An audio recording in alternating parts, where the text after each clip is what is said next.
Almost. Almost right on time. Just a couple seconds too early. Supplies! What's up? Hello. Welcome to another afternoon of the new Mists and hopefully new Albion. We're gonna definitely talk today more.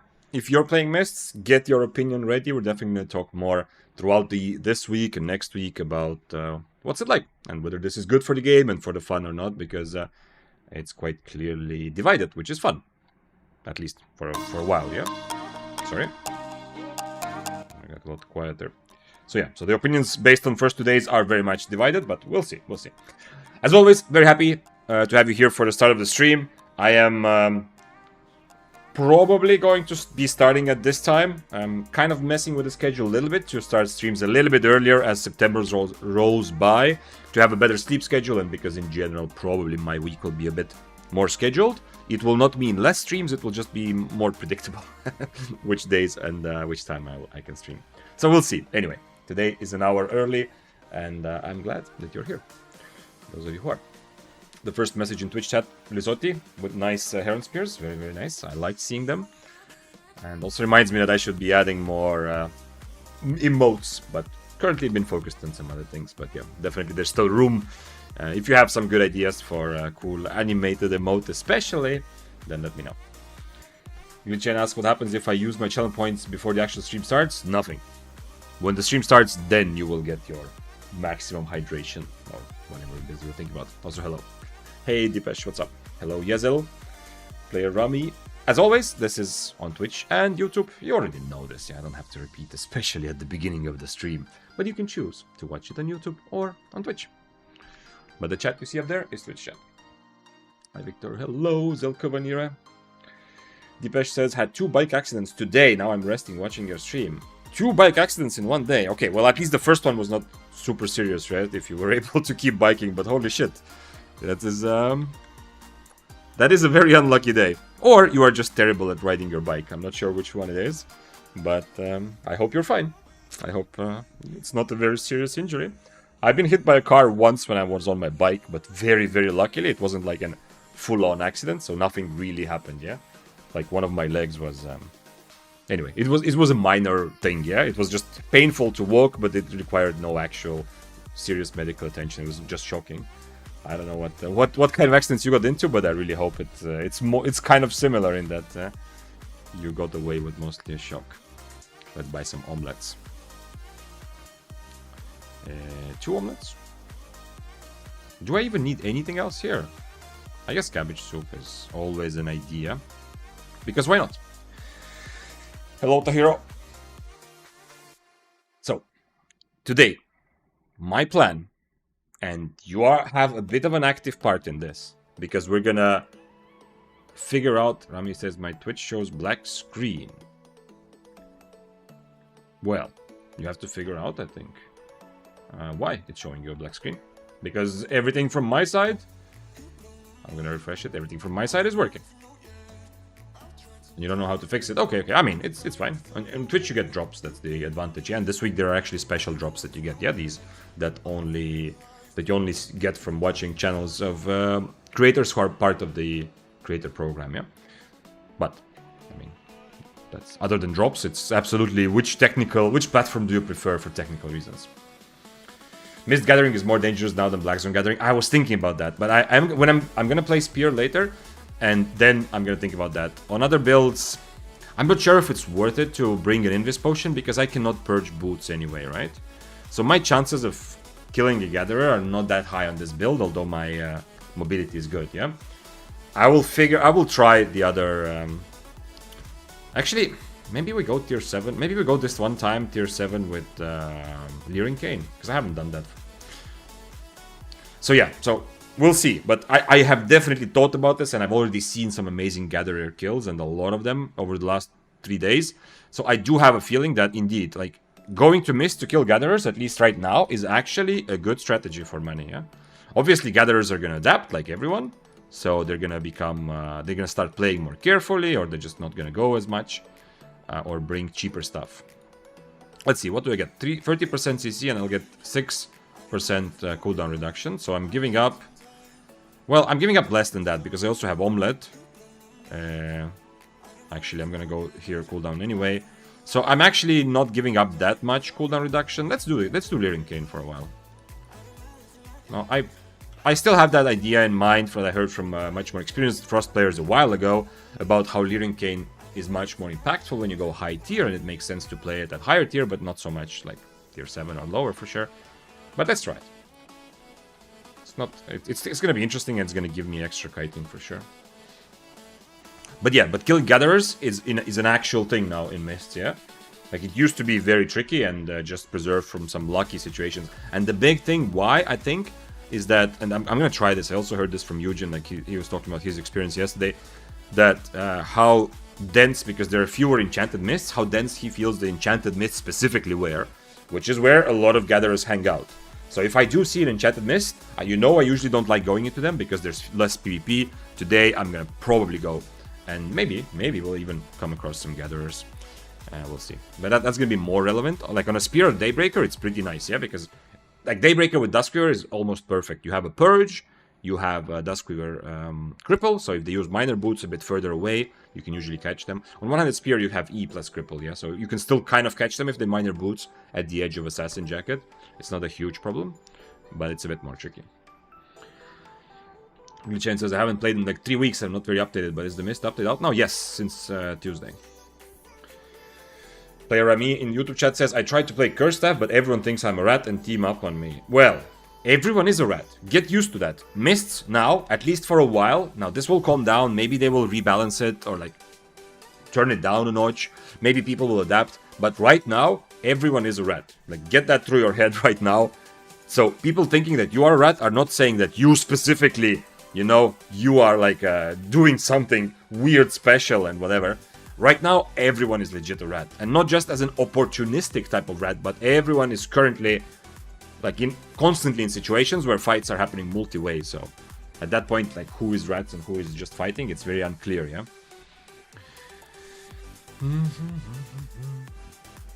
We're all parts of Lost Ratonas, yeah. The thing is, as a gatherer, says Nerishare, you now use your escape skills and are likely to flee straight into the next predator, and then you're on cooldown or damage. Good point, yeah? And just, yeah, there's so many people, so it's going to be much more risky, of course. Just generally gathering yours, like, you're gonna be bothered, because gatherers in Mist still die sometimes, yeah? But if you, like, if the likelihood of you coming across a player is very low, fewer players will even think about you, and, I mean, you're gonna escape, like, 90% of situations anyway. But now, even if you escape 90% of situations, there's so many situations that you're still gonna die, probably, like, every couple of days, yeah? I mean, I don't know what the exact time will be there for a gatherer, but it's likely. Okay, I want today, later, in like 3-4 whatever hours, we're gonna go over all weapon trees, and we're gonna discuss together how this Mist update affects those weapons, yeah? We're gonna like do a sort of a like rundown of everything to see which weapons are gaining from this constant Fiesta deathmatch free-for-all type of playing, and less 1v1s, and which weapons are losing, yeah, because of this. So we'll do that in a while. If you have opinions about this, if you think some weapons are really good or really weak, like, it doesn't have to be right now, but at any point during stream, then that's a very, very welcome topic for discussion today. And I'm gonna play also some of the weapons that I believe have gained significantly from the way that Mists work right now. Which, as you can see, is starting off with the Frost. I kind of want to experience the new E, but just generally, a Kite Heavy Frost, and this is gonna also, later we're gonna play Chill Howl as well. A Kite Heavy Frost is in a good place for sure, because you can make mistakes in a 1v1, you are unlikely to be the guy that dies in the end. Also, having this, like, you have mobility, you have iframe, very simple iframe, and a way to dodge spells, yeah, built in. So you can also be much more aggressive. So it's not just like a strong weapon in terms of making money, I think, in the new Mist ecosystem, but it's also probably a fun one to play, because on a lot of weapons, you cannot really, I don't want to say bully people, but you cannot aggro people into doing something, yeah? On a Frost, you have quite a bit of leeway. Like, if I see a bunch of people now, I can start dismounting them, even if I know I cannot win the 1v1, yeah? Because the likelihood of me dying in that cluster situation is much lower than other guys, like most other builds, yeah? So if I run, let's say there's a bunch of like tier 7s, tier 8s, tier 6s, whatever on the chest, like 6 people, I can kind of be the one who starts some shit for someone, yeah, just to see what happens. Which obviously on many other weapons, if I do that on a Daybreaker or dual swords, then if I'm the one who starts some shit and there's 5 other people on the screen, I kind of already know I'm gonna die. Like, it's 90% chance I'm gonna die. On a Frost, no. So I think that's a big argument in favor of Frost now. But we'll see. We'll also see at what time the mists are gonna be active. People's, like, as I said, there's also the secondary wave of response, yeah? A couple more days, people are realizing how crazy the mists right now feel.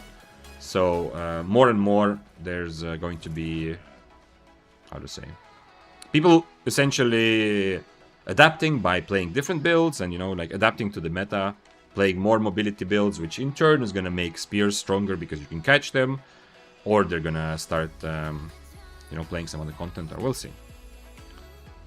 We're both... I don't like the invis against him, but... Also, I should have overcharged already. He's on heal still. He's on close range Q, so I'm just gonna full kite him, yeah, if I have to fight him. Close range, I don't do anything to him, unfortunately. Okay, he changed to poison. Interesting. Did not expect that. He's also on demon boots.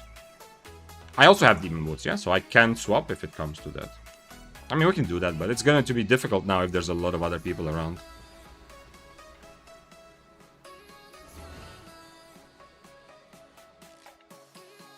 Okay, he's still on poison. My Q is wrong for this.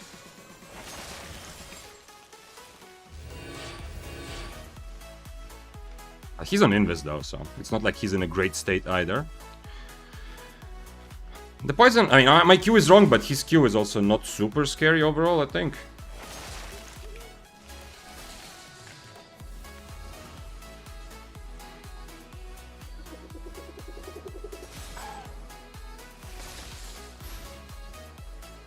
Definitely wish I had the other Q. I don't need to slow him, I need to be able to do more damage from far. Okay.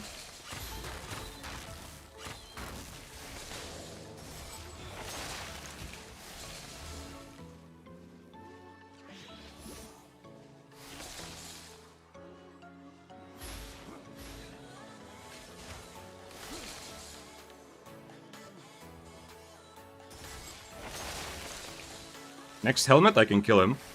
Probably.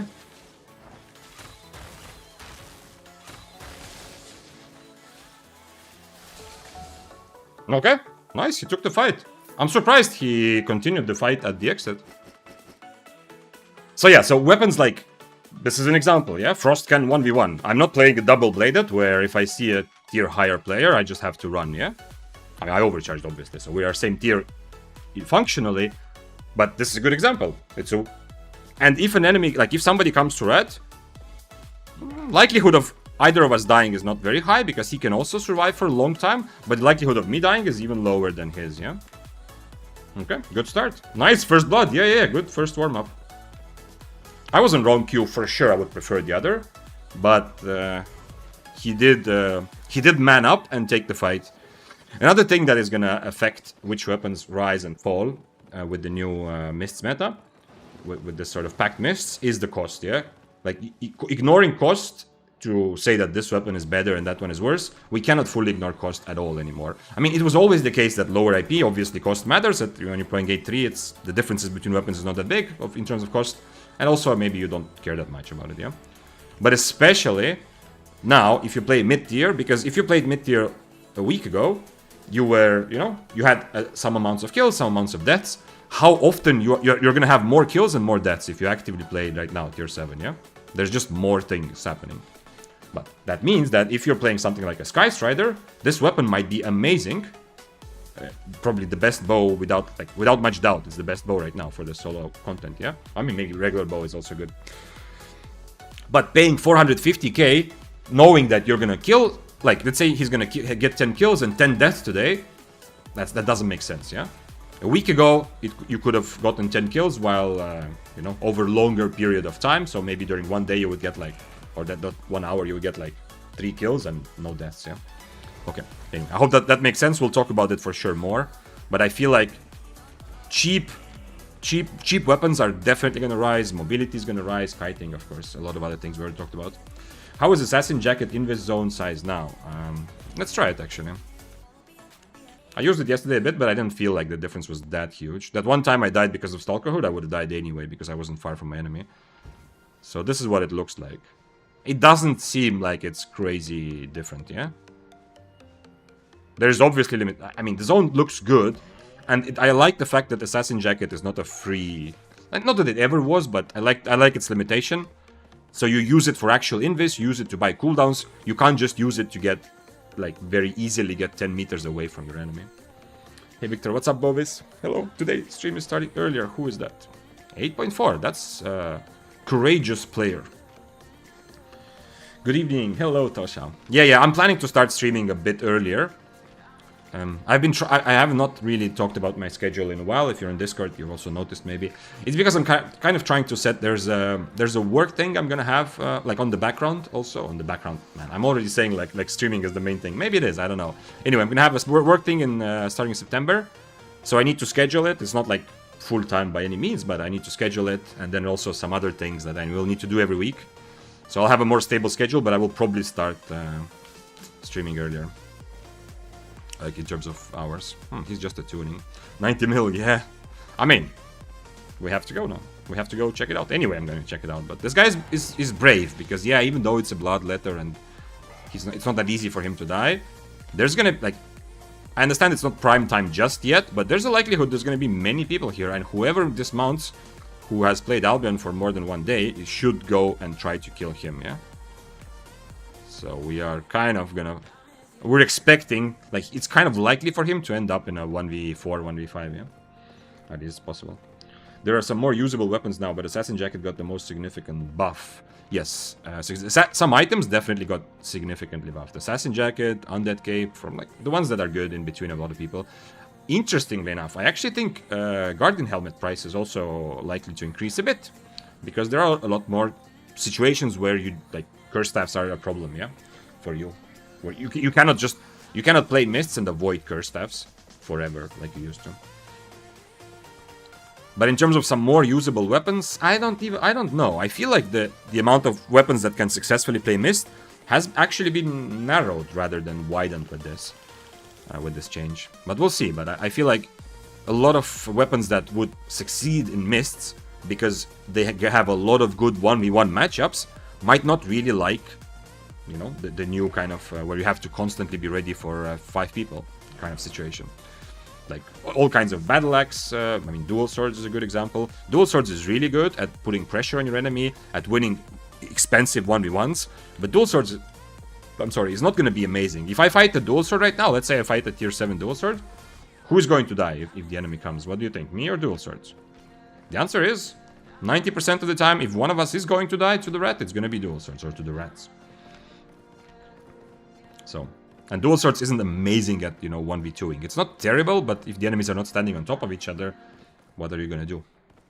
Yeah. On the other hand, as a frost, if I'm attacked by 2 people, I can just kite and run away while doing, like, throwing spells behind me, which the dual swords will not really be able to do. So there's a lot of weapons that I don't think thrive as much anymore. I think the selection, like if you're choosing a weapon, the amount of weapons you can choose and be really successful with has lessened with the update. For middle tier, at least. But we'll see. People will figure out ways to play those weapons also. Maybe. Are you looking forward to the new Crystal Torch offhand? No, Nourisher. I mean, I have no emotions about it. Is there any reason you think I should have some emotion about it? Because it doesn't seem like it's going to affect me at all. I don't think anyone in solo PvP wants that. Like, that torch seems very weak in any content, but I don't want to say that because I don't play enough small scale to really know. But I feel like even in small scale, like, the only one who would like that torch should be a healer, right? To heal more. But then the trade-off... What is this? Is this a swapper? Why are you here? Maybe that's the situation that we just talked about, that he just ran away from someone and he's here now. Okay, let's go Abby. So yeah, so I can't imagine that the healer wants to take that such of a hit to their CC resistance from the torch. But for solo PvP, there's no reason. Yeah, nobody wants in solo PvP. No one wants healing cost to that extent. Yeah, I mean, sure, it benefits battle axe and, you know, maybe life touch or something, but it's not worth it. No, I should change boots also while I'm here. But yeah, Shop says buff. Yeah, Assassin Jacket was nerfed, yeah? But the buff, which I'm guessing Totalovic referred to, which I agree with, is just the fact how good it is right now in the mists.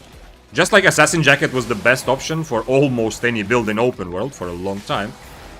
Because if you're forced to fight in the middle of a lot of people, many builds that would normally choose, maybe I go Tenacity, maybe I go Assassin, maybe I go Mercenary, yeah? A lot of those builds now should probably just go Assassin Jacket. Spear being one of them, by the way. With Spear also, like, Jacket of Tenacity for higher IP Inferno, or, well, Mercenary not good for Spear, but Mercenary for, like, Dual Sword or some stuff like that. All of those options are a bit more limiting now. Not having access to Invis in order to, to get away from in the middle of 50 rats, or to be able to take a fight on your terms, yeah? You do want to take a 1v1 fight, but you kind of, maybe you want to reset before you take the fight, because you just fought other 5 people, stuff like that. Plus, there is the psychological effect I talked about also, is that for a lot of people, if you go Invis, they forget about you, So Assassin Jacket, if you are in the middle of 3 people, and you go Invis, oftentimes those other 3 guys, they will just focus on someone else, because you are not there anymore. I have survived a lot like that, even before the crazy mists, of course.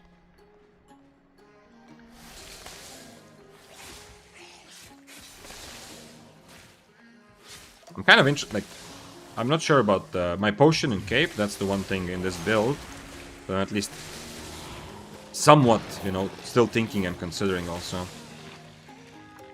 Like, I'm going with double potion right now with Smugglers, and it seems okay. It's definitely very good value. Like, Smugglers is still strong. Just need to use first healing a bit earlier. But I'm curious. Maybe, like, even using Tornado would not be the terrible idea. We'll see. Like, babies during Peekaboo. Yeah, exactly.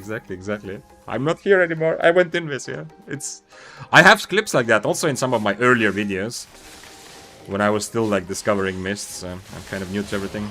I mean, also, even one pretty good fight recently with Heron Spear ended like that. So yeah, it's definitely, I've been in that situation many times. I'm fighting, let's say I'm fighting that Heron Spear fight, I was fighting 6-3 versus 6-3. A Carving attacked me while I was clearing a camp. I was fighting back on a 6-3 or 4-4 6-3 Heron Spear, but also feeling like I need to kite, yeah, and this fight is going to be difficult. I'm running away, suddenly there's a rat there. The rat, those guys are pretty low and juicy, and it makes sense for him to go for me, I'm closer to him and I was lower HP, I was losing the fight. I just went Invis and that's it, GG, I win. Because the axe forgot that I exist. And then I ended up killing both of them.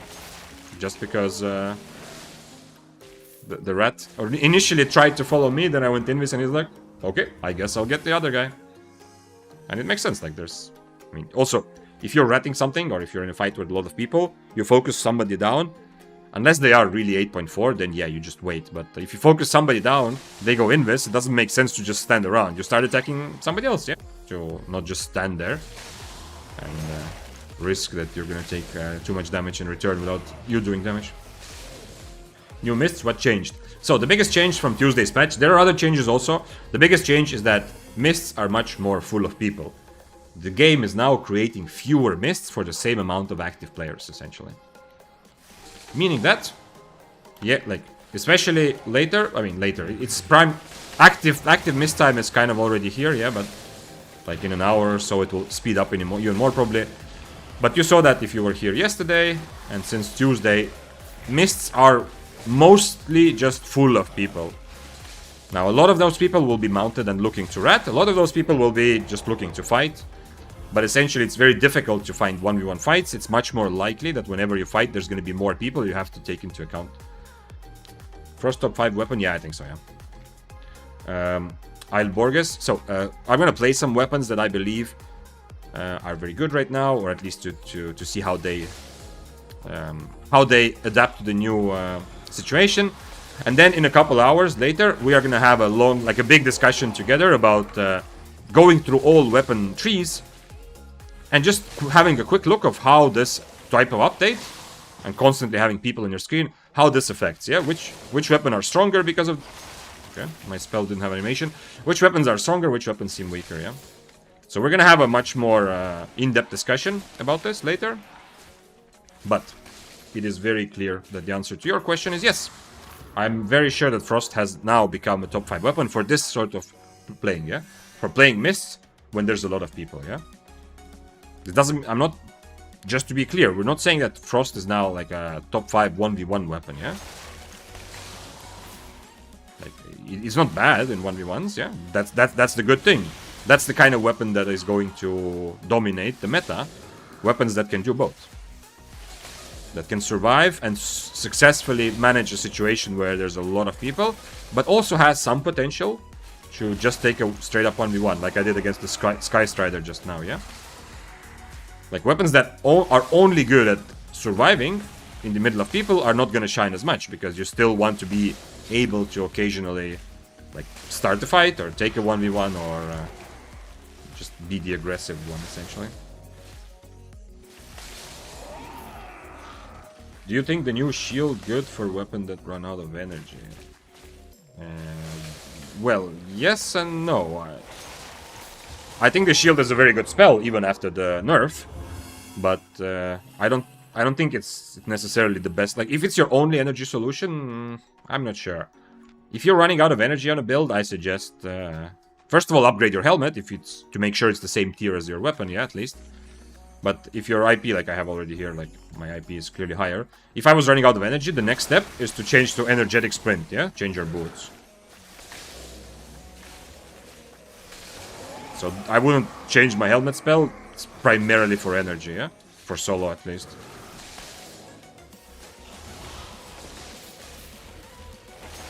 But that said, the spell is pretty good, yeah? If you are using a helmet and you're in a fight where you don't need the special spell from the helmet, then yeah, the first spell, the shield, is still pretty good. Now it's harder to bait with double healing pot. Absolutely, yeah. You have to drink a lot earlier. You have to drink your first potion a lot earlier, yeah, Bonsai, I agree. Again, I blinked into the roof. That's true. And it already happened to me also yesterday, and with the quarterstaff that I fought in Abbey. Since I have to, well, I mean, you can still drink it towards the end, but the skill required to understand how much time you have left, you have to be much more precise. If you want to use your healing for a good, like, late fight bait, you have to be much more precise. Yesterday, I was already in the situation, one of my first fights. I drank a potion, I don't know, maybe like 60 or 50% HP, and the guy just started running away. He didn't have Smuggle Escape, and he was hoping to reset to full HP so that he can take the same fight, but I have one less potion. And that's gonna happen a lot. And it's not wrong. I don't know why he's doing that. He says help. No, buddy. I need a red buff. I wonder if I can actually fight him. Do I have the mobility to get away? I have Invis. And he doesn't have cultists, so from a distance, I'm not bad against him. Pure plus overcharge equals, what is that? Sad boy. Oh shit. We have actually a more valuable player here as well.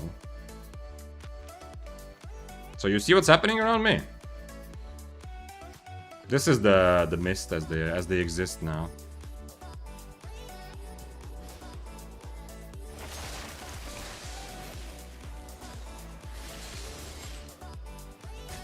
Why me?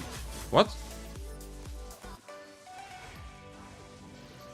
I am by far the cheapest guy here.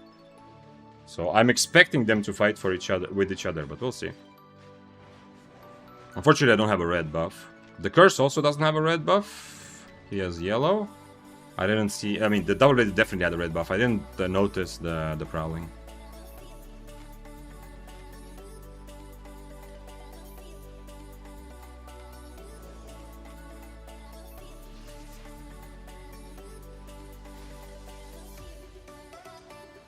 I can dodge his W at least. Are depths a pickup? Yes. Oh, you mean the unbreakable shield? Ooh, wait, what unbreakable shield? Did they actually add it to the game? Did they just team up? I think so, but they're trying to team up against the Prowling. I was just kind of in the way as like collateral, yeah? Like I don't think their focus is to kill a tier 7 Frost. They're trying to kill the Prowling together. I honestly don't mind which of them. If I can help someone die and be part of the fun, I don't mind, yeah? Like sure, the Prowling is kind of more expensive, but it's also not like crazy big difference, yeah?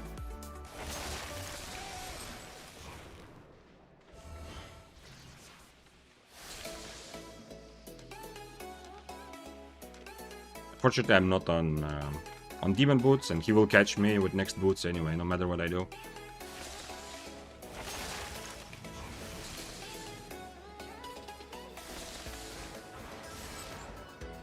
Okay, interesting cultist call. Next time he uses boots, I'm going Invis.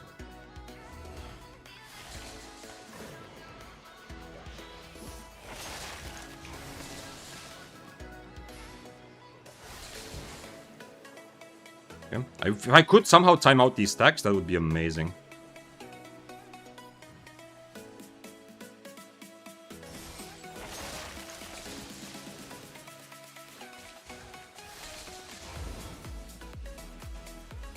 He's gonna get away with his demons anyway.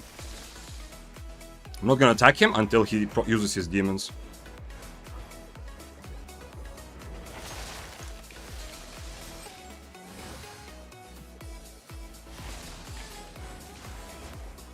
And that's gonna heal him too much, yeah? And now I have 4 stacks until the end, so I'm dead anyway.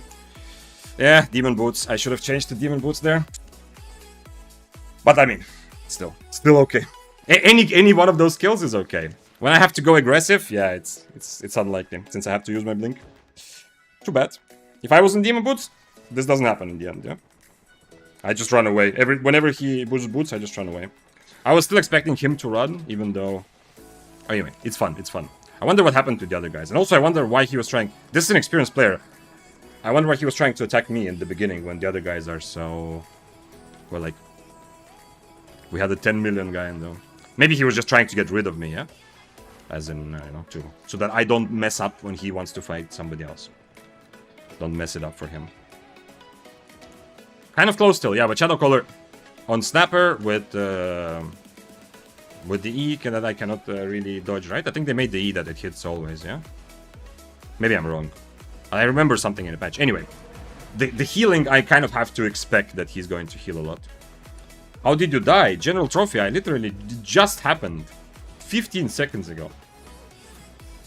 I went, I aggroed a full spec 6-3 Shadowcaller, who was not full HP.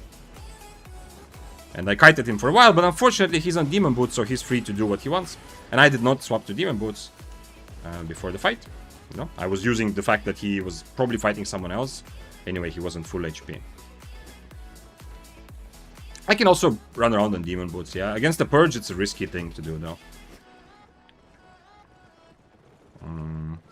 Let's buy all the same stuff. My Q was actually okay in that fight, yeah? I could also use the other Q, but this was okay, because I do want him to not get close. Curse is so red dead.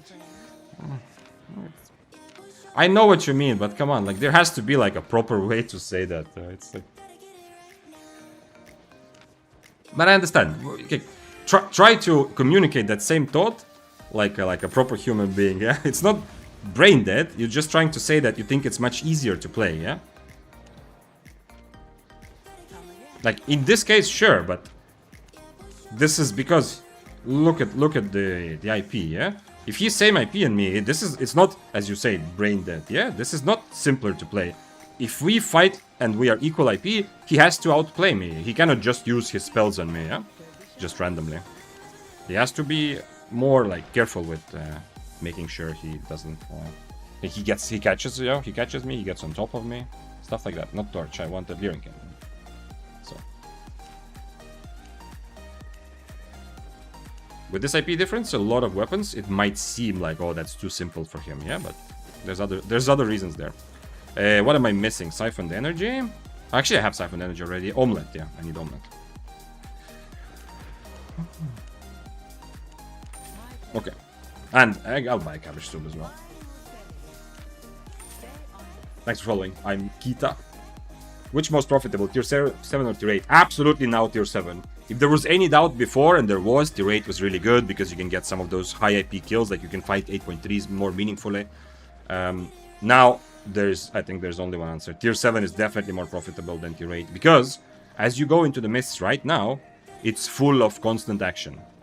So, you have to accept that even if you are gonna kill a lot more because you see more people, you're gonna die a lot more as well. So, and if you die, like, if you have to accept that you're gonna die more, spending the extra money for tier 8, I doubt it's gonna be worth it.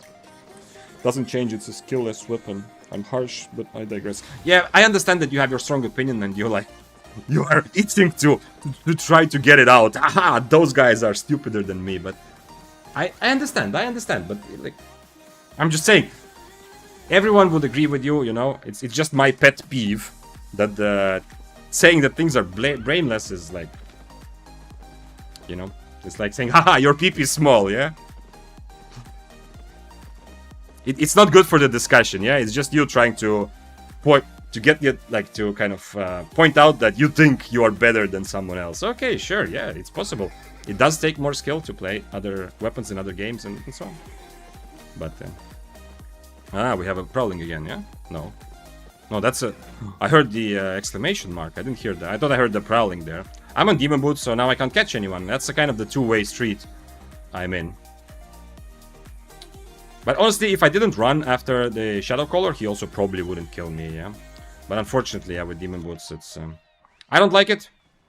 But at least it does... Like, this build, 2 years ago, would be very unlikely to be played in Mists, yeah? Because... you don't have mobility without Demon Boots, yeah? So the rest of the build is very difficult to play because everyone's just gonna run away from you. So I like the fact that more builds are included, and that happened when they buffed Demon Boots, they buffed Royal Boots, also another good example. But it still sucks. The fight when you are fighting Demon Boots against Demon Boots, it still doesn't feel good. Chill Howl is interesting. I'm gonna change my Q.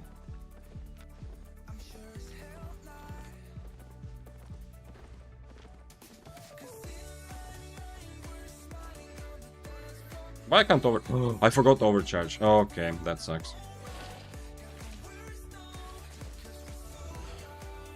That sucks. I need to get out and bring overcharge in a couple minutes. Wanting to be part of the fun and help people there. Yes, that was my plan. I can cancel his boots with my helmet, which is nice.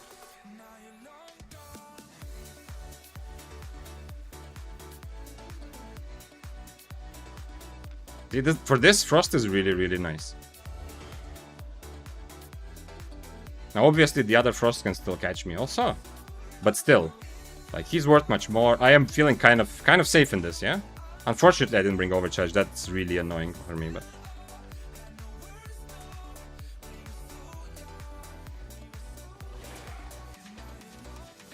I see the other Frost is already lurking. And the other Frost is obviously gonna try to kill him. He's worth much more, and he's easier to kill. So I can play like this, yeah? Because I am... The 100 Frost is good for this sort of, like, solving mist like this.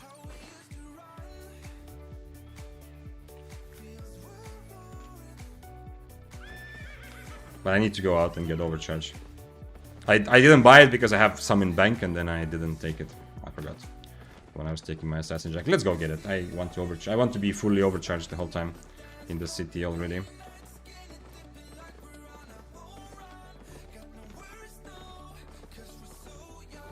Well, another thing, I don't think you can dodge the Shadow Caller E anymore, can you?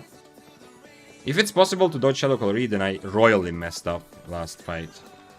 By blinking on top of him and keeping my boots for later. I should have used my boots to catch up when he was running away. In the end, I should have used my boots and then I have blink ready for his E, but I don't see it here, but I remember they made this sort of change that it always hits, yeah? So there's no... if he targets me with the E, I'm 100% it's gonna happen around me, right? Are there particular things you take interrupt for, or is it just the poke damage that makes it appealing? A bit of both. First of all, in this multi-way situations, being able to do damage from far is much more valuable. because I can fight without committing. Secondly, my build doesn't have crazy damage. Yeah, I do need more damage anyway. You know, the rest of my build like is more helps me stay alive and kite my enemies and stuff.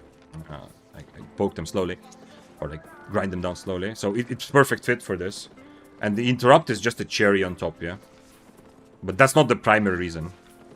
If they removed interrupt from this, we have 20 seconds. We have to wait. If they removed interrupt, I would probably still take it, but it wouldn't feel as good. But I wouldn't go for Merc Hood just to have some sort of interrupt in my build, yeah? I mean, I can also interrupt with this if I really need to. But no. The interrupt is just... Right now, it's just a cherry on top, yeah? And it's nice because we're seeing more Cultist Robe, another thing that is going up in price because multi-way. Okay, let's see. I missed things in YouTube chat from before as well. If you're still here, Jack Voids asked a while ago, do you think Tombhammer will do in new multi-way missed fights? Okay, not amazing. Great Hammer surprisingly actually gains more from this update than Tombhammer does, but Great Hammer still, it's still kind of annoying to play. Tombhammer is good, but it does not benefit from in my experience. I don't think it benefits from this free-for-all deathmatch situation. But it was already very strong before, and it remains pretty strong, yeah? And you do have tools, yeah, to handle multi-way situations. It's just that, like, you would also like to have 1v1 fights, which you can't, but as often, but I think overall Tombhammer seems like it's gonna pretty much stay the same. It's still very strong, not like S tier meta, but definitely play it. Okay, so what is the Unbreakable Shield, Rami? What? They didn't change this, right? So what is this Unbreakable Shield you're talking about? I don't know what you meant earlier, that you said that I was answering about something else. Wonder how Poglock gonna do. Yeah, I was thinking about trying it, but I want to try more weapons that I believe are actually benefit a lot from this. Poglock is okay, yeah. Poglock is definitely good enough to handle those multi-way situations, but not as good as Frost by far, or some Battle Bracers or Spear stuff. And you have some problem with you will have some problems with 1v1 fights. He's on dash. Interesting.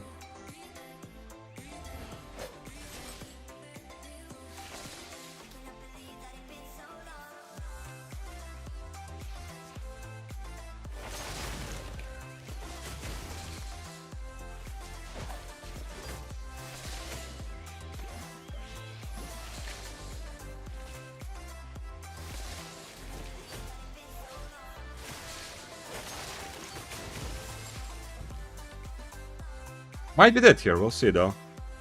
I think I messed up. Maybe not. No. Maybe not. I'm okay, I'm okay.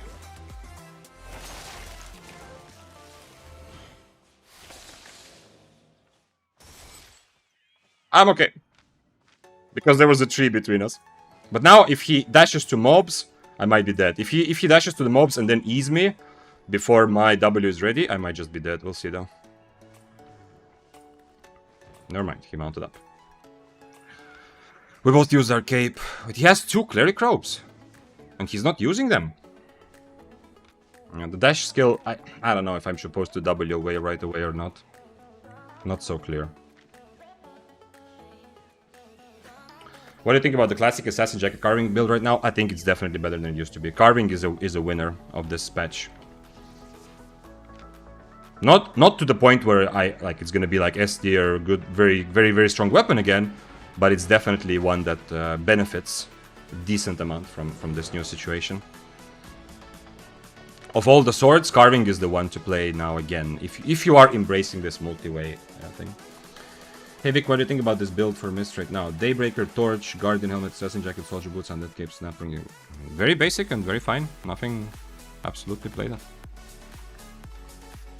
This is double-bladed, by the way.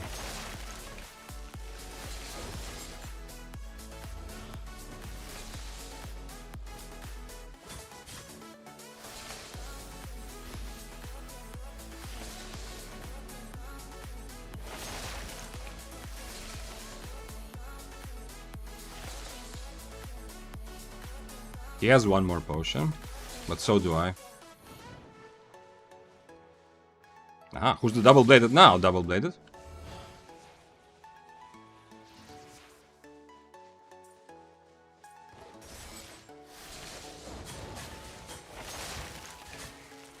Oh shit! I forgot. Okay, that was bad. I messed up my jacket there. Because of the damage, yeah? The new thing, the damage at the end of my E. That got me out of Assassin Jacket, because there's an extra damage tick.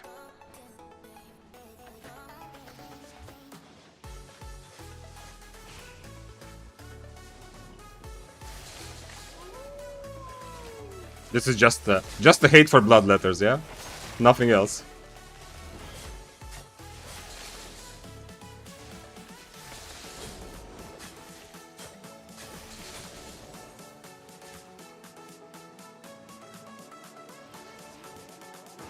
I don't care. If the double-bladed kills me, I don't care. I just want the bloodletter to die.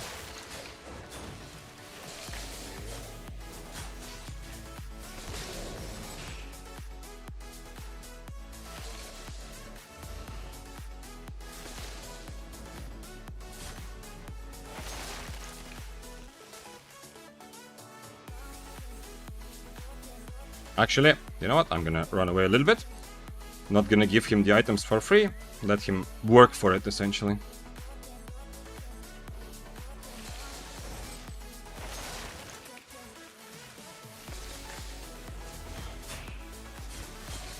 No, he hit the last one.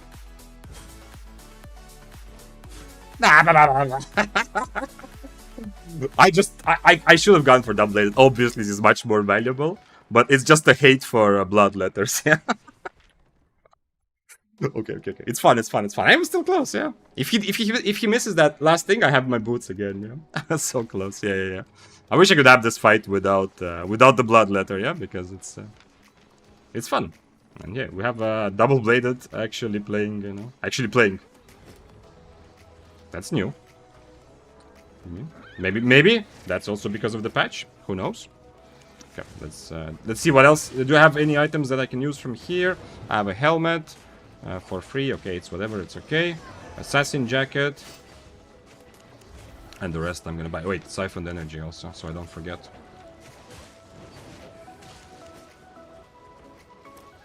I don't know if I was not in combat with the double-bladed. Maybe I was, like, he got out of combat so he could heal a bit, or maybe I wasn't really able to keep myself in combat with him long enough. Would have been nicer. I mean, it's okay. I expect, it's, as I said, there's no more rats. Everyone is just out for themselves, attacking everyone that they can, yeah? That's the game right now. But if this was the old Mist, this would be a good situation for the double-bladed, to wait and then go for the 1v1. When he sees that I'm obviously going for Bloodletter because, for no reason, yeah, that's just my bad. But yeah, and he knows that we actually want to fight each other. But with this new Mist, that's everyone. It's a free-for-all, absolutely. I'm gonna reroll quality on the staff. What do you think about the classic? Oh yeah, we're talking about that. Yo, Vic, what build, in your opinion, is best option for low-tier Death Givers? I think the Assassin Shoes one is no longer as strong. So just go basic, very basic build. You have Energetic Sprint, Mercenary Jacket, Stalker Hood, Smuggler's Cape.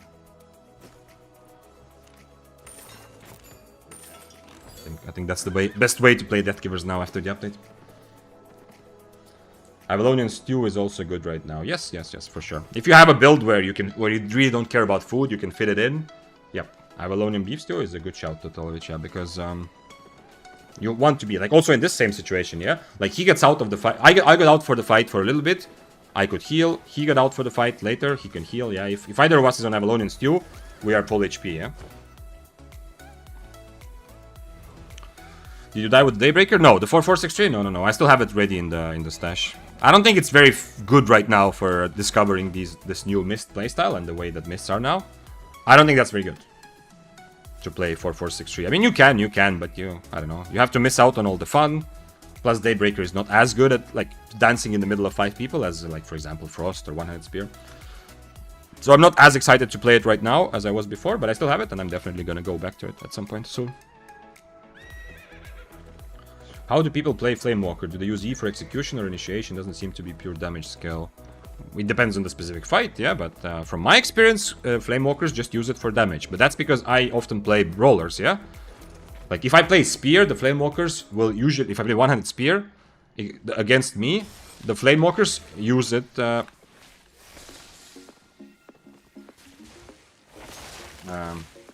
use it just to gap close, to get close from far, and do damage to me, yeah?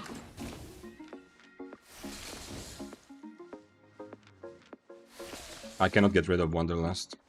At least I can cancel some of his stuff, yeah?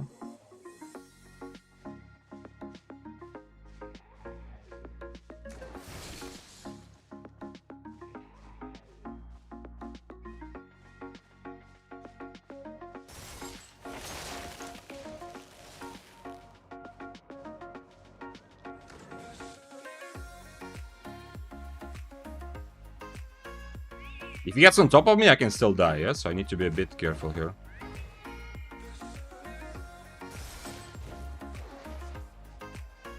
Okay. And if he turns around, I'm just gonna invis. The important thing is that he doesn't get close to me, and that I have my helmet ready to cancel his E. Now he doesn't have boots for a very long time.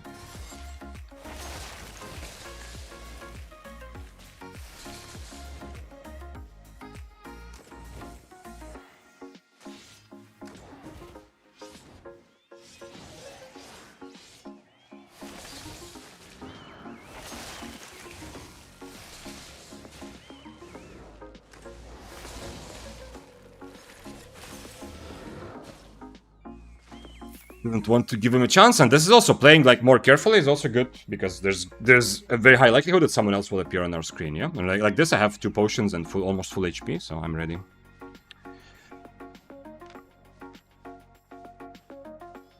So yeah, but Flamewalker against when I play one-handed spear, I try to kite a bit more, so they often use E to gap close.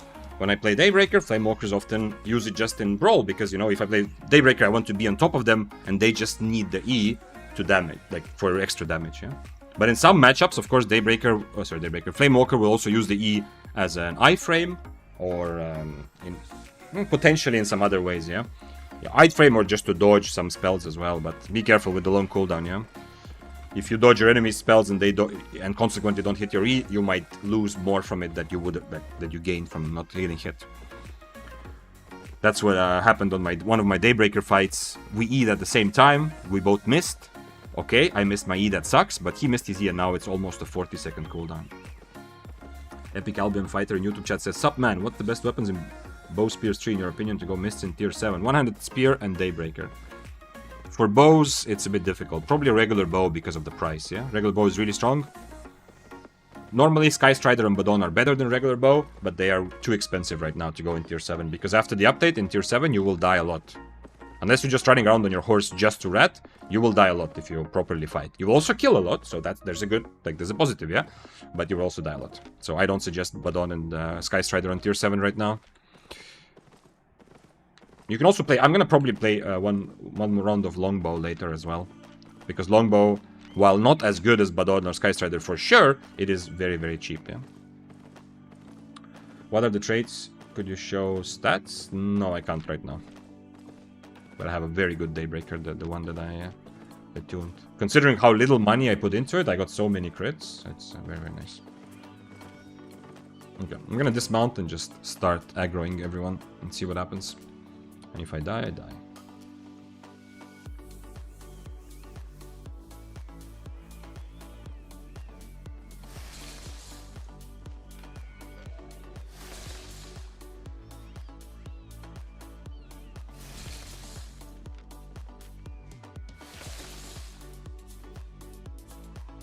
Like cooldown reduction? Yes, I did have cooldown reduction, yeah.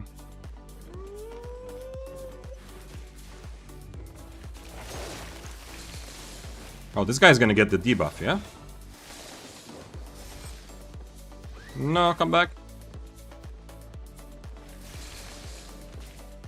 I think whoever I dismount here is gonna get the debuff, yeah?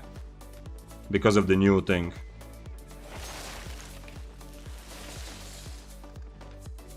One curse, 2 curse, and why blazing? Solo blazing, interesting. The curse has demon boots and 2 healing potions, so it's gonna be difficult to catch him.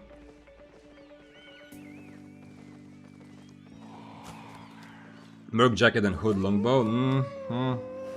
I think if I play longbow, I will try to use some I will try to use it a bit more as kiting. Like Merc Hood seems very good, yeah, but I don't know if I want to use Merc Jacket. I will probably go Assassin. Do you have a creator code? Unfortunately not. They recently came out with those and it's very limited. So I am still kind of new, yeah, and a lot of newer creators, like the threshold of how many followers / subscribers you need to have is very, very high, yeah. So even my almost 11,000 on YouTube is not enough. So I don't have a creator code yet. Who dismounted? Oh, he has the swap thing. Okay, that's awesome.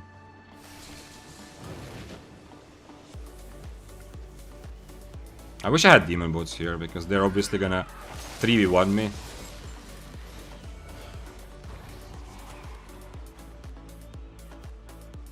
That's the end of your demon boots.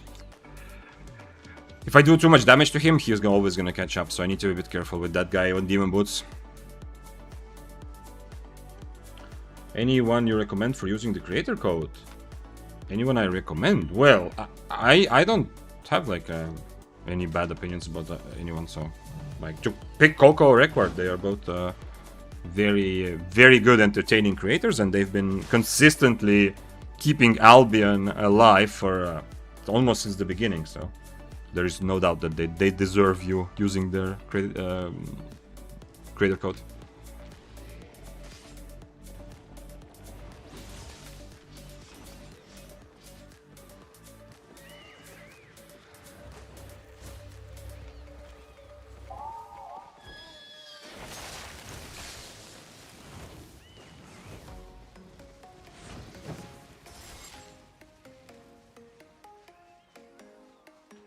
Okay, we have one guy on soldier boots, one guy on demon boots, and one guy without any, well, on the swapping boots, whatever they are. Okay, this is back to the regular mist, yeah? These guys just want to try to get my items. Nothing special happening here. I wish somebody was tier 7, so it would also be worth it for me to fight. Or if one of them had like regular boots, I could also take the fight, knowing that I'm likely to survive, yeah? But here, if I fight against 3 of them, the demon boots and the Wanderlust guys are gonna catch up at least once, yeah? So I need to be a bit careful. Sounds good, hopefully get one soon. Yeah, it's gonna take a while because the threshold is really high, but it's okay. I'm not feeling bad about it, yeah? It's nice that they added that feature in general, yeah? And so that at least they reward and they kind of, you know, team up a little bit. It feels more like teaming up with some of their good creators, yeah?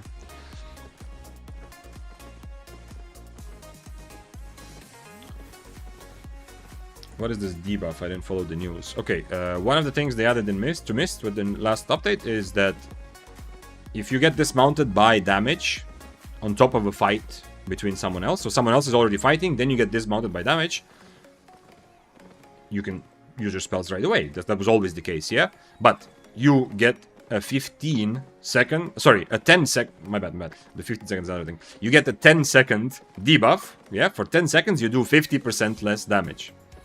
So your damage is halved, essentially. And also the CC you provide. So if I fight someone and someone else gets dismounted on the fight to red, that person for 10 seconds is much less scary. Top 5 weapons, which number is this? We are gonna figure it out together, Azot, in a couple hours. We're gonna take some time and talk about it and analyze it and go through all the weapon trees, just briefly to analyze how the new patch has made some things worse or stronger. Yeah. So it's not yet a clear number 1, number 2, number 3, but I am convinced, as an example, Frost is definitely up there. Yeah, it's definitely one of the ones that has benefited the most from Mists becoming a free-for-all deathmatch, and is going to be played a lot more than before.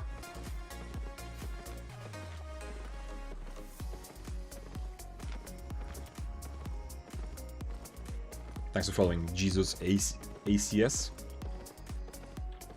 Happy to have you. Today's stream started a bit earlier. Right now it's 3 o'clock where I'm from, so this is where I would normally start streaming, but I'm gonna start more at earlier times. Yeah, Frost super strong. Yeah, Frost is an amazing place. It can take 1v1 fights, but it can absolutely take advantage of the fact that there's so many people constantly ratting and you need to manage more than just one enemy. Frost fits that very well. We have a full spec tier 7 dual swords with cultist cowl. No assassin shoes now. I mean, we have to try it, but... No. Not like this, sir. If you want to fight, you have to fight me from a distance. I have fought this. This is good. Like, Frost is not bad against duels, obviously, because I can dodge his his E with my W. But this fight is night and day, whether it starts on top of each other or, you know, like from a bit of a distance. I'm gonna change Q, and I guess we'll fight this guy then.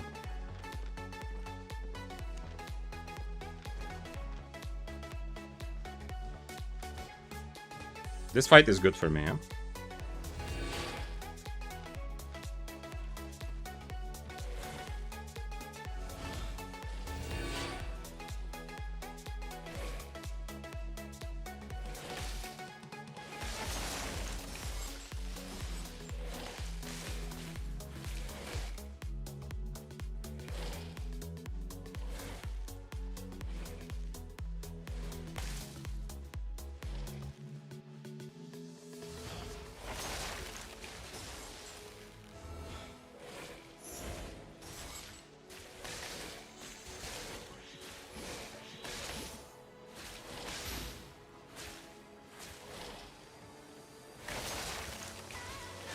What? No animation. Yeah. You can see why this fight is so good for me, yeah? I hope it's clear, because he cannot E me.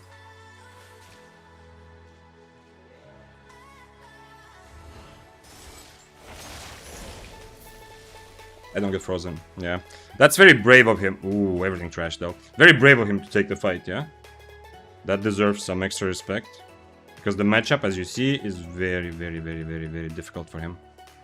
Who is this? I can't click them. Anyway, I don't have second potion now. How's Frost life? I am trying to explore and understand the new mists, yeah? That's #1 priority. But I think Frost is one of the best, perfectly fitting weapons for this, for this state of mists.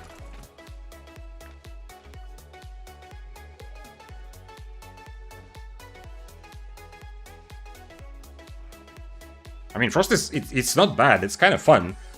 It makes for some frustrating 1v1s when you're forced to just constantly run away, and if the other person doesn't want to attack you and put themselves at risk, then essentially the fight doesn't happen, yeah? That's a little bit frustrating, yeah? Especially without Duskweaver. But for the kind of mists where there's constantly people around, Frost is not just perfect, but it's also really fun, and the fun comes in some part from the fact that I can be aggressive, yeah? Like the 3 curse staffs or whatever was earlier, 2 curse staffs and the guy. Yeah, I didn't end up fighting 1v3, but still, I was, you know, I was attacking different people, having fun. At least I was clicking buttons, being aggressive, because I don't have to be too worried that if they were trying to team up on me, but I wasn't, like you saw it. I was still kind of safe, and my life is still mostly okay in most situations. And that makes it more fun, because, you know, I can... The stakes are lower, essentially. High stakes are also amazingly fun, but with in this sort of free-for-all, when there's constantly like 50 people everywhere, everyone wants to attack and fight, it's easier, definitely, to have fun when I know that I can. If I want to, I can. I can attack this guy and not worry too much if someone else shows up and tries to rat me. But he doesn't want to fight. If you were on the other side, what would you do? I mean, tactical question. If I was playing the Chill Howl, I mean, sooner or later, you need to somehow make your enemy use the blink without you using E. So he pretty much can do what he did, yeah, which is okay. But if I was him, I was probably just keep kiting and running away, unfortunately. It's a bit like, you know, like if you play like, I don't know about Spear, but if you play a weapon without very good mobility against Frost, you cannot force your enemy to die in any way. Only thing you can do is just walk away and hope that they use their mobility towards you, yeah? Like, he's in a bit of that situation. He needs to just be careful and kind of walk away until at some point I use my W aggressively. That's the only way he can really win. I don't really see what else he could do, to be honest.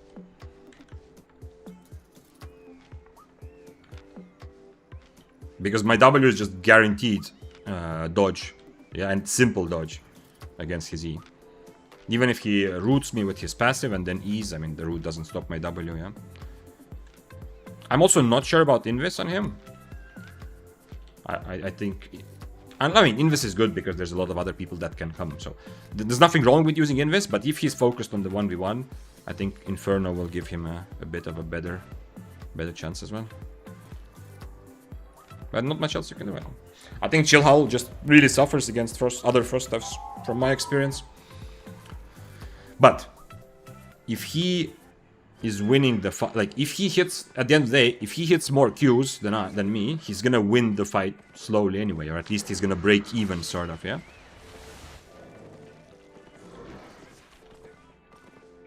So it's not like it's, I mean, it's not like he can only just fully run away. If I was missing all my Qs and he was hitting all his Qs, there's a chance I would blink away to get away from the fight because I see that I am slowly dying. It's unlikely because I was on Inferno, I had my E that I don't have to worry, I can always E him, yeah. But still, if he hits all his Qs and I miss all my Qs, there's a chance, and whenever I use my blink for anything other than dodging his E, now he can E me and I don't have to worry about it. Okay, let's go next mist. Thanks for following, by the way, the Mad Libby.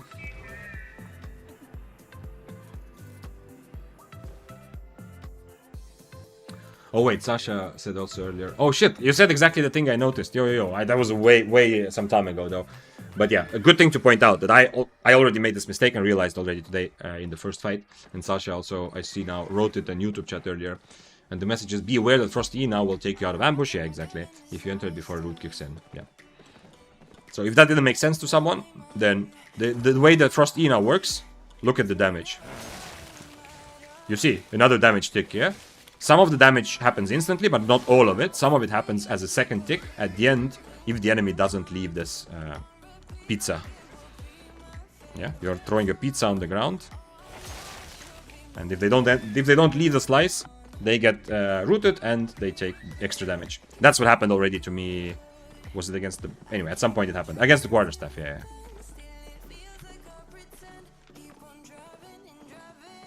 That I used my E, then instantly went Invis.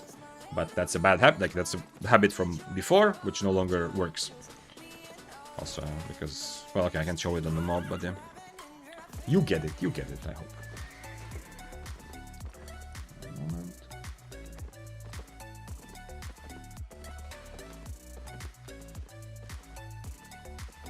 Okay, so today, as I said, I'm gonna play different weapons that I believe, not just the weapons that are like the strongest of the strongest, yeah? Like some weapons like Death Givers, they are still near the top. They might not be the most dominant S+ solo, like the best weapon overall. They might, we'll see where the meta ends up, but they're still near the top.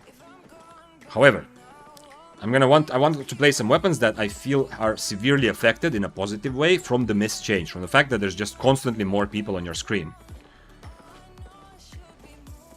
What? Wanderlust?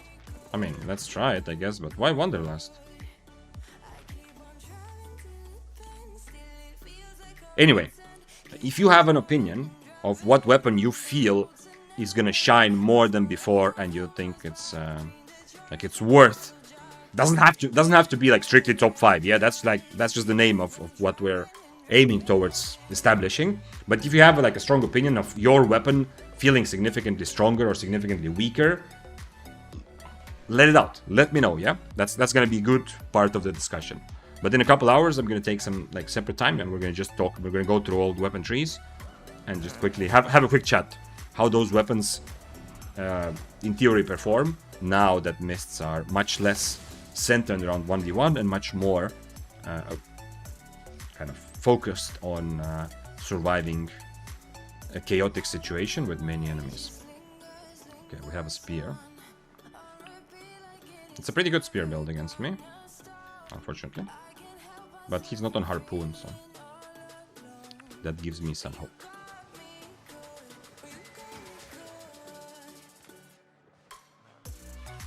He's on Gigpot and Dead Cape. That's interesting. I will have 2 healing potions. He's on Invis. That's not good against me. Yeah? That's definitely good for the situations if there's like rats and stuff, but that's not so good against me. Tombhammer prob's gonna get more playtime just because of the mobility. I wonder, because Tombhammer was already very, very strong, yeah? So I don't feel like Tombhammer like necessarily is now significantly stronger. It's true that hammers, all hammers, like the way hammers play, fits this new mist pretty well, I agree. But I'm not sure if it's going to be as crazy. Because another, like, a kind of a thing that with hammer... So what I can do with frost, what you can do with spear, is that you can also take fights and you can still fight back as you're kiting away. With Tomb Hammer, that's also true, and that's why it's still going to be really good. But it's a bit trickier.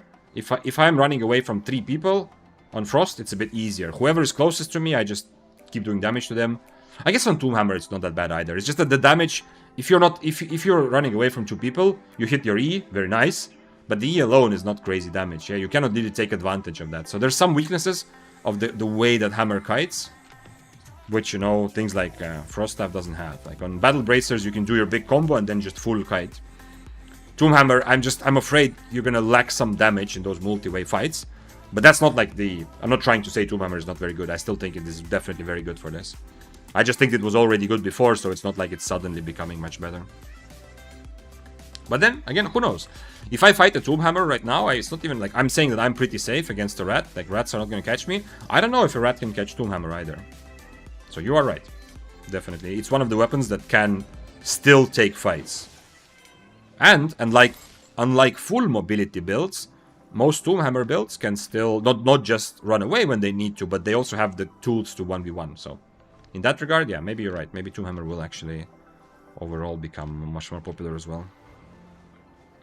I'm sad the spear didn't fight me. I did not expect to have an advantage there against the spear with Guardian Helmet. Guardian Helmet is good for him against me. Obviously not as good as Duskweaver because it doesn't help him catch me. But he's like, it's gonna be a long fight. He's gonna be able to use it several times, and it just gives him a lot more time because he just needs to catch me pretty much twice. I'm probably gonna, you know, start losing the fight. Yeah, I need to keep the spear at a distance for a majority of it. And the helmet will give him a lot of extra time. Okay, today we are back to more regular mists so far. Is he really not fighting? Maybe now. You have nice specs, you have a nice tier 8 spear set. Is it that frustrating to fight against Frost that he doesn't even want to try? He's also an armored horse, so I can't dismount him with just 1 round of spells anyway.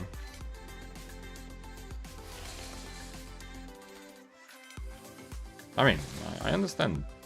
Okay, I don't fully understand, but I can at least imagine that he doesn't want to fight because it's too frustrating for him. But he could change to Harpoon, and he has E also, obviously. Like, one-handed spear is not bad against Frost by any means.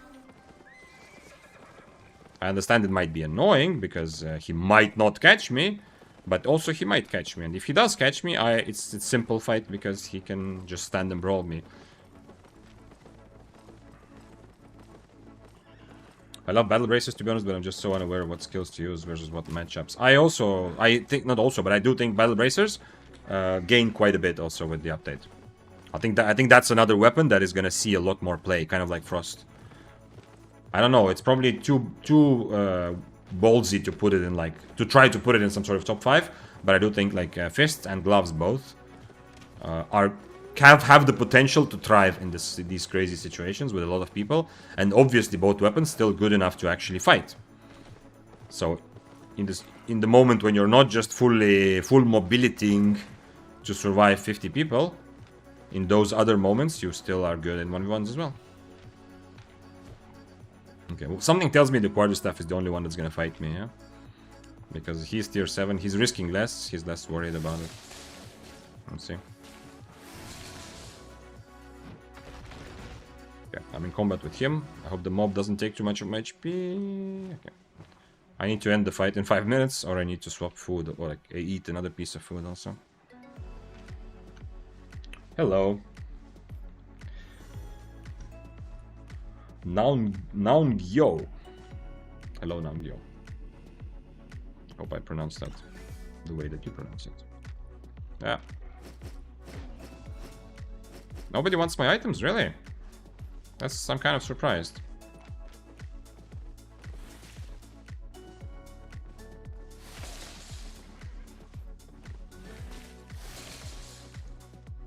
Isn't it boring for them to do this? I understand if they don't want to fight, but they are also not leaving the mist, you know, to go next mist. I opened the chest, so I mean, it's not like they're waiting for the mist objective, you know.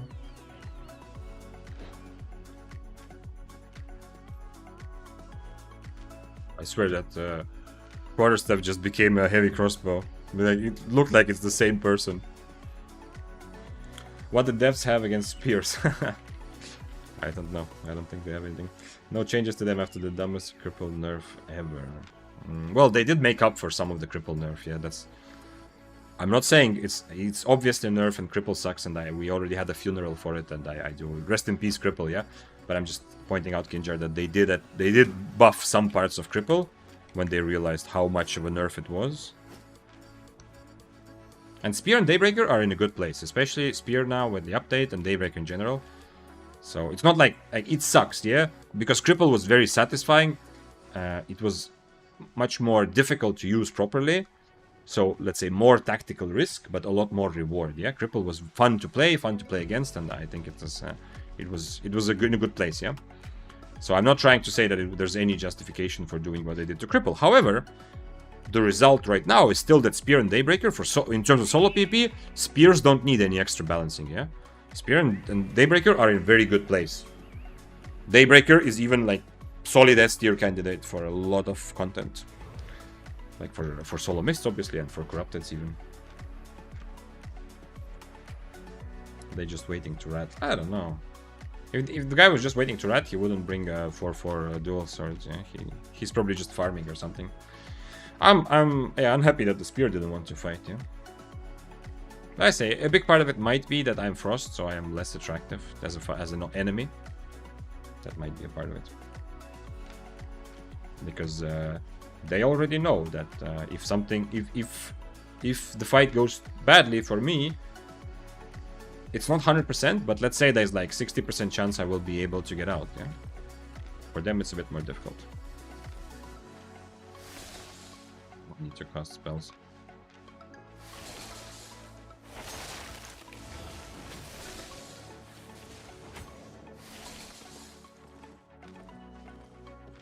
He's on cripple, which is not great for this.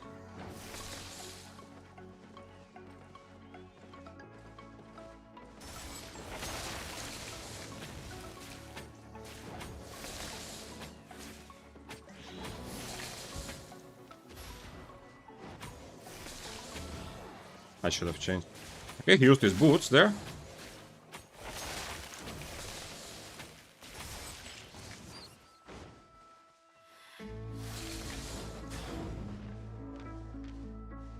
He's more valuable and he's easier to kill. This is gonna be the example of what I said about Frost, yeah? Look at this. Everyone going for him.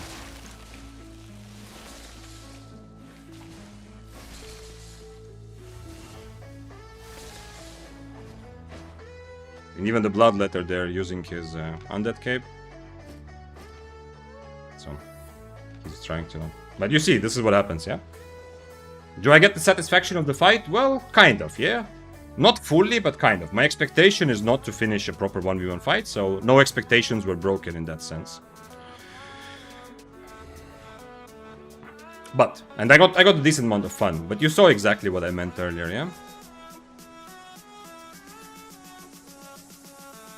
Like, I felt like I had a bit of an advantage against Spear, but because like he didn't have W, yeah? He didn't get close enough to cripple me. But still.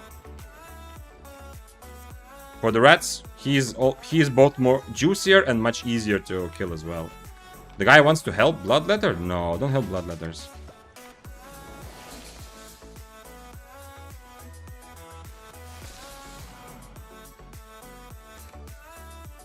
This guy says, yo.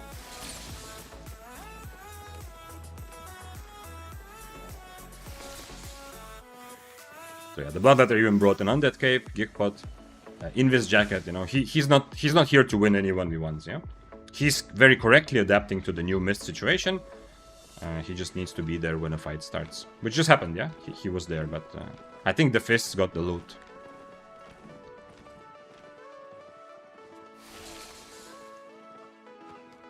Saif asked in YouTube chat, do you ever feel like most Albion players are stupid? No, I don't. In their choices during combat and in their playstyle. No, bro, it's... No, I don't. I don't think that... Like, if you take the slice of the average society... First of all, it's ridiculous to try to say that some people are smart and some are stupid, because it's almost impossible to really evaluate, yeah? You can measure very specific things, but other than that, like, you can't really understand, yeah? You can't have a measure for like how smart someone is. But if you take the average of society, if I had to try to evaluate, no, I don't think Albion players are in any way stupid. No, I think it's kind of a... That's kind of a weird thing, yeah. I have been in the army, by the way, with actual random slice of people, yeah? So I think it depends on your life experience, but I think you might, if you look at like an online community and you think, these guys like seem dumber than the average, I think you just have not experienced like real life and the real average that exists in society, yeah? But of course, just like that's why Albion is fun. If your point is that the game is difficult, of course, yeah. That's why we play it for thousands of hours and we're still having fun. Like, if after thousands of hours of Dota, after thousands of hours of League, any player goes and plays the game, there will always be someone who can look down on them and say like, what the hell, like, how are you making these kinds of stupid mistakes? And that's not because the person is stupid, that's because the game is complex. That's the secret sauce of success of a competitive game, yeah? Albion is definitely very complicated, and after playing a lot, you still make a lot of mistakes. I mean, I'd make them on stream all the time, yeah? But yeah. But I don't think, like, I don't want to say that I've experienced society properly, but I've definitely been in situations, as I said, in the army, but also I was traveling for a while, like, just meeting random people here and there. As I said, it's not useful to have like an opinion of how smart someone is, but if you were to have one, like the average slice of society is much crazier than you might think if you don't have those kinds of experiences. Hello, the guy have a point. Stig, I always have a point. Hello, what's up? I had thought the same way until I met this motherfucking friend of mine whose only strength is unlimited stupidity.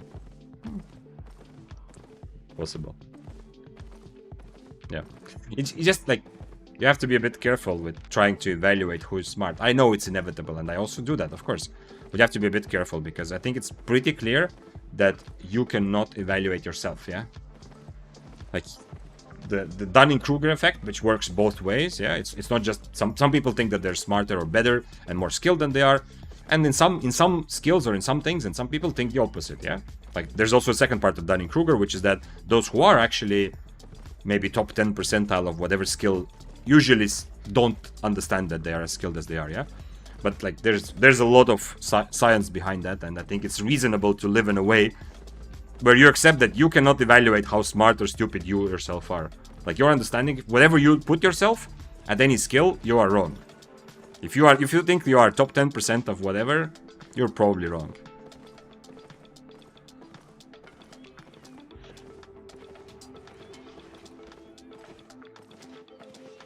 Do you play EU or America? I play on EU right now, yeah. And for most part, I'm planning to. I mean, I have not played on NA since I started streaming a couple months ago, yeah.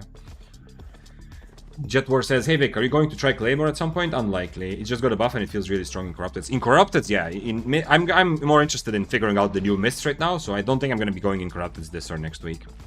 But in Mists, I think the buff to Claymore is overshadowed by the fact that it's not a very good weapon to have if you're in the middle of 5 people.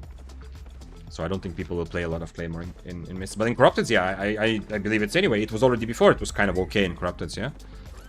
The buff just made it a bit stronger, yeah.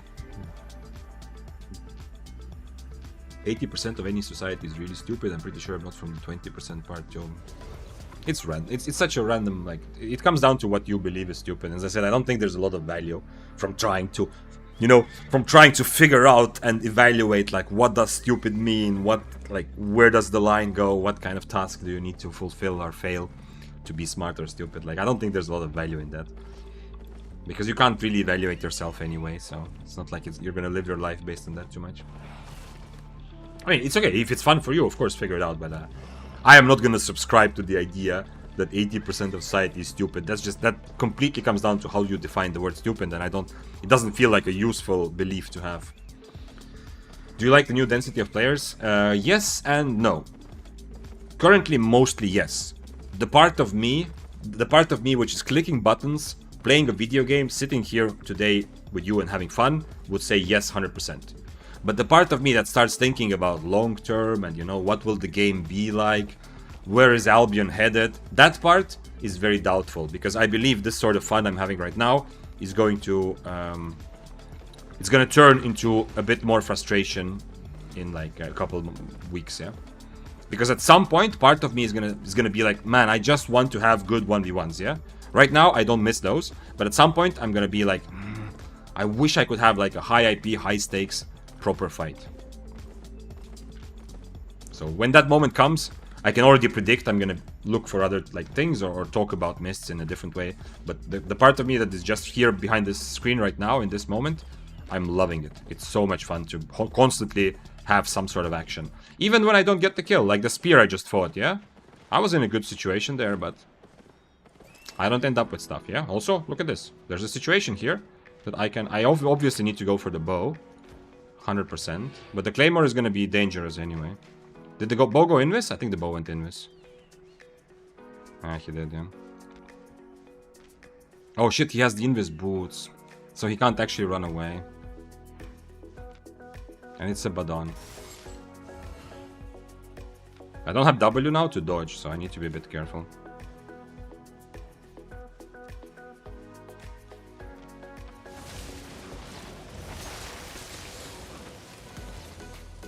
Well, at least he can never catch me, but... yeah, it's good that he went south. I mean, for him, it's really good, yeah? Because if he goes in any other direction, I can see him from there. Does he have cape? No, he doesn't.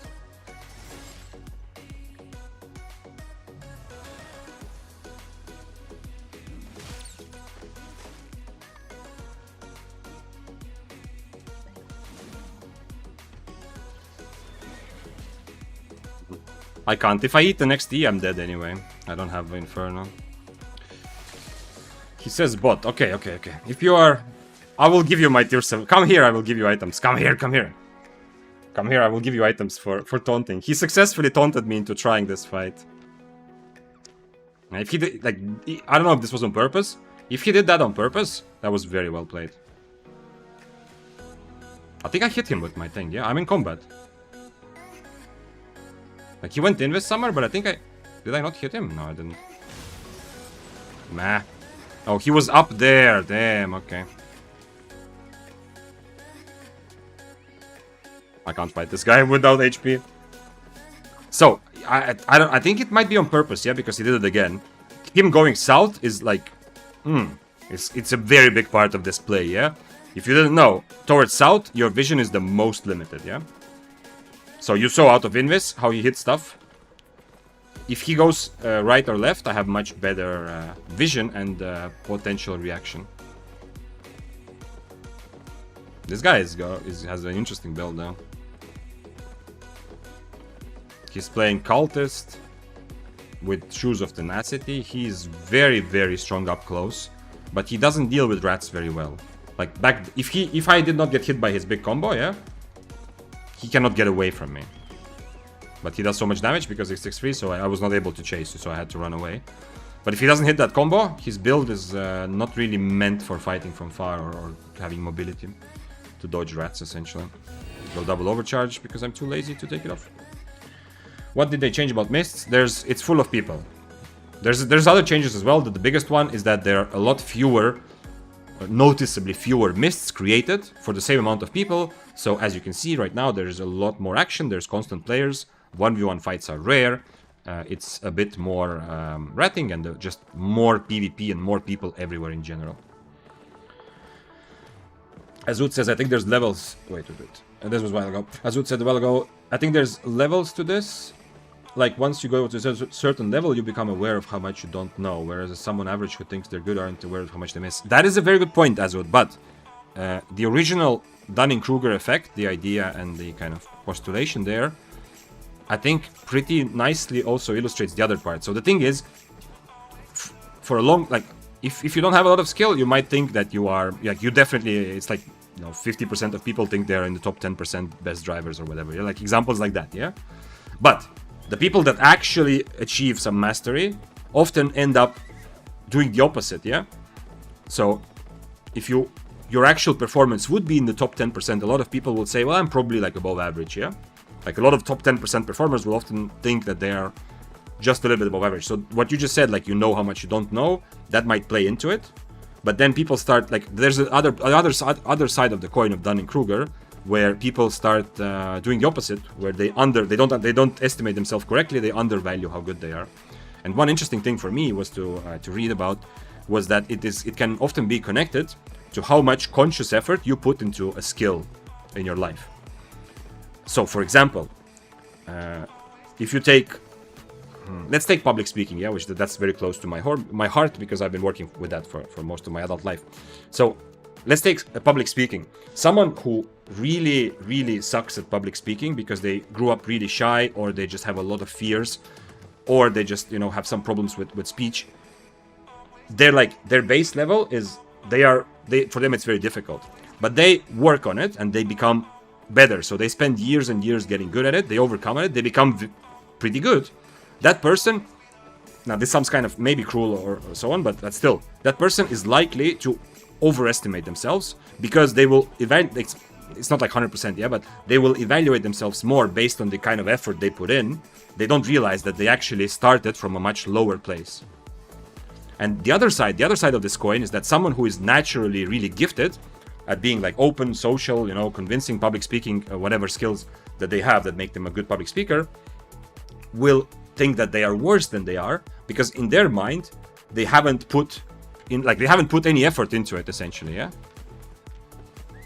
So someone who has not put a lot of conscious effort to become better is more likely to underestimate and to think, even though they actually started like near the top already, so maybe they didn't really try to get better. I hope this makes some sense, yeah? So people will often value themselves because you don't have a way to know how good you are, yeah? How smart you are, how good you are as a driver, yeah?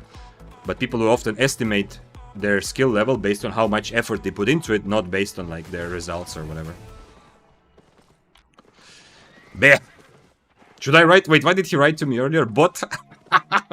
I'm not going to. I'm not going to. But earlier when he got away from me, he was writing bot. Is this kind of chaotic mist intentional? Yes, yes, yes. They intentionally reduce the amount of mist instances being created so that there's more people everywhere. I mean, if I dodge his combo, it's not crazy to fight him, right? With this. Cultist is annoying, but... Oh. Well, actually, maybe I can do with these boots also. These boots.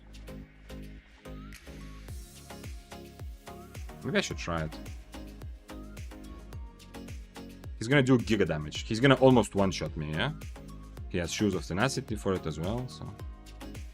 maybe I should try it if he comes back, let's see.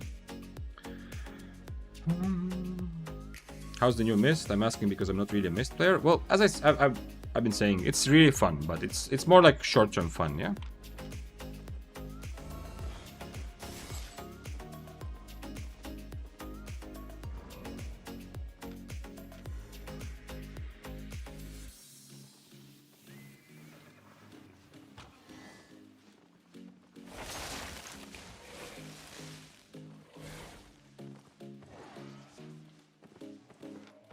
With what? He changed boots, okay. Too bad.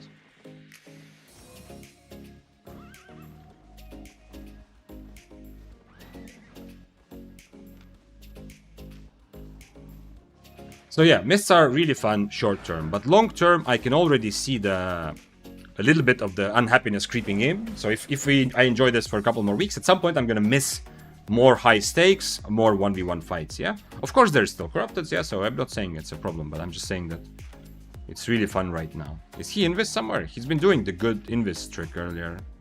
I don't know, I guess Death Givers would be on top of him though.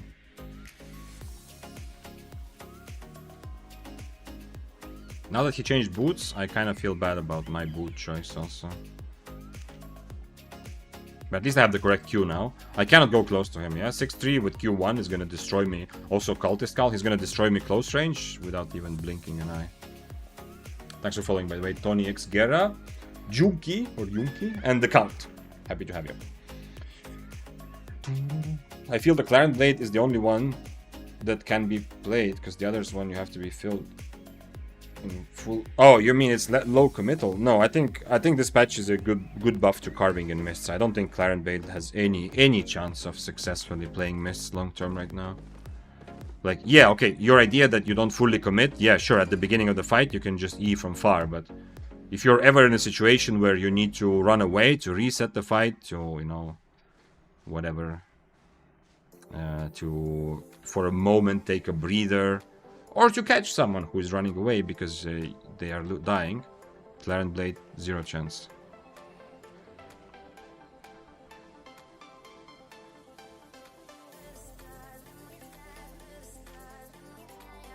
How is he not invis on top of this? What is this bait?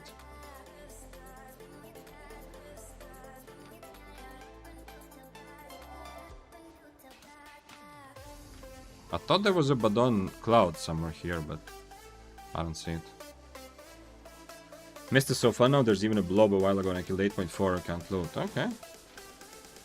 I mean, that's pretty crazy that you got the kill and then couldn't loot. That's a bit frustrating, but otherwise, yeah, I mean, the blobs, there's gonna be a lot fewer high IP players also, because it's much more risky. It's much riskier to play high IP, because there's so many people, so... There's gonna be more of a free-for-all for middle tiers, and of course, tons and tons of low IP players. But like some of the 4.1, playing 4.1 just to rat is kind of buffed, yeah, because in terms of fun, it's much more fun per minute. It used to be like you have to run around, wait for stuff, but now it's much more fun. Is he not here, the Badon? Okay, but on the other hand, playing like you don't have those big amazing kills which would motivate you to play hours of just dying and dying in 4.1.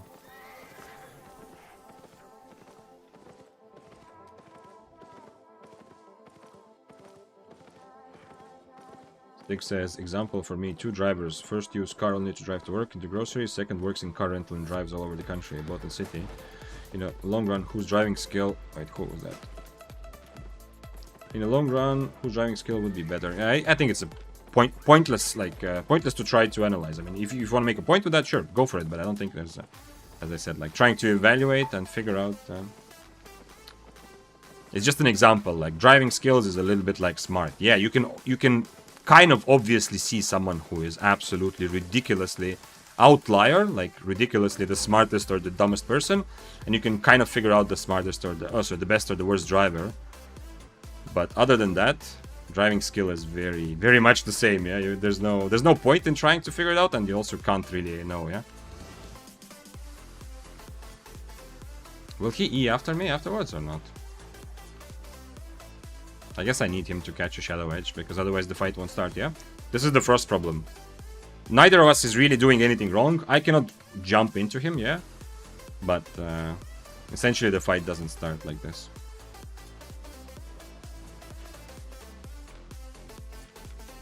I have a bit of an IP advantage though, so...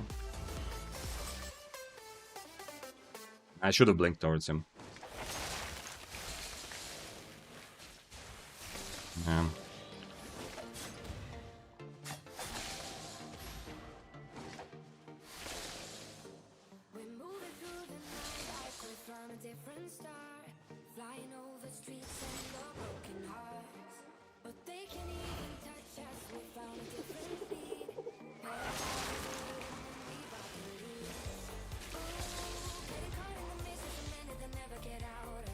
Wish I had Dust Quiver. I really wish I had Dust Quiver. Maybe I can actually catch him. Maybe it's not the worst start. But I feel like I was a bit too safe, so the fight will never really properly begin. Come on, mobs, don't let him mount. I'm counting on you, mobs.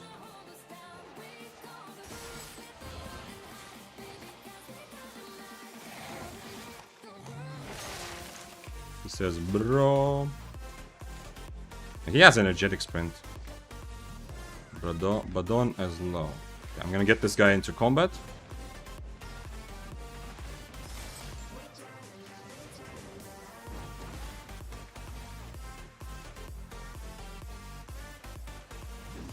Okay, getting the other guy into combat kind of wasted this. Okay, see, death givers are not that bad still. The fact that he can get away from that, I need to let him actually catch me and fight a little bit. Otherwise, it's not happening. How much am I? And this is my last food, so I have 5 minutes until I need to change mists.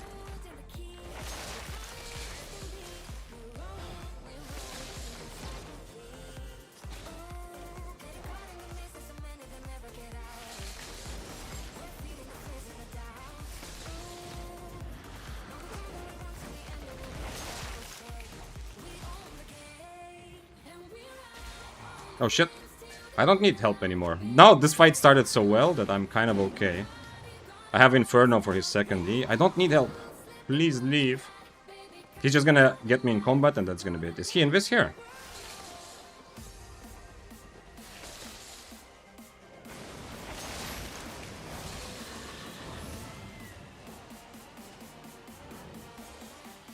If he kills me, that's okay. It's worth the risk, but... Oh shit, he does have the debuff. Yo, I just saw it very clearly there. This might be a bad idea, but... I mean, the bow is worth so much that it's not a... Like, we have to try. But I wish I could take this fight without him. Without the Death Dealers, I mean. Okay, I'm still in combat with him. Can I catch him? I'm on Omelette, so there's a chance. But it's gonna be a very long chase.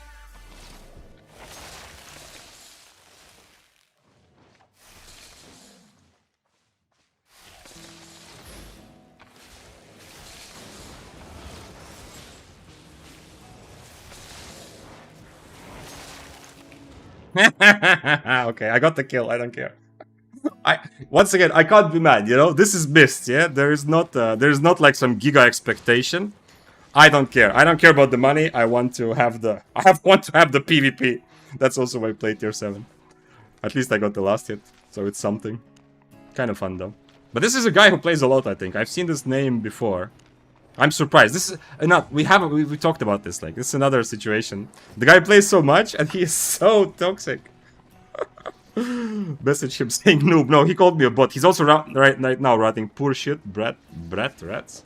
I don't know what the word brat means in that sentence, but I think it is a guy that we can see. Okay, I think it's a guy who plays like every day all the time, right? Okay, not crazy. No. He has like same, even less than me. The guy even has YouTube, by the way. That is always a bit funny. Like, I understand he has not adapted to the fact that right now people are all playing together. Yeah. I mean, not together, but everyone is like just fighting everyone. He has not adapted to that. So I understand his frustration based on before. But it's always a little bit funny to me, like someone is playing so much, and we've talked about this before. And even making content and still get so emotional about dying, you know. What do I have? I need Assassin Jacket. And Leering Cane I don't have. Frost I don't have. We're gonna go a couple more Frost and Demon Boots, yeah, okay. But yeah, this is why, like, okay, sure, I died, and if I didn't sacrifice myself for that, he wouldn't have died yet, yeah? But still, this is why the 6-3 is kind of... By the way, the Death Givers is not writing me anything, yeah? So, he feels some shame, yeah? For saying, I'm gonna help, and then killing me anyway instead of trying to split. Because he knows there is 0 chance of him killing the Badon if I don't sacrifice myself, yeah? So I think he must feel a little bit guilty, yeah? I'm not saying he should, yeah, it's a free-for-all, that's the Mist. But he must feel like, if I was in his situation, like if I was the Death Givers, I would feel a little bit guilty after that, yeah? I would feel dirty after writing. That's not because there's any expectation that people are, you know, not gonna kill each other. Of course, everyone fights everyone. But if you specifically take time out to write stuff in chat to get someone to help you, I would feel dirty after that. But also, I just wouldn't write anything, you know that. Let's go for this preset, this, and we're good. And Overcharge. Oh, thank God, I almost forgot. Also some more active music. Where is it? What is it? Why did it suddenly become so... low energy music from someone? Side front energy. The worst is the fact this cursed have your both sets. What do you mean? Imagine trusting people in Jackson. Yeah. I'm saying there's no expectation. Yeah. Nothing there was out of the ordinary. This is not just Black Zone, you know. This is like new Mists. It's even more than anything else, yeah? This is absolutely absolute free-for-all. Everyone attacks everyone, yeah? I'm just saying that, you know? I would feel dirty if I use chat. And you know this, I've talked about this before, yeah? Like, I'm not gonna write something to... If I wrote, yo, if I made it clear that I'm trying to team up with him, after that, I wouldn't attack the other guy, yeah? Because otherwise, I don't feel good about myself, yeah? But there's no expectation. Everyone attacks everyone. Absolutely. And this guy expecting to 1v1 tier 7s or whatever is... It is sad. And he making YouTube videos, so maybe he has some videos explaining his point of view while he's writing toxic shit when he dies in Mist after playing thousands upon thousands of hours. Because this was not like a special situation, yeah? This was the most obvious tier 7s teaming on a guy worth 5 million.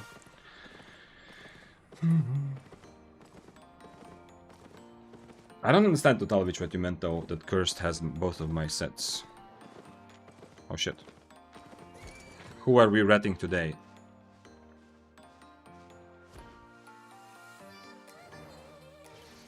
Let's go. Let's go. But who did you run away from? No, I'm not in combat with the other guy. Tier 6 carving. Who did he run away from? He was almost dead earlier. I don't really want Invis, but I mean, I do kind of need Invis. Who is this? Tier 7 Spear. You see, this is Mist now. Anyone wondering? This is Mist now. This is fun though, right? For a tier 7, this is fun. I'm not risking much, I am having some fun. Yeah, there's no expectation that I'd survive there. When I go for the Badon, I already know that my life is completely at the mercy of like the Death Givers. So yeah. I mean, if those situations happen often, obviously I'm gonna at some point stop, yeah? Ooh, what is this? This is some sort of interesting interesting Frost. Is he coming towards me?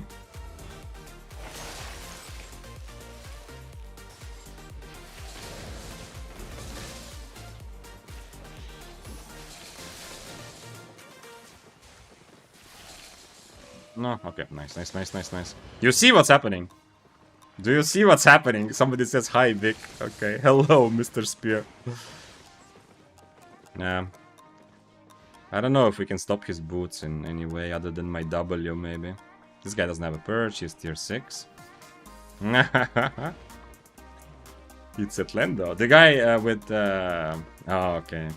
I see. What's up, Scepter? Also, happy to have you. This is Mist now. I wish everybody dismounted, yeah? So we could kill him together, and I would die. Just like with the bow, I would die. 100%. But I don't mind, yeah? It's fun. It's a very... like, to play Mist now, I said this yesterday, you need to adjust your expectations, yeah? Like, you need to... Before entering a Mist, you need to take 2 minutes, sit down, and talk to yourself. I am not going into Mists for 1v1 fights. 1v1 fair fights do not exist. Stuff like that, yeah? To kind of get yourself ready, because that's the reality now. Would Helion Jacket be okay for Mist now, or still too few people? No, not really. Helion is not a good way to fight outnumbered in Mist. You don't want to be in the middle of people, yeah? You really don't want to. Like, if you're playing very high tier, Helion can be okay. To manage 50 rats, if you're playing like 6-3, even higher, 8-3 Death Givers, okay, sure, Helion can make some sense. You can survive in the middle of a bunch of tier 7s for a while. But you don't really... I mean, I don't feel like you want to. I feel like a simple Inferno would be better. And if you're playing middle tier, just go Assassin Jacket for a lot of the builds. Interesting that I'm seeing more plate armor today. Like I've seen Spear on plate armor, the guy that I ended up not getting the kill because there were rats. I saw the Death Givers on plate armor. This Frost was on plate armor. Just saw Bloodletter. There's a lot more plate armor. Victor, how you doing? What's up? Hello, Kaiser. Who is this? Who are you? You plate armor Bloodletter.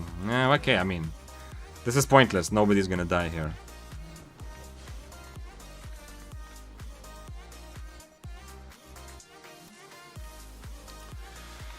It's 4.1 with plate armor. That's kind of rare. Don't really see that.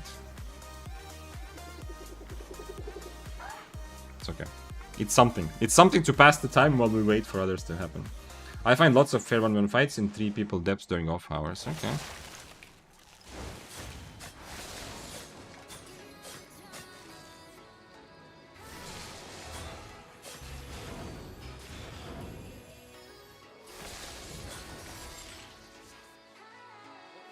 Oh, no, no, no. No, Mr. Mop. Need to be a bit careful. No. I am playing for 4.1, so...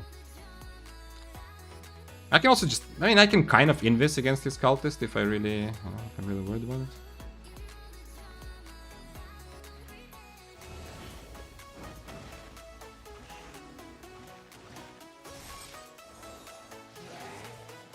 If he wants to, he gets away anyway.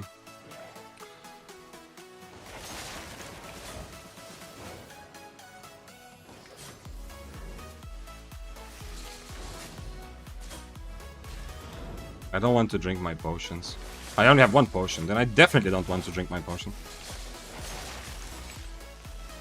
I kind of have to drink potions now. Who is that? Curse. Curse on Wanderlust. I just need my... I really just need my W, yeah?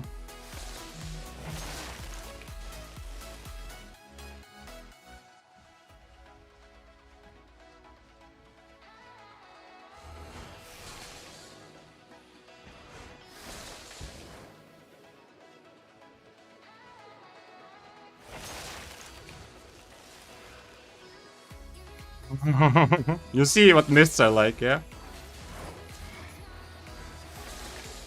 Okay, it's practice for the iframing. And I think he's gonna die to dagger pair.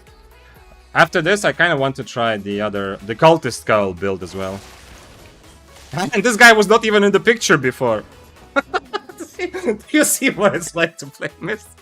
I must admit, it's fun. It's fun. This guy I never even saw before, yeah? Like everyone else, I was managing in my brain. I was ready. Okay, the Death Givers might come at some point. So that was like something to think about, yeah? There was... The curse obviously was very obvious, so I was thinking about dodging him. Unfortunately, the dagger pair just dismounted there as well with 15 seconds, so I couldn't... Otherwise, I could keep running the other way. But the last guy was just the most randomest out of nowhere guy I never saw before in this mist. This can get old really quick. I don't think this is gonna be old as in annoying, but it is going... Like, it's the lack of 1v1s which is gonna get, you know, on my soul, you know? I'm gonna feel like, okay, I've had my fun, now for, like, serious gaming, you know? This feels a bit like playing a casual game. Like, for example, this time I've been streaming, not all the time, but sometimes when I feel like... Obviously, I'm not playing Albion without stream anymore, yeah? And sometimes I still feel like I want to play a game, like, to relax, just to turn off my brain, to play very casually, yeah? I've been playing Marvel Rivals. I'm not saying it's like a universally casual game, but for me it is, kind of. As an example. Instead of playing Rivals as a casual game, you can just go into Mists now, you know? Doesn't fit that try-hard, full loot, high-stakes feeling, but it's just like, turn on the PC, turn on the computer and you're instantly having some fun. I think if you want to go do 1v1, you have to go to the Abbey, says Kaiser. My last Abbeys that I were in, where I killed 3 people, like 3 low IP, like tier 4.1, 4.2 guys, while trying to clear the Abbey. And then there were still 2 guys on the chest and another guy running around. So my last Abbey was also 1, 2, 3, 4, 5, 6 people plus me. Our last couple of Abbeys were more or less like that. Do I go Chill Hull with Cultist now? Or is it not a good idea? The Frost was really nice though. But I want to get through some more weapons. I don't want to just play Frost. So let's go Cultist, Chill Howl. How much does this cost? It's pretty expensive, yeah? This is tier 8. Just thinking whether there's any value in that. Okay, let's go. Let's go like this. Let's go the Chill Howl build that I used to enjoy a lot as well. And I'm gonna use Mist Color for this, and the rest will be kind of obvious. And I'll buy Tornado Potions probably. Actually, do I just go Undead Cape? Is that okay? Let's try. The cool thing about Undead Cape right now, it would be absolute... Oh, come on. I'm having trouble with my bank. A cool thing about... Okay, there's... About Undead Cape, and I don't have any, is that it would be absolutely overused and people would use it much more if there weren't so many Stalkerhood users there. There's still a lot of Death Givers and other Stalkerhoods as well.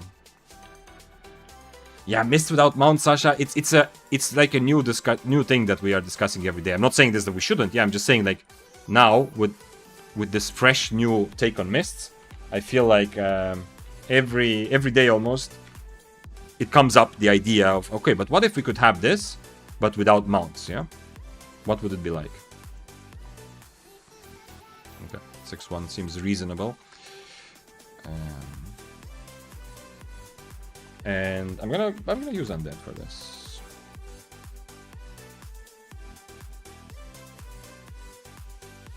And the Demon Boot still. That makes sense, I think. Because I don't want to be in a situation where I cannot swap the Demon Boots when my enemies have it. And Tornado. Let's buy Tornado. Maybe even this Tornado. Doesn't seem terrible. Like this. Omelette.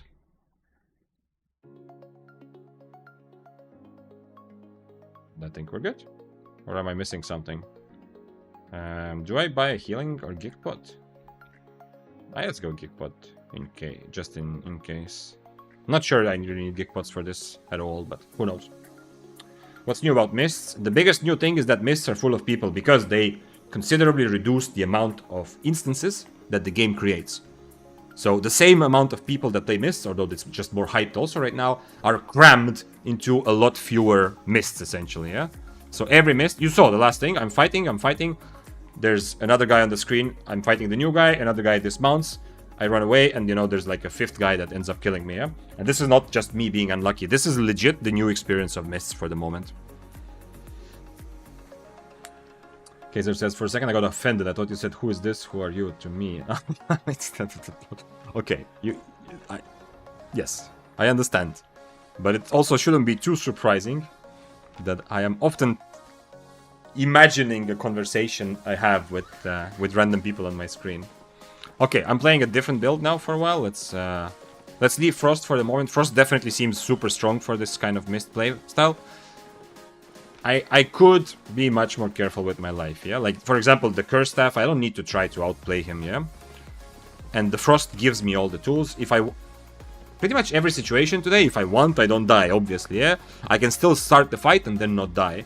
That's what the Frost is like, gives me, essentially.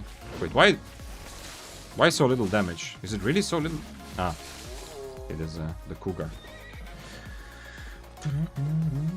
Mists were like the only content for Gucci soul players with bows, now they got screwed. Yeah, well, not exactly the only, yeah? Corrupted Dungeons also people play sometimes 6-3 and higher, even 8-3s, some of the best players.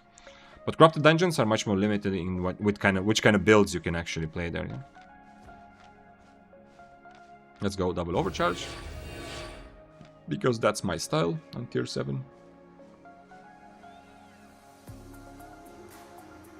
There's definitely going to be a bunch of people here, no doubt.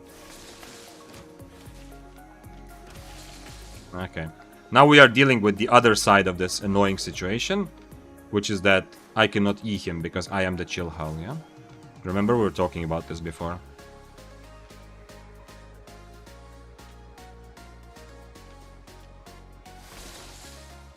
Everyone's playing Frost Staff here. So this fight is going to be difficult. Also, he can do damage from far with his 6-3 helmet. Kind of smart for him to upgrade that. That's also what I was thinking when I was playing tier 7. I was thinking of using tier 8 Call of Purity, because that is it's a relatively significant part of the damage that you do when you're playing Frost in a kite situation. Yeah, so felt like a good idea to upgrade it to be stronger. I'm on Omelette, he's not, so I can kite a bit, but...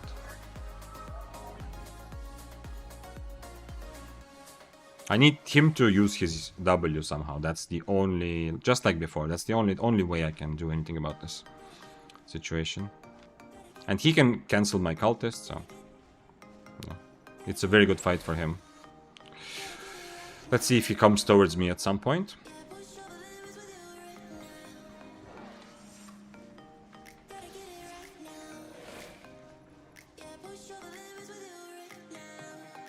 If he gets close, he can E and I cannot, yeah? Just like before. But if he's following me, I have better chance of hitting my Qs, which is nice.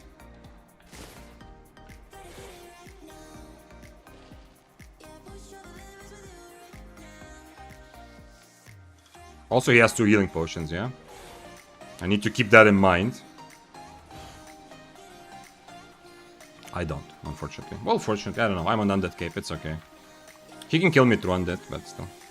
Oh, he changed to Inferno, okay. That's a good decision from him.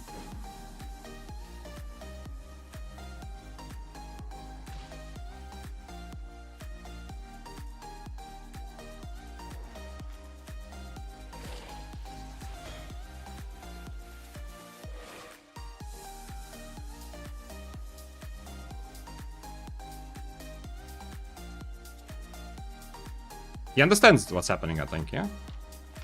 Like, he realizes, because he has not used his E at all. So at least part of him realizes that, you know. If he uses his E, then... sorry, if he uses his W, I'm gonna E him. But sooner or later, he will have to.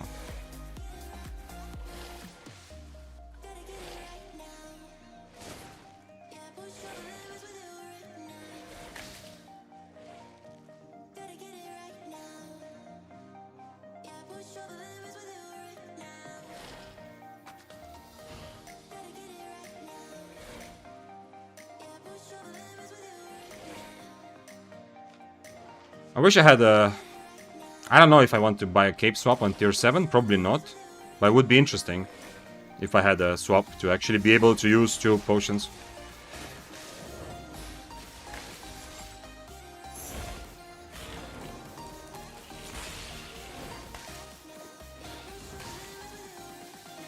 Not ideal. Inferno was good, yeah? The prediction... Well, not prediction, but he understands the moment he uses his W, he understands I'm going to E. Kinda wish I brought healing potions now. At least one, yeah? The Gig Pot is also okay, but the Frost I cannot Gig... It's not as predictable, yeah? Okay, we go again. Claren Blade. What was that, Hursorio? What did you try to... You're just naming items? Or you think Claren Blade is you still think Claren Blade is like legit good weapon? I don't think so. In solo PvP, Claren Blade was already difficult before, and it's even more difficult now. I mean, in the middle of a bunch of people.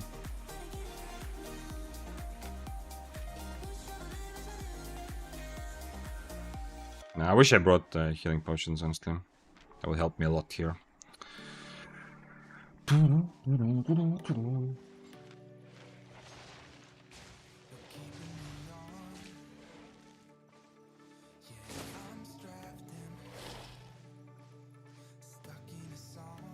That's crazy. Holy shit. Everyone, I see. Like the next couple of days are gonna be a lot more toxic than usually, yeah, because people are adapting to this new system. Like people are adapting to the fact that every mist is like everyone is just fighting everyone, and there's constantly people, yeah.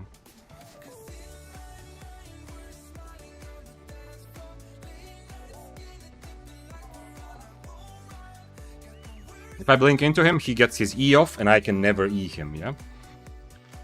So even if you forget about the 2 healing potions, if I blink into him, it's just free damage for him, and I can never E, unfortunately, in the Ws. Wish I had a regular Frost now, but hey.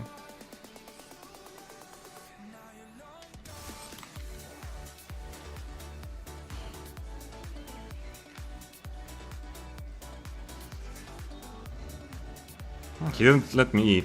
He could Inferno, yeah? After I E him, he can still Inferno like before, which is also... Like, my E is not crazy. It's not like if I hit my E, the fight is over, GG, I'm winning, yeah?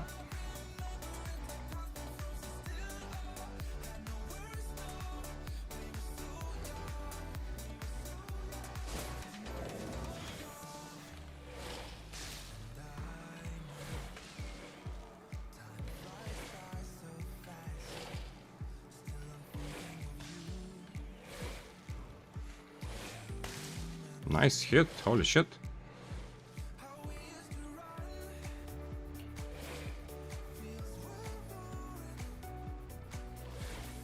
The only thing that gives him hope, yeah, is that he's using his helmet like that.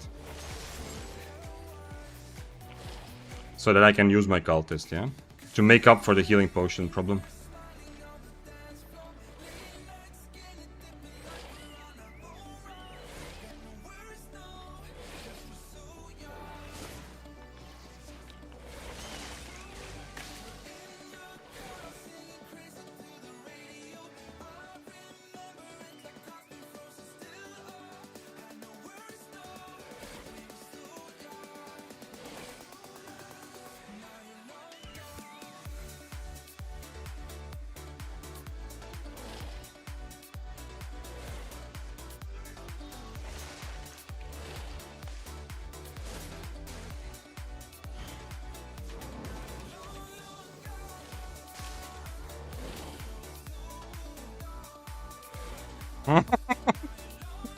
This is why people don't like Frost. This is a stalemate. He's never using his W, and I cannot just stand and to just tank all of his damage and not be able to use my E.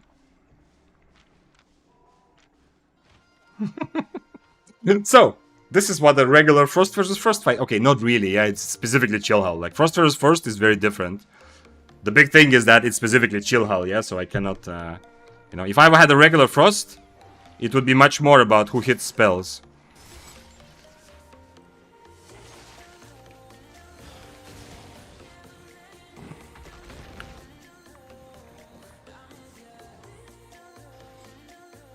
If he didn't have 2 healing potions, I can kind of afford to lose some of my HP.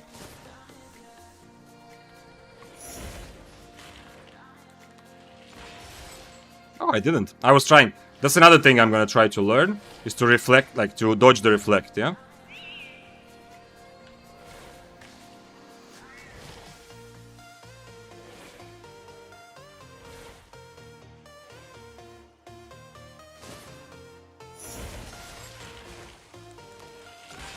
What? I still got frozen.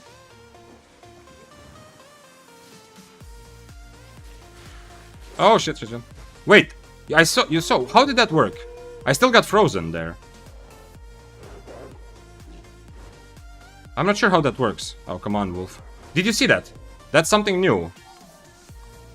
I'd like to see that and then check it out. And let's look at the replay. Anyway, this fight's not going anywhere. Average Frost Gaming. I'm gonna go buy a healing potion probably. Okay, wait. How did that work exactly? Because the whole point is that you don't get frozen if you get out of the area, right? That's the whole point, and the extra damage doesn't hit. Let's look at it together quickly. What just happened? So the very end here. Okay, even further. Here. Okay, here. I hit my E, he hits his E, and now I blink out, and look at this. Eh? It's very obvious that I didn't stay in the zone, yeah? Is this just some sort of, is this like rubber banding back or what? Okay, we need to experience this a couple more times to figure it out. If this works, like if this is broken for other dashes as well, that's a very big buff for Frost, yeah? Because the big thing is that now your E, if you cannot guarantee that the person stays in it, it does a bit less damage. So it was specifically nerfed against, like if you use it randomly essentially. If I'm playing Spear or Carving, I can get out of there, yeah? I can get out of this area with my E, and then, you know, that's kind of the counter to Frost Staff. Not full counter, but at least it counters a little bit of it. You were freezed by the auto attack? No, I wasn't, Azat. It was very clearly the proc of the E. Also, he couldn't auto-attack me. He was frozen himself in my E, right? Looks like the new Frost E wasn't tested. That's very important to figure out, yeah? Maybe change TP 4th W to 4th W. You can gap close with helmet anyway. To 4th W. It could be an interesting idea, but then I have no choice. Then we are just... He just gets on top of me, and we just brawl, and that's it. And the thing is, maybe it's not a bad idea. Maybe I could have tried it, this thing. But if he gets on top of me, essentially, I can never E. I just have to use my Qs and Ws, and W does do a lot of damage. I just use Qs and Ws, and he never uses his W. and he will always use his E whenever it's ready, and I cannot use my E, yeah? So the question is, can I out-damage him if he's constantly spamming E's and I can never use my E? It's unclear. And then if he starts running away, hopefully I can catch him with helmet, yeah? Won't it more exciting to try 1v1 in the middle of 10 people? That's always what makes my heart race. I do that, yeah. I've done that already, and I die for that, but it is fun, yeah. But it just, you know, like taking fights in the middle of rats used to be, and there's still extra excitement unless you're risking 8.3. I like to do that. And there is a bit of this, okay, I want to outplay the situation, I want to kill this person, and hopefully survive, yeah? I also already start thinking, what are my chances and how can I possibly survive against the rat? Sometimes I die, sometimes I get away. That's still fun. It's the same as taking a fight when you have like 20% chance of winning. It's still fun. But the thing is, when mists are so full, I'm not saying it's still fun to fight, but this whole aspect of maybe I will survive the rat is zero. Like that goes away. Like some of the fights, like yesterday I fought against the guy on Daybreaker against Froststaff. There's literally 5 horses on the same screen.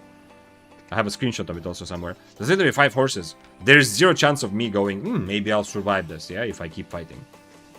If it was like 20%, if it's just one curse rat, it's still kind of fun to see. Maybe I can handle both the enemy and still get away from the curse. So yeah, so that part of the 1v1, like that part of being able to solve the situation, I just know. Like some situations, like also when I was fighting as the bow, zero chance. Like this guy, when we were chasing, the guy got really, really mad. I knew when I committed, as I said, I knew I'm dead, yeah? I was not thinking that, maybe I'll survive the Death Givers. Yeah, I knew that if the Death Givers clicks on me, I'm dead, obviously. Thank you for following, Button Smasher. And earlier also Timawari. Happy to have you. Right now, the average density, it's mostly around objectives, which is kind of nice, yeah? But if I'm just running around, I don't see as many people as before, but it is still a lot, yeah? Mists now are not a place to 1v1 by any means. 100% I agree, Lendo. I can sign my name under your message.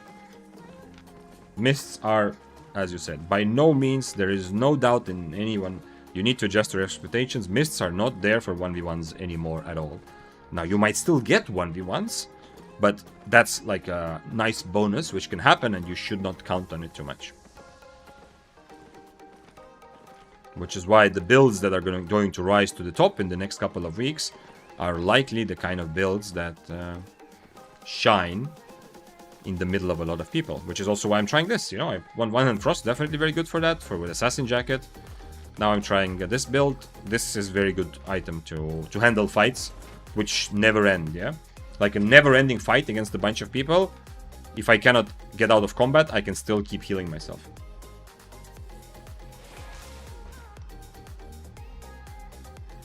Yesterday evening I come to small camp in corner and see 7 corpses. Holy shit, Sasha, 7!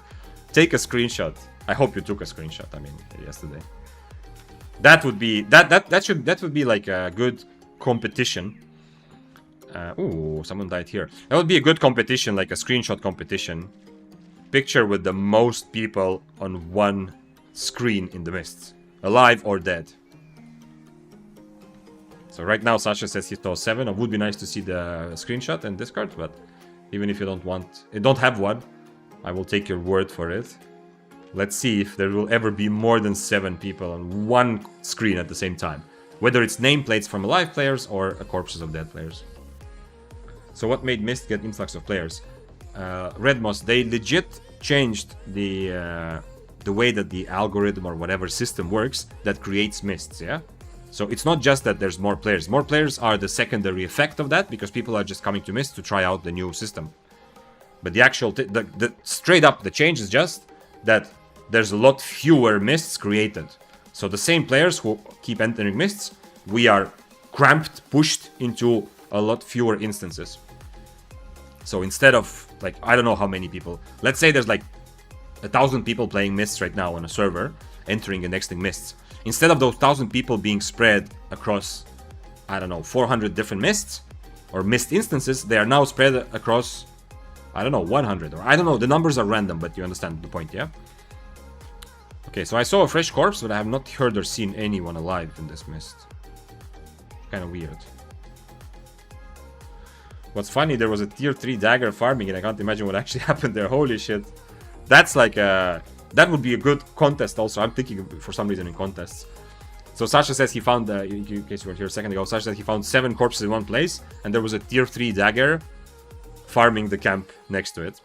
That would be a good competition for, like, create the most creative story, like what happened, yeah? The background story. Like, did the dagger kill the last guy? I guess not, because if the dagger had any kills and then you loot, he would not be farming the camp anymore on his tier 3 items, yeah? So it's likely that maybe the dagger was farming a camp and he was like... The huge fight was happening next to him and he didn't notice or he didn't care about it. That's a fun way to implement it. Okay, I actually haven't seen anyone for like 3 or 4 minutes, yeah? That's kind of new. Oh, so higher density, more mist chaos. Yeah, it is unrecognizably more. It is very uncommon right now to do what I'm... Like, the last 5 minutes are an exception, you know? That I've run around and I've only found dead people. A lot of fights, they're gonna be third-partied, fourth-partied, fifth-partied. Let's run around and find an abbey, actually. I have time on my overcharge? Yeah, I do.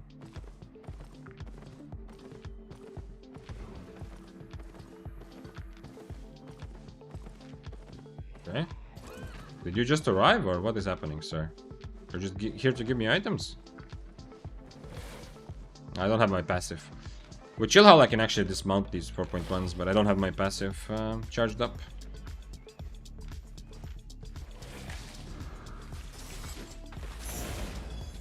No. Well, I don't have a... Oh, wait, he doesn't have boots. I mean, he doesn't have minor boots. He's not using minor boots. What's the cooldown on the cape? Oh, minute 20. So I have a minute and 20 to find that guy again.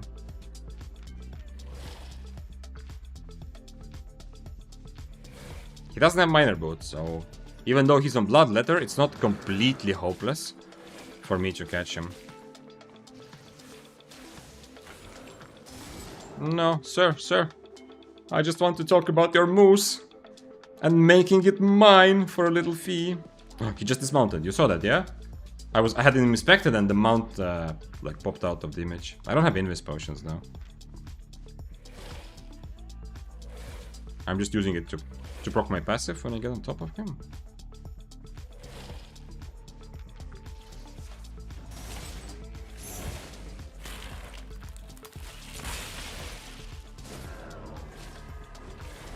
No! Ah. Does he have invis potion? He does, yeah. I used Duskweaver to have the extra bit of damage to dismount him. Unfortunate. I should have thrown the potion in front of him. Damn. I could have messed up his boots. I mean, there's an equal chance that I'm gonna mess up my own boots, yeah. Or like just throw him back to me. And I mean, throw him away.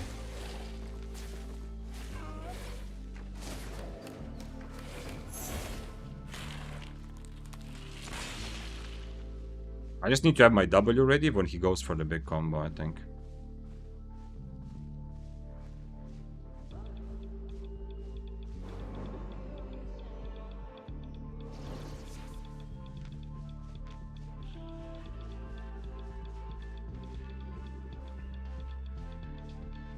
I stayed a bit too far in my jacket.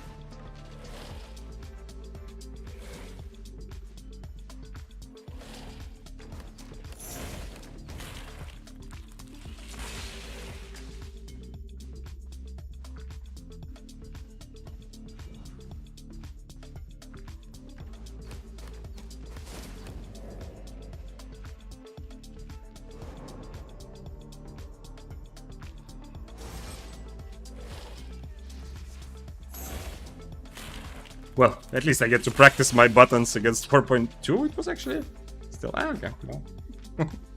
At least some warm-up practice, yeah. I wonder how much damage he would actually do if he hit his combo. Like, it would be considerable, but it's definitely not enough to kill me, yeah. Also, I wonder what would happen if I tornado under myself when he goes into boots. That would be interesting as well. Tornadoes are dangerous for you too. Yesterday I thought throwing it to make some distance, but due to lag bumped. I did that a lot in the depths, yeah? When I played depths, I also used tornadoes often, and I did that exact thing many times.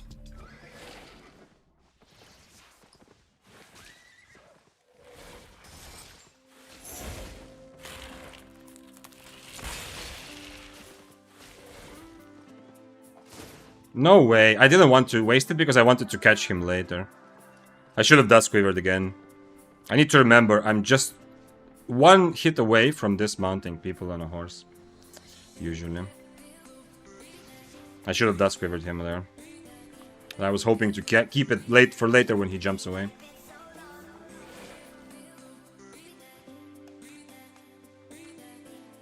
Okay.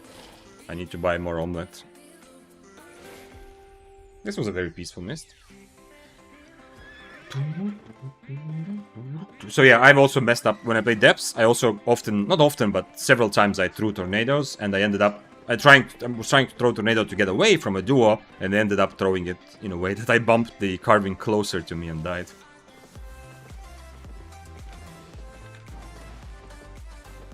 Okay. I still have a lot of overcharge time, but I need more food.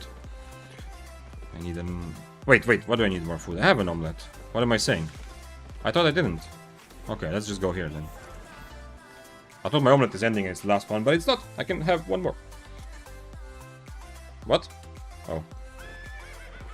Okay, let's go through the city anyway, whatever. Maybe instead of this, I should probably buy poisons, yeah? So I can change to poisons, actually. Let's do that. Let's take another omelette and let's buy poisons so that in a fight where I do decide I don't need tornado, I will just poison my enemy. I will be able to often, because of cooldown reduction, I will be able to often poison twice in a fight. Nice. Like this, and I have some poisons. Don't really need... Okay, actually, you know what? Let's take 8. And I need another omelette. And then we go. Okay, mists are a bit more peaceful today. So maybe last couple of days more people were just testing it out. Maybe. That's what I was also... why I'm careful about saying bad things about the update. The first couple of days. Because... how people react long term is still always like it takes time. Yeah, that's why it's called long term. But it's going to be more interesting when people figure out. So a lot of people currently are testing mists. Maybe some people are not playing mists right now. Maybe some 1v1ers go into corrupted or open world for other types of content. So maybe mists will end up, or maybe they are still tweaking. Who knows? Maybe they're still tweaking the algorithm in the background. So it's possible that they will find a better balance, where it's still a lot of people, but not as crazy as it feels right now. But who knows?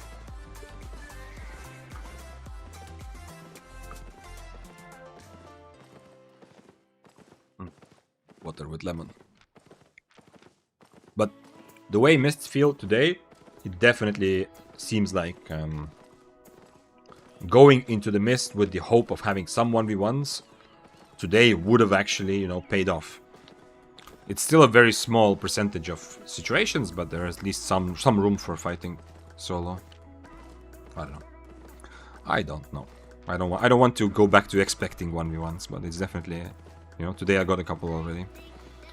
And some of the fights that didn't happen, like the bow, I could have maybe 1v1 the bow earlier. The frost I could have fought earlier. Can you give me your top weapons for the mist right now? No, Franz. Absolutely not.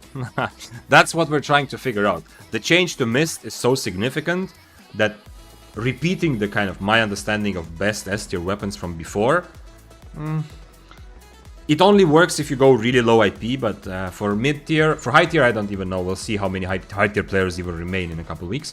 But for middle tier, which is the majority right now of what's happening on screen, I think it's not useful to repeat the kind of the tier lists or ideas from before.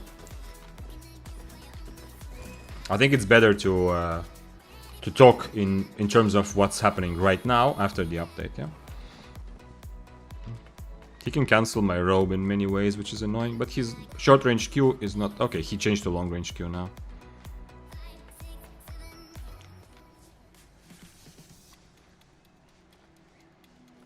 So yeah, so like that's my whole day today is trying to figure out and experience in even more depth, and we're going to talk about this a lot later. We're going to talk together, so if you have opinions, let me know as well. We're going to talk about which weapons gained the most or lost the most with the changes in Mist, essentially. I tried Mist yesterday as a new player and I got Mist. I don't know what it means, you got Mist. Vod says, yesterday using Daybreaker, I beat a Q1 Assassin boots Deathgivers. I used Bump on Helmet. That's potentially clever. I mean, if you won, then, you know, it worked to some extent. Potentially clever. You are definitely focusing on kiting, so why not? And it depends on what your helmet other option was, yeah, of course. If you had Purge, then that's also not bad, yeah. But I mean, you have Daybreaker E to purge their mercenary, so... Good choice. I'm happy to hear that. Kaiser says, I think the new Mist meta is ultra mobility builds. I'm not sure yet. It's not just about weapons anymore. I'm not sure. There's a potential that ultra, like, or hyper mobility as I called it, but essentially that very, very mobile weapons will come back and dominate because they are safe. They are safer than most other people in this situation. But I don't know. I feel like things like something in between, like a Frost Staff, Battle Bracers, Fists of Avalon, Spear, are gonna be better because you can still take fights. You can still 1v1 or 1v2 if you need to. You're not only reliant on taking free kills and surviving if you get grouped up. So I feel like right now, the thing is with double, like the problem with ultra mobility is you have to go probably higher tier as well. Like tier 7 double bladed, if you basically play leaning into the mobility, or tier 7 bloodletter, is not gonna feel as good as tier 7 spear or frost staff. Because, you know, I will win 1v1s against them, yeah? On a proper build, kind of proper, yeah? On the other hand, if you go higher IP, then you're inevitably gonna die. Like 8.3 double-bladeds are not gonna be as popular at all, because you can no longer, unless you are cheating, yeah, with radar, and even then, I don't know, but you cannot run around for months or weeks surviving, because sooner, like, it's gonna happen much sooner that you're gonna get into an unfortunate situation where you try to take a fight, you're running away, and then suddenly there's 5 other people chasing you. What would be the best weapon to use when gathering, in your opinion? I don't do gathering, Mr. Noxer, so I don't want to have my opinion about this. But the very basic choices are carving, dual swords, or bloodletter, yeah. Because you have mobility, you have good mobility. The dual swords and carving, the idea is that you also have iron will, so your boots are not purgeable, because if you're a gatherer, people who are going to attack you, they're going to kill you if they purge your boots, usually, and not kill you if they can't purge your boots. So that's the central thing. Interesting, man. Today is much slower, yeah? I mean, it might just be randomly the day, yeah, but... I guess the work is also not over yet, so not as active yet. Not the prime time necessarily yet on EU. What's the reasoning for Duskweaver helmet versus Call of Purity or Hunterhood? I don't see any benefits of Hunterhood, but the Duskweaver is just so I can kite away and I can catch people, yeah. Otherwise, I have a bit of a problem of both ways, yeah. I don't have bad mobility to get away, but still, with you saw already with Duskweaver, I can get away from if there's a bunch of people, and with Duskweaver, I can also catch people after they when they realize they're losing and start running away.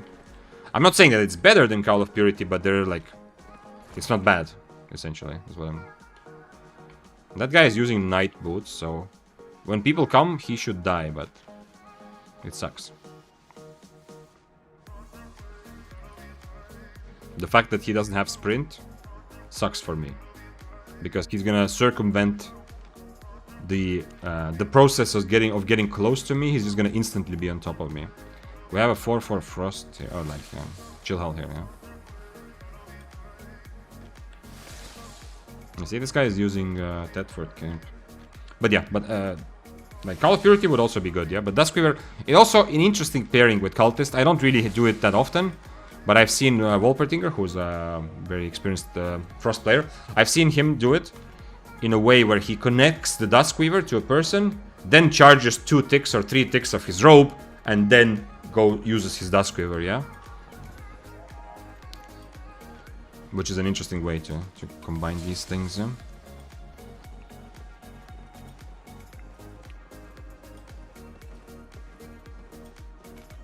I hope he understands that the other guy is 4/4. But, you know what? I'm too lazy to even try to make sure that he understands. If they want to kill me together, it's whatever. That's what mists are like.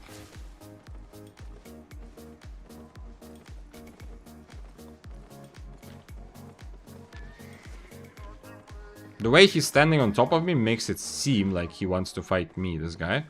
And does not want to try to kill the much more valuable Chillhowl. But who knows?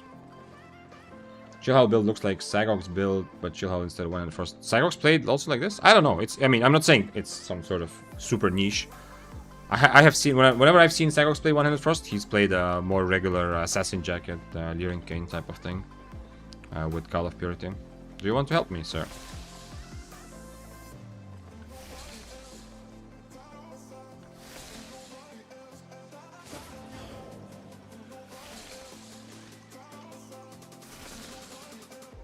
He cannot use his E to chase me. Just like before the other guy, yeah? He has a healing potion, I have a tornado there. Interesting. I think he went Invis though. Yeah, he used his Invis.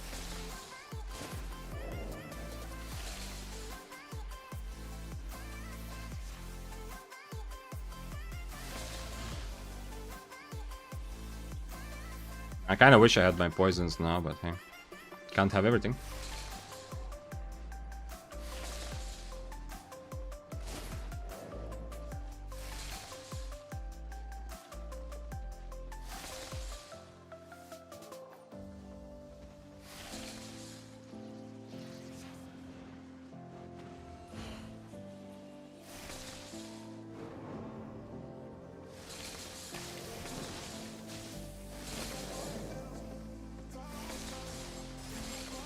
Ah, I should have eaten before I do that. That was my bad. Ah, I need to be ready for. If he goes that aggressive, I need to be ready. Obviously, the dual sword is gonna kill both of us.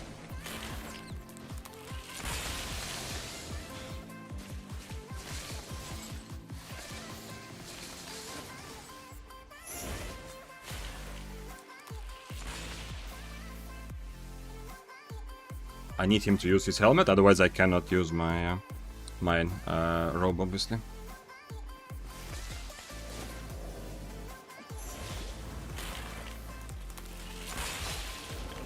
No, now I'm dead. Now I should be dead. Unless I connect my Duskweaver to something, I should be dead, but we'll see. I need a mob. Give me a big mob right now. No, I'm dead, I'm dead, I'm dead.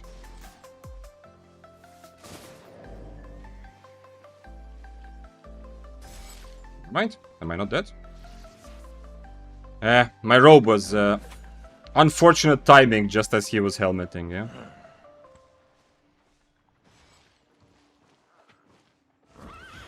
Yeah, I'm not dead. Let's change to poisons after this. This is another one of those, like, this is another one of those fights, yeah? I'm not surviving. I'm not taking this fight to live, yeah? I'm taking this fight to have fun.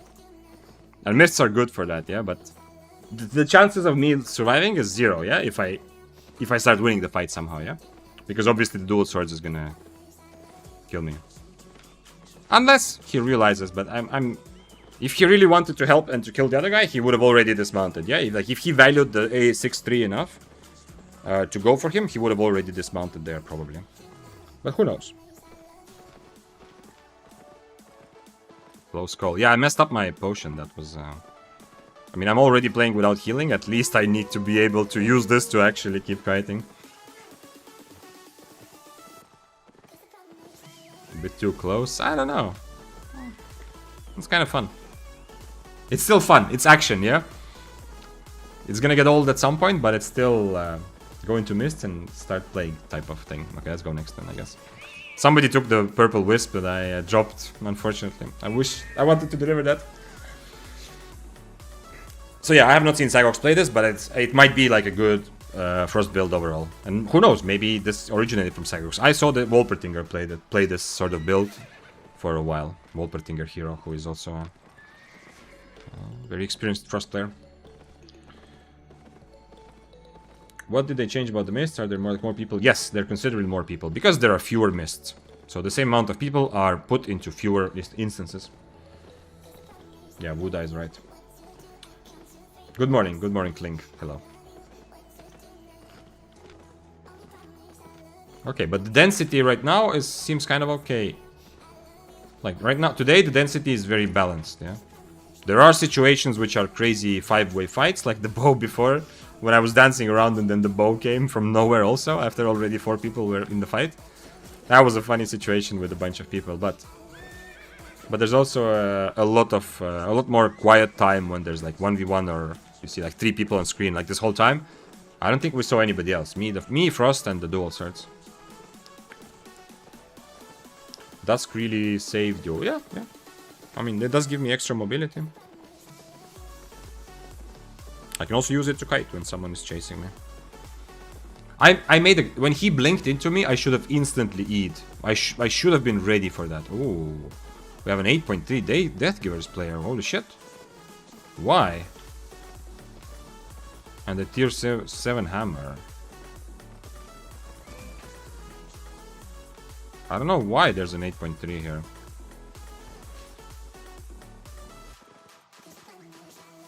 Well, see, this is how you're... If you're playing 8.3, like, your life is like this. And the life was always like... Your life was always like this, but now it's... you know? The chances of him, of the 8.3 being able to use his IP, of killing 6 trees is much lower, like, yeah? Like, I don't like the term IP abuse, but essentially the idea of killing someone because you have higher IP, the chances of doing that are much lower now. I don't know if this guy is trying to actually fight me or not. Let's see. I go here. Let's see if he follows. Okay, he follows. Okay. He can cancel my robe in many ways, which sucks. Because he wants to fight 1v1 me, it seems. Never mind. I don't know what he's trying to do. He finds someone else? Oh shit, there's an 8.3. The 8.3 is there. Did he get stunned? I only have 2 stacks. I wish I was stacked already. That's... If I had stacks on my passive, I could have dismounted him there. Yeah, too bad I didn't see him on screen on time. Remember, trust nobody though. Everyone is out to get you.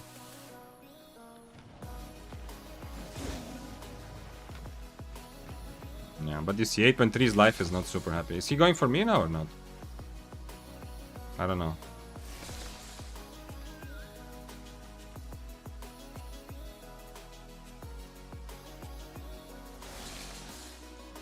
I can't figure out if...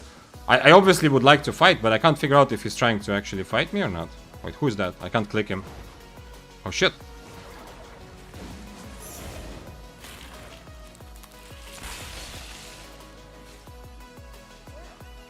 He's on polymorph. Okay, so he can't get away if he's on polymorph.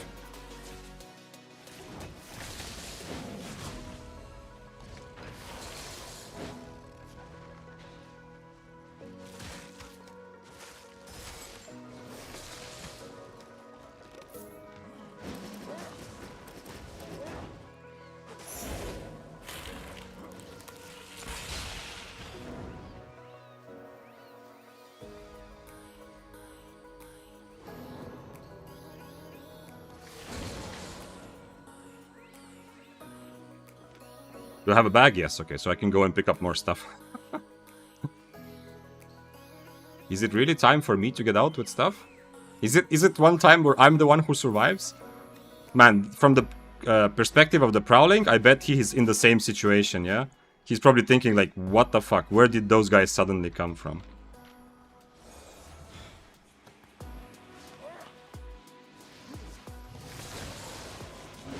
No.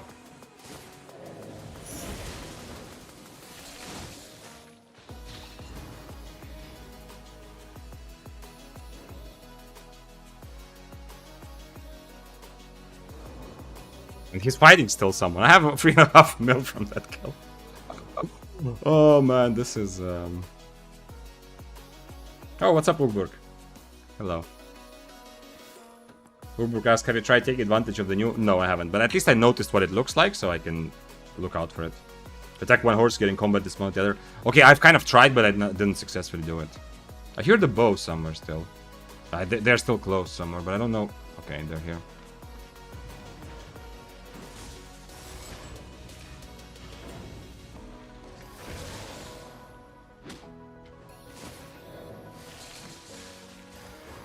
No, I attacked the wrong guy.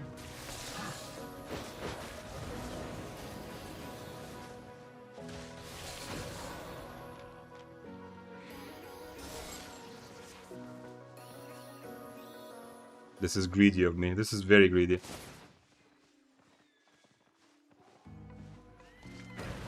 No. Tomb Hammer is good like this. That's exactly what we were talking about before. You know, when he's kiting away from me.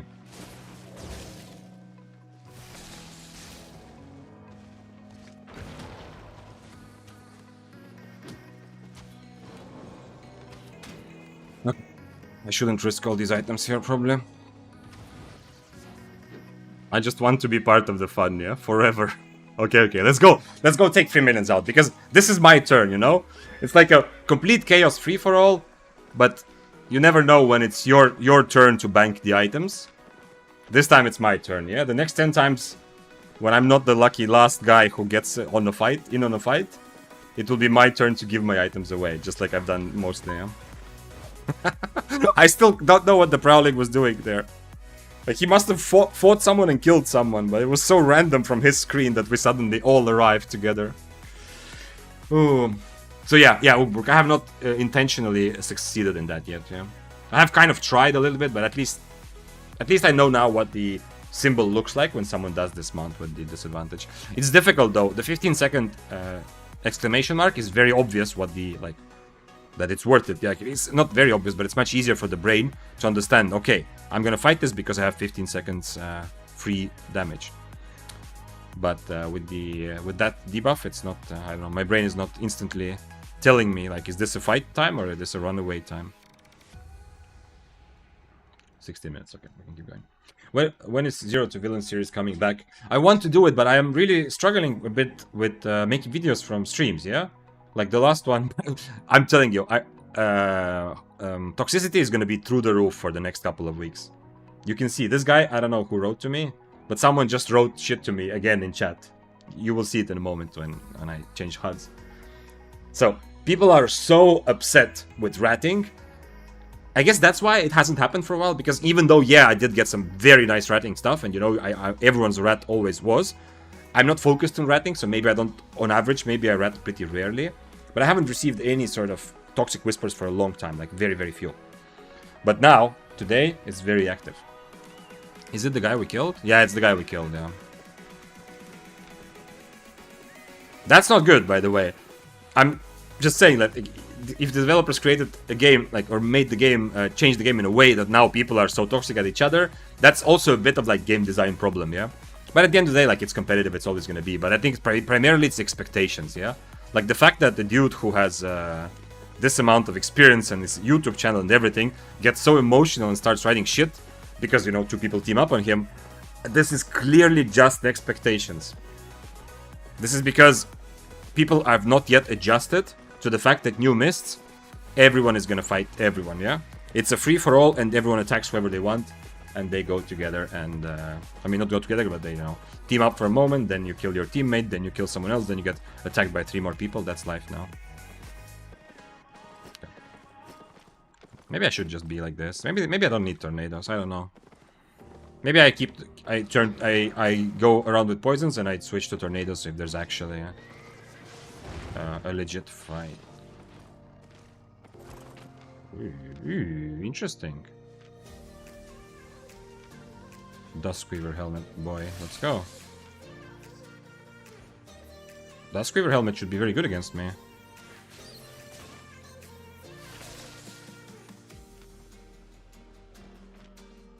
Cooldown rate and ability damage. I have no idea how this fight goes and whether I have any chance of winning this, but, you know, there's one way to find out. I'm on omelet, which is nice.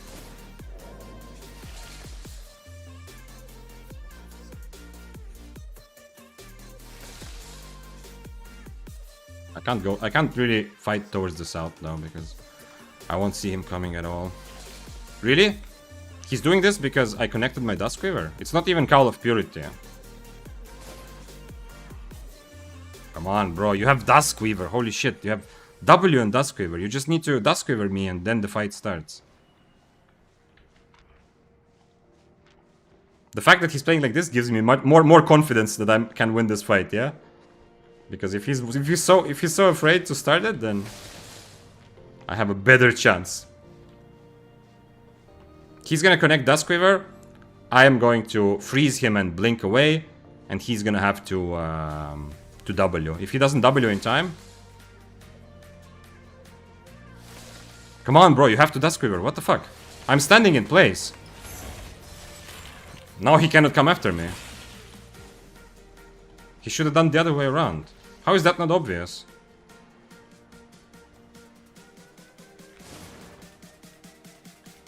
What is he doing?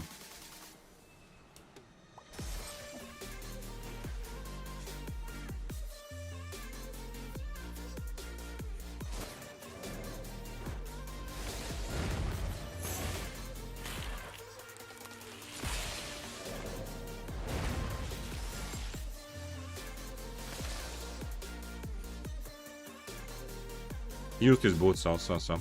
In terms of boots, we're fine. Maybe my boots are a bit too early. I hope he's on stream so he can hear what I'm saying, yeah? He needs to obviously start with Duskweaver, and then W out of my E. And he's, like, it's a free kill for him, no? Okay, he can mess up his W in the wrong direction, and then nobody dies. Like, if he messes up his W direction, I don't die, he doesn't die.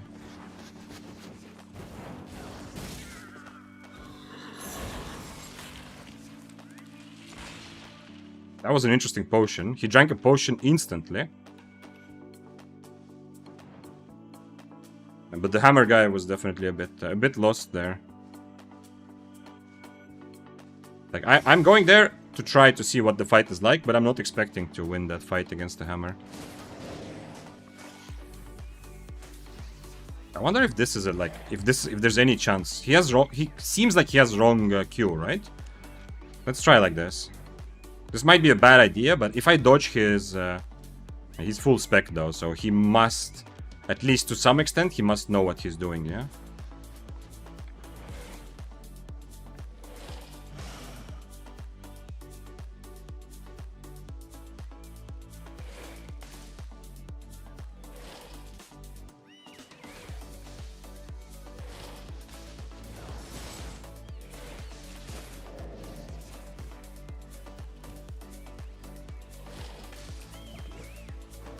No! I messed up the button. I completely messed up the button. But I can dodge every time he uses his E at least. But I don't have my robe now, that sucks.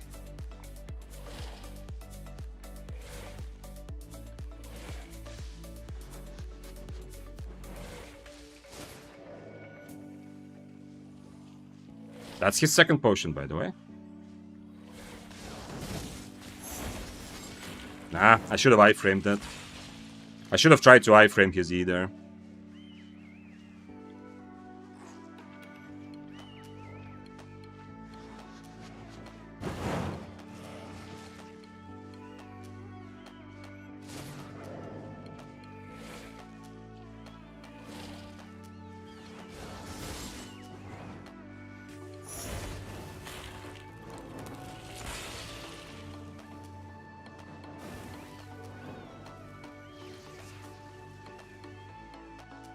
He still has Guardian, so I cannot... It's not like I can suddenly be very aggressive here, yeah?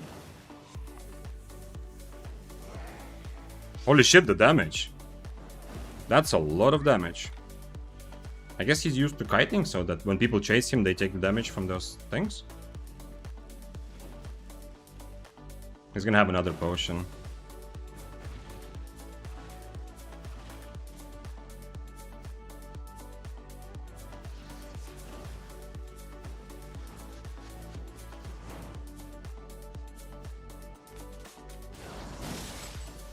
Damn, he hit that. Yeah. Okay. Can you imagine these types of fight without Duskweaver? Anyone asking about Duskweaver? Still, I mean, I'm still not, haven't won this fight, yeah, but anyone wondering about Duskweaver, yeah? I have zero chance of ever catching him. Like this, if I start getting an edge, I have at least some chance of maybe, you know, killing him. If you imagine the same fight without Duskweaver, I will never hit him with anything. I mean, the moment he turns around and starts running away, that's it. This is 250 IP, yeah, also the difference. This is absolutely full spec. Not even 6-3, but 7-3 guy. So let's see if he tries again. He knows now that I'm gonna dodge his E, so he might play differently.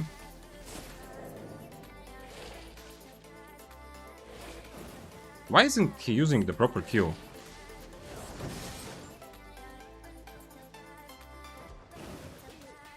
Why isn't he using the proper Q here? Like, if he had another Q, this would be a fight of who hits better Qs, yeah? But like this, he's just constantly running the other direction.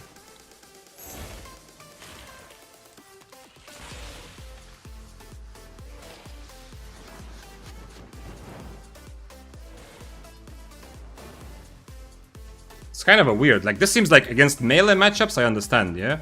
He wants to, like, he wants to put it on the ground when people chase him. The problem is I can't really get close enough to use my potion. That sucks.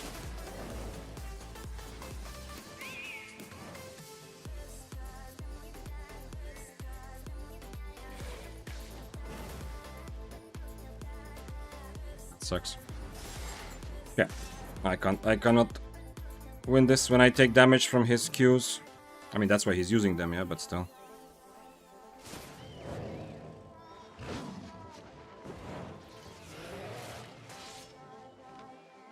A bit too much damage with the 250 AP difference. Like, I wish I could tank at least some of his Qs there.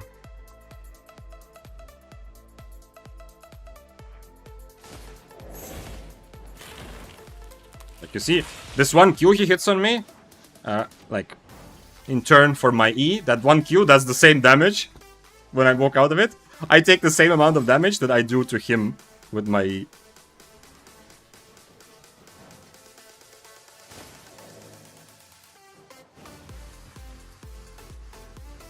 Well, at least the frost fights are so long that there is time to have fun, sort of.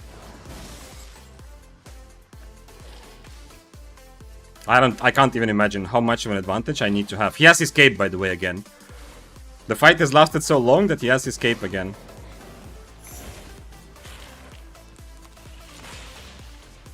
I need to get some separation so I can actually use my rope at some point.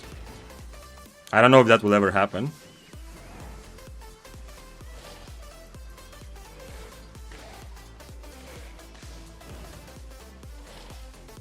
No. That was not good, obviously. Because now he has, if I don't Dust Quiver something now, he will catch me because his cooldown is much lower, yeah? On the E.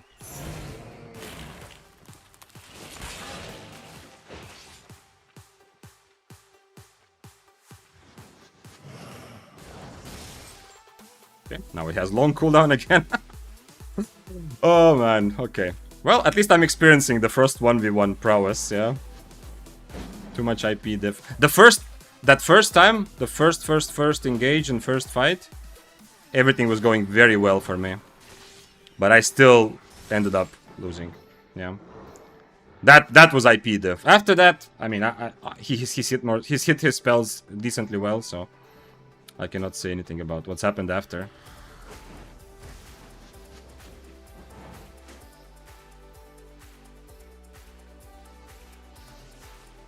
I'm curious that he's still interested, though. Like, a lot of people at this time would have already given up 20 times, yeah? I need to hit all of these somehow.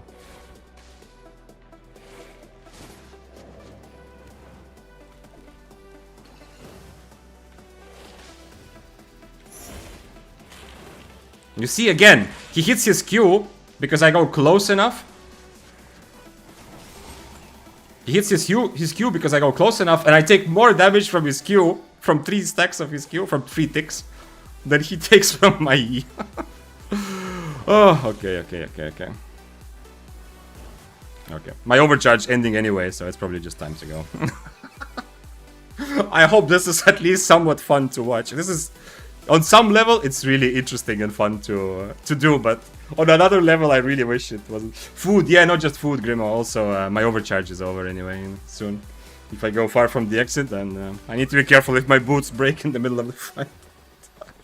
I admire his resilience to keep doing this for so long, yeah? Interesting. Maybe his Q choice was actually good, but still, it was... I don't know. If he had the other Q, then if he hits more Qs, then... I mean, I guess the same thing happens. So maybe his Q choice was good. But it was interesting, yeah. Well, I can't show him because nobody died, but it was very interesting. If I go close enough to E, he Qs behind me and I just lose. Everything I get from my E, I lose. Maybe I could have just somehow used my robe while he's frozen. Okay, let's take new stuff. Food. Yeah, I have new food. By the way, thanks for following. We have Bukaka from a little while ago. B Slayer. I'm not sure if I said thank you. If I didn't, then here it is. And we have Galigo and Rafael Juarez. Thank you for following, guys. Happy to have you. Jetvor said earlier, Hunter Corrupted Dungeons I find are a really nice way to practice PvP safely, even if the meta is always applicable in other places. Yeah, Hunter Corrupted people play very differently. It's good. It's very good to practice. I wouldn't say it's good to practice PvP. It's good to learn the game on the very, very base level. To learn what the spells look like, how they work, how they interact with each other, and to start learning cooldowns and cost ranges and stuff like that, you know, to get a feel. But to learn PvP, no, people play it completely differently, so you will be, like, you will learn stuff about, like, you will learn how a Frost Staff can kill you, but then you go out and you realize Frost Staffs play completely differently, yeah, as an example. I mean, okay, specific situations, but yeah.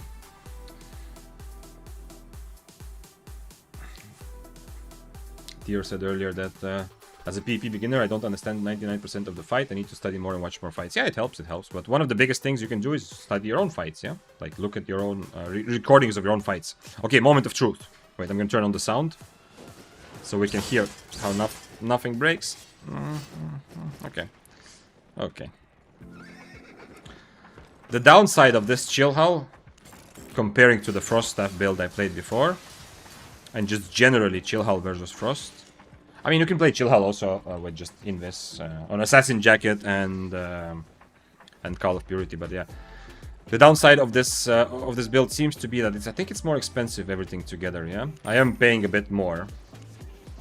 I mean, okay, Call of Purity also costs a lot. But still, I feel like I'm paying a decent amount considering it's just tier 7. My cost says over $1 million with consumables. Okay, let's continue. This is a good build to manage those situations, but I wish this whole time somebody else came to rent. You know, it's a weird thing to say, but I wonder what would happen, yeah? One of the big things I want to learn in the coming days is how people play, how they approach this new Mist environment, and just understand also, like, what kind of strategies make sense. And in this case, it was essentially just a 1v1 fight. I mean, if you can call it a fight, yeah? The first part was a fight, after that it was just running around. Even though I dodged all of his E's, it's not enough, yeah? Because his Q was so much damage, but I am very curious. Okay, let's overcharge, by the way, because I love it. Here we go. Look at this, look at this. One more. Okay. Gamers Boy asked, what weapons are you using today? The title. So, I played One-Handed Frost. I'm now playing Chill Hull. I am playing weapons, Gamers Boys. I'm playing weapons that, at first glance, or when you think of it, that seems like they should have benefited a lot from Mists being fully packed. Yeah, from the new chaotic free-for-all deathmatch type of Mists. The weapons that I imagine actually really benefit and prefer to play the Mists in the new way rather than the old way. Like, I'm looking at... If you have suggestions or ideas, let me know. I am thinking Frost Stab and Chill Hull, Battle Bracers, Fists of Avalon, potentially Bloodletter, but I'm a bit too lazy to play it, honestly. But I think Bloodletter actually does benefit a little bit, but not maybe crazy. We have Tomb Hammer on, like, list of potentials. I'm not sure, but it's interesting. Carving Sword. Out of Swords, I believe, like, the new patch raises Carving Sword. Stocks are rising. Manbu says, I am testing Tenacity Shoes and Duskweaver on Spear. Also Purity Sandals and Cowl. Okay. Well, I love some Spear testing. You have enough versatility on Spear to play different things. I don't know why, but I just don't vibe with Shoes of Tenacity. Whenever I play them, And I have played Spear on Shoes of Tenacity also. I don't know. It's not my style. But I'm still very happy to hear that you're testing different things on Spear, obviously. Like Tenacity Shoes more, but objectively Purity is better. Interesting. I don't know about Sandals of Purity. I've seen a lot of people play them, but I don't know if it's a good idea or not. Is this guy baiting me or not?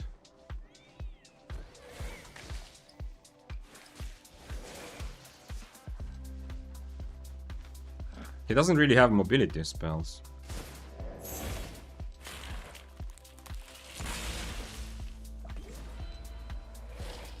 I guess he wasn't baiting. Eh? Okay, 700k.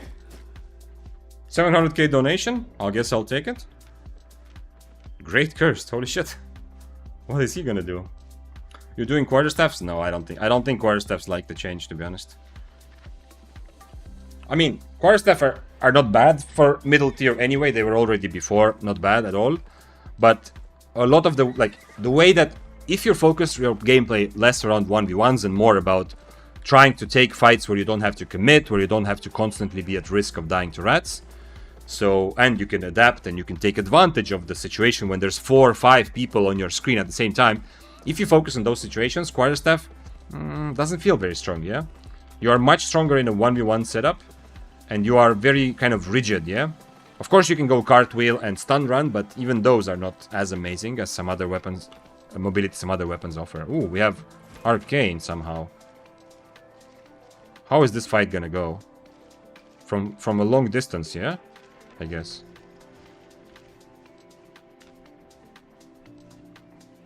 Okay, this Deathgivers must have been not a PvP player, right? If he's on solo, in solo mist with Robe of Purity, he's probably trying to spec up for some other content. I mean, that guy must have known I'm here, the arcane staff. He just rode past me. If he dismounted and not wanting to fight me, that's weird. There should be no surprise. He just saw me, yeah? Okay, well, he is fighting at least. Close range, obviously, I get absolutely destroyed. But from a distance, seeing who hits more Qs is okay.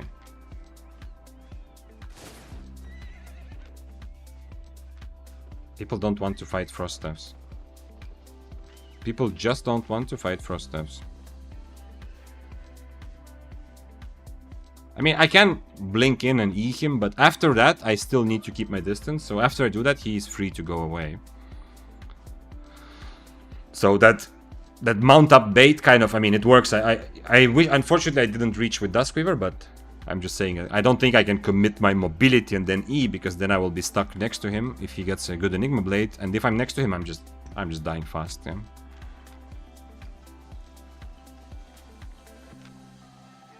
Ah, it's very weird. Are you fighting someone? No, you're not. I need to keep stacking my passive, so that if I do come across someone, I can actually do it. People want to protect their sanity. Yeah, I don't blame them, yeah? Like, looking at the Frost and thinking, like, fighting a Frost, it's not a very attractive proposition. I am surprised that even a Spear didn't want to fight me before, because on Spear you can change to Harpoon and you at least kind of have to have a kind of a decent chance to take the fight.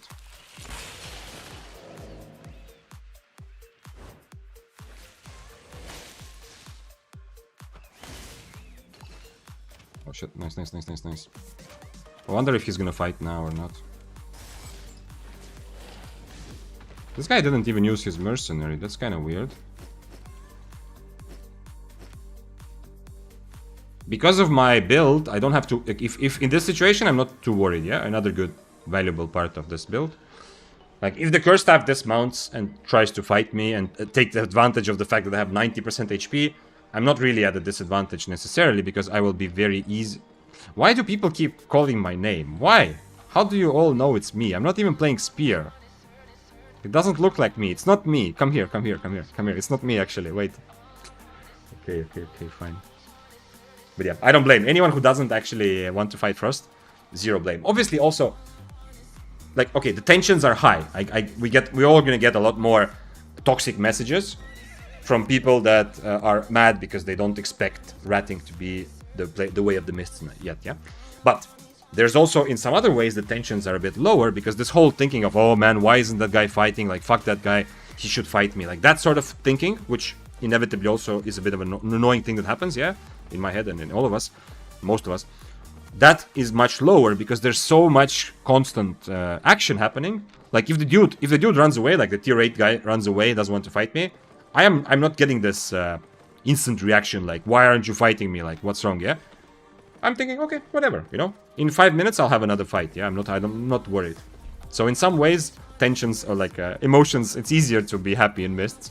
But in some ways, of course, people, because of ratting, will definitely be much more emotional. As you've seen already with some of the kills today, people don't yet understand that they should expect everyone to rat. Now that it's like a free-for-all. Price of being famous. I don't know what the price is. I'm just surprised that someone can know. Like, the only ways he can know is if he's actually on stream, yeah? The person who was on the bow wrote, hi Vic. Rafael Juarez, thank you for subbing with Prime. Why don't I see any spears in the chat? If someone has one, get it out there. I appreciate you. And I hope your day is going well. I hope that, whatever your opinion on the change in mists, I hope that at least you are able to enjoy this kind of almost like a honeymoon period, you know? With the new type of content, yeah?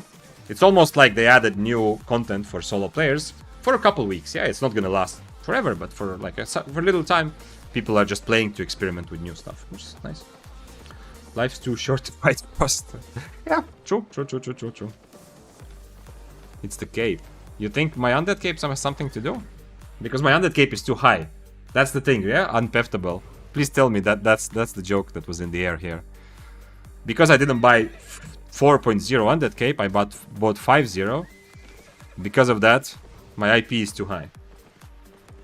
Hi Vic, which frost staff you liking the most currently? One-handed frost and chill howl are both really good. They're a bit different. One-handed frost is definitely easier to constantly get value, but chill howl is safer and you have more options to take fights against. Like, I could legit fight like a 7-3, yeah? Like a 7-3 Death Givers. Now, I'm not saying I would have an advantage against 7-3 Death Givers, yeah? But on one-handed frost, it would be much more difficult. So I have access to more fights, essentially, it seems like. But in terms of solving situations in the middle of 50 different people, I don't know. Come fight me. Come out of there and fight me. Letter of blood. Let's go. Let's go.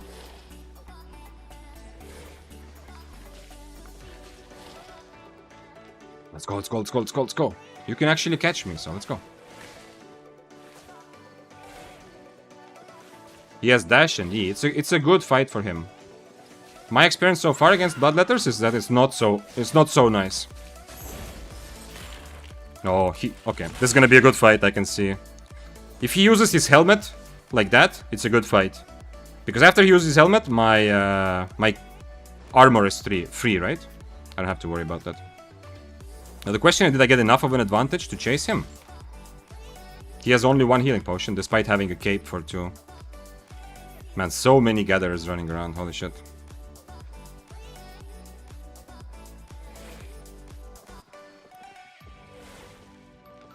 That guy's not a gatherer. That guy is gonna gather me and the Bloodletter. And I'm willing to let it happen.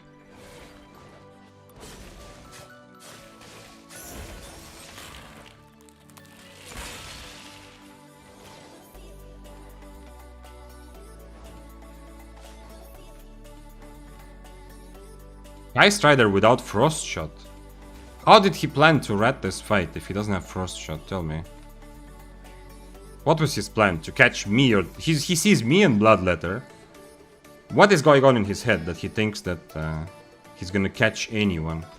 Okay, he's on Q1, so at least I can poke him from far.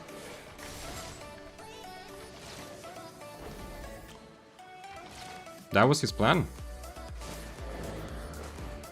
I'm on Omelette, so I'm not super worried, but the Q1 has had deceptively high range, though. I also noticed that when I was playing bow. He can Q1 from so far. It's like it is legit Impaler, yeah? Is Bloodletter any good? Yeah, it's okay. Good is overstating it, but it's okay. Come on, if he still hasn't changed to Frost Shot, I wish I could somehow figure out how to outplay this, yeah? He also has Mistwalker Jacket against my E, which sucks. But how is he still not on Frost Shot?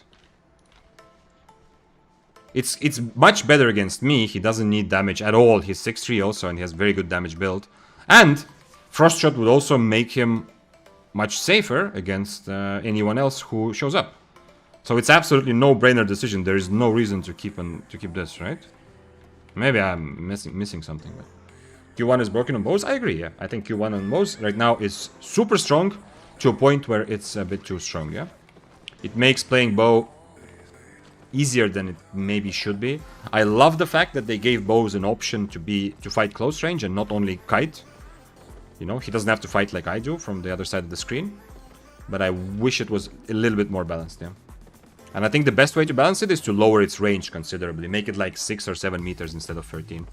So that when you're on top of a bow, they can be dangerous for Q1. Or something like that, yeah. Maybe not exactly 7 meters, but something like that. Right now, it's weird that they have a higher damage, lower cooldown spell than Impaler, essentially, yeah. It's not higher damage than Impaler, but it's so much lower cooldown that if I keep hitting Impalers and my enemy bow keeps hitting Qs, I don't know what the difference is going to be, but it's going to be crazily in his favor. We can try. I don't have full specs in... I have only Badon at 100 specs, so let's compare.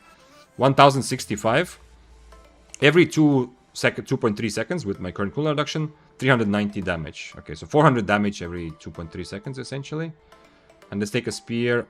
Like, whatever spear I take, I'm going to have probably higher... No, I have same IP, okay. So with spear, every 9 seconds, 500 damage. You have to calculate how much more that is.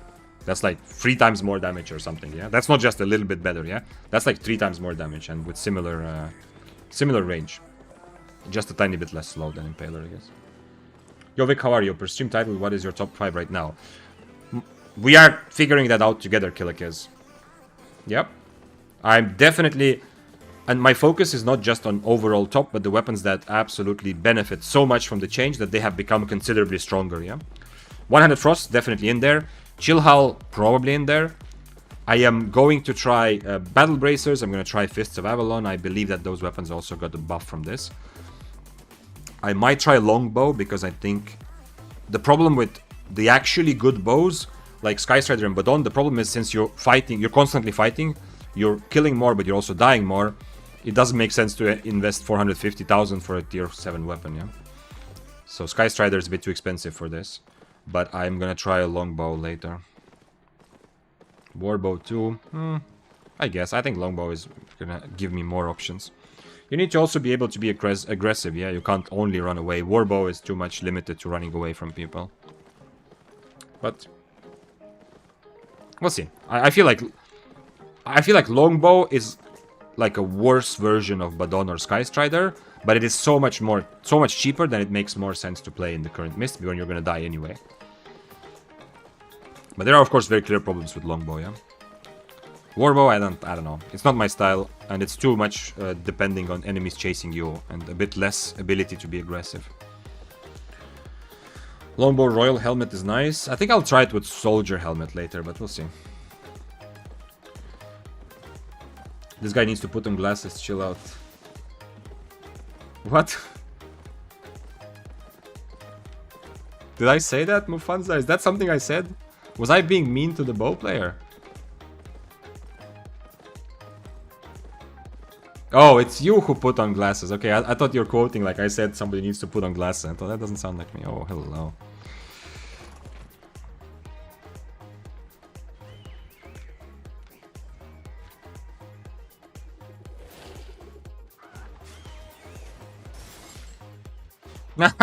He got rooted by the mobs. Oh, I thought he was on Shadow Age, but he's not. He got rooted by the mobs that he tried to get stacks from. Ironic. Change to Shadow Age and fight me, come on. It's a good fight for both of us. He's gonna fight without Shadow Age.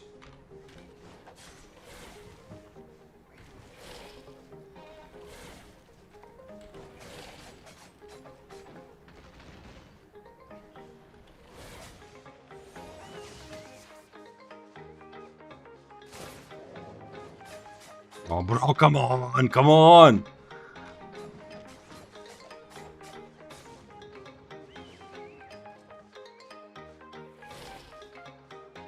Just Shadow Edge, what the fuck, Spec? You can win this without Spec, you need to Shadow Edge. I have Robe also. Ah, he's fighting, he's fighting.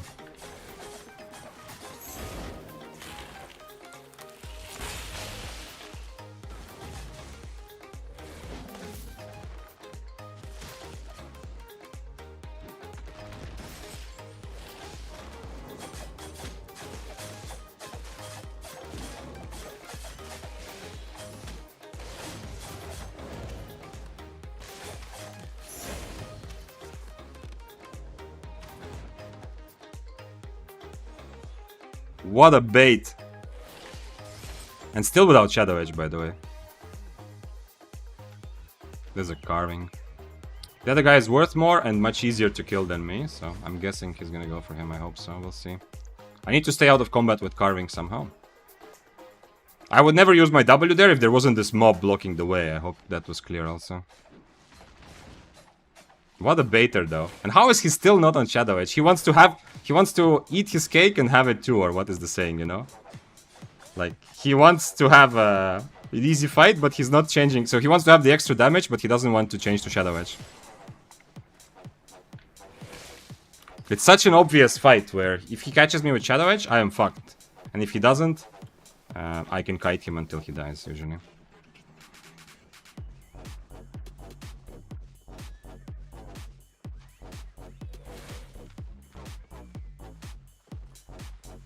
Okay, I'm not gonna teach him because he's being toxic as well. I mean, once again, it's the experience of a Frost player. But this is such an obvious Shadow Edge fight, there's no reason. He wants this to have, like, extra free damage after pre-stacking. And then he's mad, like, why are you, not standing next to me? Where his weapon has the perfect tool to catch me. If he Shadow Edges me at the beginning, if he misses, of course I have a bit of an advantage. If he hits, my big problem is also that next time, when I'm gonna get to the HP where I want to use my robe, he's gonna have another Shadow Edge. So I need to be careful with my robe, yeah? By the way, thanks for following Medas. But yeah, mists are so much more toxic today. Maybe it's just my experience because I don't usually rat as much and I don't usually play as much Frost. But I don't think it's just that. I think people is just generally more on edge than usually.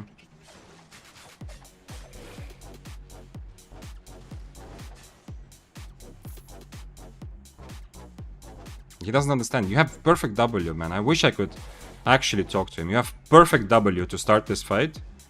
Don't need to pre-stack. Just need to Shadow Edge me. I mean, he's chatting more than fighting, you know.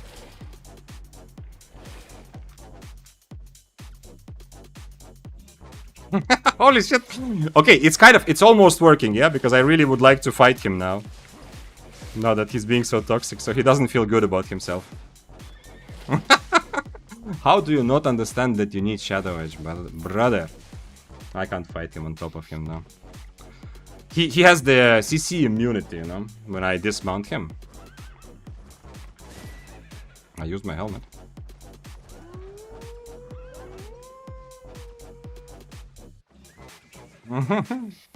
Do this full Delulu mode. And the thing is, of course, he's right. He doesn't have specs, yeah, but this matchup can go both ways, like.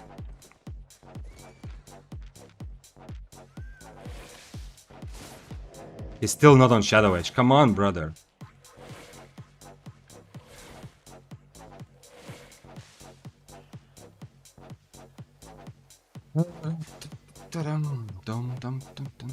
This is okay. Like, this is better. This is not, like, pre-stacking, like, obsessively pre-stacking, yeah?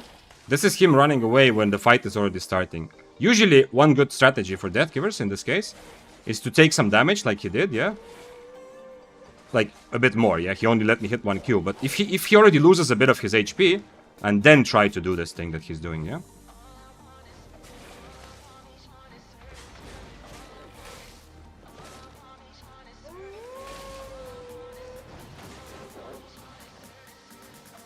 He's still on 3 stacks, so he can still turn around and kill me here, but who knows.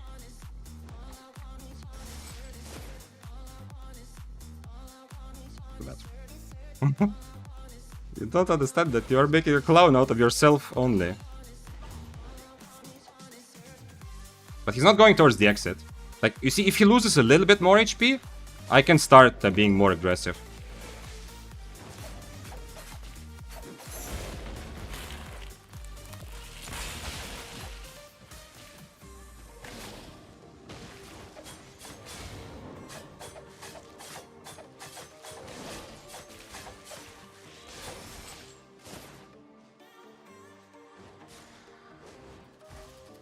Used one E only, so his E is still ready right now.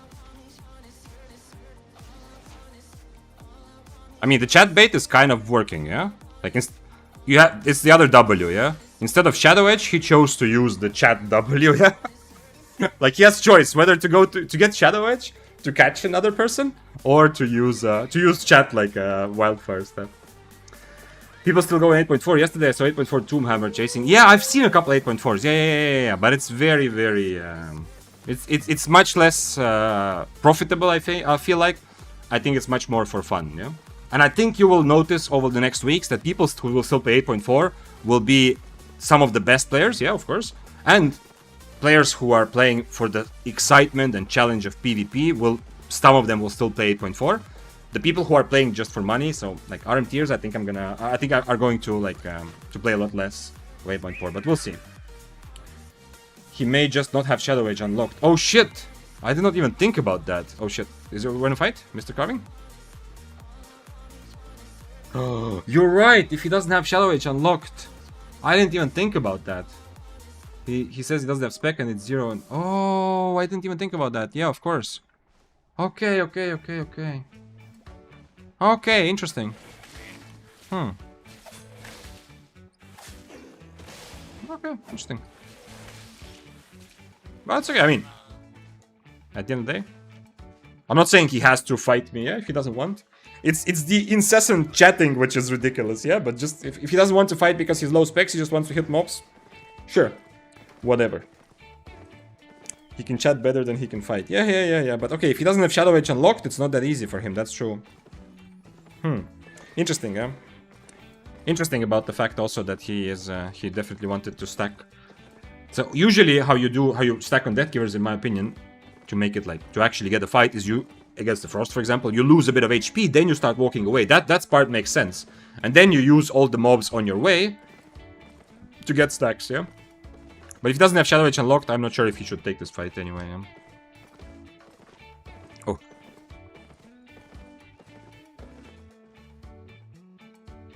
I'm Fort said earlier, hello Mr. Victor Zane, how are the mists for you today? Hello Fort, if you're still here. That was a while ago, I think, your message. Any good fights that didn't get mobbed by rats? No, not really, there's always rats. But sometimes I am the rats, so it's not all bad. No, I don't think I've had... Did I have... Okay, the very first warm-up fight was a 1v1, not this. The bow. When I started this was the actual 1v1. After that, I don't know if I played. Did I play straight up 1v1s? I mean, there were a couple that were satisfying fights, but I didn't end up killing the person because they were rats, but I still felt like a good fight.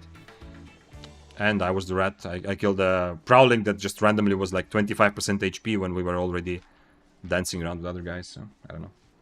Damn, that's a good point, Sasha, the Shadow Edge thing. He must be an alt account because he definitely knows daggers, but no specs. I don't know. I'm not gonna say he doesn't know daggers, but it's interesting, yeah. Like, it might be, you're right, it might be someone who's played on West and now came to EU or something. Thanks for subbing with Prime. Hezo. Spears out for Hezo, I appreciate you. I hope... ooh, I want to take this. I cannot kill any mobs, but I want to see what's it like in an Enchanted Mist, because I was told that it's much more packed. Because there are fewer Enchanted Mists, there's a lot more people, and a lot of Gatherers or Roads of Avalon players and stuff like that. So yeah, maybe that's true. Maybe he plays on an A, the guy. Yeah, I didn't even think about the fact that he might not have Shadow Edge. That's a really good point. Because the whole time, I would have been a bit softer with him also, as in like going to be a bit more aggressive. Because my understanding was he specifically wants to have more damage to get a free kill, you know, close range. I don't know. Because obviously with Shadow Edge he loses a considerable amount of the damage. But, you know, then he can actually fight me. Can I kill you? I don't have Invis potions, so... I don't have a good... build for killing gatherers, but at least I'm gonna look around in a legendary What are you? What tier are you? Tier 8, yeah. So yeah. Why do I see no spears? Okay, I will put a spear in chat for Hezo as well, myself. Here we go. You can choose. There are 2 different spear options. And of course there's one in front of your name also now that you wrote the message, I see as well.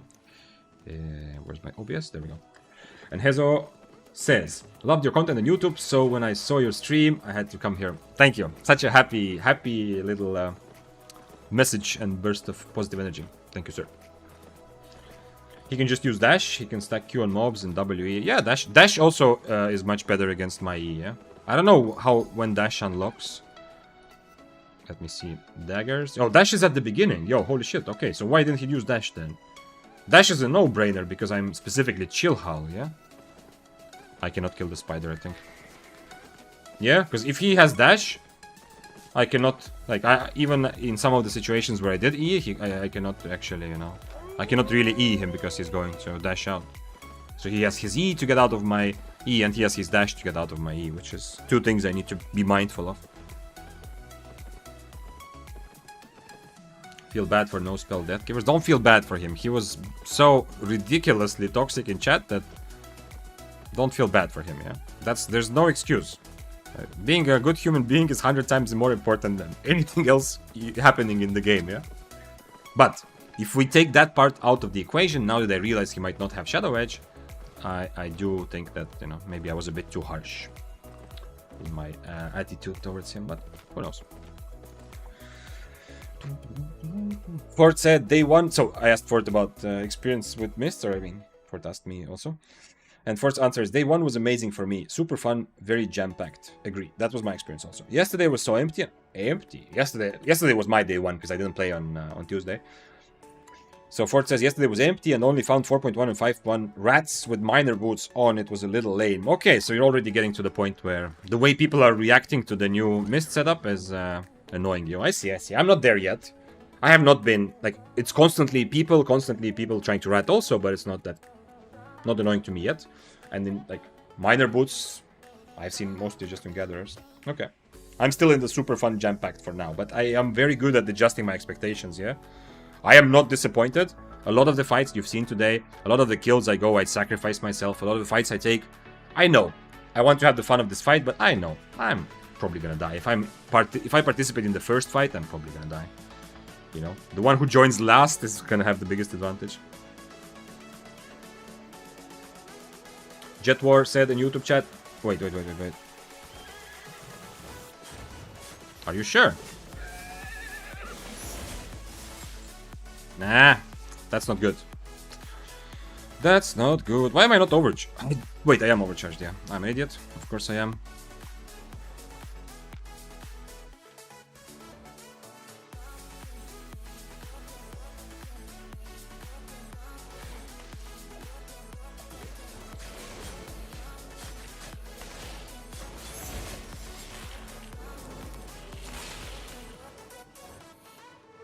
He wasted his helmet for no reason there.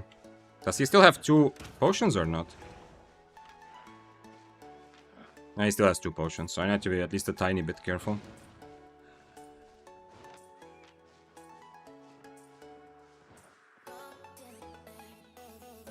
Food buff, yeah, thank you. I saw, luckily, when I was charging my my cultist, I saw in the middle of this.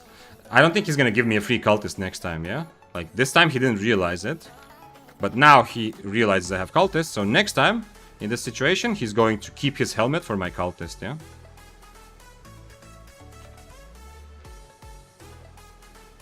And I'm afraid if I mount up, he's not gonna dismount me, right? Oh, he's gonna run out of food also. In 1 minute, and he has already soup equipped. Yo, this is my chance.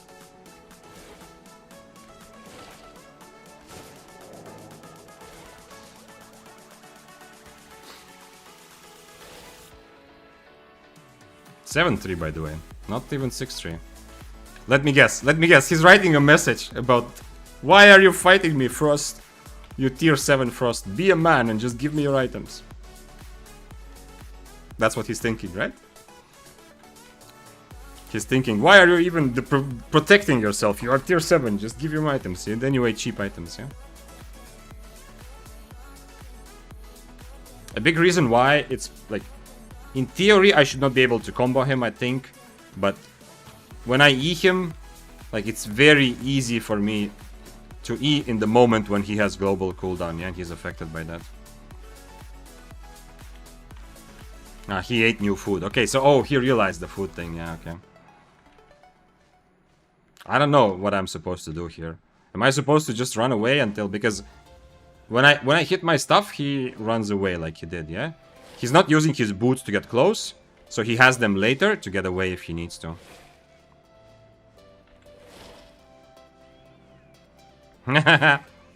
Well, use your stuff then. Be a man yourself.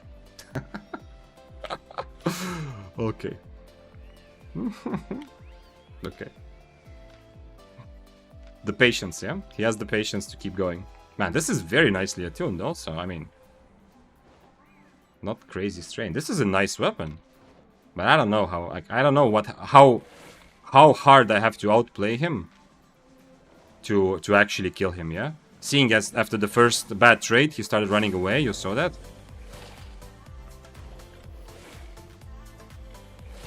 We're actually gonna do this until I miss everything, that's it? Nah, I should have...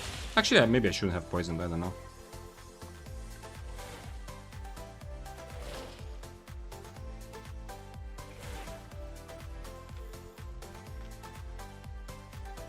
Well, not much he can do either, you know? This is kind of... It's gonna be a stalemate anyway, I'm afraid. Although he did use his dash to the side. Like, he wanted to start the fight with an E. Okay, I'm not gonna give him my items for free. If he doesn't want it, okay, we'll find someone else. That is the... That is also the benefit. This is also what happened yesterday, the benefit of the new mists. Not pissed, you know? You don't have to stay. Yesterday, some, like, tier 6 guy was telling me also, like, oh, do this, I will fight you. No reason.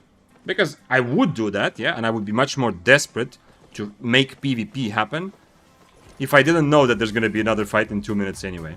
Can I kill this griffin without dying to the bloodletter? Probably not, yeah? Let's find out.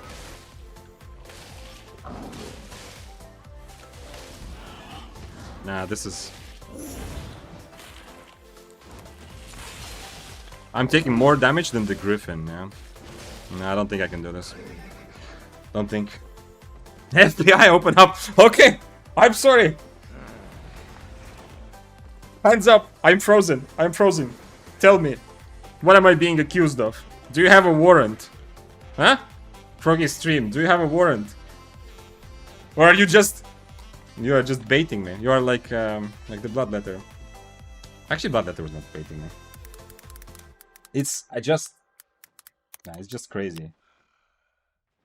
Thank you, Froggy, for the raid. It is crazy the amount of raid hype you guys are able to generate. I know it's getting old. I said it also last time, but I am surprised again. Is this the bloodletter? Nice.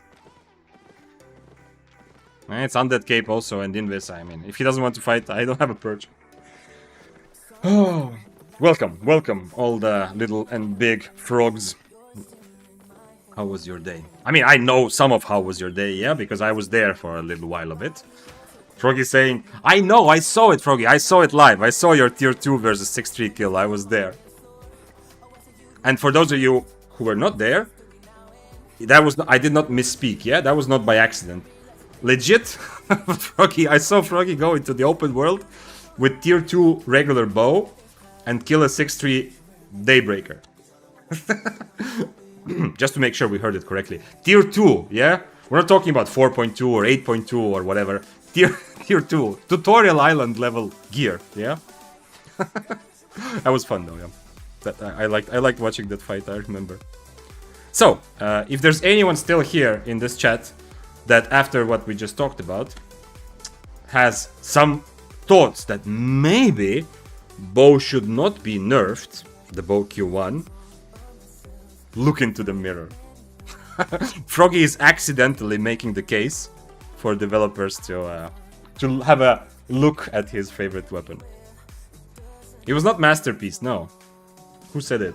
Blue said it was Masterpiece. It was not Masterpiece. Or did you kill several 6-3s? The one I saw you kill, it was not Masterpiece. Yeah, it was like regular tier 2. Why I didn't buy the omelet?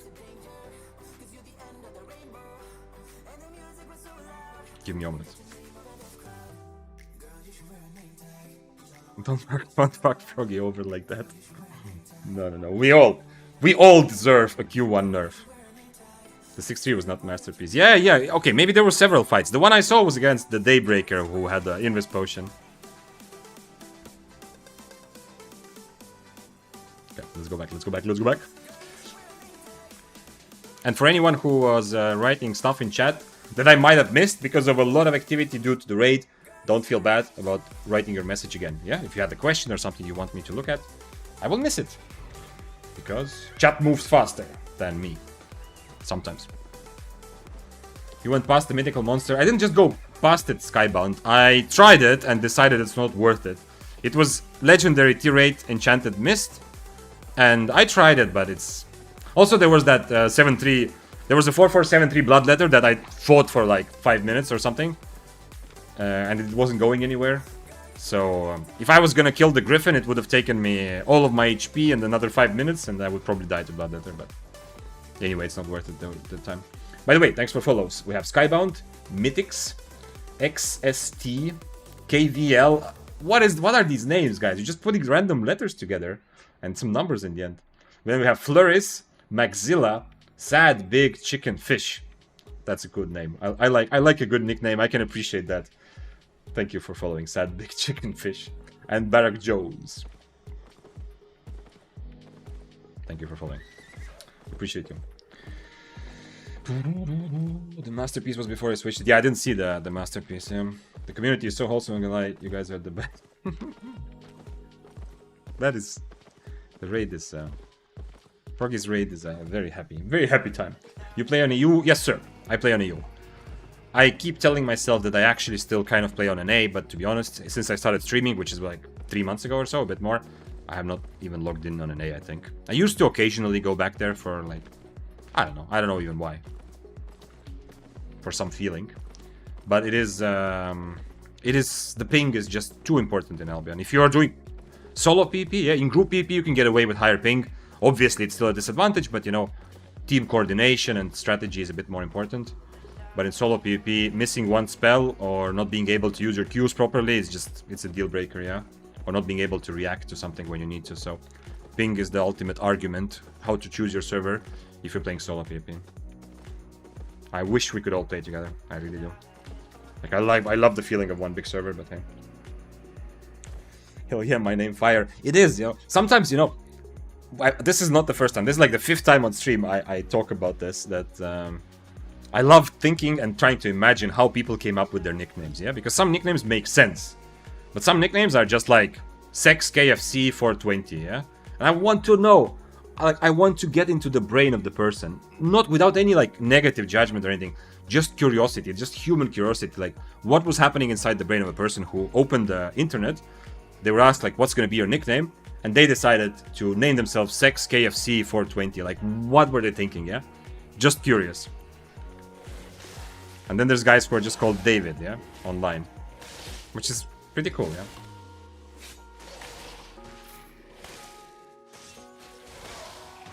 Skybound says, I got a challenge for you. If you kill the next player you see without inspecting, and with the HUD turn off, a mystery prize will wait you in Deadford. Somebody's already close, because I heard the mobs dying, but I need the stack. I'm not sure how good it is to fight without the HUD turn off. Because a lot of spells are bugged. Without inspecting, no problem, I mean... this is a stream where I run into situations and die often. I mean, today I'm playing Frost, so it's not like it's much more difficult to die. And the reason I am playing Frost is because in the new Mist situation, where you're constantly in the middle of 5 people, it's a pretty good weapon. I played one-handed Frost, now I'm playing Chillhal, and I will play other weapons that I believe have greatly gained in how strong they are in Mists because of the update. So we'll play Battle Bracers, and we'll go from there, yeah? So yeah, this stream is all about me running into different situations and... Unfortunately he has a red buff, so I need to be a bit careful, yeah? But we'll see. Okay. Also he's not on Harpoon, so I don't know what exactly his plan is. I need my W to dodge his Hunter Hood.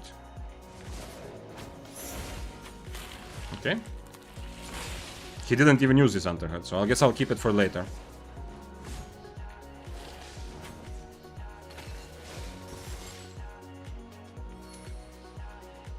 there goes his buff. When I have E and W again, I can turn back to him, of course.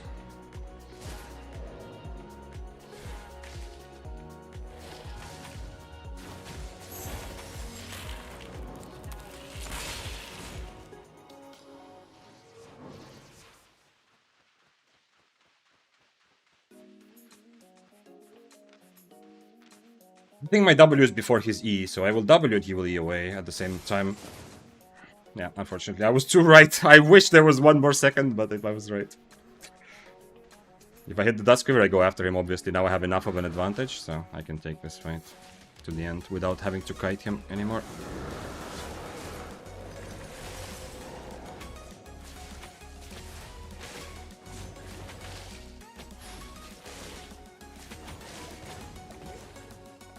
Didn't need the poison necessarily, but I was trying to be fancy. Okay, that was not without inspecting though. That's actually damn without expecting. That's a really good challenge. Damn.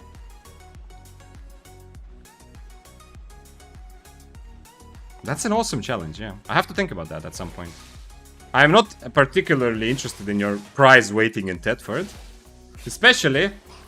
If you've been to this stream before, those who have been know that Thetford actually is just a fake city created for cyborgs and bots. We discovered that. One day I was playing only builds from AI, like ChatGPT, Grok, stuff like that. Asking them how to play Albion and what builds and stuff, and playing exactly like what they suggested. And they were making such ridiculous Thetford propaganda. It wasn't just that they were trying to get me to play Thetford Cape with every single build, but actually ChatGPT told me to buy Thetford shoes as well, which obviously is not even an item that exists, yeah? So it became a kind of runaway joke, but I feel like... I'm not even sure if Thetford exists, to be honest. Someone ever actually seen Thetford? Thetford shoes OP. Yeah, I tried to figure out for a while what it means. The only thing I could figure out is that maybe ChatGPT was telling me, use any shoes you want, as long as they're crafted in Thetford, yeah?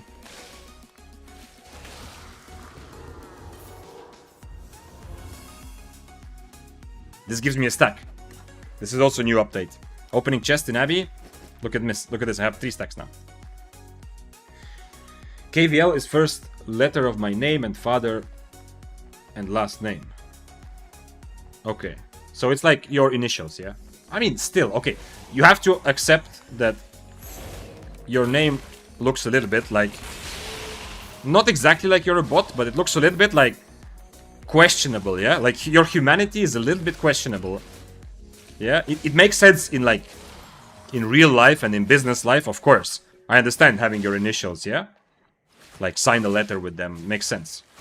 But online, in the middle of the guys that I mentioned earlier, like what was it, Sex KFC and Anal Trasher 69 and other weird online names, just having 3 letters as your name.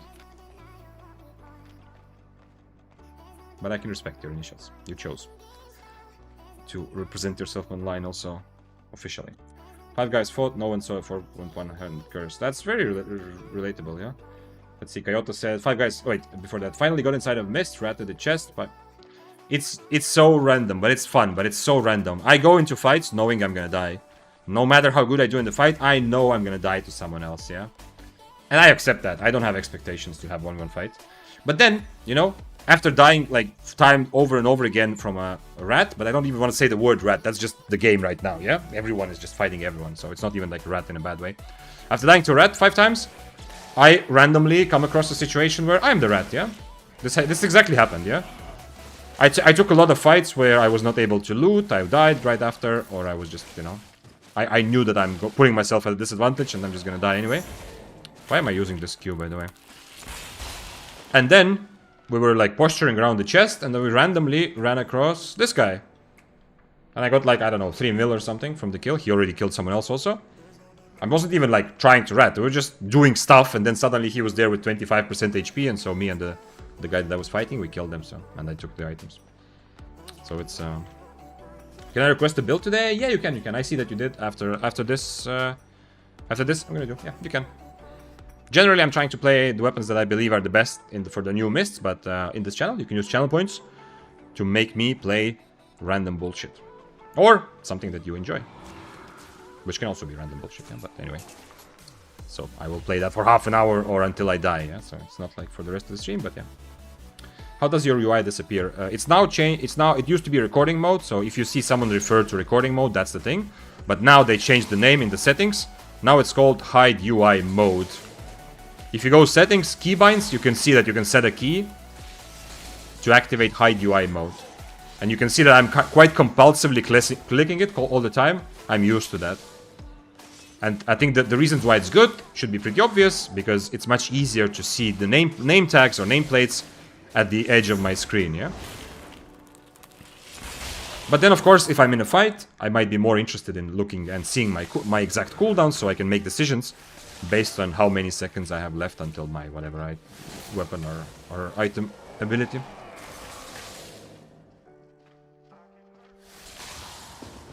Peshek said, yeah, we have a bunch of clankers in Thetford. I knew it. I'm not surprised. Okay. Only 5 stacks. Chillhal Gaming. I mean, against the Spear I didn't have any stacks and I didn't need them, yeah, so... Meh. This is not enjoyable. I cannot figure out how this fight will go in my way.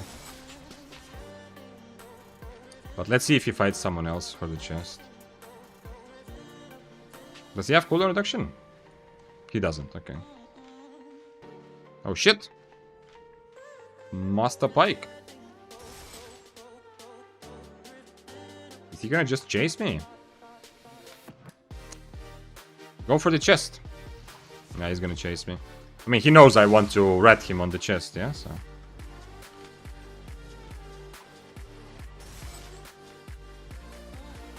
He got slowed by mobs also. I think he's chasing me because of Dust Quiver, yeah? He has Dust Quiver, so he knows he can get on top of me if I make a mistake. I wouldn't mind fighting the Pike, though, or seeing who else turns up to the chest. Could be from a future update with faction warfare armor like the Thetford boots. That would be crazy if they actually came out with it and then ChatGPT was like, ah, I knew it, I told you so. Purely casual, thanks for following. Appreciate that. It's a wonderful day. You can also... Oh wait, this was a while ago when we were talking about ping. Jetwar said he fights with 200 ping. Flurry said you can also pick gear that's proactive, not reactive to mitigate ping. Sure. But it's becoming very complex to understand what it means, because some spells that are skill shots are just more difficult to hit with ping. So you might think like, okay, you know, sword is proactive in your sense, or spear, because you can go and attack the enemy. But we need to kill the bow together, but the bow is so strong, I don't think he's gonna have any trouble killing both of us, unfortunately. So, for example, but spear Qs and sword Ws or carving Es, you know, it's a bit more difficult to hit, yeah? If you just play one-handed fire, you're gonna have a much easier time. Did somebody already die here? I mean, somebody obviously died, but did one of them already die? No, I can't fight this guy. Deathgiver 7-3 is manageable. Bloodletter is manageable, like you saw before. This guy is unmanageable. I cannot gain distance and I cannot... I should have been there earlier. It's my bad for not being on the chest on time. If I was there earlier, we could have 2v1'd him, probably.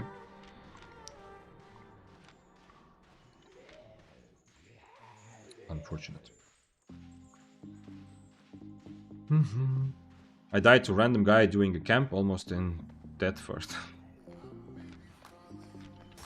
What? Is Thetford propaganda spreading now? No, no. Not here. Is one of us from Thetford?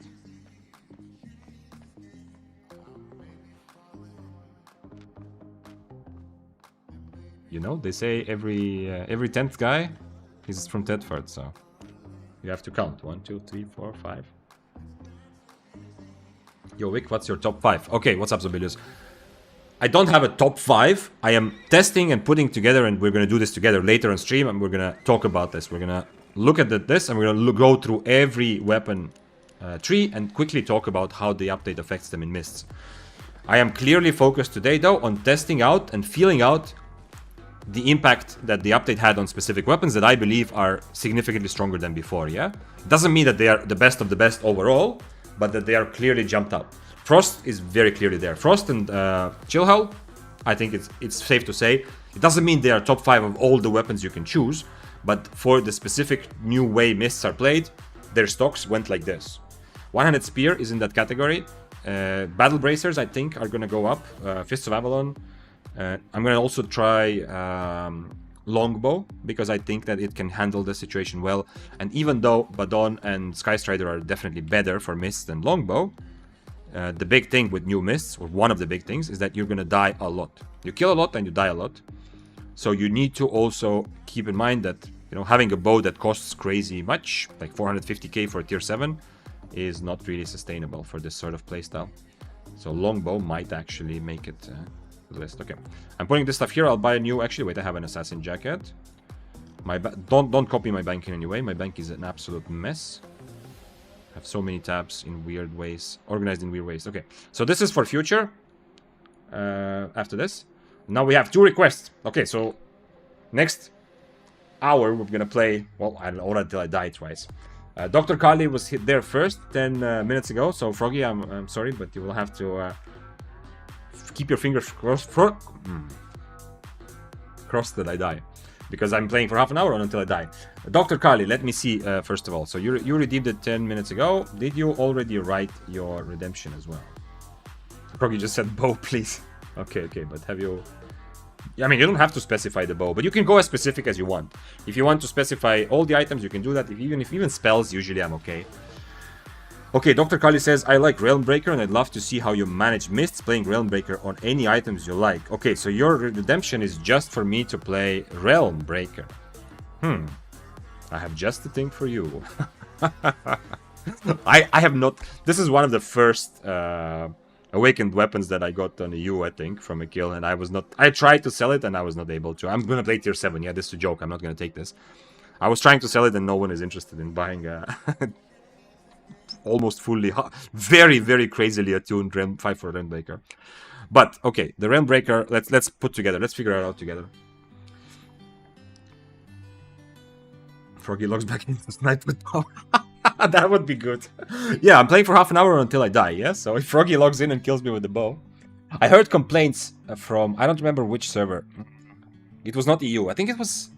Was it NA? I think it was from NA, yeah.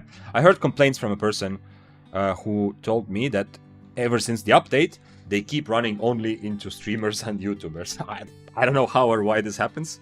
I guess you're just running into everyone more often. Okay, let's start with Realm Breaker. So we're gonna play... What an interesting Realm Breaker song in the background. We're gonna play tier 7 Realm Breaker. The problem is, my IPU in Realm Breaker is gonna be so ridiculously low, it's gonna be a challenge. Can I have... can I do bleed or... No, not this, not this. This is good, yeah? Resistances for brawling. Obviously, Rending Rage. Can I put some into Realm Breaker? Let me see. Access is something I haven't really played much on EU. Do I have legit 0? Okay, I have legit 0. I will put some points there to get it to like 50 or something, because I have a lot of fame credits. Okay, so we need to figure out the build. Man, it would have been so much easier if you decided the build for me. There's no reason to be cute. We're essentially just playing a worse Battle Axe. Essentially, we're just gonna play a Battle Axe, but weaker, yeah? So I think I'm not gonna have to go too crazy into figuring out the build. It's just that I need to be in my opponent's face more often. So, for example, in the Battle Axe, I could maybe go Major or Realm Breaker. I'm obviously not going to go Major. Or not obviously, but I don't want to. I ran twice into Froggy, but there's new stream sniping. Yeah, you can... I've said this always. If you can stream snipe me in Mists, go ahead. I'm only happy to get action. Open World is a completely different animal. But when I go to Mists, if you want to stream snipe me, go on. Good luck. But yeah, sniping in open world, not nice. Would Realm Breaker work well with Royal Sandals and Soldier Armor? No, Royal Sandals are not for Mist. Royal Sandals is when your job is to do damage and you're not worried about survival, which is when you're playing with a group. If you're playing solo, Royal Sandals, nah, not really good. Even if you have some very big burst, there's usually other better options. Do I need energetic sprint for this or not? What about Carleon instead of Smuggler for double Q? On Realm Breaker. Double Q. Are you sure? Is everything okay? Double Q. This. Energy needed, yes. Okay, I'm gonna go energetic sprint and foot armor. Cloth shoes, 4.3. Double Q on Rail Breaker. Am I missing something? Is this the legit thing and I'm being just a pointless asshole? Or is there something, or is you completely... Are you trolling me with your double Q? Oh, for double Q1 you said. Okay, sorry, I didn't see the Q1. Oh, I don't know. I think I'm anyway gonna struggle. I think I have to take the best Q option available. I don't think this one is gonna give me enough stacks and enough... like the other one also, remember, is also a bit of a mobility if you use it as the enemy starts running away. Do I go Mercenary? Probably not. Do I go Assassin? I guess... I mean, Assassin is just such a safe bet for everything right now. Every build likes Assassin Jacket. I have a bit of a problem of being tier 7 because... you know, like, my jacket is 300 IP higher, 200 IP higher. And for Helmet... something specific, I guess just Purge, yeah, don't need to be, and I can buy tier 6 Helmet of Valor because it's gonna be so much higher than everything else in my build anyway. So I think this makes sense. We're gonna buy Stew or Omelette? Stew, sorry, not Omelette, Stew or Snapper. Let's go Snapper, whatever. In the current mist situation, I'm probably gonna die very quickly though, because I don't have a way to get away, but I will keep my invest for it. Let's try like this. Yield Stew, says Sidirek. I mean, both seem good, but... I would like to have Stew as base and change to Snapper, but since I'm just playing for half an hour, it's not worth it to go too tricky with changing food and stuff. Wait, I don't want to sell, I want to buy. Like this, I guess. I mean, I am essentially cosplaying a Battle Axe, but it's just that instead of a Battle Axe, have this big piece of, I don't want to say garbage, but Realm Breaker in solo is very, very difficult against proper weapons, yeah? No build chaining. I love that. I don't know how I haven't heard that sentence before, but I love that sentence. Just unpacked Buttercup from yesterday's chest, Vic. Oh, nice, Wisdom. Happy. Buttercup is growing on me, yeah? At the beginning I was like, it's whatever. But the more, every time I see it, it almost makes me want to bring it. Like, if I was playing higher IP, it's not a bad mount also to bring into Mists. If you go 6-3 and higher, then why not? So it's growing on me. It's kind of cute. Okay, I need to kill a couple mobs to get at least one spec so I can continue. We're going for Yield Stew. Okay, let's go for Yield Stew.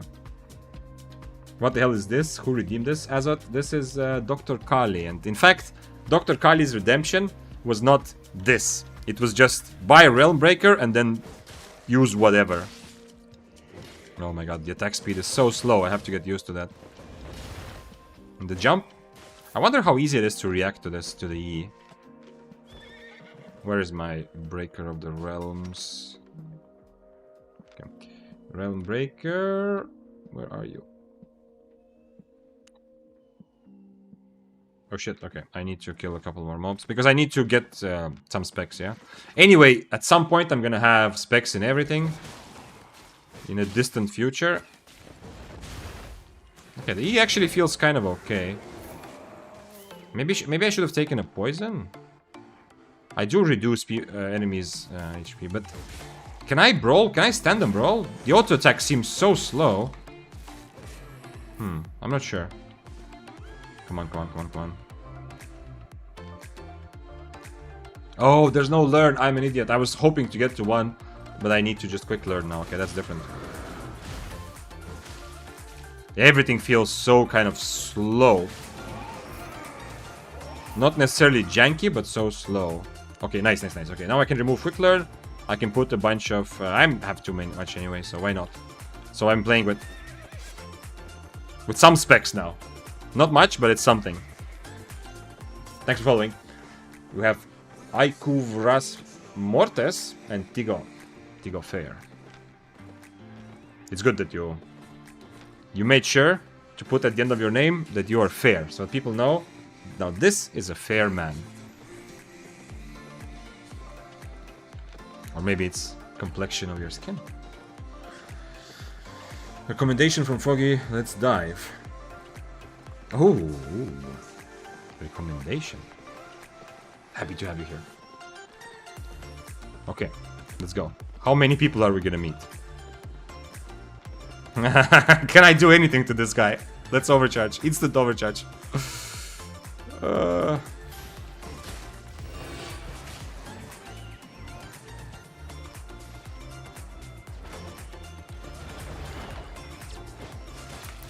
Nah, wrong food for this.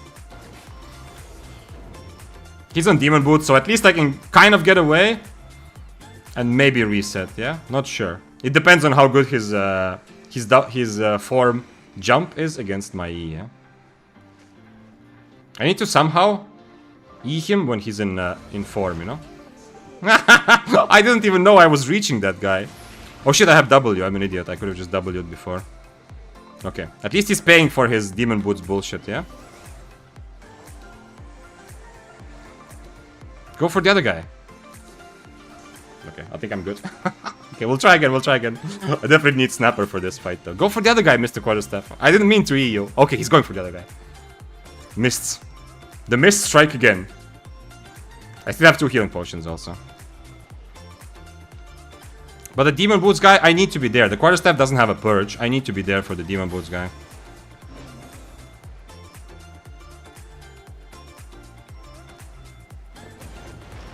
Haha! That's it, though. I cannot do much more. Who's this? Let's go. No, I shouldn't have triple. Yeah, I know. I'm getting you. I'm too far for his to remove his Demon Boots, I'm afraid. We'll see, though. Maybe not.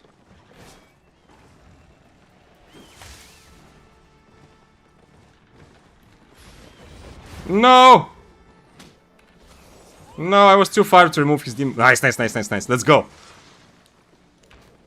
Wait, what? Who is that? Was there another Prowling? No, I clicked this guy. No. I'm going back. Wait. Wait, who? What is this? There's so much weird stuff happening. Okay, this I cannot even unpack what the hell this is. Well, that is. Even if I try my best. Okay, he's on Badon there, so... I mean, I could try to 1v1 the Badon. Is he on Frost Shot? Yeah, he's on Frost Shot, so... I can't really do much to him, yeah? Because he's on Frost Shot. Well, at least I can go like this, but... I will never catch him. I need him to Frost Shot towards me, but even then he's on Omelette, so I will never ever catch him, probably. But we'll see. Maybe...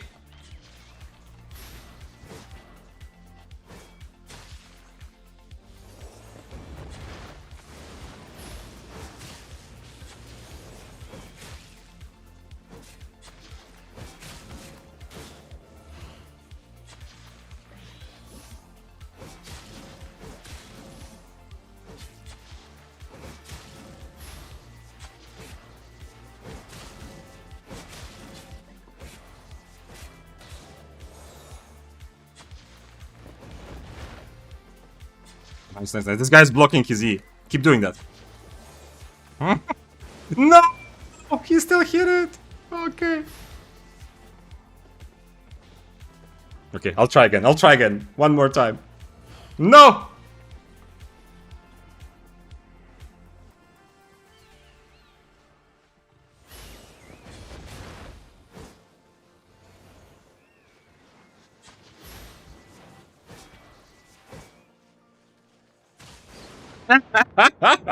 Okay, he died.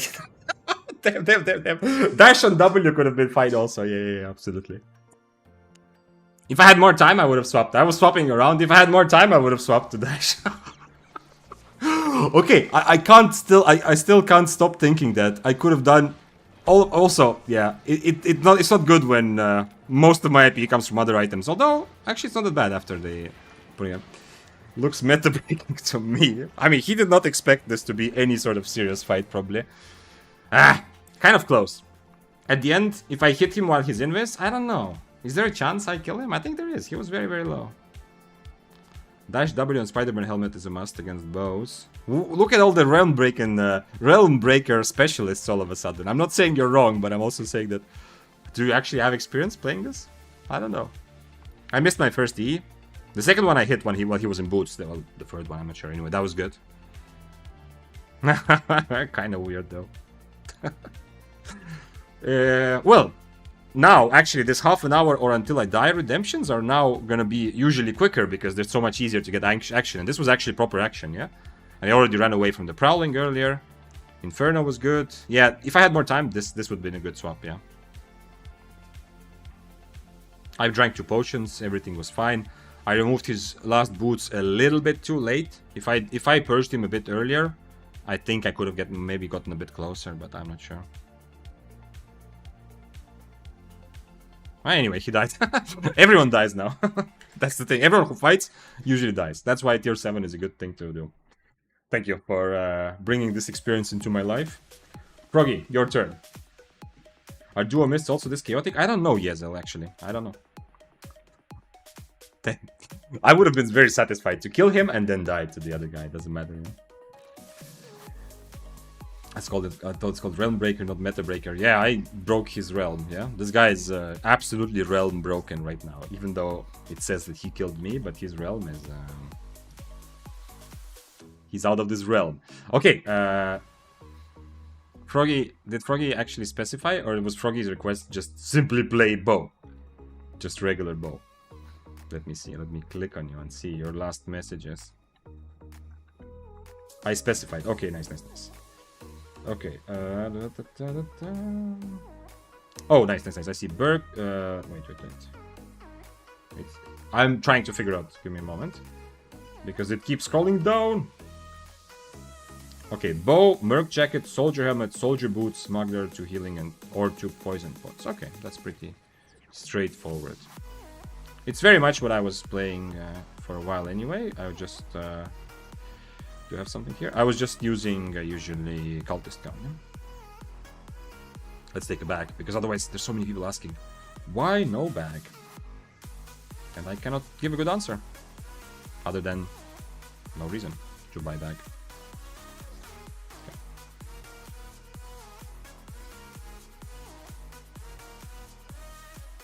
Why did auto mod? What are you doing, Azot? What did you write that the automatic moderator decided you are not? This is Froggy's tier 2 kill. I don't think you can share the clip if you want, so others can watch the clip if you have that. But you're not allowed to post links, and I kind of like it that way, honestly. So I'm not gonna... I understand you will just want to post like a link to the clip, but the 6-3 kill, by the way, I was there, in case you didn't know.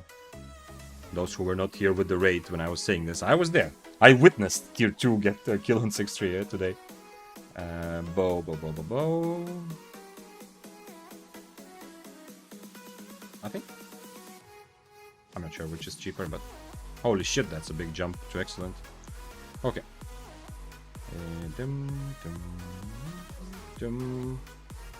Rose Snapper for brawling, yeah, absolutely. That's what I did also when I played bow. It's pretty much how I played bow when I was trying it out, except I was using cultist cow to go even further into just standing and brawling.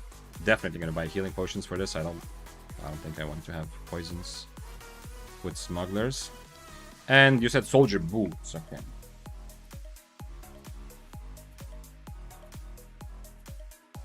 There we go. I think I'm done. Yeah, I think that's it. What other weapons do you have no spec in? Just out of interest? Sure, Bovis, out of interest. I know exactly what your interest might be.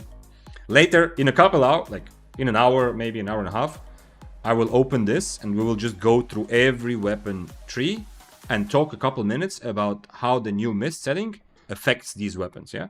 You will also see all my specs then, yeah? Sidirak asks, 100 Spear and Daybreaker are in a good state right now? Yes, 100 Spear in Mists has just gotten a big boost because it's very good at solving situations or handling fights when there's a bunch of chaos. Daybreaker got a bit of a nerf with the same idea because Daybreaker is amazing at being able to 1v1 and kill anyone, but it's not as amazing in the middle of a lot of people. It's still good, but it's not like S tier amazing anymore for this sort of playstyle. But both are still good, yeah? And I hope, Sidirak, if you're asking about Mist, yeah? Be careful when you ask questions like that, like, oh, is this weapon good? keep in mind that what is good or why some weapons are good in Corrupteds versus Mists versus playing solo in the open world, the Roads of Avalon. Those are like 3 main ways solos play right now. I mean, I guess there's depths as well. All of those are a bit different, yeah? So if you ask me a very general question, yes, I will answer for Mists, but you know, One-Handed Spear for Corrupteds, for example, is kind of different, yeah? It doesn't feel... In that case, Daybreaker is definitely stronger. Spear is okay, but not as good. Jetwar says, I find I have a ton of success with Trinity Spear and Corrupteds. Yeah, Trinity has been one of the most popular spears. Trinity and Daybreaker are the best spears for Corrupteds, according to the top players. Yeah, this is not my opinion. This is... I have watched a bit more recently and tried to kind of understand Corrupted meta a bit better. So some of the more experienced Corrupted players who've been playing just Corrupted for years, I've tried to kind of get their opinion on some things. And even though One-Handed Spear, some good players are making it work, in general... the Trinity and Daybreaker are the ones that are played at the highest Corrupted competitive level, if that makes sense. So excited, let's go. Yeah, I'm gonna have to be in Frost Chat for most of it, yeah. I mean, not that it's a problem, but I'm just saying that specifically with the way Mists work, I need to be more Frost Chatty. But I played both for a couple of days last week, I think. It was a lot of fun. There was that one stream, that was a bow stream. The stream when I was winning fights, every time I was started to win a fight, like SBI spawned the Curse Rat on top of the fight. That was before the patch, so it wasn't like, I wasn't expecting to constantly be...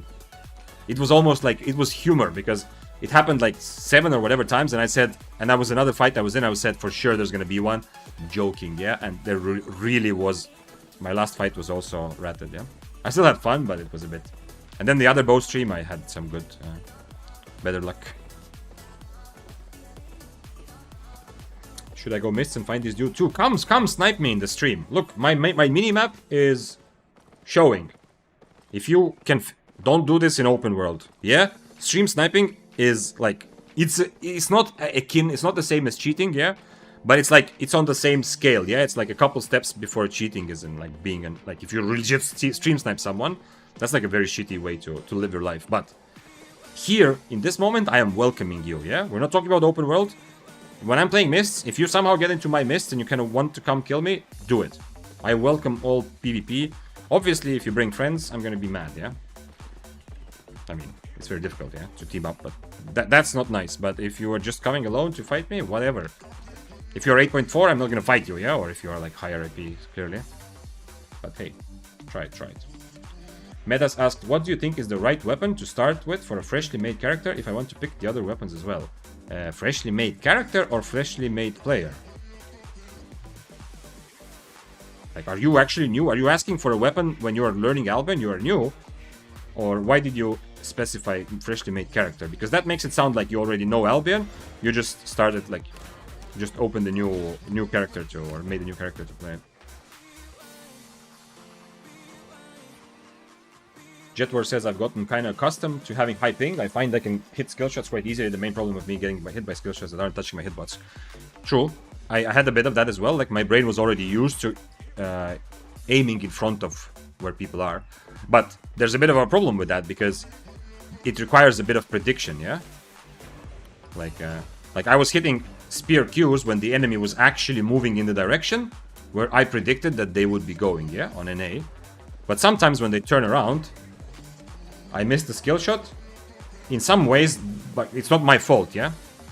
It's mostly because I just predicted incorrectly, where in fact that spell doesn't even require you to predict stuff, yeah? Like a spear Q, if you hit it straight into your enemy's face, that should always hit. The dual swords is the only big problem here, yeah? The dual swords will kill me. Everyone else, I'm not too worried about. The dual swords also have a purge, so the dual swords is gonna suck. If we fight and then there's a bunch of people ratting, the dual swords is gonna have some trouble, yeah? But in a 1v1, this dual swords is gonna absolutely destroy me, yeah? I think. And pretty much anyone here. And I need to remember, he has an armored horse, so that's usually a sign that it's a newer player, so...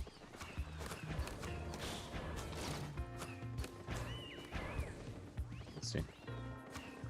Bo too strong, nobody wants to deal with you, Abby. Bo is, first of all, are you sure you want to make this case right now, Froggy, that Bo is too strong? I do agree with you, and I think a lot of people do. But yeah, bow is really strong. But bow has lost some of, like, the regular bow lost a little bit of its power. Like I was saying, for weeks, it's a sleeper weapon that people are not playing enough in Mists. But bow struggles with multi-way. You do have Frost Shot, but the way you want to play and the kind of builds that you run, like you see here, Mercenary Jacket is weaker in Mist now. Soldier Helmet is fine, it's whatever, yeah.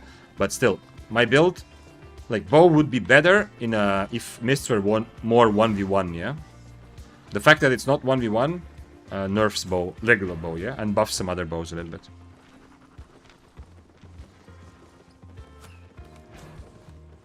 I'm attacking this guy because in terms of money per difficulty, that guy is definitely the easiest money, yeah? The Battle Axe guy or Invis Potion. These guys are not too challenging, probably, but they are also not worth anything, so there's no point. And this guy is just gonna straight up murder me.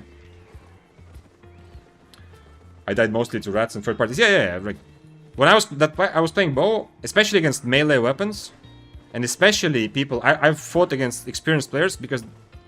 in some cases, who don't yet understand how strong the bow is as a brawler. Also, I have Cultist Skull, yeah, so I was a bit stronger at that. But against melee weapons, the bow is, yeah, when 1v1, ridiculously strong, yeah. You're just out brawl. Like, I was fighting a tier higher spear, who turned out later, I mean, I got ratted and died, yeah, not to the spear. But it turned out later the spear was an experienced player, and he didn't understand the fact that he was harpooning and trying to get on top of me. He didn't understand the fact that I am just gonna destroy him, which is what happened, yeah. So in that situation, bow is super good, but when you have to fight more people, like here, I would much rather have a different bow, yeah?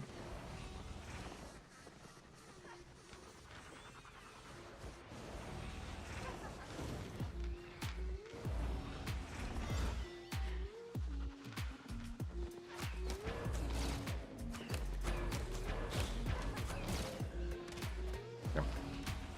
Would not dismount him. This is also a regular bow, but he's on Invis. As long as I Merc Jacket next to a mob, it's not a problem. Obviously, it's never gonna be an actual 1v1.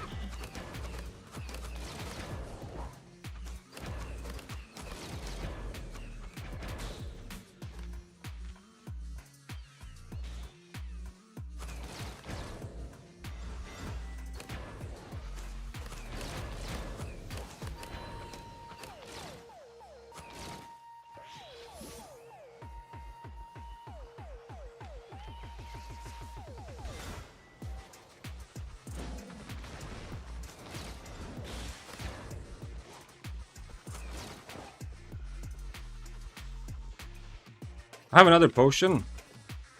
And I have Merc Jacket, obviously. But I can't Merc it next to him because he's an Invis. So I need to Merc next to a big mob. Maybe... oh, shit. Wait, there's no way through here. Okay, I have to go around. Sorry, mobs, I don't have time for this. Man, the Daybreaker would have been a nice fight as well. Especially with Soldier Helmet, man. Such a nice counter. Soldier Helmet and Mistwalker Jacket. Somebody's here. I still hear sounds. Unfortunately, I only have one potion now, which would be nice. Oh, somebody's not full HP. Please tell me it's the Daybreaker. It's Light Armor Daybreaker. Let's go. But I cannot cancel. I didn't mean to do that. I can't cancel his robe. He only has one potion also, so I think it's okay. We'll see though.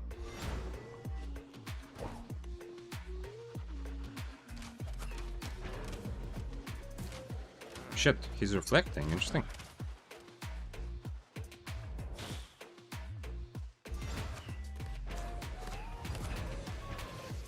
Okay, if he's away, I'm just full on chasing him, obviously.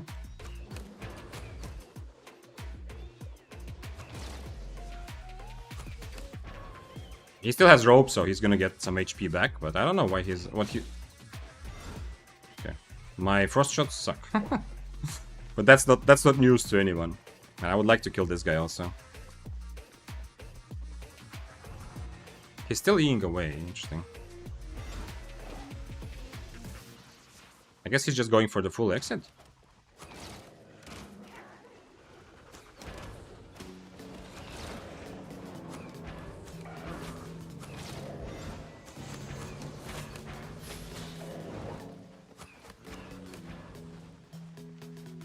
I'm gonna fight this guy also. I don't mind it at all, of course. This is the Invis Potion guy. No. No. Maybe he'll fight me now. He gets full. He dead. No. Oh, nice, nice, nice, nice, nice. Come on, I'm using my frost shot to start this.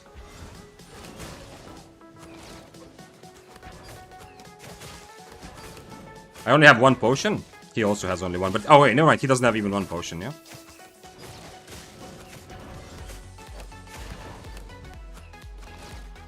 Now he doesn't have invis, so I can use my mercenary.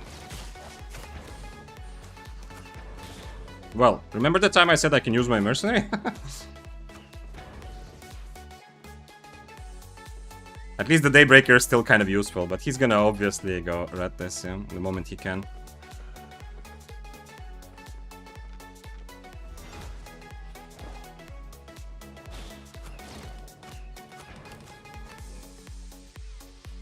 Oh, that guy got 15 seconds. Ah, I needed to proc his undead here. And then just hope that I guess where he goes. I think so, at least. Maybe not. He's probably gonna try to mount again, or not? Okay, so he has Invis. He has Assassin Jacket. And he's also going to... He also has the Undead Cape.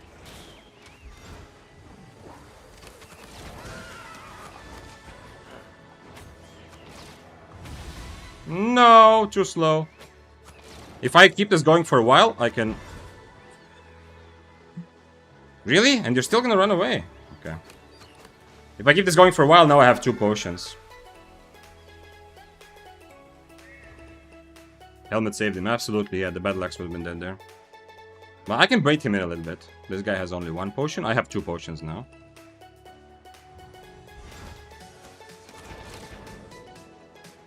Why not reflect right away?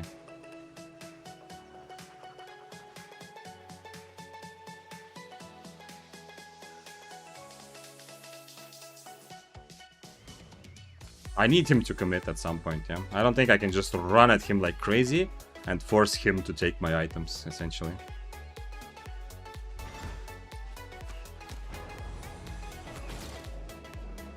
Yep. There we go. Spin, spin, spin, spin.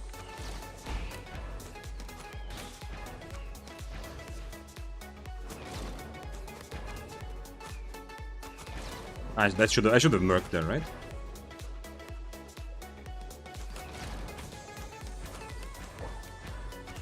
Now I can't murk because he's just gonna E away. Even if he doesn't E through me. I still have 2 potions here, so... Should be fine. Whatever happens. He will definitely have another rope. He's not an omelet, okay. I'm also not on cooldown reduction, but at least that means our boots should be more or less matched up, yeah. What is that offhand, by the way, Mr. Daybreaker? I didn't even realize that.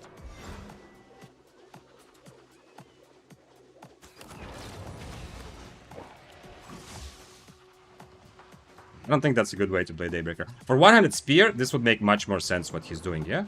For one-handed spear, this would be okay.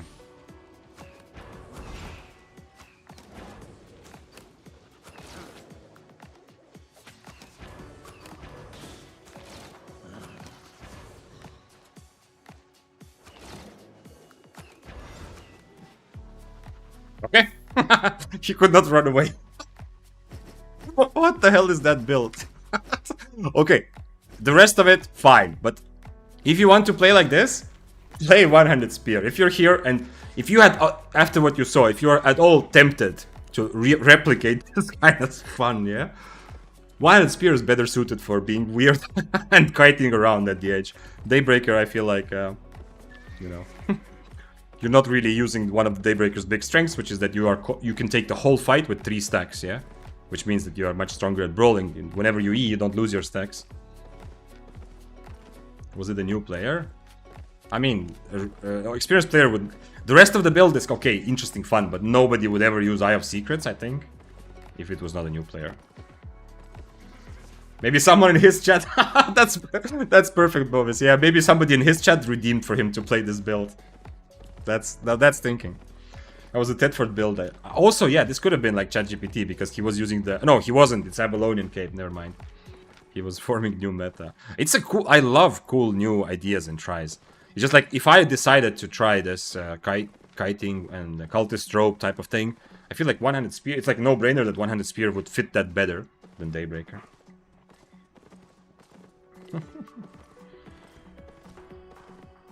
Yeah, the Battle Axe didn't have any potions, so... When I fought the Battle Axe, I had only one, but I thought, okay, it's whatever. He doesn't even have one, because he was an Invis, yeah? Do I go for... Actually, wait, do I go for the Abbey? We have time for the Abbey.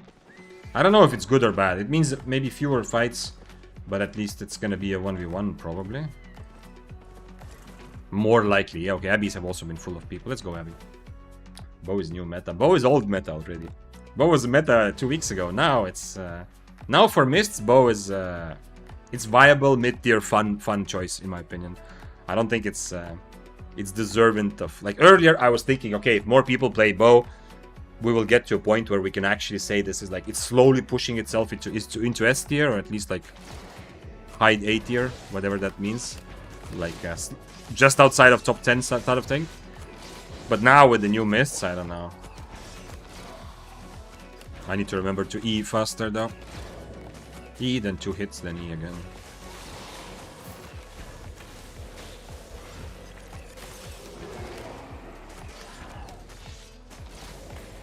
We'll see though. But yeah, I feel like right now Mists are not as accommodating to weapons that focus on getting good at 1v1s. Like also this. If I'm fighting Mercenary versus Assassin Jacket in a 1v1, sure. Like my Mercenary might be probably on average more useful, because I can use mobs to heal up, yeah. But if I'm fighting in the middle of 4 people, the guy with the Assassin Jacket is probably going to survive and laugh at my face while I'm dying to the rats on my Mercenary Jacket. Top right now, top 5, my opinion. I don't know. That is the thing. That is the goal of today, Sidirak, to figure out.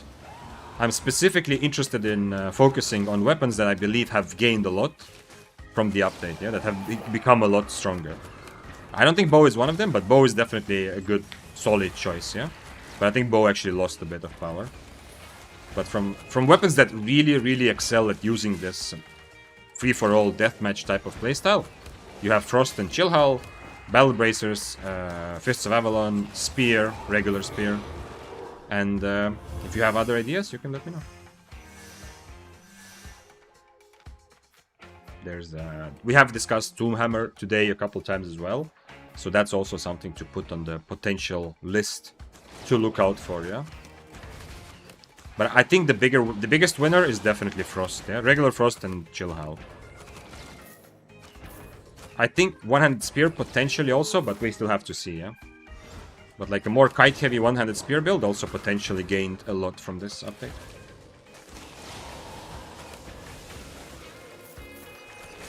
Realm Breaker. No, what is it? No Realm Breakers, no. Death Givers are definitely still top 5. Yep. That's fair. The thing with Death Givers, I don't think they really... The Death Givers are still there, yeah. But the Death Givers were undisputed, I think, best solo weapon for best weapon for solo mists. Ooh, that's a nice chest. So I think it was like... It was legit felt like it's S+ tier Death Givers and everything else is a bit lower. Okay. And I don't think Death Givers are, like... as clearly at the top, and some ways of playing Death Givers have lost. Like the Assassin Shoes one-shot Death Givers are obviously weaker, although it's nice to have a quick fight if you have to be ready to adapt. Like if you're fighting against a spear, sword, whatever, regular Death Givers, 5 people suddenly come around to try to rat, you are the guy who's going to die, yeah, with your Assassin Shoes, not the other guy. But overall, yeah, Death Givers are probably still there, yeah. Does you block Origin, not block ads here? That's a question for Twitch, I don't know. I do not know. There's no here, as in, like, my stream doesn't have any special advertisement, yeah? It's just the regular Twitch stuff. So there's... if you're seeing an ad, it's run automatically by Twitch. And about which ad blockers work and how, I don't know. So is Battle Axe even weaker? Yes. Although... Like, have you seen how Eugen is playing Battle Axe with cloth armor and Duskweaver helmet? I think that's a pretty cool way to approach this the weapon, to play more into the into its ability to throw ease from far. Yeah, that sort of Battle Axe I think is still okay. Yeah, but Battle Axe does feel, I think, will feel a bit weaker now. when you are not able to get as many 1v1 fights. Okay, maybe coming into Diaby was a mistake, I'm not sure. Oh, I'm not even overcharged, holy shit. Usually when for these channel point redemptions I always overcharge. Do you allow talk about ad block? Should I not? Blue, is it not? Do you think it's... I mean... Do you think there's Twitch rules that we should not... how to say... admit the existence of it? I'm not saying you to use ad block, yeah? I'm not promoting it. I'm just... I'm not denying that it exists, obviously. I don't even know. I do have ads on Twitch, yeah. Like, I mean, when I watch a channel, I think I have ads on. And not just because of, like, some moral thing, like, oh, I know now that I stream, I know that, you know, that's how content creators, or parts of how content creators make money. Not because of that, I don't know. I don't know. I'm just used to seeing occasional ads on stream.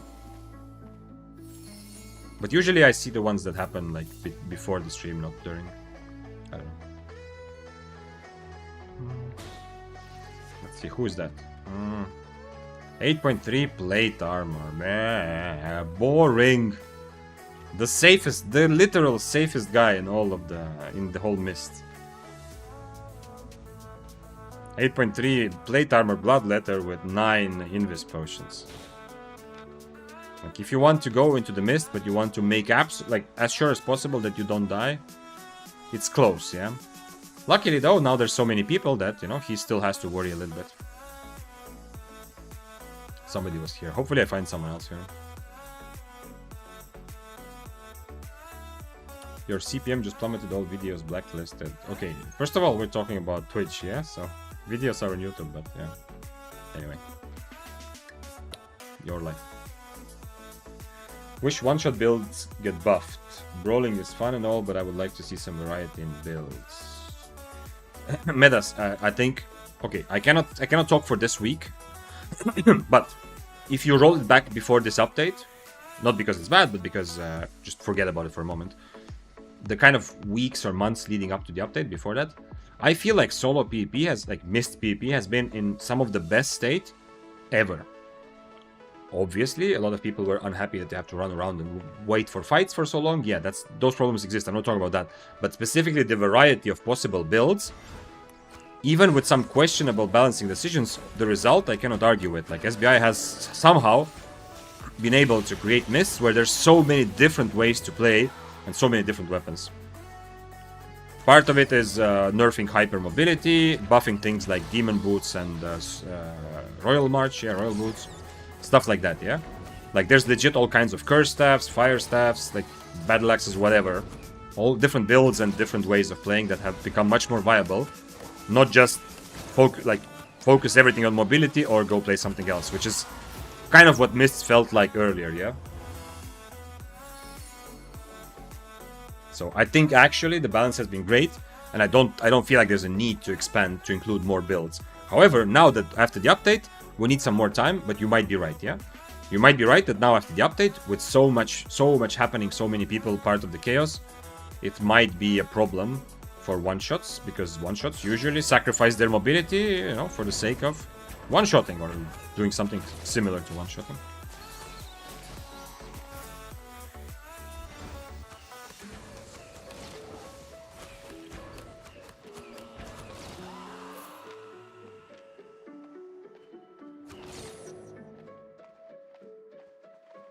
No. Okay. The question is, can I find someone who is not that 8.3 bloodletter? Thanks for following, Tauba. There's definitely other people in this mist. Ooh. I mean, this would be nice, but it's too late. Yeah.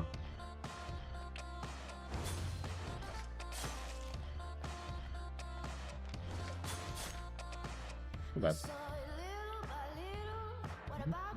Look out for carving swords in Limhurst. Wait, there's crafting bonus for sword today. I'm gonna craft some swords. I believe carving sword is one of the weapons. It definitely is not rising to be top 5, but it is one of the weapons that I believe gained quite a bit from this update, yeah? Carving sword is the only sword that can manage this crazy situation, and it's still relatively strong for a 1v1 fight. But then, if you do need to reset, you need to handle a rat, you need to beat the rat, all of those weird situations that happen, Carving Sword is the best equipped sword to actually do that. Yeah?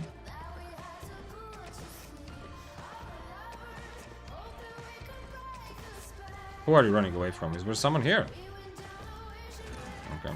Oh shit. 15 seconds, okay. Okay. Wait. Again 15 seconds. You're still in combat, guys, okay. Oh well. Ramawa says, yo Vic, do you think that the update I should start playing Mists again? I cannot tell you whether you should start. Is that like if you've been thinking about starting Mists again, it's definitely a good time to just go and try it out. I mean, there are a lot of people who do not like this, and there are people who like would like to have fun for a couple days and then they go back to whatever they're doing. Yeah, so I can tell you if it's gonna be good for you. For me, it's a lot of fun in the moment. Yeah, as I said before today also.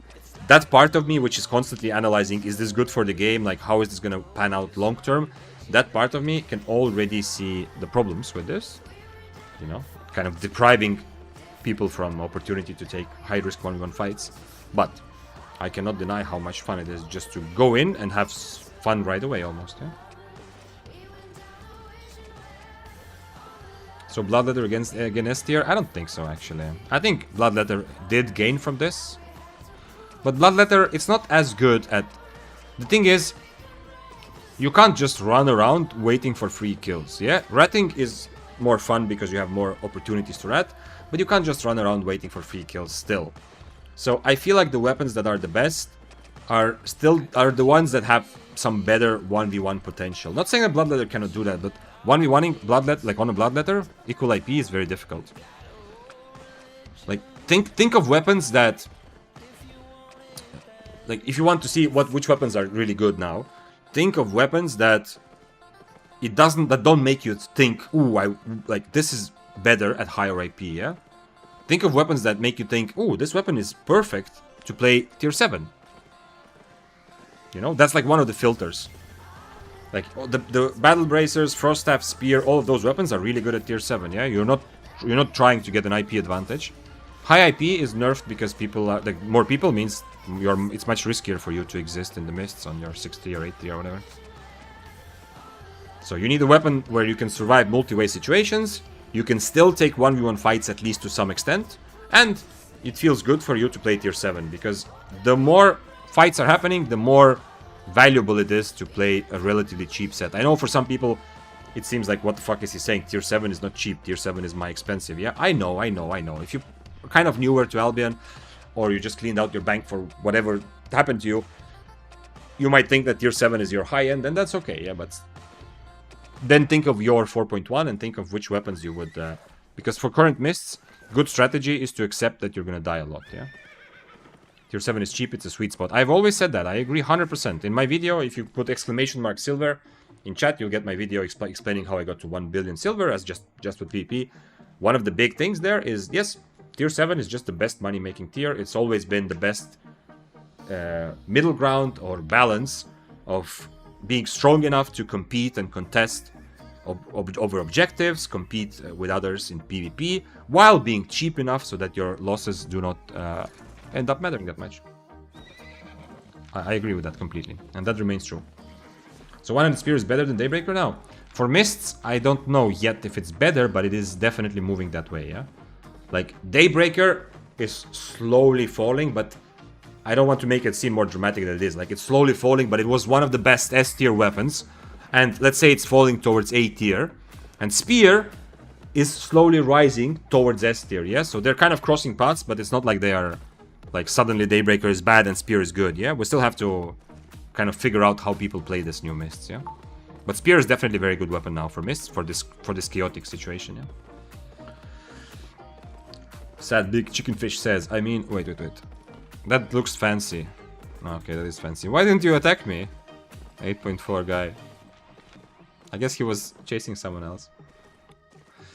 So, Chicken Fish said, I mean, tier 6 is around 300k, tier 7 around 800 to 1 mil, depending on the build, of course. Yeah, tier 8 is 1.5 to 2. Yeah, really depending, yeah. On tier 7 you can take most fight, and tier 6 no. I agree, yeah. That's what I was trying to say, yeah? The point. Daybreaker slowly falling, GG, it's useless now.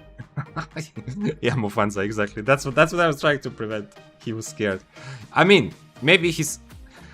Think of it. Think of it logically. Let's apply super logic, Froggy.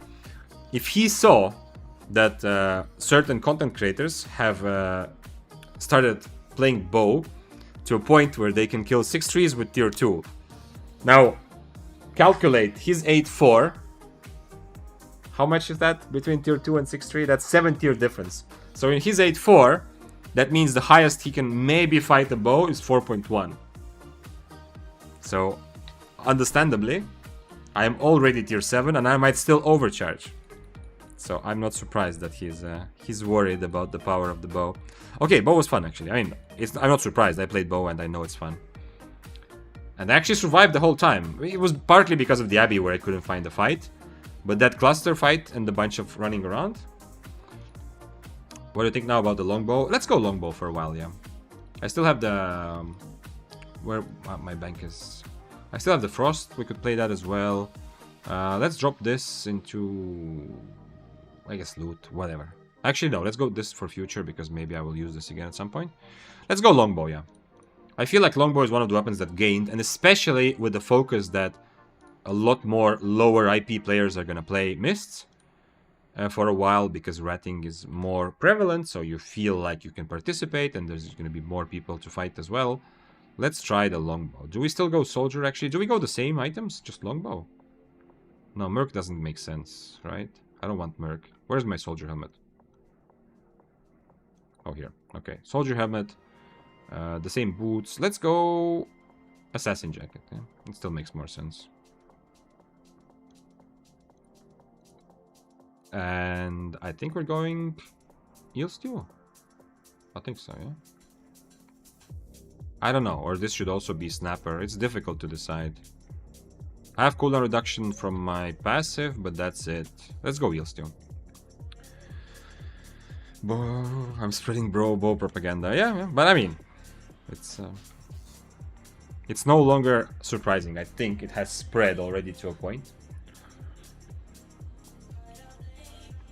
What I think it's a perfect... Froggy. I think it's a perfect moment for you to... You can have, like, you have two options you can do right now. You have already spread bow propaganda, right? Right now, if you come and you say, oh, bow is strong, everyone's gonna be like, oh, okay, old news, like, we already know, yeah? Not everyone, but it's kind of already... You've already done that part, yeah? What you should actually be trying to do now is either make some crazy revolution to the way bow is played, you know? To, like, show the world... I don't know, some sort of demon helmet, cultist robe build, whatever, and make like waves with something that people will be like, holy shit, you can play bow this way. Or number two, I mean, that's more tricky because you can't guarantee that you're going to fight a lot of bows. But number two would be, you know, to give the answer. The question is up there. Now, give us the answer. How do you solve the bow? Yeah, how do you actually beat the bow properly with like a other meta weapon? I think the other option is kind of more boring. You should invent like your proper own bow build, which would go a bit crazy. That would work. Shirkas asked, do you think premium is worth it as a PvP player? Short answer, probably not. Long answer, probably yes. Okay, if you just play PvP, no, yeah, it doesn't give you anything, yeah. But the answer to that question has to be personal, and it depends on how much you play and what things you do in the game. Like, if you only play PvP, it doesn't... The only thing it gives you is 4% less tax when you sell the items that you gain, yeah? From kills or from chests. Yeah, but if you are still in a place where you are progressing your account, you want to fame up all kinds of items, maybe you're doing something else in the game to make silver, then you have to start calculating. You say only mists, then it's probably not worth it. If you don't do any crafting, anything else, any PvE, only PvP and mists, it's probably not worth it to buy premium. The only exception is if you're making a lot of money in mists, you'll figure out how much does it cost you because of the fame, you know? You get less fame also from everything. So that's a thing to consider.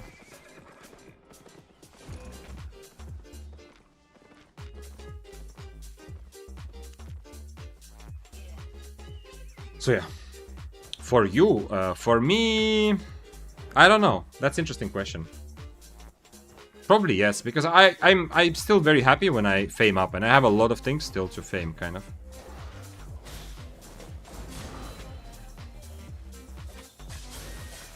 No, don't mount! Come on, brother! Now he dismounts with the 15-second cooldown, bro. Come on!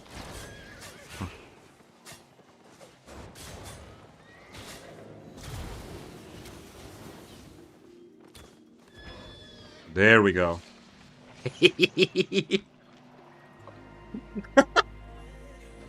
Good luck. Welcome to the mists. I hope you killed it. Okay, I'm gonna mount and go help him. Oh shit, did he leave? No, oh, he actually mounted up. Nice 8.4 gameplay, by the way. Okay, so RM tier still exists. I'm not saying this person in particular is RM tier, but this build in my head is an RMT build. Because the amount of people who would play something like this for fun is maybe 7 in the whole world, yeah? Okay, that's too much. 2. I wish I could fight the Frost, but obviously now it's a bit... What did we learn from this example? When you have no hope, always fight back, yeah? At the end of the day, the fact that I fought back, first of all, gave the Frost courage to potentially help me, and also at least somewhat discouraged the 8.4, yeah?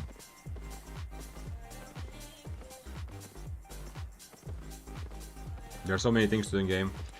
Yeah. I mean, it depends. But I cannot really say, like, I don't know if I would. I would probably be still buying premium. The reason I say would be is because as a content creator, you know, I don't pay for premium. Yeah, I get it from the game. Do I not need a potion against him?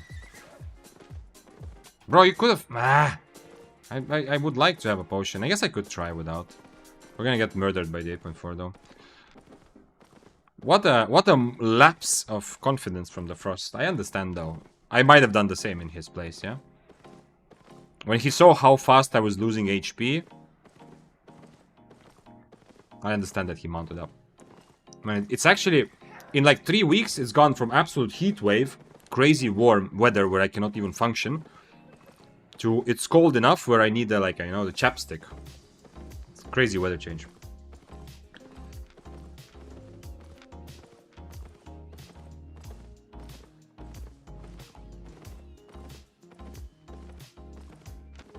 There's nothing else that you get from premium. I guess, wait, what about the... Ooh. What a build with W mobility. And another person. No, that's the same person. I don't have potions, so I need to be careful here. Do I want Soldier Helmet? I can outplay him with Soldier Helmet, but I don't know if that's enough.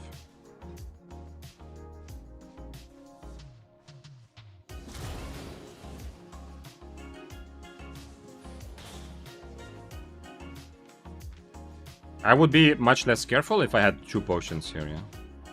Not much less, but I would at least accept that he can come close to me and we can have a fight.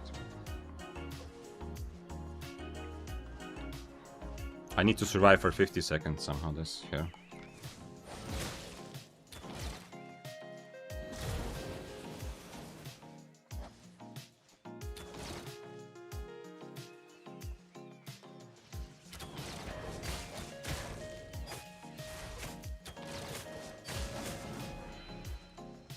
Not ideal.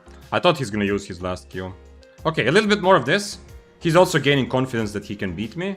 A little bit more of this, and I think I'm good. Yeah, I just need to survive these 20 seconds, but I think by now it's already fine. I will anyway.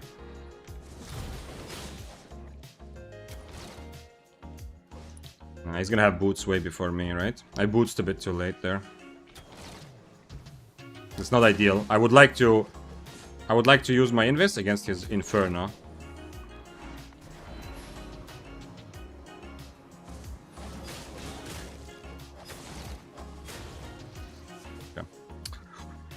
Okay, we are gonna reset, hopefully, so that I can use 2 potions in the next fight. hopefully hit my spells a bit better.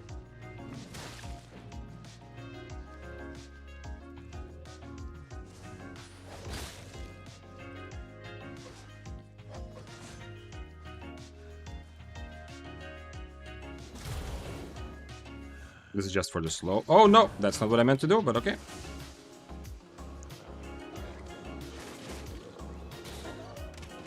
I should die from this because there's always other people around, yeah? It's kind of crazy that I'm still alive somehow here.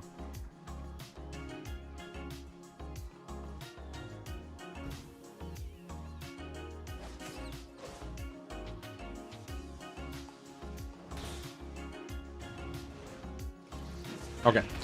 Reset and take the fight proper. If he chases, of course. We'll see. I don't want to go Inferno. I want to use my Invis. First of all, I can do what I just did, yeah, with Invis. Secondly, I want to use my Invis to counter his Inferno. But the question is whether Soldier Helmet is a good idea here.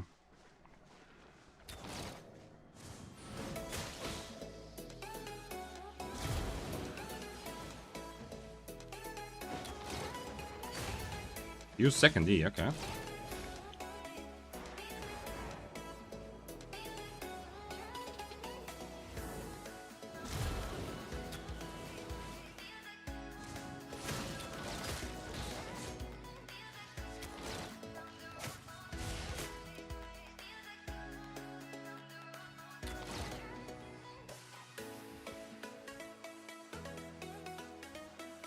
I still have 2 potions, so now that's my advantage here now. Maybe. He's gonna jump into me again, right? No way he's leaving me.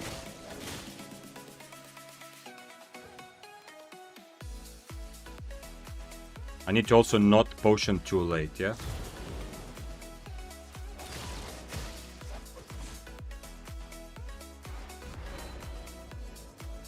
I was hoping he's gonna throw his E there.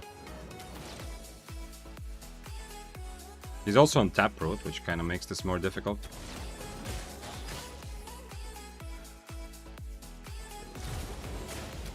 I was gonna say this would be more difficult if he hit any of his E's, but I just realized. Okay, this is just to waste out his Inferno.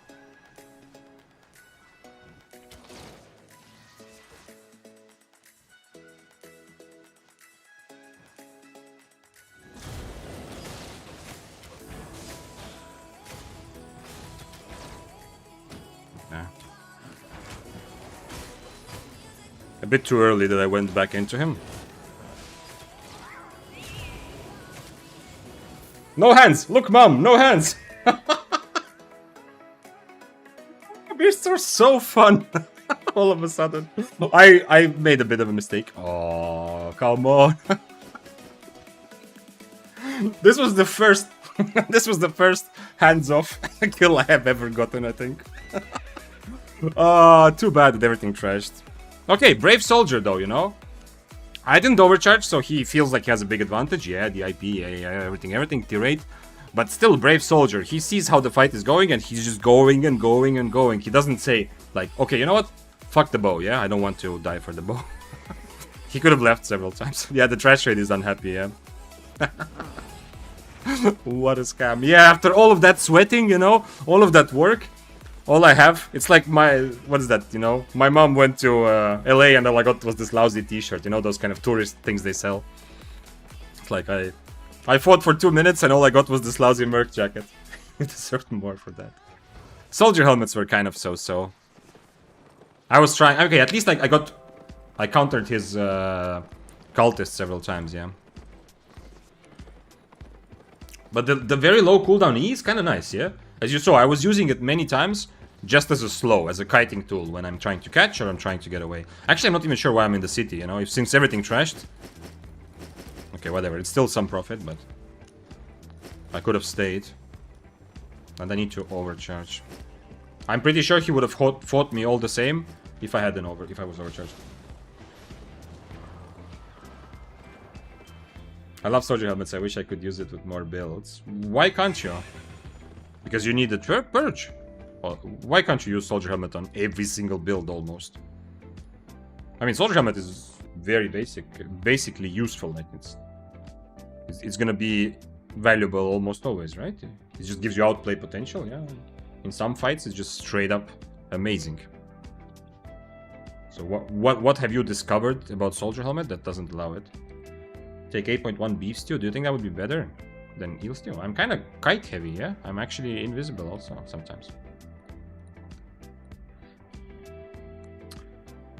I mean, if I'm on one-handed spear or so, I believe there are better helmets. Yeah, better for sure, but I mean, Soldier Helmet's still kind of... I don't think Soldier Helmet is... Like, there's very few things that really require a helmet, yeah? Unless you're going for some sort of one-shot, you need... artillery, what's it called? Royal Helmet, yeah? Maybe Duskweaver and Daybreaker or something like that. But a lot of builds can actually use Soldier Helmet, right? But I understand, you're just saying that other helmets, like, you just feel like it's suboptimal, yeah? Okay, that makes sense, yeah. I just thought maybe you've played some builds where you felt like it's just straight up ruining your game. Which I don't think it is, yeah? It's kind of like Guardian Helmet. You can slap it on anything and you'll have a more or less valuable thing for every fight. But yeah, I understand what you mean, yeah. But I mean, also on this, like... it's fun, but I'm not even sure that it's optimal here also. I'm kind of enjoying it, but for this build, I could also use Cowl of Purity to kite better. Duskweaver to catch people. Maybe Purge for a multi-way fight. Yeah. Can the Axe even win that matchup if you don't mess up? Well, if I don't mess up, that's a good question, Tahiro. Oh, hello! Haven't seen you since, like, last Mist. If I don't mess up... I don't know. Probably not. But me messing up is very easy. One frost shot into the wrong direction. One time I let him close too early, which I kind of did in the end, yeah. Like, it's very easy. The thing is, I think probably if I play perfectly and he plays perfectly, then he dies, or at least I don't die, yeah. He will just turn around and run. But I think that it's much more difficult for me to play correctly and live, yeah? Like, he can...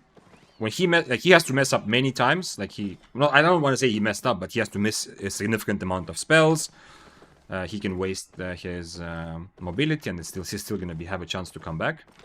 Whereas I make one big mistake, and I'm almost dead, yeah? Can Soldier Armor work with this build? I don't see why.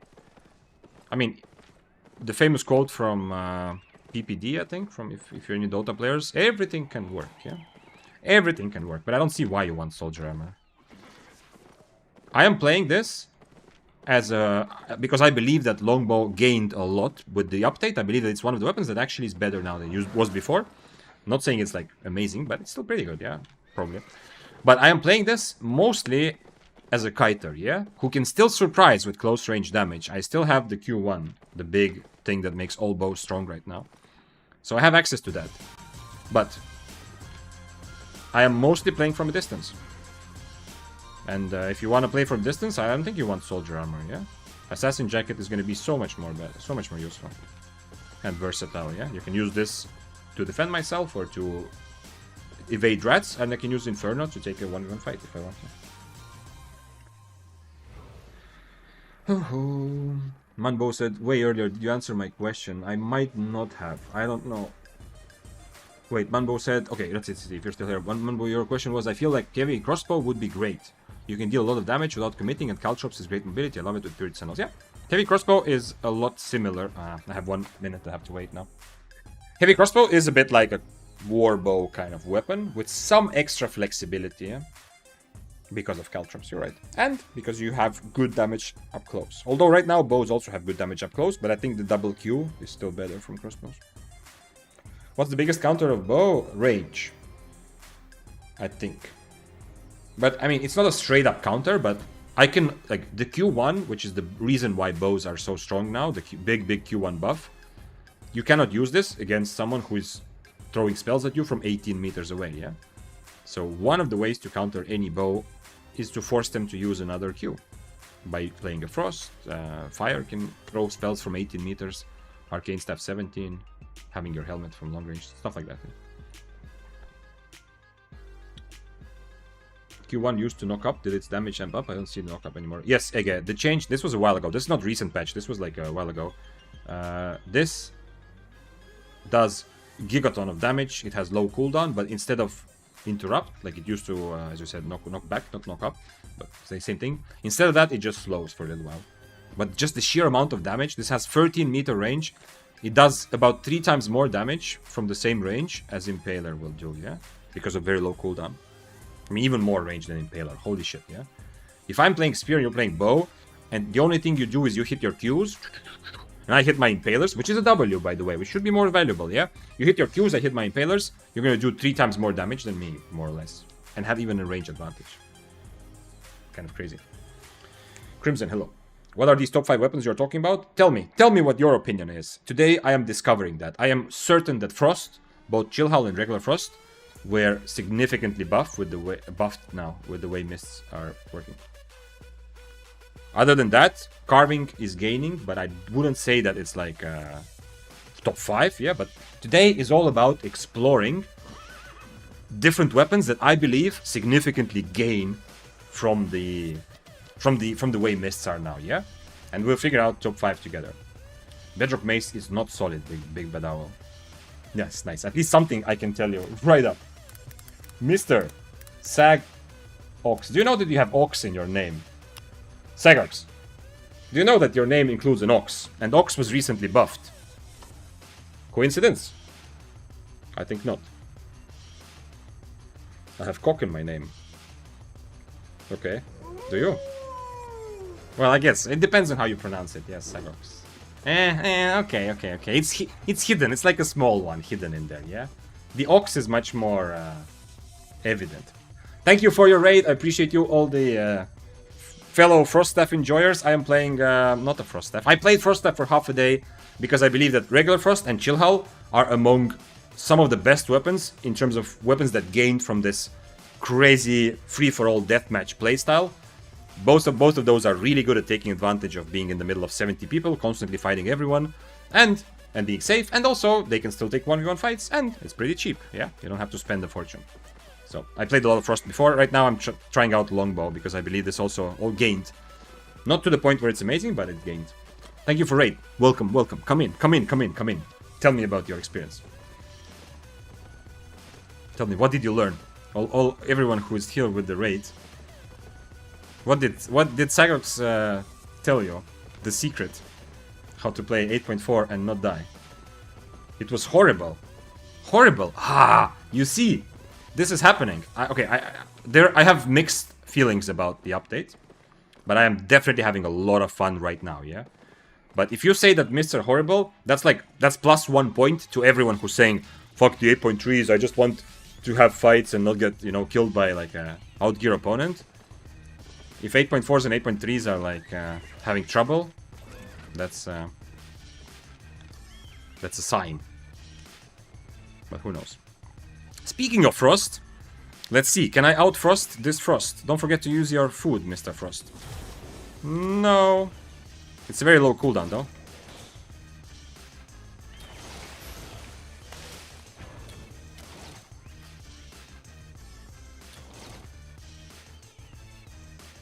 There it is. He used his food now.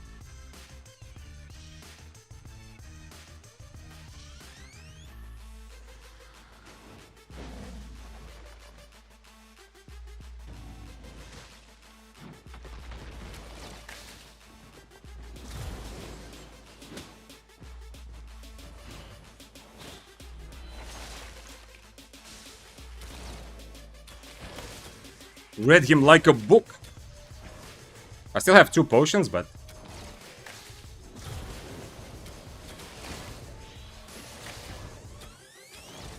when he comes out of Invis, I'm gonna Inferno. Right about now. Holy shit. That's just for the slow. Hopefully I can kill him now. Tell me that was not awesome. Oh man, life is easy when you're having fun, yeah? GG, man. GG, Mr. Frost. That was fun. That was fun. I dodged one of his E's with my soldier helmet, because when I jump into him, it's kind of obvious he's gonna want to E right away. The second one was just inhuman calculation. I was lucky, obviously, that I used Inferno at the exact moment he's out of Assassin Jacket, but still. I still have 1 potion, I think, yeah? Yeah, I still have 1 potion. Absolute cinema, exactly. We have even an emote for that, if you want to put it in chat. So, now, let's figure out how we can do the same thing to Sagox. I'm sorry, it's becoming like a joke now every time you raid me that I'm trying to plot how to kill you. But you understand that you're playing 8.4, it's like a fun challenge. Abby closed in your face. Okay, okay. Wait, what happened? What happened? Killed full 8.4 but didn't want any... Wait. What happened? You killed an actual 8.4 and you couldn't loot? Ah, it was like last... Ooh. Oh, okay. So it's not even because of rats, but because... Ah, okay. I take everything back. Everything I ever said about me wanting to get your 8.4 items in my bag, I take it back for a little while. You have accrued so much plus karma that you deserve to get lucky next time you play. Ouch. I understand correctly, you're saying that like it was the last seconds, yeah? You had an 8.4 fight during the last seconds of Abby. We are gonna watch it, like Big Bad Owl, that's the clip from Sagox's stream? Does it have music? Because I'm also streaming on YouTube, yeah? So I'm not playing any music I don't have copyright to, just to be clear. Anyway, we can watch the clip without sound also, doesn't matter. We'll watch it when I get out of the Abbey.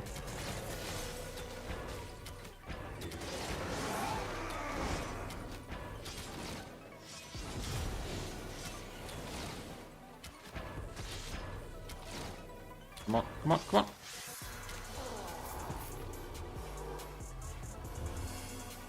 Do I get... This is the first time I get a chest without any stacks. 100k, by the way, not bad for chest. Okay, I got a stack actually. Okay, it works. Also from 0, yeah? Like so far I've already confirmed how it works later, but it also works from 0 apparently. Oh, it's a tier 7 Abbey, that's why I'm losing so much HP, I see.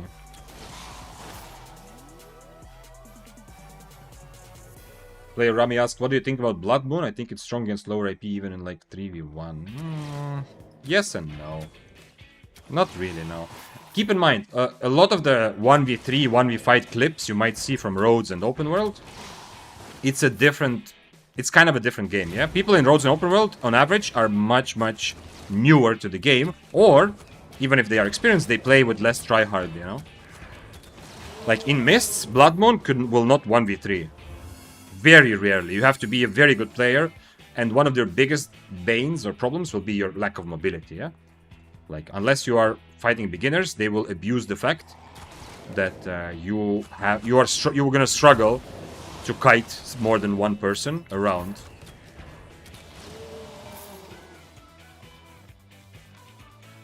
Speaking of shapeshifters,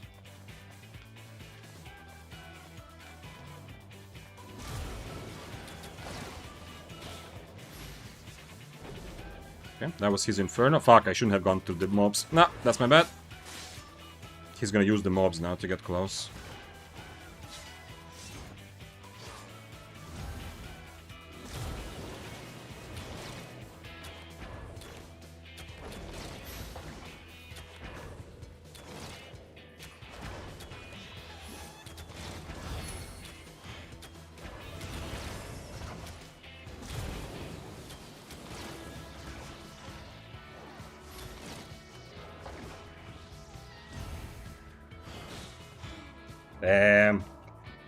I should have changed my W. That would have been because of the way the fight is going and because he's on tether. I should definitely just go for damage. Yeah, Ray of Light. As we have learned already together, running away from a light color is GG. Yeah, kind of. Okay, I should have also I usually overcharge in the city. There's also like a bit of a 260 IP difference going on. Yeah, so if I was same IP, the same fight was like considering he lost a lot of HP. He's dying, yeah, if he plays exactly the same. But if I was higher IP, he would play differently, yeah? So that's not an argument. Let's go again. That was kind of awesome, though. 4-finger redeemed for us to hydrate. On this stream, if someone uses channel points to hydrate, it's not just for me, yeah? It's for all of us. So you also need to hydrate with me now. Damn, this is... the exact same fight if I just change my W. But of course, if I change my W... No, never mind. I have Soldier Helmet. I don't have to worry about his big AoE. That's unfortunate. I mean, you need to remind me when I'm playing tier 7, just overcharge in the city. There's no point. The guy's gonna fight me anyways. I'm not gonna scare him away. Yeah, it's like compared to IP, diff it looked really close. Yeah, I'm trying to say that Light Color is awesome. It's rising in stocks, but it's not awesome to a point where, holy shit, this is a meta weapon, just because one amazingly talented player is running it at 8.4 and being, like, having success with it, yeah? I've been trying to say that. I wish I could have killed this guy and remembered to overcharge, so I could show that also, but anyway. So, on this stream, if someone uses channel points to hydrate, it's for all of us. Yeah? So, if you have any water or anything else wet close to you, grab it, and we're gonna hydrate together. A little bit. Not too much, but still.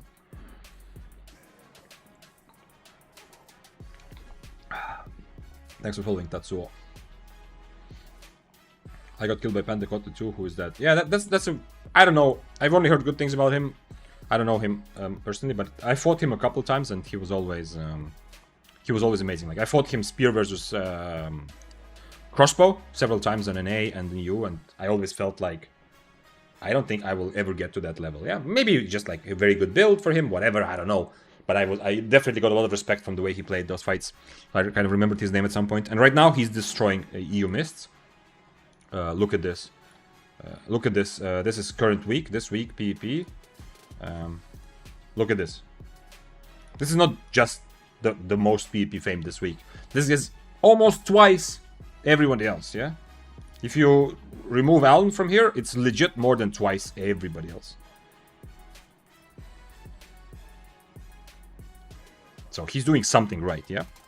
This is not a dude. This is not, oh, you play 8.4 so it's easy kills. This is somebody playing amazingly well. And he's playing light color right now, mostly. Or not mostly, but only. Somebody's trying to trade me. Stop trying to trade me, Mr. Aruza. Let me get my water. Yeah, you can still get also, because there's another hydration coming up, so you can absolutely.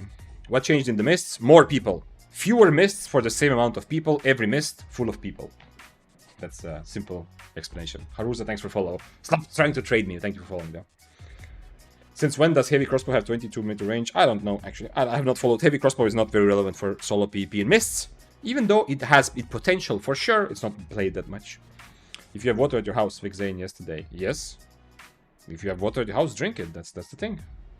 What's weird about that? I can be quoted like that. Hydrate. Not with your Sagox. No. Something else. Anything wet. Okay. I knew when I said it on purpose. I knew that we're gonna come to this. Okay, Crow. You can use vodka today. You can use vodka today to hydrate. I allow. If you are like of age of drinking, yeah, wherever you're from. I'm allowing it. But you're gonna have to double hydrate with water tomorrow. Sagox needs to pick something else to hydrate with. Razvan, yes, surprise me if you have some ideas. Doesn't it dehydrate you? Yes, alcohol is an anti-diuretic. It dehydrates you, yeah. Because your kidneys start sending more water into your toilet. But you can make up for it next day. Technically, I guess. I don't know. I'm technically drinking water, I guess. Iced tea. I don't know. I don't know how all kinds of those like sugary drinks, like whether they hydrate you or not. I'm not sure. Or whether you actually feel good, get hydrated. Okay, second round of hydration. This is Rapis Crap, who ordered for us all to hydrate. This was just a sip, but it was a good one. I'm drinking water with lemon. Okay, let's go and try this again. I hope I didn't get like random quality. I did buy random quality items because I've just bought lost equipment, but it's good. I feel like I'm good enough as a bait also, you know, like this. People don't expect me to be as scary. Damn, I just realized, yeah, this is gonna be on my this is gonna be a pain in my head, yeah, because it would have been so easy to overcharge, change my W because I have soldier helmet. Even during the fight, I was thinking several times, I cannot W until I'm fully trying to run away, because my W is so good to dodge his big circle of giga damage. I have soldier helmet. But okay. Maybe we meet him again. I gave him a bit of a scare. Also keep in mind I had red buff, yeah? Another reason why it felt closer than it should be with that big of an IP difference is because I had a red buff from the Avi. My weapon is 70. I don't want to put too many specs in longbow as well. I mean, I'm happy to use all my credits for something here or there, because anyway these credits are just to, you know, to upgrade stuff. I'm not gonna go over 100 in most items. I'm not sure this is okay. Let's not go further, but let's go to 80, whatever. Still, it's much lower than my other items. Daybreaker and Daybreaker. Okay. Can I kite a Daybreaker? I mean, we have to try. The whole point is to see which items or weapons and builds work well in the middle of a bunch of people, yeah? So I shouldn't actually be picky about trying to get good 1v1 fight. I am here to specifically experience how this item and this weapon and everything, how this works in the new reality of Mists, where you have to constantly fight everyone.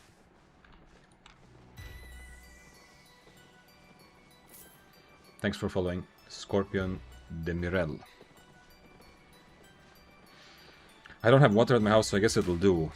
You actually don't have water? You know, it's like a joke, Killikiz, and you said, like, if you have water at your house. Yeah, that's something I said yesterday.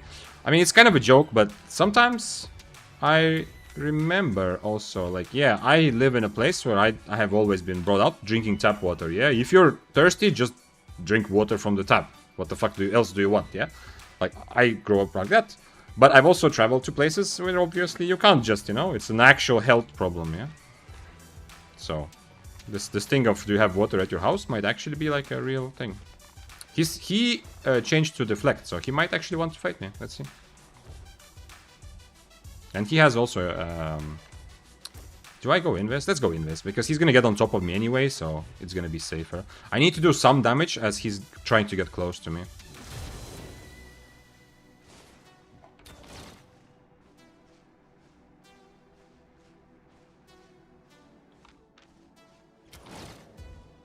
Okay.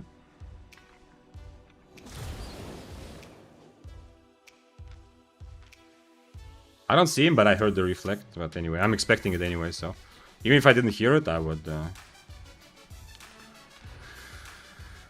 I need him to be interested in getting close at some point, so I probably need him to hit his Dust Quiver.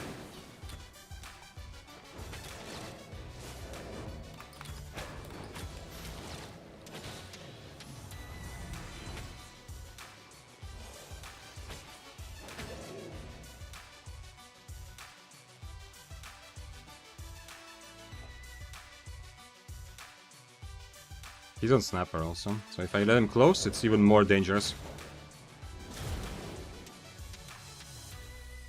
Okay, he's playing it well. I don't have an instant solution. Also, Daybreaker is, like, with Dust Quiver, it's really good, yeah, because he has his E and his Dust Quiver, but still. Deflect is also pretty nice in a situation where you are, like, he has to kind of outplay me because of IP differences, he has to outplay me, yeah. I can change, like, okay, I can change to this and just be super annoying, and then he has to get close. But then I am full kite, which is gonna suck for him even more.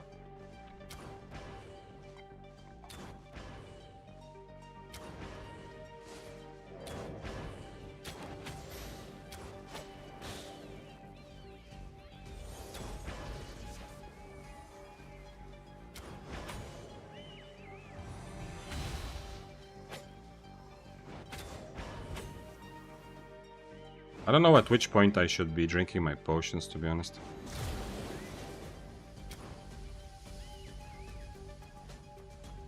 I need to bait him in somehow, because I have 2 potions and he doesn't, yeah.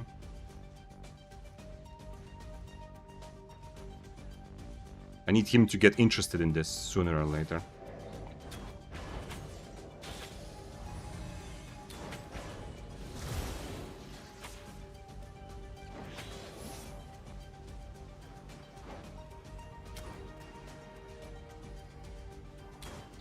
Let him lose stacks. If he doesn't use mob to lose stacks, I'm getting closer to a victory here.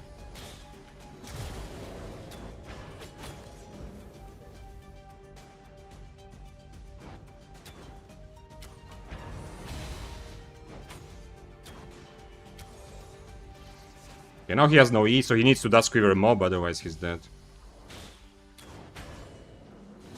I think I can kill him to reflect, but not sure. Okay, yep. Nice try.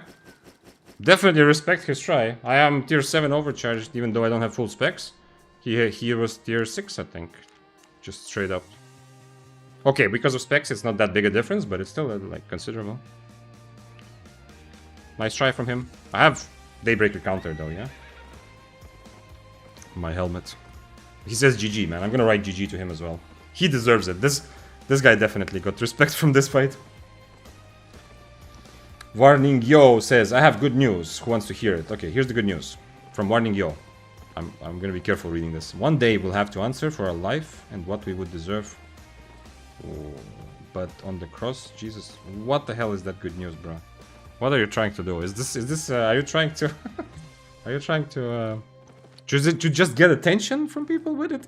Or is it like is it connected to something specific that happened? Did someone rat you in Albion and you're just trying to remind people that, you know, when they die, they will at the pearly gates they will be asked about how many fair 1v1 fights they took and why they ran away from an equal IP player?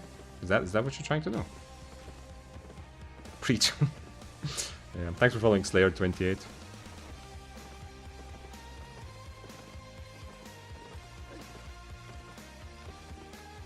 Yeah, the long range Q definitely worked better. Because first of all, it's not that bad if I get it reflected, yeah, because it's less damage per Q. So I don't feel as bad if he reflects one of my Qs. Secondly, it's more pressure for him to get close. Otherwise, by the time he's close enough for me to Q, he's definitely hitting him his spells already. Ah, still okay.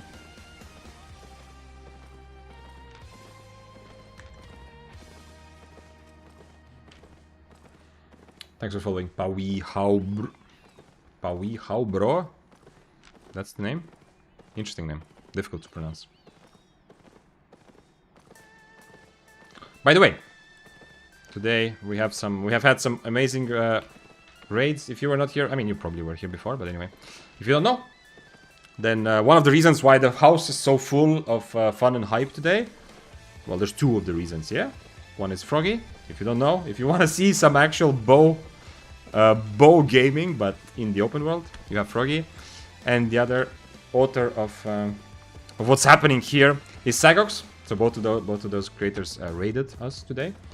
I'm very grateful. The other guy is Sagox. That I mean, we have raided him. So if you've been in my streams, you probably have heard. Yeah, Sagox is one of. If you're looking to learn to play Frost, I mean, you can obviously go and ask questions, but even just seeing like his playstyle, well, it might help you a lot. That's one of my go-to places. Also, if I have a question about Frost now, if I'll pop them up now. So anyway, what I wanted to say is that because of all this awesome raiding, the chat has been definitely faster and there's a lot more happening. So if I miss something, feel free to repeat it. Not 3 times in 1 minute, but you know, if you ask something and you really would like to have my attention, but I did not read it, you know, because, by the way, this is also on YouTube, yeah? This stream is Twitch and YouTube. I'm looking at both chats. Just reminding you that if there's something you didn't hear me talk about and you would like, if it's PvP related, if you want to ask me about fame farming or crafting, the answer is usually going to be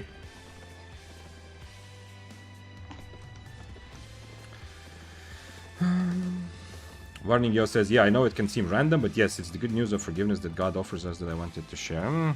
Okay, fair enough. That sounds like it's like something in your life that you over... The only way that what you're writing is not just, you know, a random way to try to get other people to react, is, if what I could understand, is that there's something in your life that you were under a lot of pressure and you have this feeling of relief, you know? Like, it seems like you're writing your messages with the energy of, like, you know, like a burden off your chest. Like, you were worried about something and now it turns out that actually you're gonna be okay. And if that's the case, I'm happy for whatever it is, whatever the burden off your chest is. Good pronunciation, though. Definitely one of the best ones so far. Ooh, that's bad. Because whenever someone says that, now I have a lot of pressure. Because next time I'm gonna mess it up. But yeah, okay, still, thank you. I'm happy to have pronounced your name decently well. But yeah, but now that you said that, now I'm afraid to pronounce it again. Okay, let's change mists, because this one is actually not super active.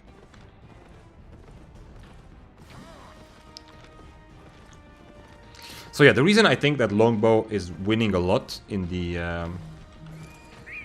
in the question which weapons are better now after the update is that it brings the kiting of a bow. You can use it with the new Q1, which is super strong. You can use it as a kiter.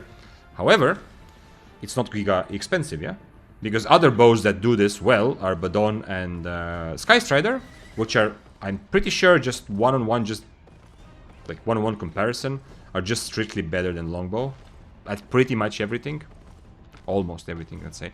But they are very expensive, and this is a very cheap option to mess around and to have fun in a situation when you're constantly fighting many people.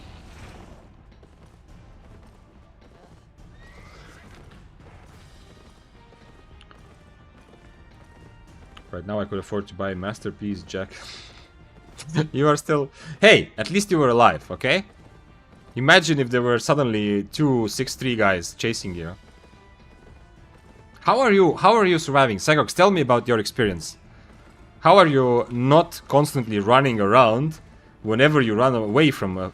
Like, not away, but you know, even just when you're kiting or where you dismounted. How are you not like swamped by 17 people who want to have your items? I avoid... Oh, so you're actually not even playing. Okay, you're just running... Oh, so you're just going for free gathering kills, yeah? And PvE players who come from Roads of Avalon. I see. I have no idea what Enchanted Mists are like, yeah?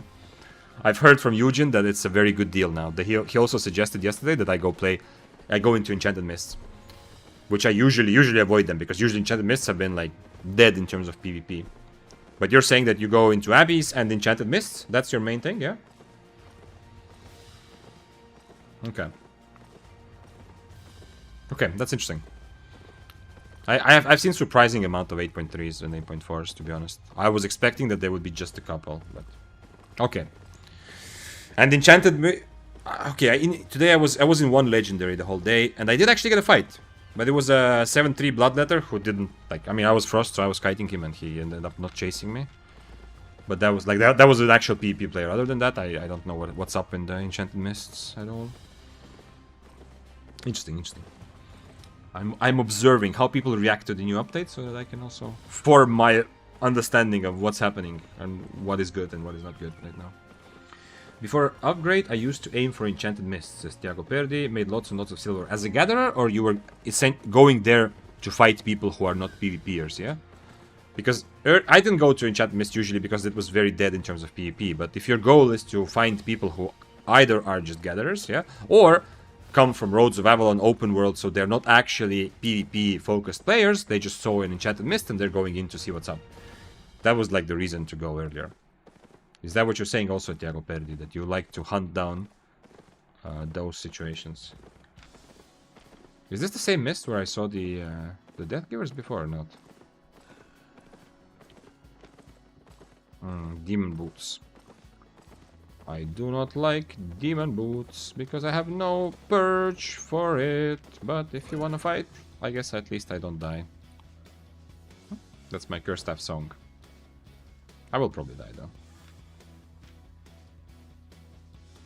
To the curse. I don't know, maybe not. Oh, Death Givers? He's on Shadow Edge. Meh. So this, once again. I mean, while Frost is not necessarily better for a straight up 1v1, like, on Frost, another reason why Frost is so amazingly good, it seems to me, after the update, like situations like this, like you saw me earlier, I was also playing with different Death Givers. The Bloodletter, you know, the 7-3 Bloodletter, I was kind of, not toying with him, but, you know, like playing and kiting him. Like this Death Giver situation, if I wasn't Frost, I'm not hoping to 1v1 kill him, yeah, but I could at least, I could stay dismounted, fight him, and hope that others will help and to take advantage of the crowded situation, yeah. That's another thing for which Frost seems absolutely perfectly made for, yeah. That guy just dismounted to fuck over the Wolpertinger, yeah. Oh shit, there's a regular bow. Let's try out what happens. The Death Giver is obviously gonna kill all of us, but hey, shit happens. Bookbook says more songs. More different songs. Yeah, I have to find some other things as well. Wait. I mean, okay, all of these things have already... Because I kind of used... It's not even like playlist, it's more like the results of search, you know, and I tell the system, give me songs that are similar, but keep in mind, I'm playing music that I have right to play, yeah? That it's not much, but I pay a little bit every month, so it's... I don't like the idea of skirting the line of what's legal, because I did study law and it's still ingrained in my brain, yeah? But it's... Of course, in reality, Twitch doesn't care. Ooh, 8.4 bloodletter. They're not like, okay, this guy is safe. This guy, I said earlier that of all the people in the mist, we found the safest person in all of the mist. This guy is even safer. Not the playlist, they're improvised singing. Oh yeah, right, of course, you're right. I do not sing. I am one of the people who grew up thinking that I am so bad at singing that it's better if I never do it. But I guess streaming is opening new parts of my personality. I've been following you for ages and I've been sent so many people to your videos and they ask me how to improve PvP. Thank you, Mike. That is very happy message. Thank you for coming here, writing this message, and also, of course, for sending people. Yeah, absolutely. I mean, even just beyond the, like, as you know, I'm very happy to, to promote everyone else as well. Even just beyond the kind of self-promo that, of course, I want the community to grow and myself to grow also as a creator.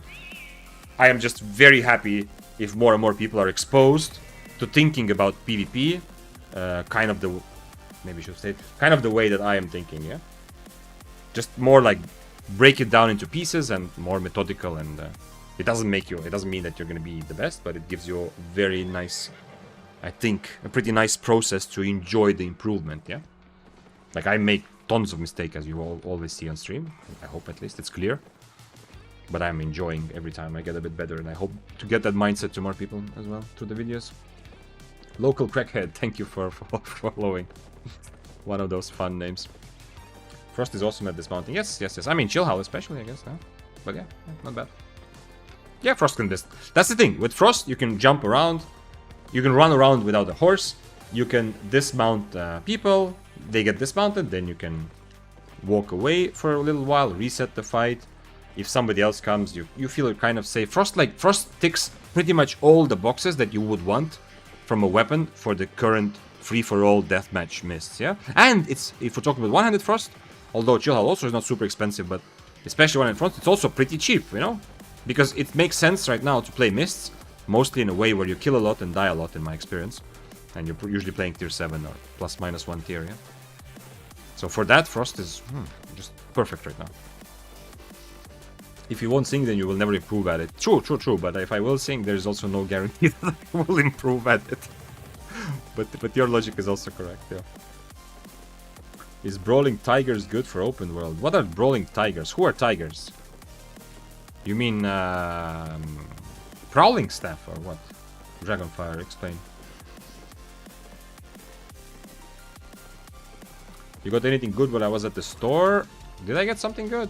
Longbow is pretty nice. I don't know how long you were at the store for. This was a good fight. Unfortunately, most things trashed. This was much closer than the IP suggests. I had some good fights, yeah, but nothing crazy has happened, yeah, for a while. I mean, okay. So and so, yeah, okay. There's been quite a few multi-way close calls or weird situations with other players, but not super crazy.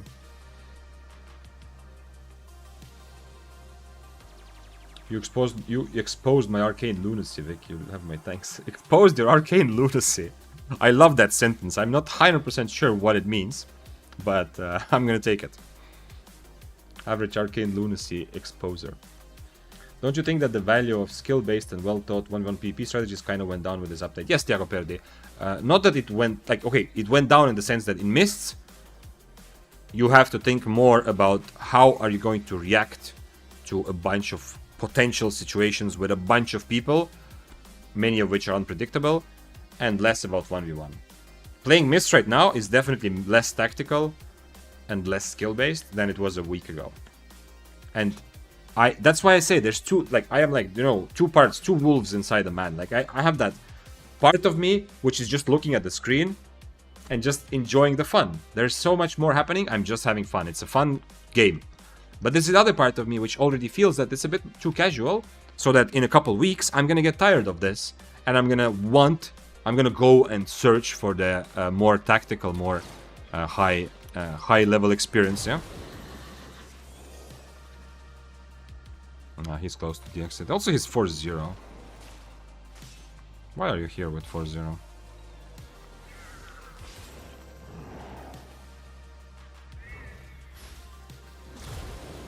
Oh shit. Is he in combat or not? I don't have anything to purge. If I used Invis, damn, if I used Invis, yeah. If I used Invis and then I hit him, there's a chance. I don't know exactly how the purge interaction will work. If he purged something, if I had Inferno, his Mage Rope would have killed him there, yeah? Because if he purges something with his Mage Rope, he's in combat. There's a chance that Mist return to a normal state after the hype runs out. 100%, yeah. I keep talking about that also. Fight him. Nice.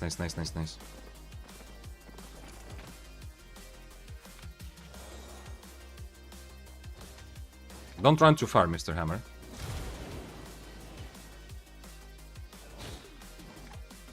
Okay, I'm gonna slow him. I'm tier 7, so it's not crazy if I just full on die here. But this guy is playing plate armor for a reason, yeah. He doesn't want to risk his life here. Nah, we won't catch him. Well, at least the hammer is alive. It's something. If he stuns me, it's whatever. No, he mounted up already, Mr. Hammer. And also, I hope he understands we are not friends just because I wanted to kill 8.3 together. I'm not gonna team up with you against the tier 7, yeah.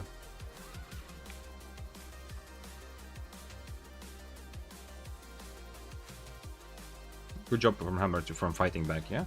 If he full runs, I'm not helping him there.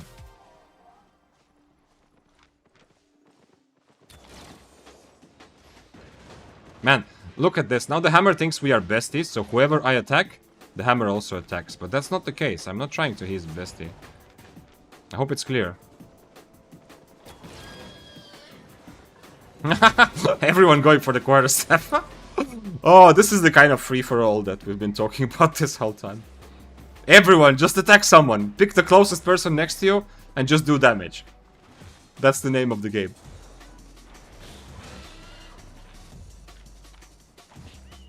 The energetic sprint is quarterstaff, yeah? I hope the Hammer understands I am not his bestie, yeah?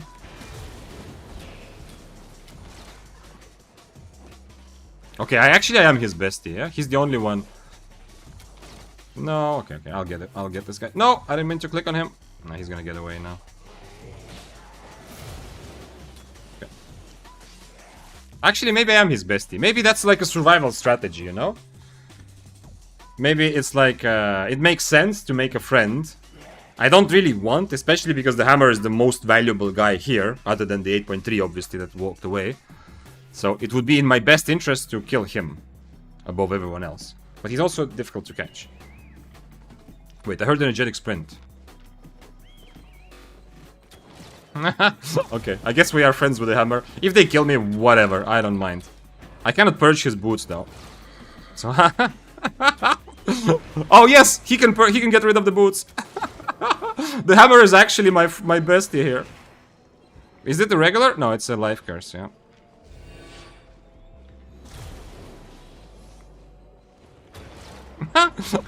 Okay, I actually made the best friend somehow.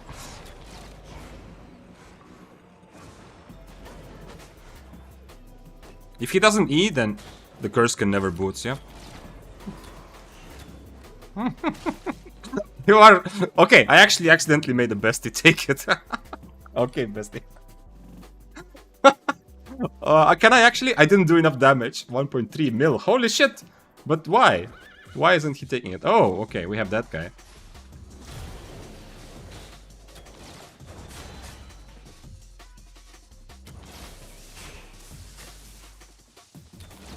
Oh, come on, dismount, brother. Now he's not my bestie anymore.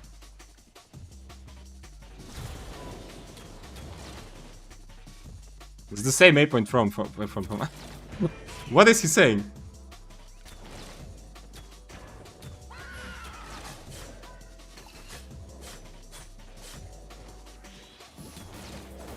What? Fight him, kill him, what the fuck?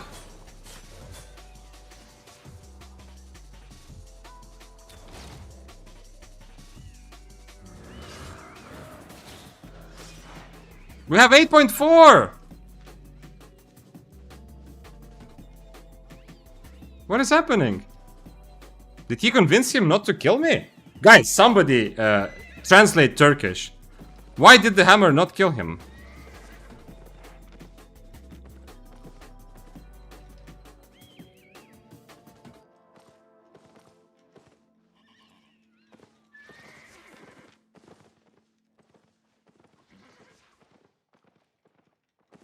No fucking way. Somebody has to tell me what this Turkish means.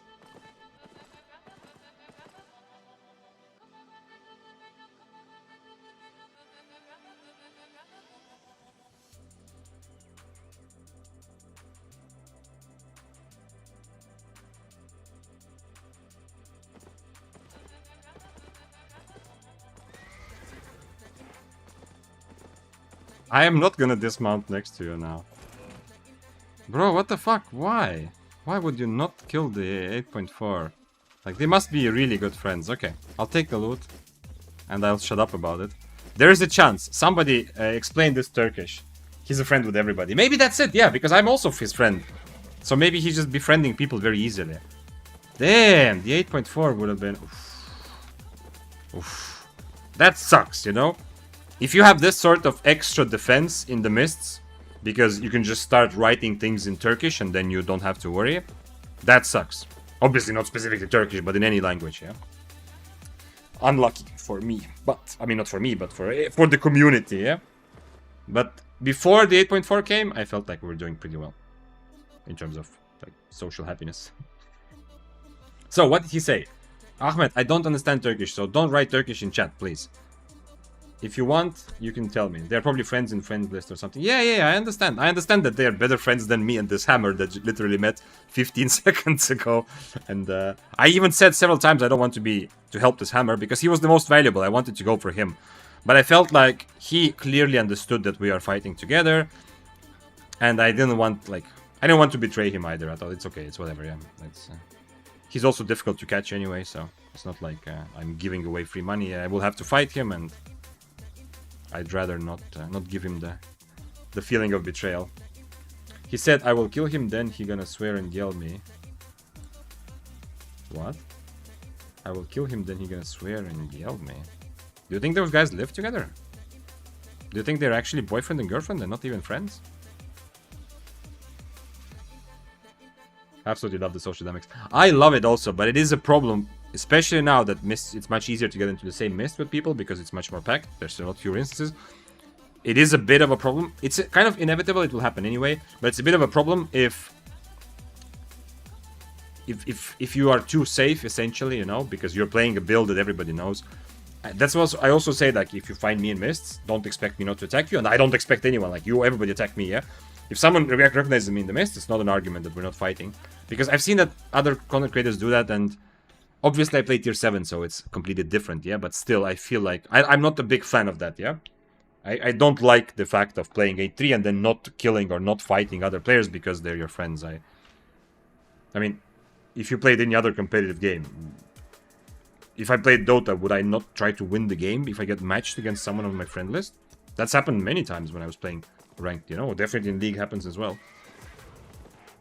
No, we are each playing for a win this game, yeah? So, I do not approve of this, I don't like this, but it's also not like a crazy big problem in my life yet. It's just, you know, the part of the way I can't show him. The way the game is set up is that the 8.4 guy, if he wants to kill me, he can always kill me, yeah? Well, maybe I can get away, because last time also he was very careful, yeah? But still, the way the game is set up, he's so much stronger than anyone else in theory, yeah? It depends on the build and so on, in theory. But he is risking much more. But if he's, like, if he has a lot of people that are not gonna fight him, yeah? If he can just write something in Turkish and then a bunch of people don't write him, it defeats part of the point of this risk-reward balance, yeah? I do not like that. I do not like not fighting friends.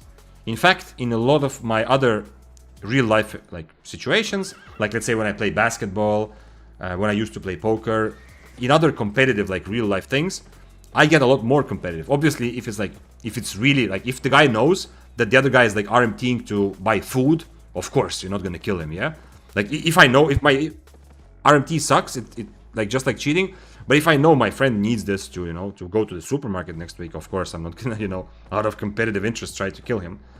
But if it's just a game for fun, as it kind of should be, I get more competitive, yeah? If I have to guard one of my good friends in basketball, in pickup game, that's the best defense I'm ever gonna play in my life. Like, better than a tournament, probably, or at least same, yeah? And I wish Albion was a bit more like that, yeah? Like, to get competitive.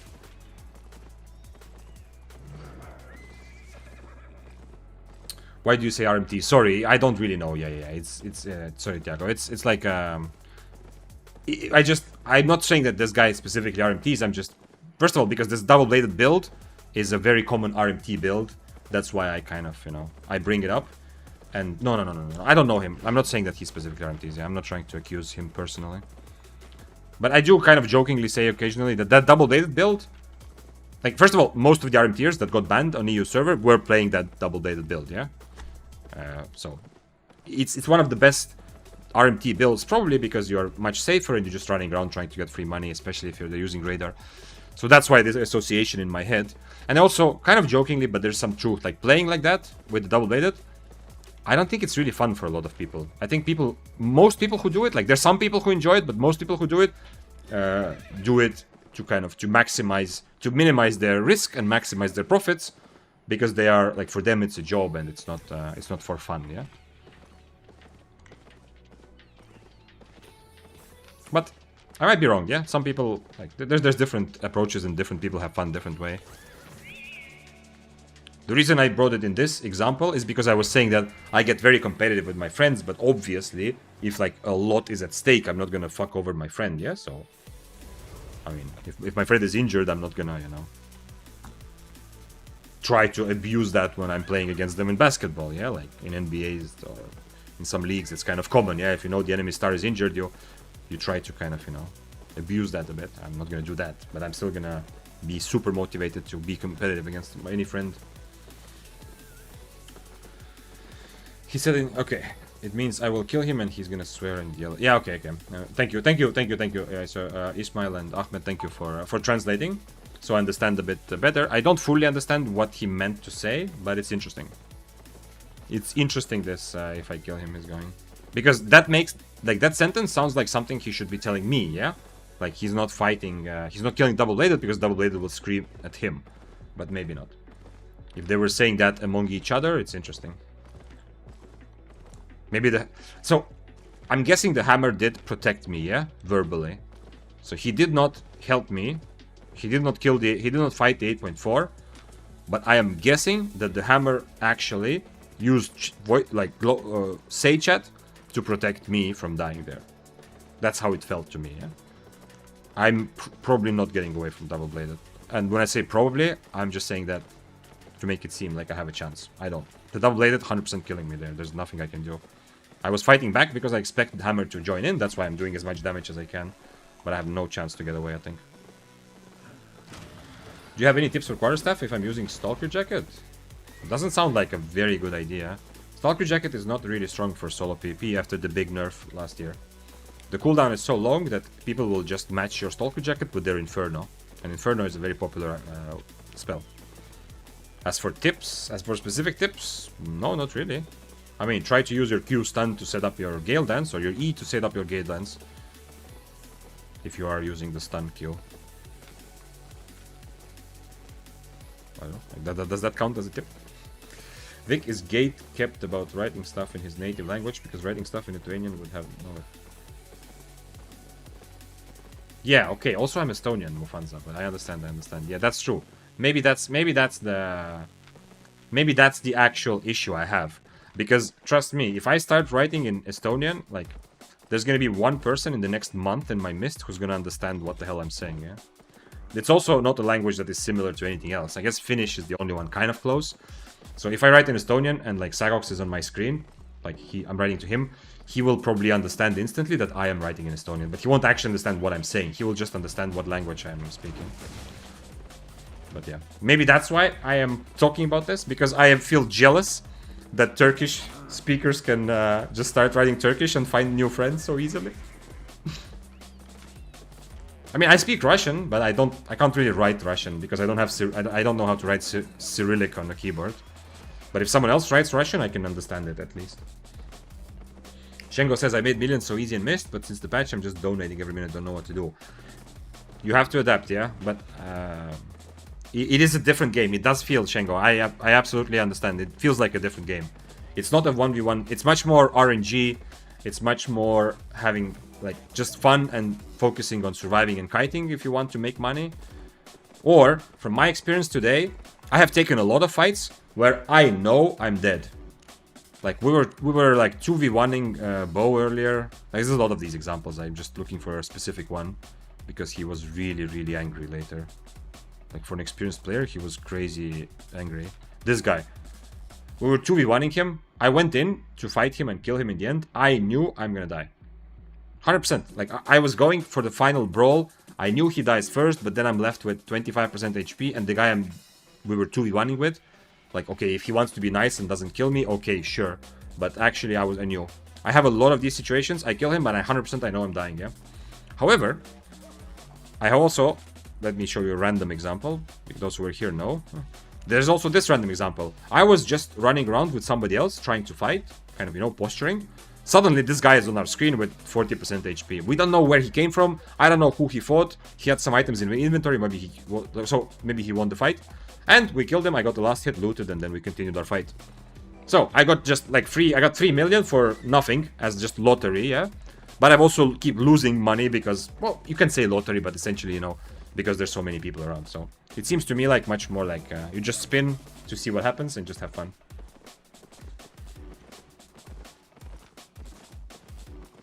Mufanzo says, man, I hope Lithuania is at least close to Estonia. It is close, yeah. Don't worry, I expect this from people from other continents. When I traveled outside of Europe, I definitely did never expect that people will know what the hell is Estonia, yeah? Surprising amount of people told me they know, because they had like a relative who had a wife, who had a dog, who went to Estonia one time, so they had some connection. But I don't expect people to know anything about Estonia when I go outside of Europe. But people who live in Europe, at least I have some idea that they probably have heard of us, yeah? But it is close to Lithuania, yeah. It's the Baltic states. Feshek said, ooh, who's this? Can I kill both of you? Let's 1v2, guys. 1v2 me. Or go 1v1. These are 4.1s, but the Death Givers are still worthy, yeah? I'm gonna... Go for me, go for me. Don't fight each other, guys. I am the target here. And Death Givers are still very good because of this, yeah? Because if you have mobs, you have very good mobility. How much are we running for? For 100k, okay. That's actually not so bad. I need to get my slow on him, and he's gonna start regenning now, actually. Go on, go on, go on, go on. I mean, he's out anyway, right? If he wants to go. He's not going towards the exit, though. I'm gonna try to block the exit for him.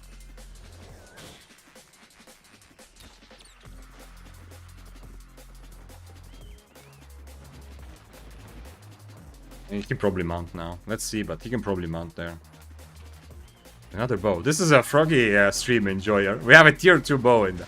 Come on, guys. Why don't you just 2v1 me?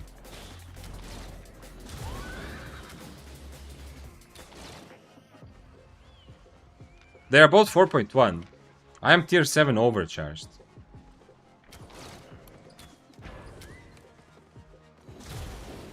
No!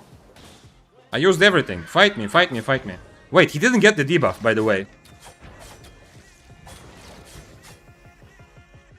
Oh, he did get the debuff. He has wrong helmet, though.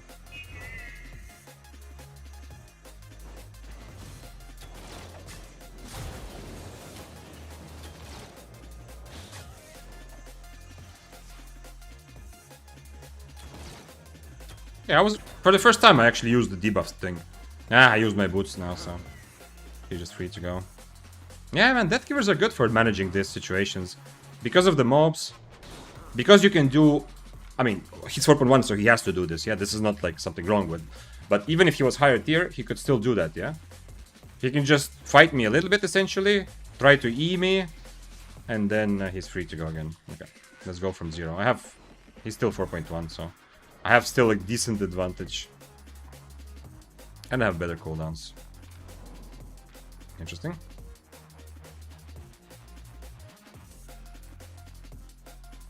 He's going for the exit now. Oh shit, Abby. Let's go for the Abby. 17 seconds.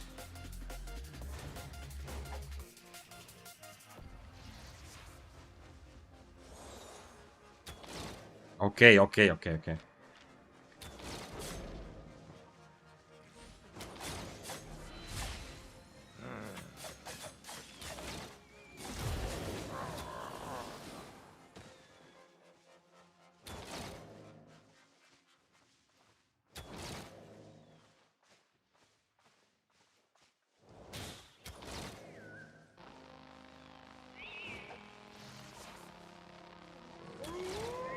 He's kind of free to go now that I use my boots, probably. But we'll see.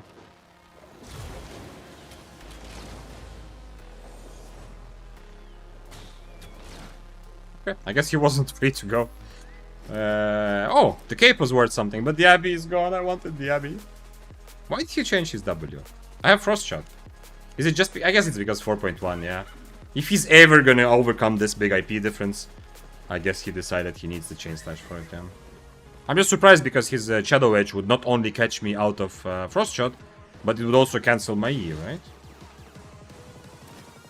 Okay. Let's keep the cape.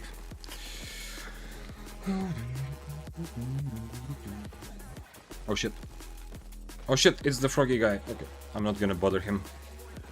Let the tier 2 play with the little wisp, and I'm gonna go into the next mist here. Peshek said, I live in Finland but was born in Estonia. I can barely speak Estonian.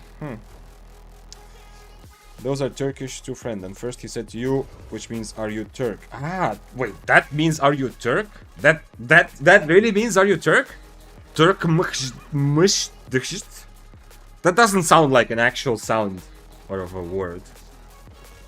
Interesting. Okay, I will remember that for the future. Good time to be a crafter now. Yeah, I mean, but there's still depths, yeah? Like, the depths already brought a lot of people who play and don't trash as many items. But still, yeah, good times. But at the same time, I'm not sure how much crafters gain from middle tiers there. Because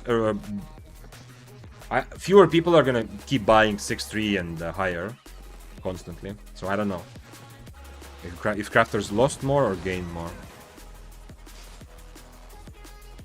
Vic, do you know Puppy, the legendary Estonian? Well, I know, of course. I played Dota for years, yeah? But I don't know him personally, yeah? If that's what you mean. But of course I know of him. Puppy became a sellout. I have not followed that sort of thing. It doesn't really interest me that much. What is this? Regular Frost? Okay. With long range Q. Holy shit, what is this? Okay, another Frost. Another Frost! This is what I expect the mist to be like right now. This is not surprising to me. This city of frosts. The question is, should I change my jacket or not?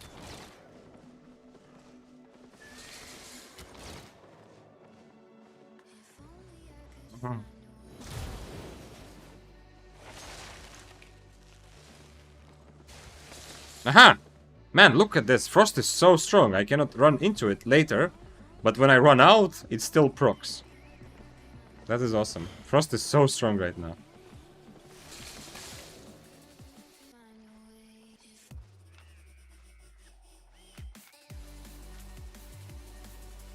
That was kind of a weird overcharge from him though, right?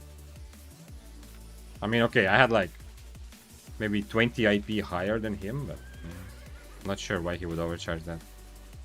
And then mount up anyway. It's a Frost City. I'm happy to see this, not because it's fun to play like this, again, when everyone is Frost, but because this proves the point that I was kind of trying to say it's gonna happen, yeah?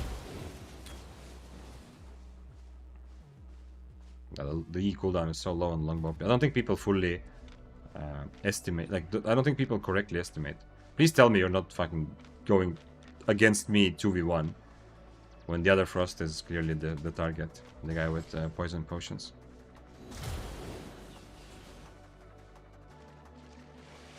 Nice. I'm gonna go for the high IP Frost, of course.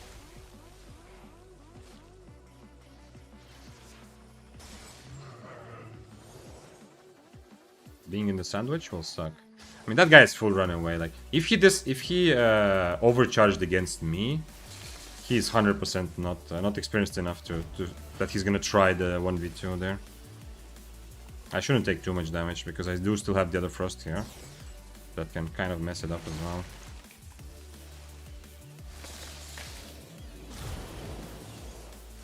Okay, the slow hit. Never mind, he's actually trying the 2v1. That's awesome.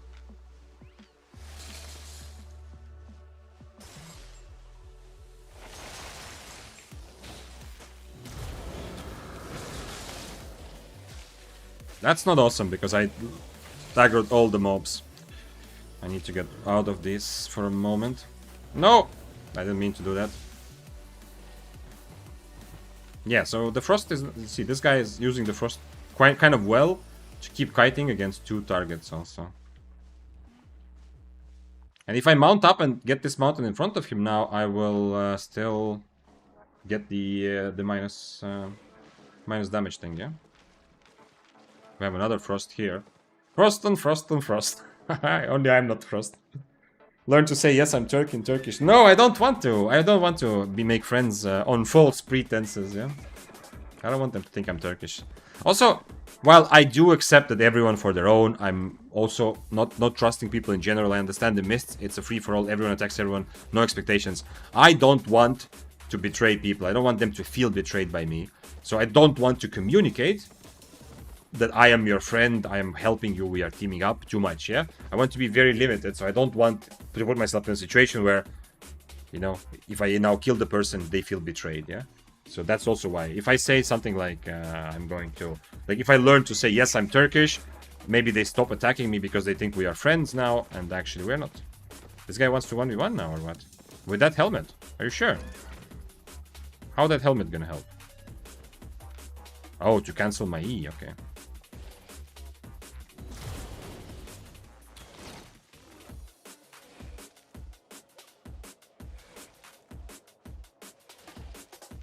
Bro, it's... I'm sorry, but is this really worth it for a tier 6 build? Am I hydrated enough? Well, I'm okay.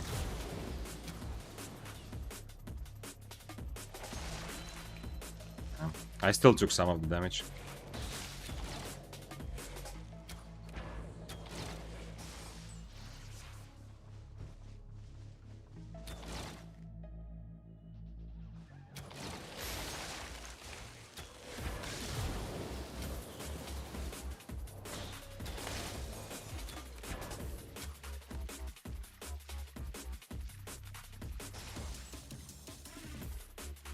I wonder what happened to all the other Frosts. There were so many. Is he not mounting? If he's not mounting... Okay, he did mount. Okie dokie. Is it fun to make 5-minute friends? Is good for content? Yeah, you think so? Okay, I'll think about it, Zerion. That's a very good argument. If it's actually fun to watch. But I mean, okay, I will learn. Somebody teach me then later. I will learn at some point. Liar? What? What are you saying? What are you implying? Mr. Who has a Gok in his name.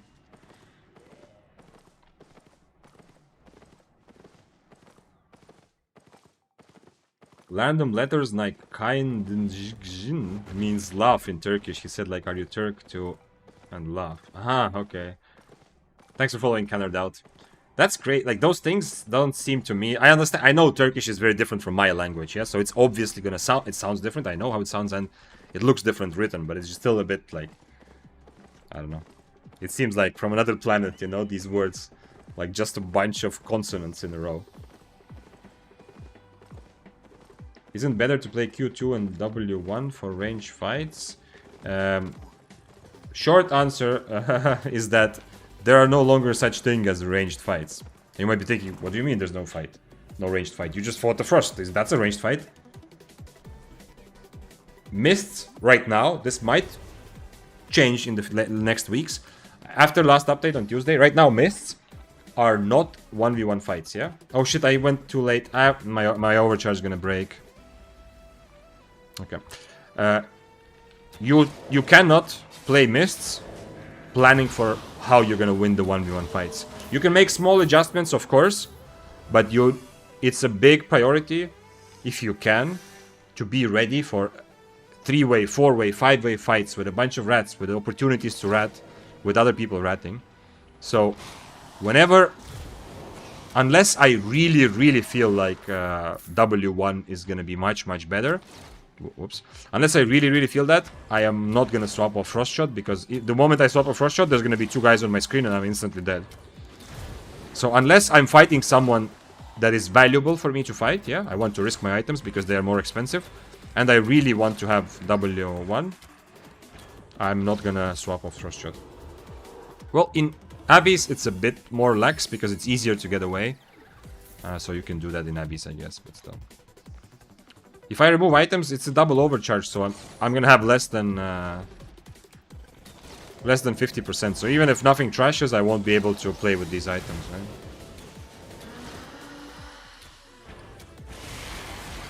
Mist is like a big free-for-all cage fight, last man standing now. Yeah, kind of like that, yeah. It feels like that, for sure.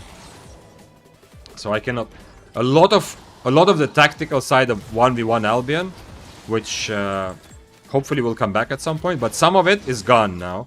A lot of the ideas of, okay, against this weapon, against this build, you want to counter like that. Part of that you have to, for the moment, for a couple weeks probably, we'll see, maybe not that long, you have to forget a little bit about that, and you have to retrain your brain a bit more to think about how am I going to solve, what am I going to do if suddenly from one end of the screen there's going to be an 8-4 Deathgivers running, on the other screen there's going to be 2 low AP Curse Staffs, and there's going to be a bunch of tier 7 guys who either want to kill me or help me or do both at the same time. So you kind of have to be prepared for that. I don't know if there's any point finishing, like, being here at all, because I cannot stay until the end of the Abbey anyway. I have 7 minutes only.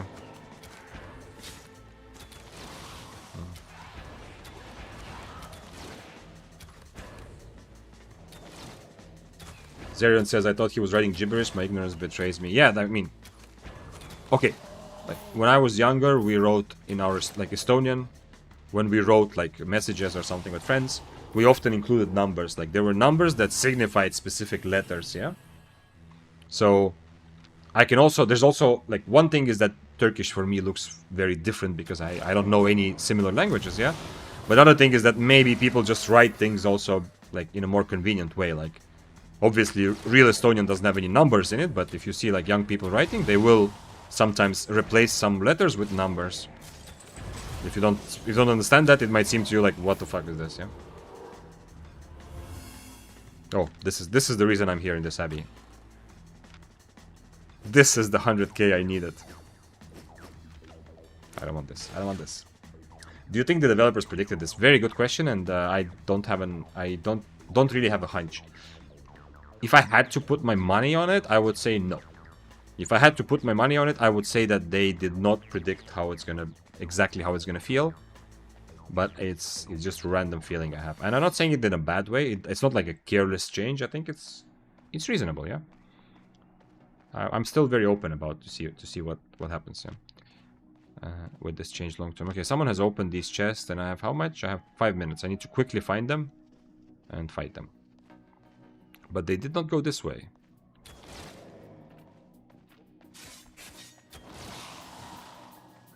Would be nice to find a red buff and then find the person, kill them, and then get out of Abbey. Okay, red buff. Step number 1 is red buff.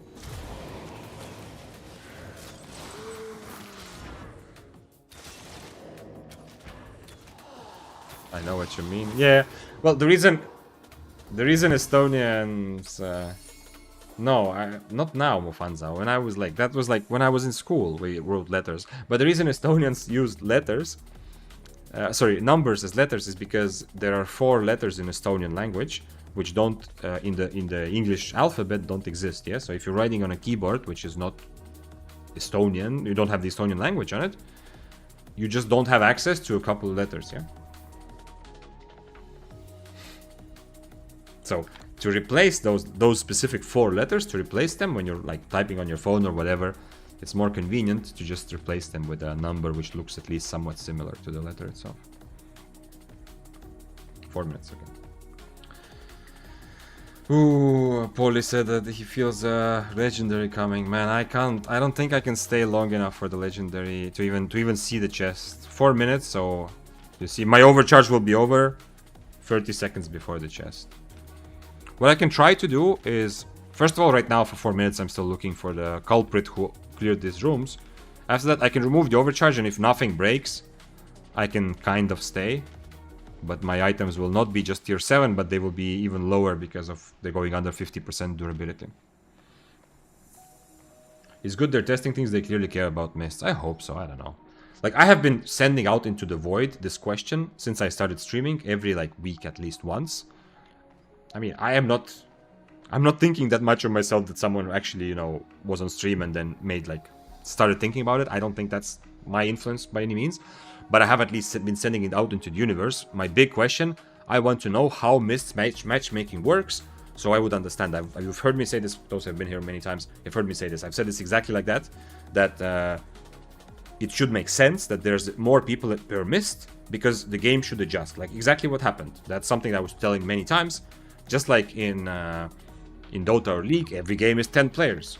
If you're playing during prime time, you get 10 players in your game. If you're playing during off time, there's 10 players in your game. I know communities are big, there are other things, differences, but still.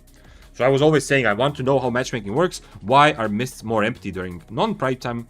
They should just create fewer mists, yeah? So that makes sense to me. But about like this change and whether they care about mists, I mean, they care about everything. There's no question. But I think mists. I think it's okay to prioritize, just like a human prioritizes. It's okay for developer to prioritize, but I think mists are for a while, and also right now, they're kind of like the kid at the bottom of the ocean, yeah, in that meme.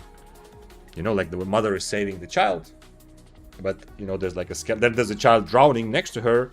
That's like Roads of Avalon. Okay, actually, maybe Roads of Avalon and mists are both at the bottom of the ocean, like, you know, this dead corpse, and the mother is like keeping depths above water, like, oh, to save, you know, the favorite child. It feels like that. Nerisher says, today I watched 2 people fight over chest and they both died in an epic draw. Double loot plus chest for me without pushing up. I hope it was a fun fight to watch at least. Dario says, mate, in a nutshell, what's new in Mist? In a nutshell, more people in every Mist. Fewer Mist instances, same amount of people. Every Mist, full of players. Well, most Mists. Mufanza says, damn, just learned a random trivia. 4 letters. I'm gonna flex this occult knowledge one day, I'm sure. Yeah, though the 4 letters that exist in Estonian but not in English alphabet are also kind of funny, because they are all these vowels with like weird things on top, you know? Let me see, where is today? Wait. This is not for today's profit. These are the letters. These are the 4 letters, the one I put on screen. These are the 4 letters that exist in my language that do not... I mean, I know some of these exist in other languages, yeah? Like if you're German or... I don't know if Swedish doesn't have exactly that, but close, yeah? Swedish has its own weird letters. But yeah. So these are the 4 letters that that you don't have if you're writing an English keyboard and you want to try Estonian. And they all sound kind of funny as well, yeah? So tourists usually love learning about this. Let's put them at the bottom of the screen. That would be fun. What is happening?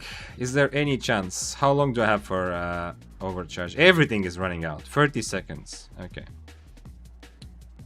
Germania. Yeah. German has the U with an umlaut. So the first letter, which in my language is called Ü. Like Ü. That's the first letter out of these 4. That one exists in German as well. I'm not sure if the A with umlaut exists or not. I'm not sure.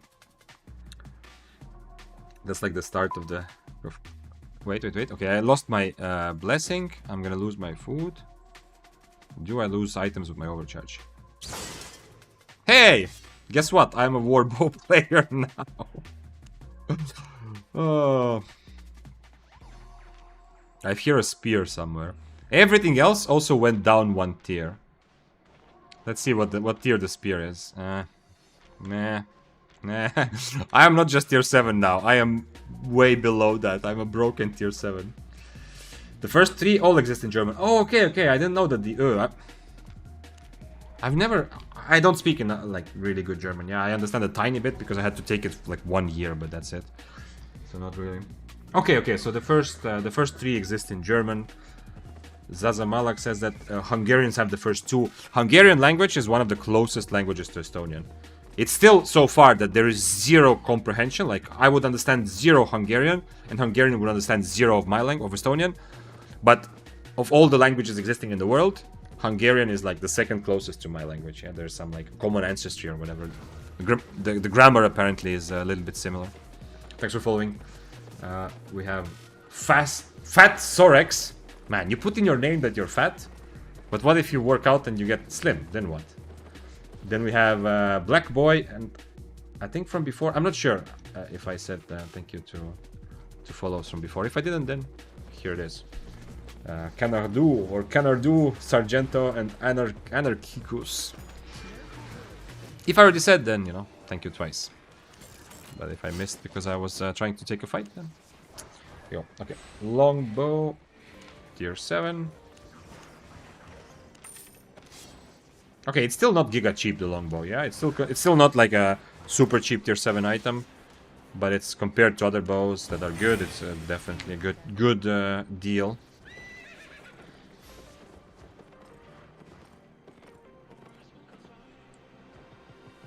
Holy fuck, I'm fat. Oh yeah, that's a guy, right? That he used to make a lot of Albion content and streams.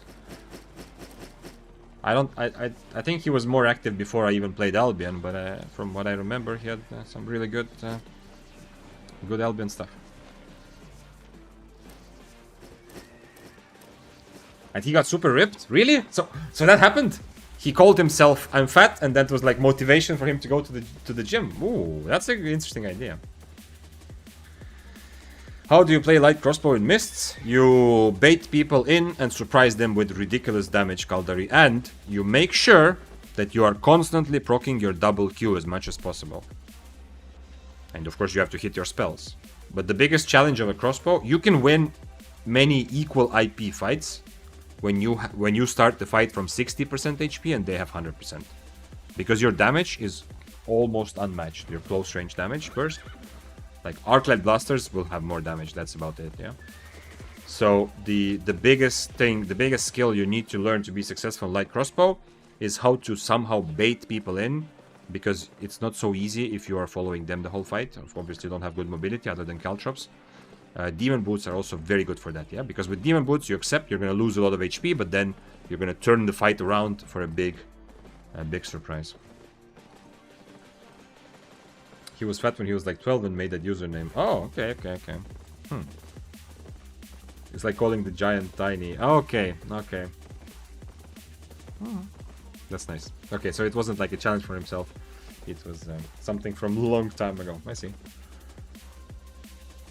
Fatsorex asked, how long have you been playing Albion? I don't know exactly. I have estimated that I have about 3,000 hours that I have spent playing the game. But I started... not very long, yeah? It's like... maybe like 2.5 years? Maybe something like that now. Something like that, I think. I am not a veteran from the beginning, yeah? Maybe 3 years. Let's say, to be safe, let's say about 3 years. When I started playing Albion, I also got the, like... I almost instantly got the achievement, like... oh, you've been with us for 1 year, that's awesome, yeah? And I thought, what the fuck, I just made an account. What do you mean 1 year? But no. But apparently I made an account already before. Is he gonna fight? He can't purge my invis. Nah, I should have been more aggressive because he's actually much weaker. Is Albion the only game you play? No, not really. Well, now that I stream, it's taking up a lot more of my time, yeah. But during my streams, I played Alan Wake on stream a week ago or so. But I play some Marvel Rivals right now. Not like as a seriously play, but you know. Oh shit, that was not his E, okay. I have 2 healing potions, and I have an IP advantage.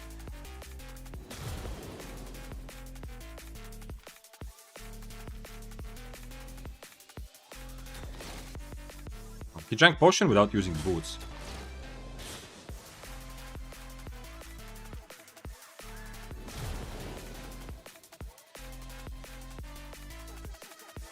This is an open world player. Okay, I'm gonna use potions, whatever. Let's go.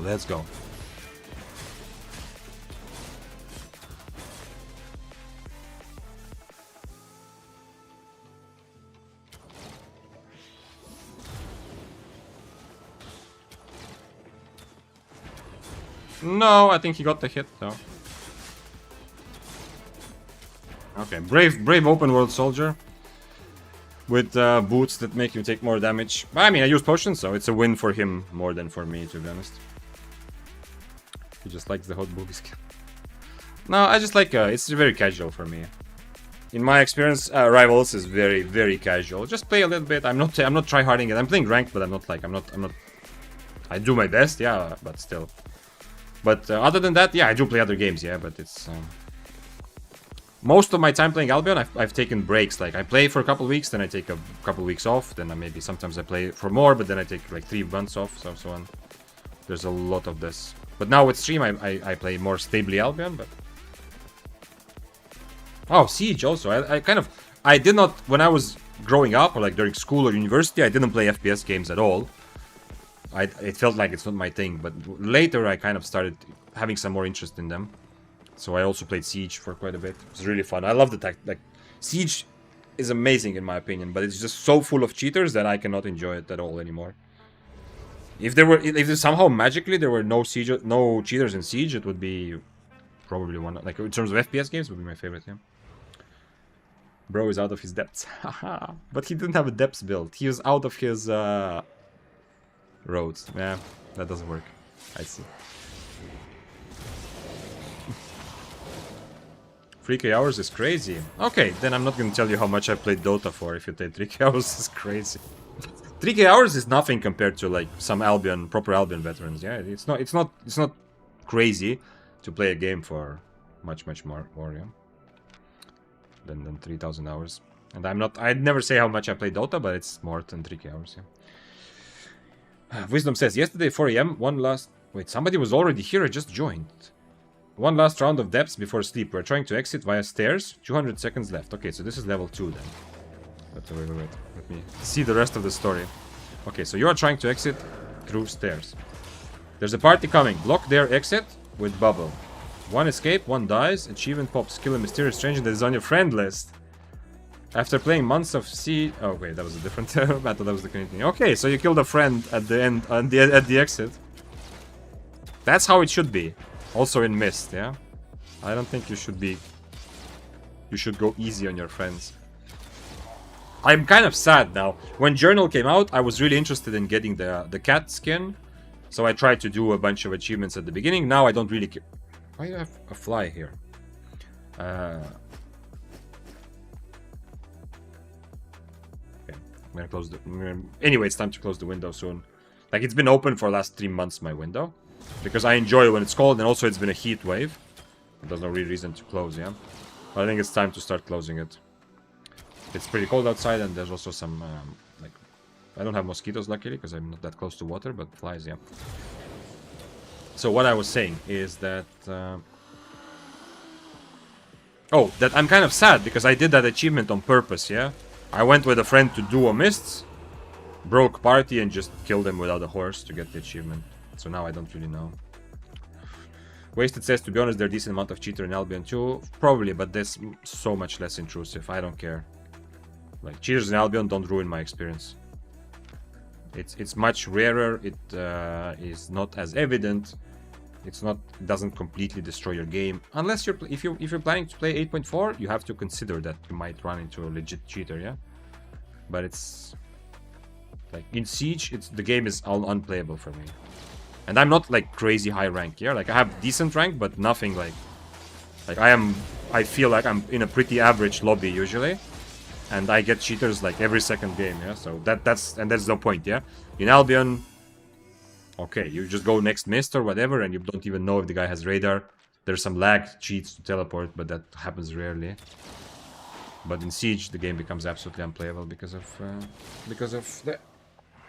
the constant cheats, unfortunately.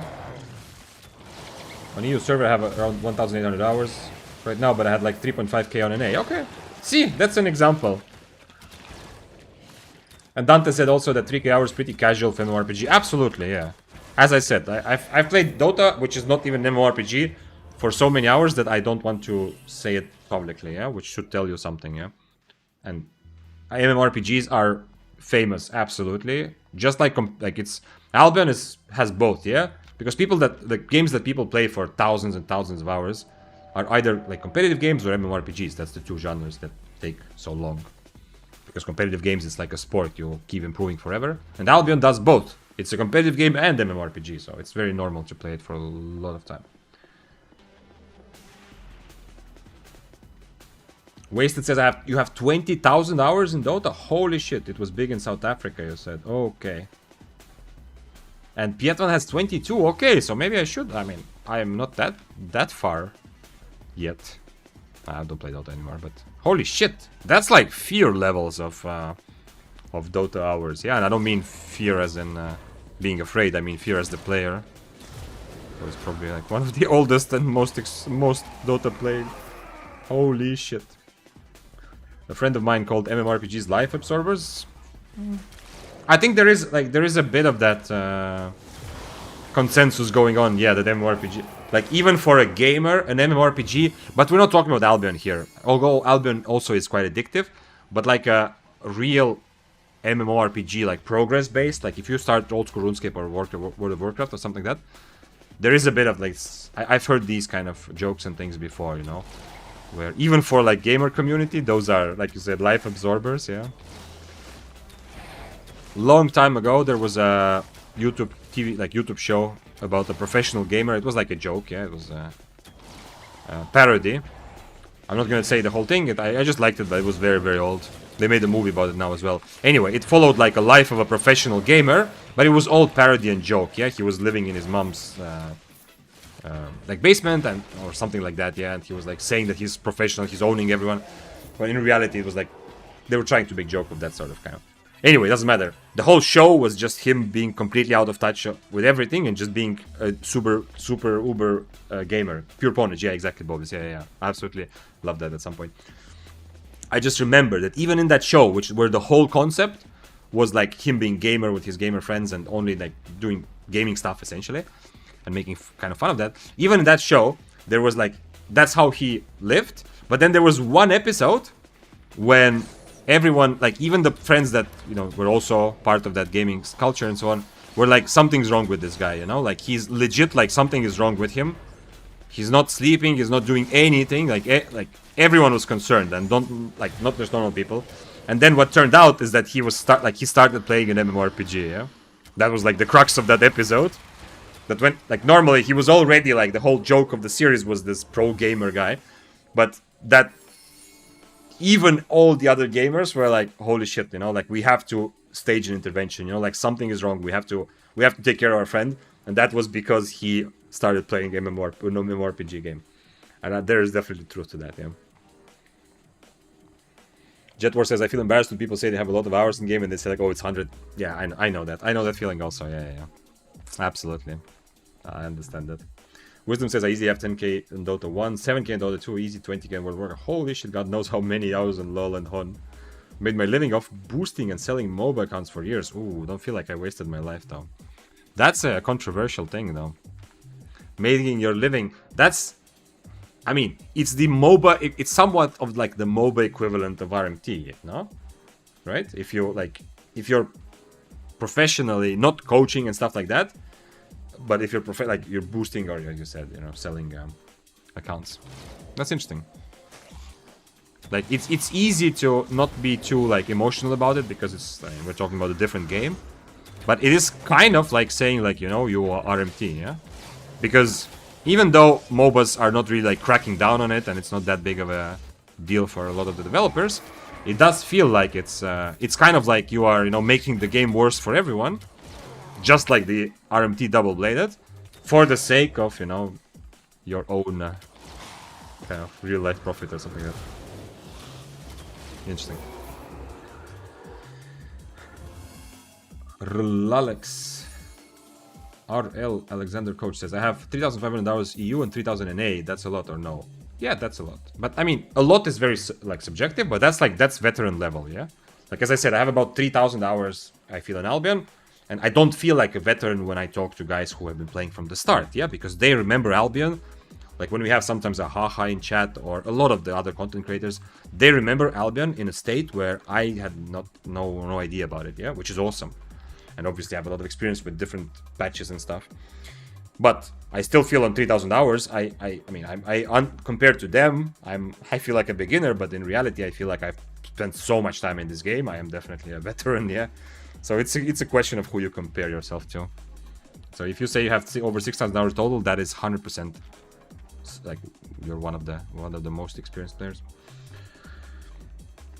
I have 700,000 Albion. I still think I'm a newbie. That's a good attitude to have. Ooh, Bow of Badonk. Can I fight the Bow of Badonk?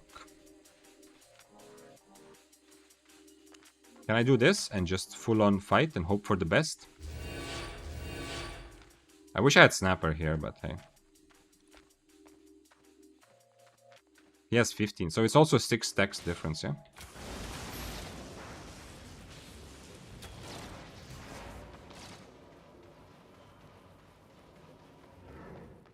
Please don't have Royal. He has Royal, okay.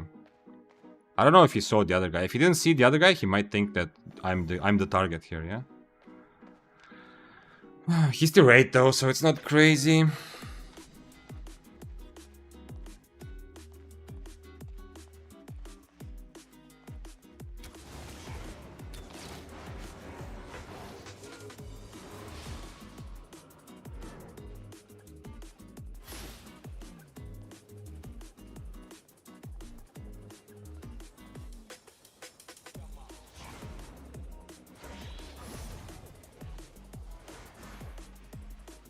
I'll have to leave. I still have red buff, so the potion might have been a bit premature.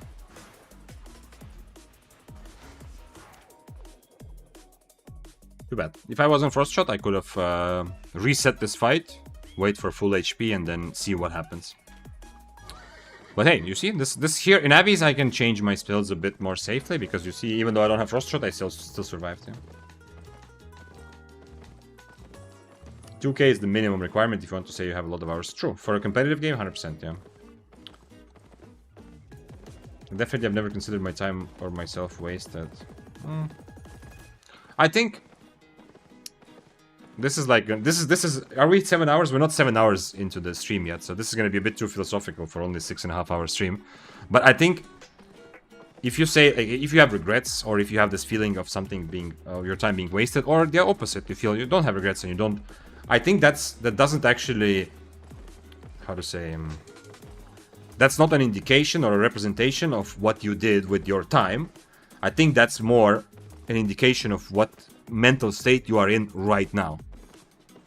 I don't know if this makes sense, but it's a thing I have thought about earlier, and it's kind of an opinion I have formed about myself, at least, and some people around me.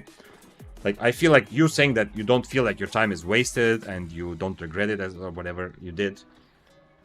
I don't think that's an indication that's not you evaluating what you did. That's you presenting how you feel today here, yeah? When you're having a very good day, you're not going to have any regrets about anything. And when you're having a bad day or bad week and you're kind of, down about what's the meaning of life type of thinking, it can happen, of course. Then it's going to be so much easier to regret or feel like you've wasted some time. So I feel like saying that you don't feel like you wasted is more saying that right now, here today, you feel good about yourself. It doesn't actually say anything about what you did or didn't do. I don't know. I hope that makes some sense, actually. Thanks for following, by the way. We have Wolf and Dario and Landier's sons from before. Thank you for your follows. Wisdom says, I have played all my life playing games. Started on Commodore. Why shouldn't I make some bucks off of it? Was the first thought. Friends became esports coaches, living in Dubai, being analysts and coaches for various teams, millions of Twitter followers, etc. I'm chilling at home. Still not. Okay.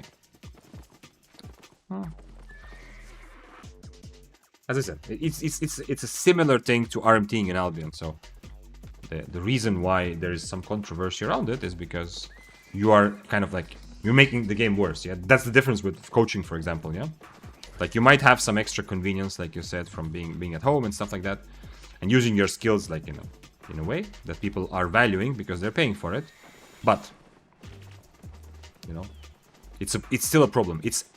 From my experience, it's not as crazy bad of a problem, the account buying, but I don't know. Maybe someone will disagree.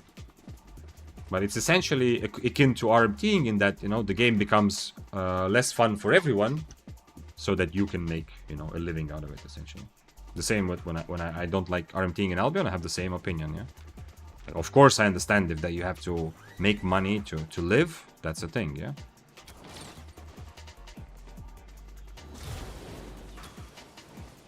Man, that guy will be so annoyed.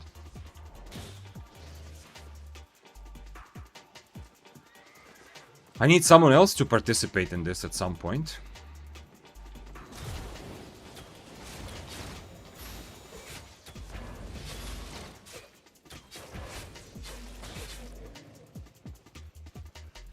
We still both have 2 potions, yeah? Man, I wish I had Snapper so I could heal from this guy. I mean, people are gonna kill him and not me, yeah? I hope he understands. These guys are all looking at him, trying to figure out how they can kill him.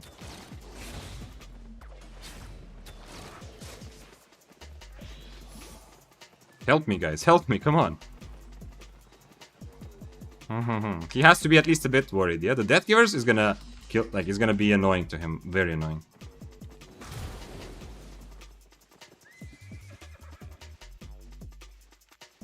He still has 2 potions. I used mine, so... That's a problem for me. Come on. Why is... These Death Givers before... Why they are not dismounting?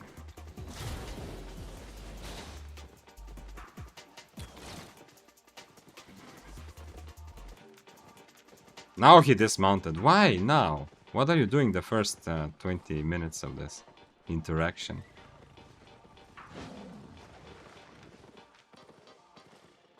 Following him towards south is a problem. Also, I only have 1 potion now. I should change to Invis. There's an Incubus Mace, a Light Armor Carving. At this point, I'm just getting on his nerves for no reason, yeah? But he knows he's the one that people are gonna prioritize first, yeah? Actually, it's not that clear. Yeah, I'm also worth a lot. Not as much, but enough to make them think. I'm disappointed that nobody's dismounting. RMT in Albion bothers me exactly 0%. Never done it. Won't risk my account, but it doesn't ruin my experience. Well, a lot of the people who play just for money are making it less fun for everyone. Like I've been saying, like, you know, if everybody played double-bladed just to extract every little bit of free silver they can without risking stuff, the game would die tomorrow. Yeah, to be honest. I don't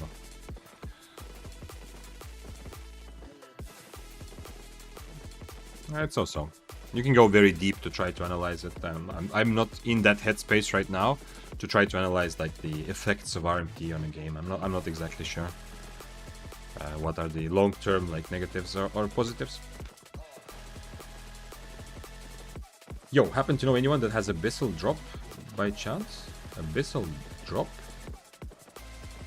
What is that? King Bishop. Abyssal drop? Abyssal whip?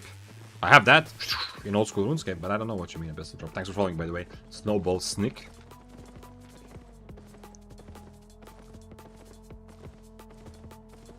Be wisdom. Mufanza, what's up? Mufanza, are you here? What happens in your... I don't remember if you answered last time. What happens in your life that you suddenly switch to YouTube chat instead of Twitch? You are on the go, yeah? That was last time also.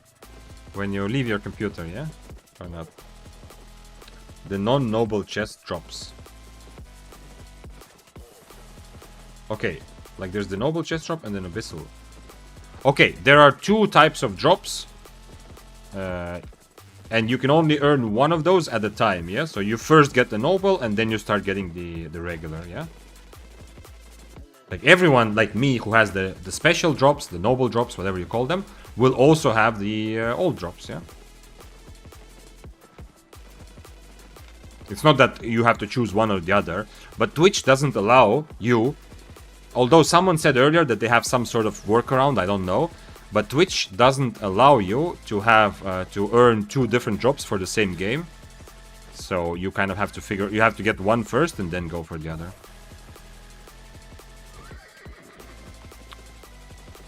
It's not gonna be a 1v1, there's no chance. There's so many people in this mist, there's never gonna be a 1v1. I have my cape again. They do Sea of Thieves let you... Maybe different items, but it has to be part of the same ad campaign, I guess. I don't know. I don't know how exactly it is, but there was some discussion and I think I heard it. Maybe, okay, maybe you're right. Maybe there's something like more Albion specific. But I know in some other games you can have several drops as part of the same campaign. You are getting several items. But the way I was explained this, the way it was explained to me is that you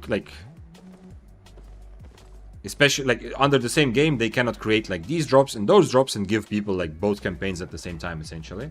But if there's like 1 week of drops and you can earn like 2 different skins at the same time, that's possible, yeah.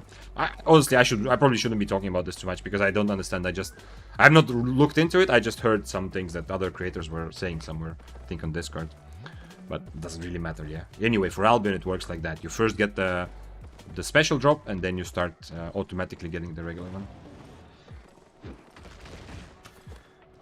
Wisdom says, if anything, RMT makes my Albion experience better since I face with underskilled people for the gear, so I win more. Yes, that is the same argument, which is to say that Albion is not paid to win.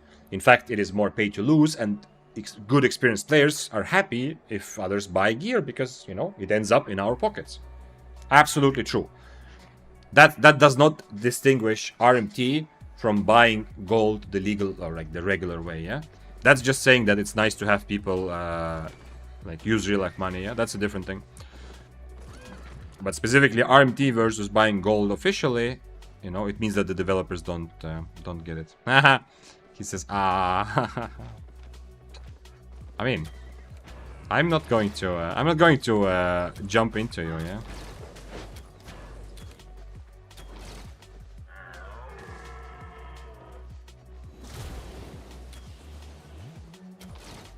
Maybe I need long range Q. Yo, maybe I'm being a bit too silly, hoping that I can get, that I can fight this without long range Q. Let's change. And then it's clearly his job to get close, yeah? Come on. Let me change. Okay, there we go. 5 seconds. That's 2 seconds, okay.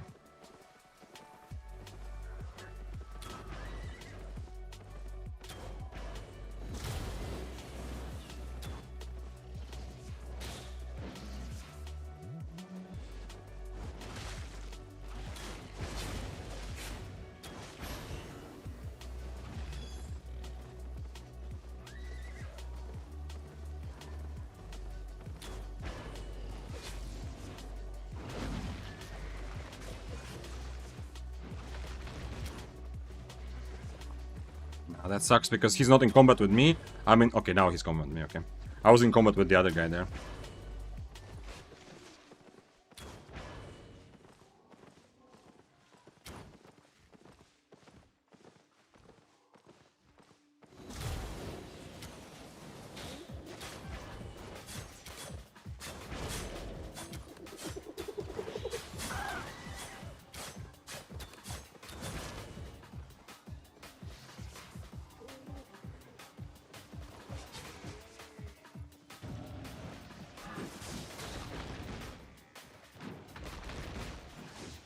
Now I have only 1 potion, but maybe that's okay. Who is this? Oh, that's the curse, okay.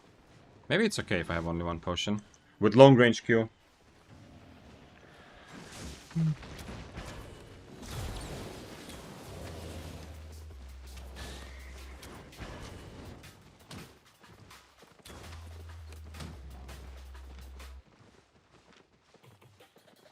Can you use your open world build in the mist? Kazuya, do I have an open world build somewhere?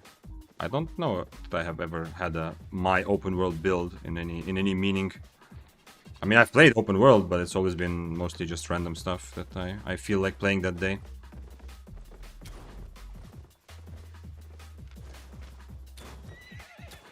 No, come on. Oh, the boar you're using right now. Yeah, absolutely, absolutely. Okay, I am testing weapons that I believe gained a lot with the new update, yeah? With the fact that there's so many people in Mists.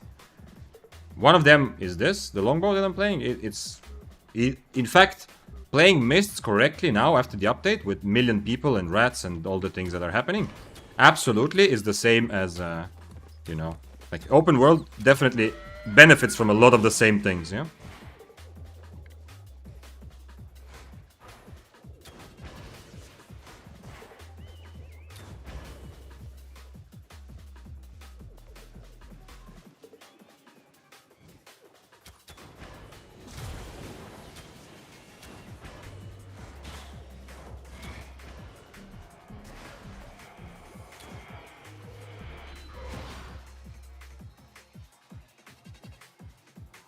I'm not in a hurry because his boots are on cooldown for a while. I'm just gonna get close enough. Okay, now I can... Ah, I missed.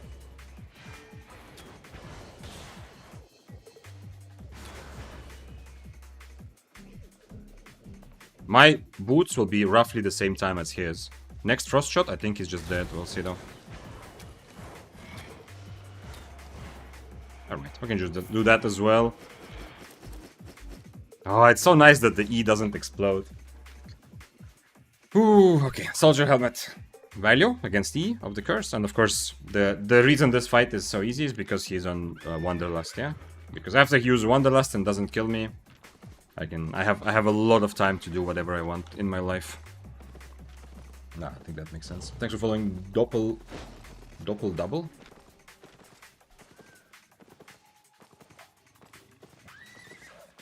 Hunt too. You get several drops in Hunt, but that has to be the... Okay, I don't want to talk too much about it because I don't know enough to have an opinion. But I remember in Hunt, you just... It's the same campaign, but it's just... I think SBI just... you know, like sometimes there's spaghetti code, like you build new code on top of the other. I think SBI just built the new campaign, like they just made the new campaign and forgot about the other or whatever. Anyway, they exist simultaneously, and that's the problem for Twitch.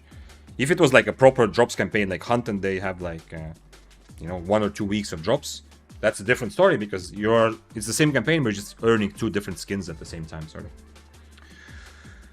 SOT, Sea of Thieves used to have like 5 drops at the same time. First would be 1 hour, second... Yeah, that's how Hunt worked also. Okay, I feel like I've confused people more than I have clarified, so... Anyway, doesn't matter. It's just that in Albion, yeah, you first get the special drops, and then once you have those, then you can get the regular drops in the same channel. It doesn't explode when he's dead. Yeah, they made that change like, I don't know how long ago. Not very long ago. So the Curse Staff E, you're no longer... You can still trade because of damage over time, yeah, from their Q stacks. But the E doesn't explode. So if you're fighting a Curse Staff, if it's really close, well, if you commit for it, you go full brawl, full YOLO, not full brawl. Kill them, it's okay. You will probably survive. It's just if SBI wanted you could earn multiple drops at the same time. I think they would have to remove the... Like, SBI has... Maybe you're right. You know, maybe you're right, Blue. Maybe it's a conscious decision. I thought that they had this previous drop system, which, by the way, I think is terrible for long-term, like, life of the game and creators, but whatever. If they could have, you know... I think they just kept the previous one, which everybody has drops all the time, every day of the year. Every single channel has a drop, has some sort of drops. And then they added, like, new one without consolidating or making something as, like, special campaign. I don't know. Maybe I'm wrong. Doesn't matter. Maybe you're absolutely right. Maybe they made a choice and I just didn't understand why or how they decided that. Okay, back to short range Q.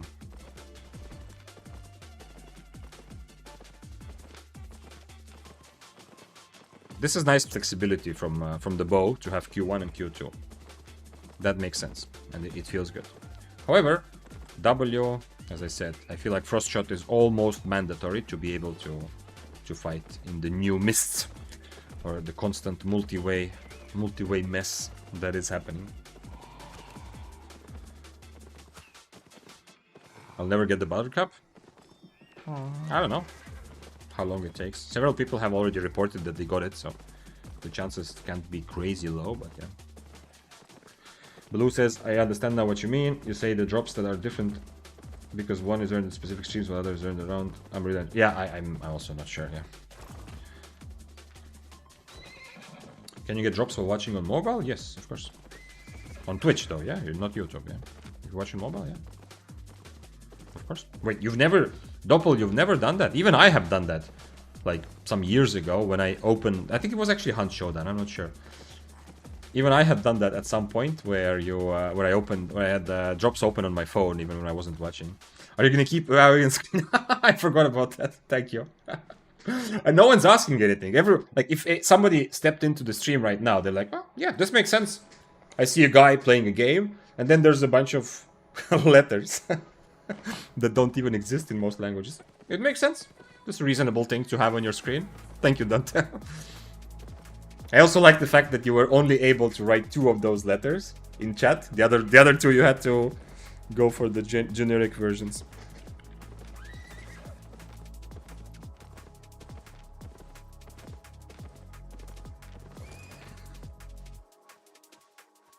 Yeah, long range Q against dual swords. I feel like... I'm not sure, but I don't have the enough damage. And I have to kite because my E, you know, I'm not a regular bow. I feel like I don't have enough damage to just stand and brawl dual swords anyway, no matter how good the Q is. And against swords, I cannot really do the little dance. Like hit the Q, constantly step away a little bit, hit the Q, yeah, stuff like that. So I need to be ready against dual swords to swap again. My keyboard doesn't have those. I know. I thought it's fitting that you were not able to, right? Ooh, look at the with the wavy. yeah. Hello. Is this? It's also a longbow. Holy shit. Wait, he got the wisp? Come back here. And he's an omelet. Holy shit. What? I thought I was with the wisp. I didn't even realize that he stole my wisp.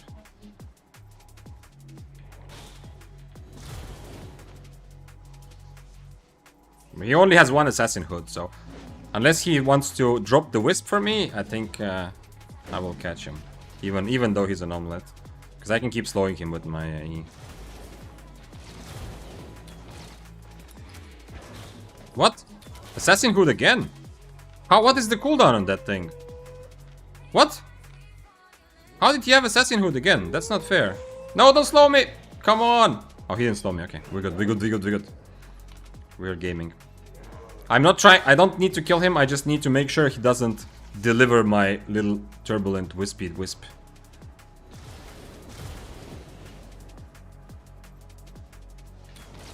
No. Come back here with my wispy wisp. And assassin hood again. What is the cooldown on that? Why is it ready all the time? I didn't know that. I mean, I know where he's delivering it, so I can also just go stand there, but... I can't really do anything to catch him anyway. Turns out, yeah. No, that's not what I meant to do, but okay. At least his frost shots are much worse than mine, yeah? Like, I mess up my frost shots a lot, but this guy is messing up even more.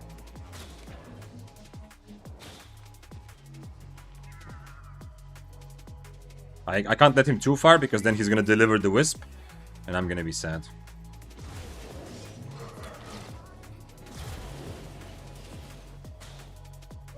Okay, one more time, I get close to him. He got slowed. Come on, mobs, do it. Do it. Wolf, kill him.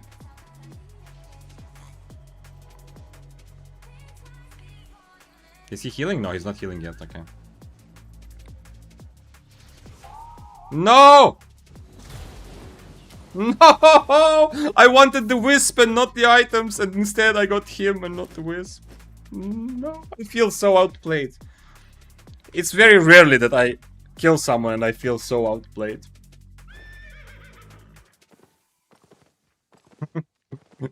Oh, with the wavy hairdo. That letter is It's very weird. If you don't have those letters in your language, this might seem like a very random thing to happen on your stream, in your screen, yeah? But that O with the wavy thing, it's That's the actual sound, I'm not making it up. Russian also has that letter. I mean, it's written completely differently, but Russian has also the letter which sounds like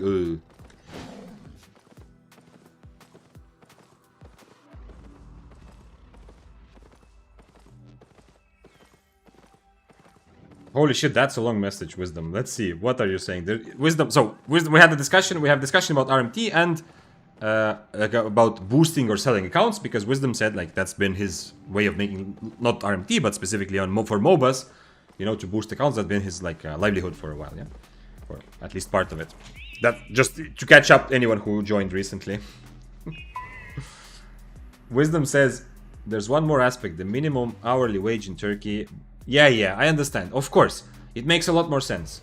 People who do this, who do like RMT / whatever, botting, selling accounts, stuff like that, it's definitely from a country where, I mean, if you stop thinking about the impact you have on the game, if that's not worrying you, it's a no-brainer sometimes that this is a much lucrative way to make money than go and work at your local McDonald's. I understand that, of course.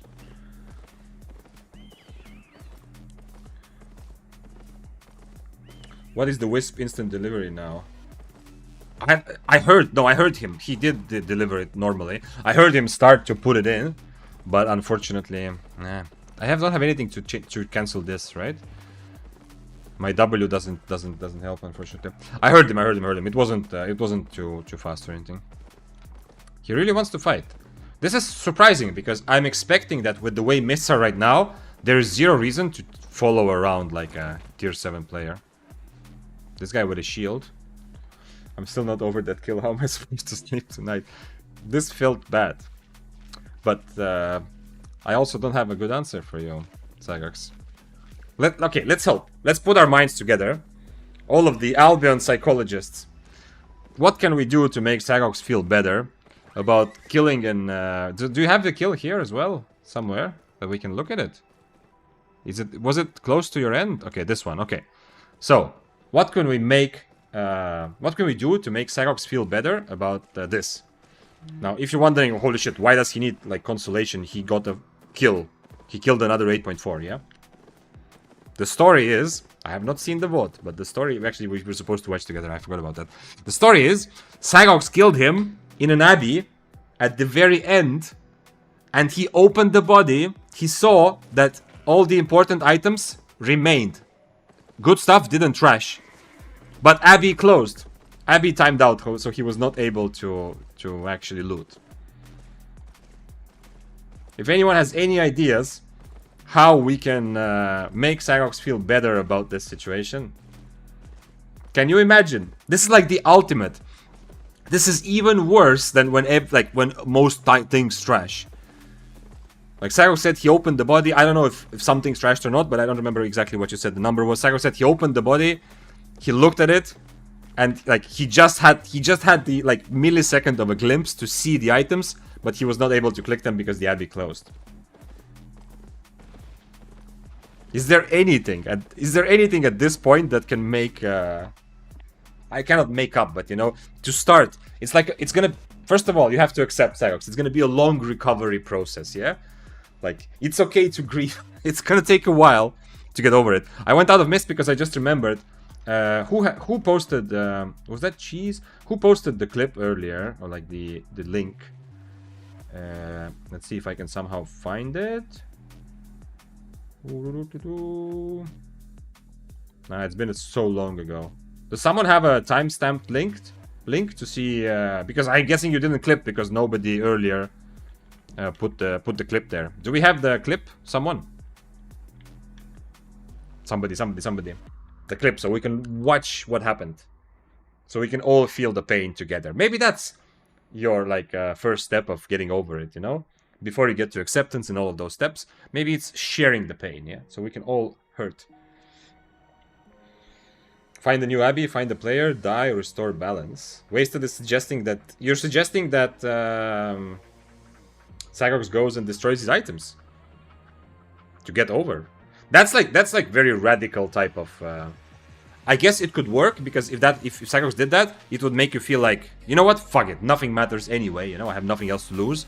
So there is some redemption in that, but I don't think it would actually help. Okay,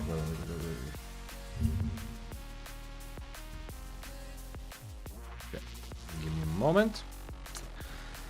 Okay. Let's see.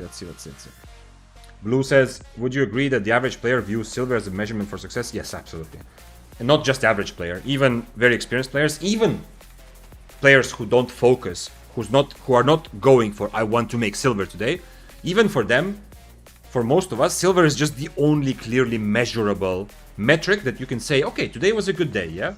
Obviously, there's other things, like if you've seen my last video, that first clip, I talked to, I got the big 8.4 rat, but it didn't make me feel happy, yeah, because I didn't actually outplay the player. I was just ratting, yeah. So there's other things that go into that, of course, but silver is ultimately the only kind of clearly measurable thing of how successful your day, your week, your fight was, and so on.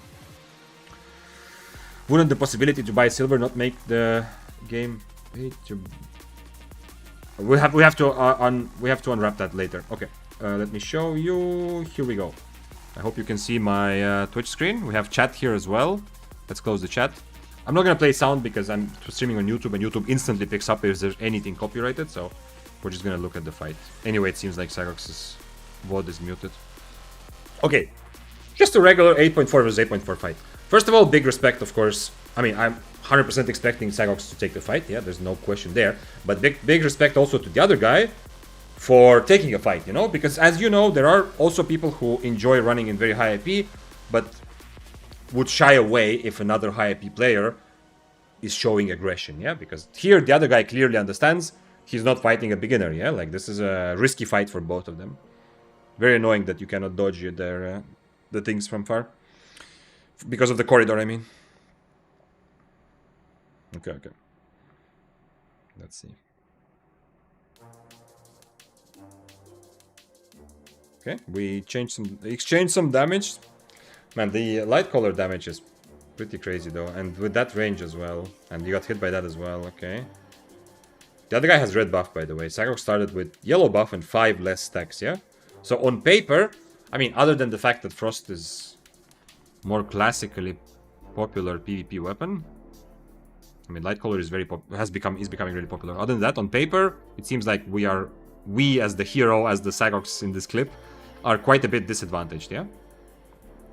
We have to look at IP maybe later, because the other guy maybe didn't have like full specs, I think, in his weapon. He had like 100 maybe, not like 120, but still. We have fewer stacks, and didn't have a red buff.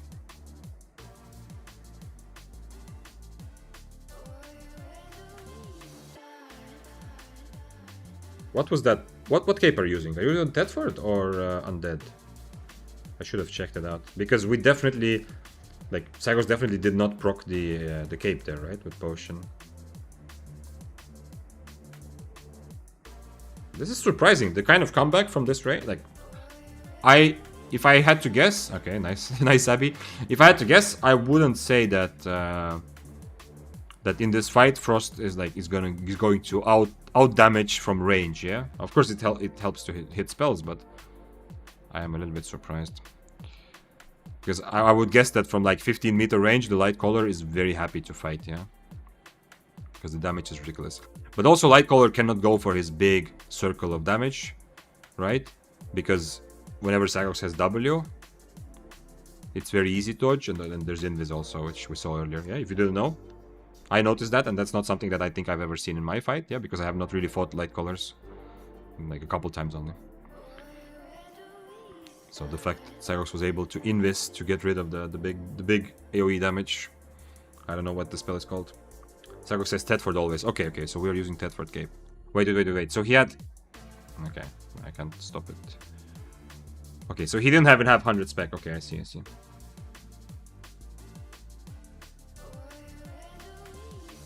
So in terms... Our only advantage in this fight is that we have specs, yeah? I'm guessing Sagox probably has 120 in all Frost Staff, so at least close to that. And the other guy's light color was silver, so 75. Between 75 and 100. Yeah? Everything else favors the light color, it seems, from the get-go. Why are you on this queue? Like, a very basic approach or logic is that if you are fighting from so far and you're not trying to kite him like from close range, yeah, like against the melee. Why did you decide to go this queue and not the longer range queue? I see right now that you're hitting, so he is chasing you indeed, but still I'm curious. Is it like an obvious choice, or is it maybe not? Frost, by the way, right now, if you want to learn Frost, right now is a very good time, yeah? As in after this update. I mean, if you've been here for stream, everybody knows, yeah? My opinion on how strong Frosts are with the new mists. Okay, we're still 5 stacks behind, but we are not... nobody has a buff anymore. Man, the damage is, like, considerable. Of course, when he's in form, he takes more damage, so I guess that's it. I guess that's why we're able to do this. Even though the light color is high damage output, it's also how a high damage input or intake, yeah?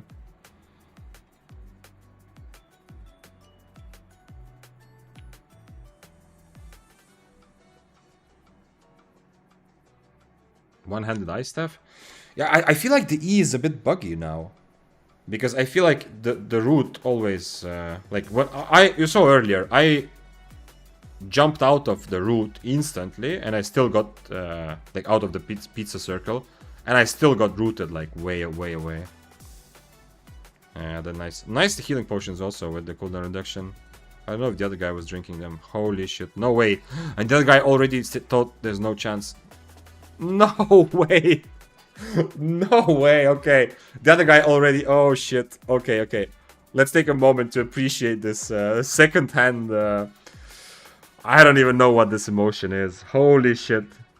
It would have been better if you didn't have time to open it, right? Because then you could just say, well, okay, I got the kill, but I had everything trashed. That hurts. That does hurt inside a little bit, yeah. It's like watching somebody get kicked in the nuts or something, you know, like you have this second-hand pain. He still had 2 seconds, did he? Let's rewatch that. Sorry, Sagax, that you have to live through it, but this is your first step to overcoming this trauma. I'm gonna try to pause. I wonder if the other guy already... Okay, at this point, anyway, the other guy is not fighting back. Yeah, it's just about living. Okay. No, you see, it says mist closing in 0. It says mist closing in 0, so it was fair. It wasn't that the mist closed too early. 160. Oh, this is such a beautiful image if you forget that the mist is closing. Legit nothing trashed, right? What is this? This is his potion. What is missing? Nothing is missing. Right? Maybe bag or whatever. Oh, mount. Yeah, okay, mount. Yeah. Okay, so legit everything survived, yeah? The horse is absolutely whatever. Holy shit. Well, what can I say? Offhand, well, yeah, there's no offhand, but yeah. First stuff is so fun after the changes. I was playing an open world and it's so easy to root with E. I feel like E is broken. Maybe I'm wrong. But I feel like that one clip that we rewatched from my fight, it was clearly... I instantly blinked out and then randomly got rooted like a different side of the screen, yeah? Like the E right now is rooting way too much. And, I mean, that part might be intended, but also if they E on the ground and you walk into it later, you almost guaranteed instantly get rooted as well. Froggy says I was able to root 10 at the same times. I think there's like, right now it's just too strong. It's a Frost time right now to play Frost. I'm gonna go fight with this bow a little bit, and then I actually want to do some bracers or something as well, because that's also a weapon. But holy shit, okay, we still need to recover a little bit from that. Thank you for sharing the clip, by the way. I don't know, I kind of want to say congrats, yeah, but like amazing, like awesome that you killed an 8.4, but I think it's better to just take a moment of silence to commiserate the silver sink. That's... Oof. It's sad, but part of the game. Well, it's easier when things trash. It's easier. You are annoyed, frustrated, but it's much easier to tell yourself this is part of the game. This happens. I'll be okay. Yeah. Losing like items like this, it's just so. Yeah, it's much more painful than trash rate. Yeah, for sure. I mean, is there any? There is no chance, right?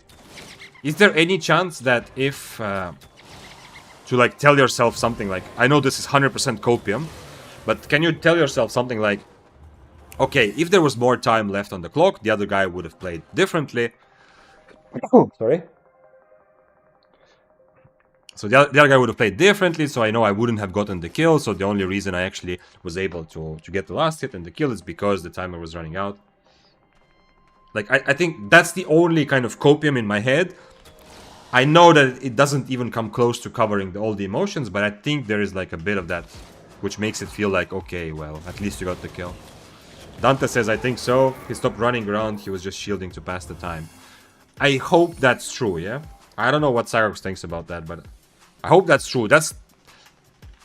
I know it's difficult, you know, at this moment, but I feel like that's something that could make at least somewhat, make the situation at least somewhat more bearable.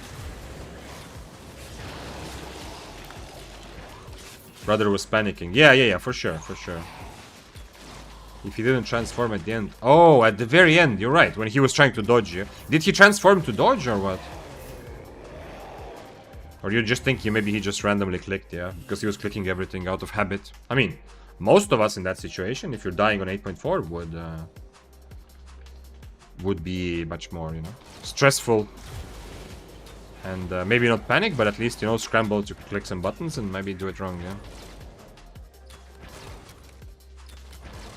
Okay. That is also, that's a little bit of a consolation. If you say that even the way he played at the very end, you got the kill because of his final transformation, that also makes it feel a bit better, yeah? I hope. But still, yeah.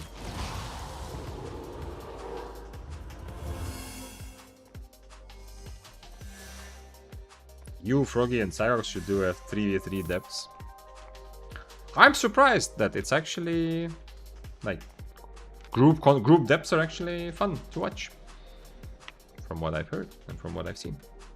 As you know, usually I'm more inclined to play solo because then we can have this, you know, we can have this conversation the whole time. And I am here for you, but there are interesting. 3 people is not crazy much also, so there is still a lot of time. Depths are far from 3 runs. They made depths shorter, do you know that? I mean, it was a while ago, yeah?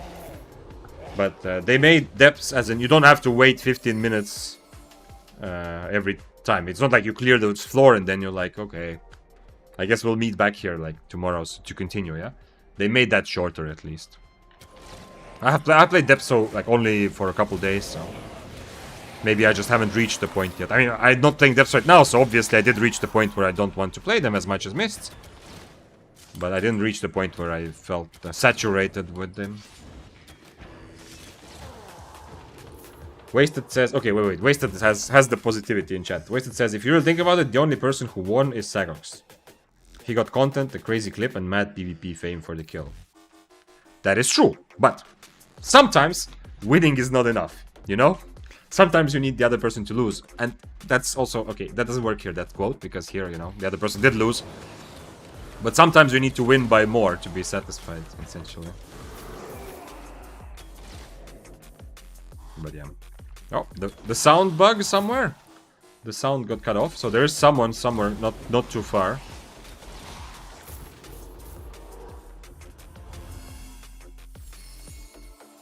But which side? Maybe here? Man, I wish there was... No. Wait, yes, here. Someone is clearing the big room. I wish there was a better way to know those things. I have red buff, so... Is he really gonna run away? I can't really... I mean, if he uses boots, I can, I guess, but...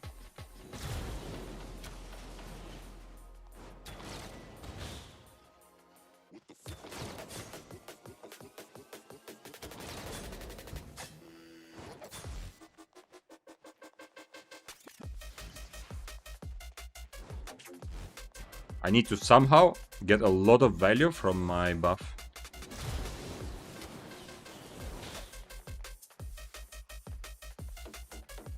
I mean, I need to turn my little buff into an actual advantage, not to get more like special value from it, but...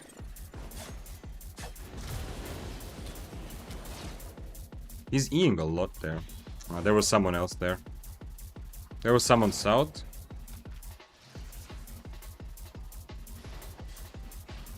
Of course. Nice. Yeah.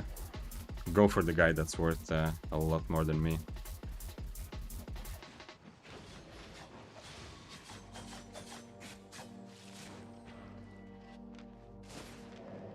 Come on, please tell me you hit it. Nice, he hit it.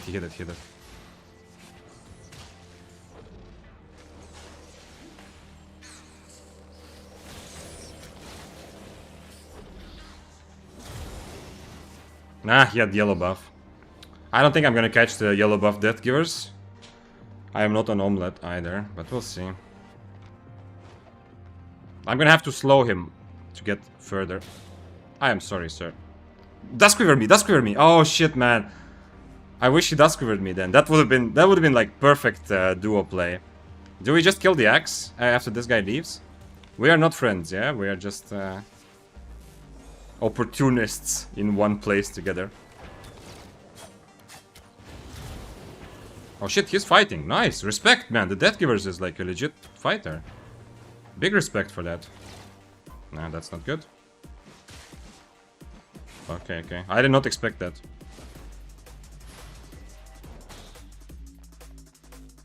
Omelette would be so much better for this.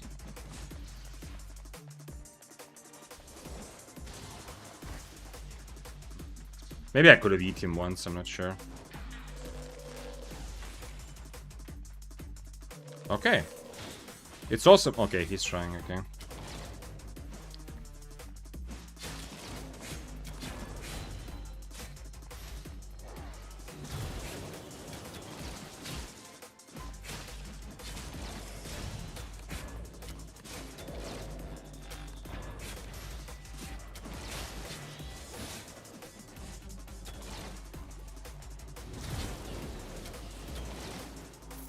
Okay, it had to happen, but I am happy that we this was good. We cooperated for just long enough. Respect to Deathgivers for trying, though.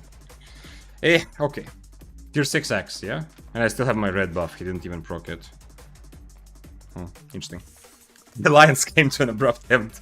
That, if I made a clip out of this, I don't think this is clip worthy, but if I made like a short out of this, I'm gonna remember that, Wasted. That's a perfect name for a YouTube short. The alliance came to an abrupt end. I like it.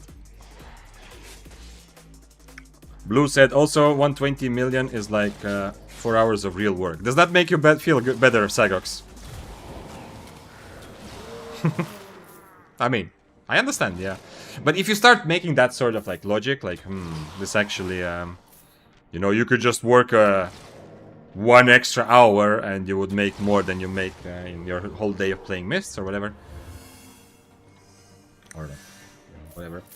If you apply that logic too much, then it kind of makes the whole game a bit pointless, yeah? Like, it makes the feeling of playing and progressing kind of... Might as well do something else, yeah? This guy made the logic. You know, I understand that you didn't make up the fact that you can buy gold in the game. I'm just saying that if you think about it too much, it devalues a little bit of the fun of progress or the fun of everything. Not all of it, yeah, it's still a competitive game, you know, just like we were talking about earlier, Dota, Siege, whatever games I've played, I'm not expecting any long-term progress. I'm just playing for fun and staying with Albion. But I'm just saying. I don't want the chest actually as much as the red buff. I feel like people are also much more willing to fight against the longbow, which is interesting. What is that? Oh shit! Is this my friend from before? He has 14 stacks blue. So he has more stacks, but maybe I can clear this room without dying to him.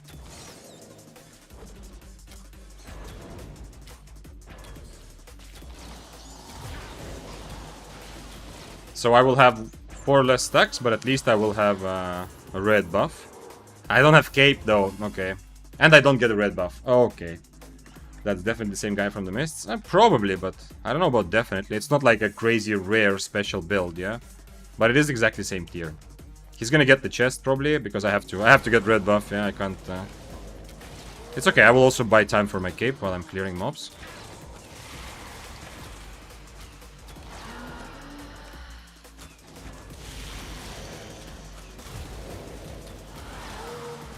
It is true that longbow is actually really good for PvE, yeah?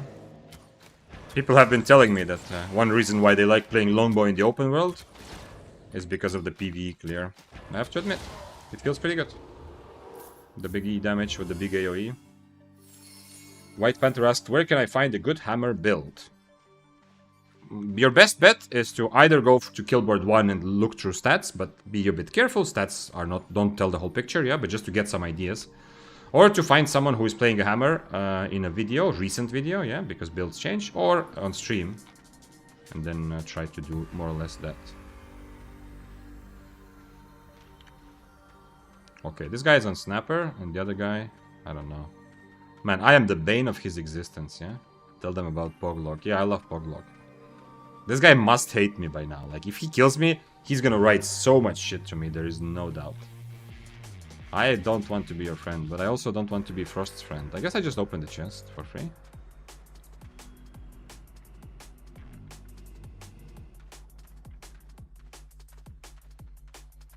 Oh, the Frost is there, the Frost is there.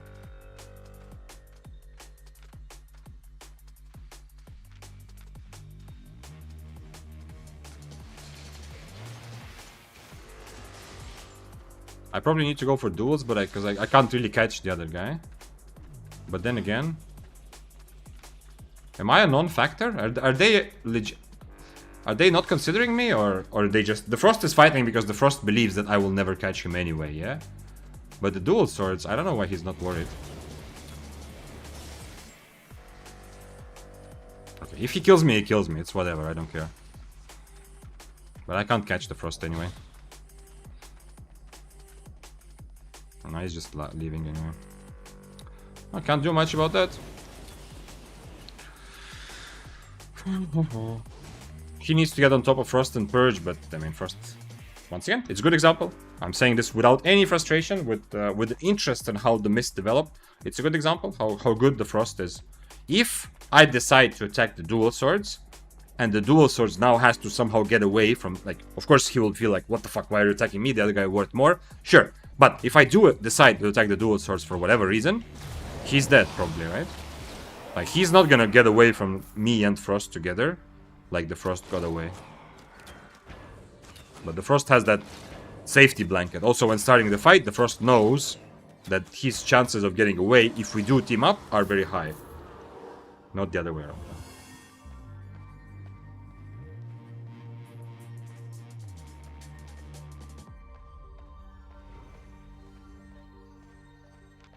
Shit, they're still here.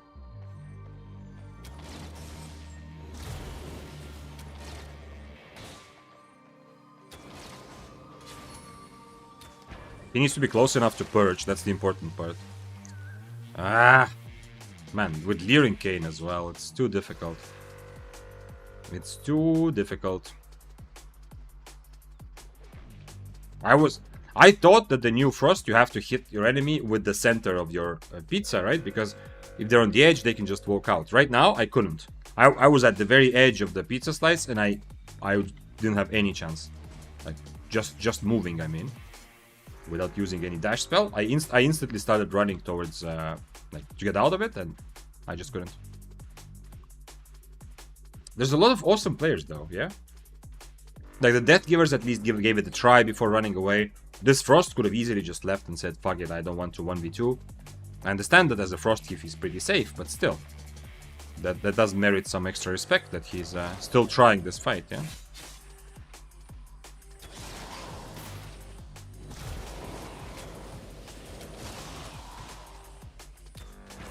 It's guaranteed now. Yeah, I feel like that. So I was wrong. When I was reading patch notes, I thought the point was that to make it a bit more high risk, high reward. So if you're able to hit your E perfectly to keep your enemy in it, and also obviously when they cannot dash or blink out of it, which apparently also doesn't work right now, I thought that, you know, then you get rewarded because then the root is better and the damage is better, but...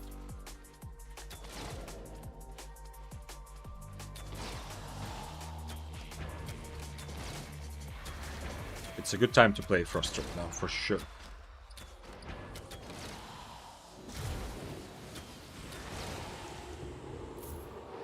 And to some extent, I know that Frost is frustrating to a lot of people, but to some extent it's kind of awesome. It's just awesome because there's a change, yeah? Like, we had a year and a half of just carving domination, hyper mobility, we had flame walkers, we had high-level hammers, all kinds of different things come and go. And, okay, Death Givers are the only ones that never go. Death Givers are always at the top, yeah? But also they're not as oppressively annoying as other meta.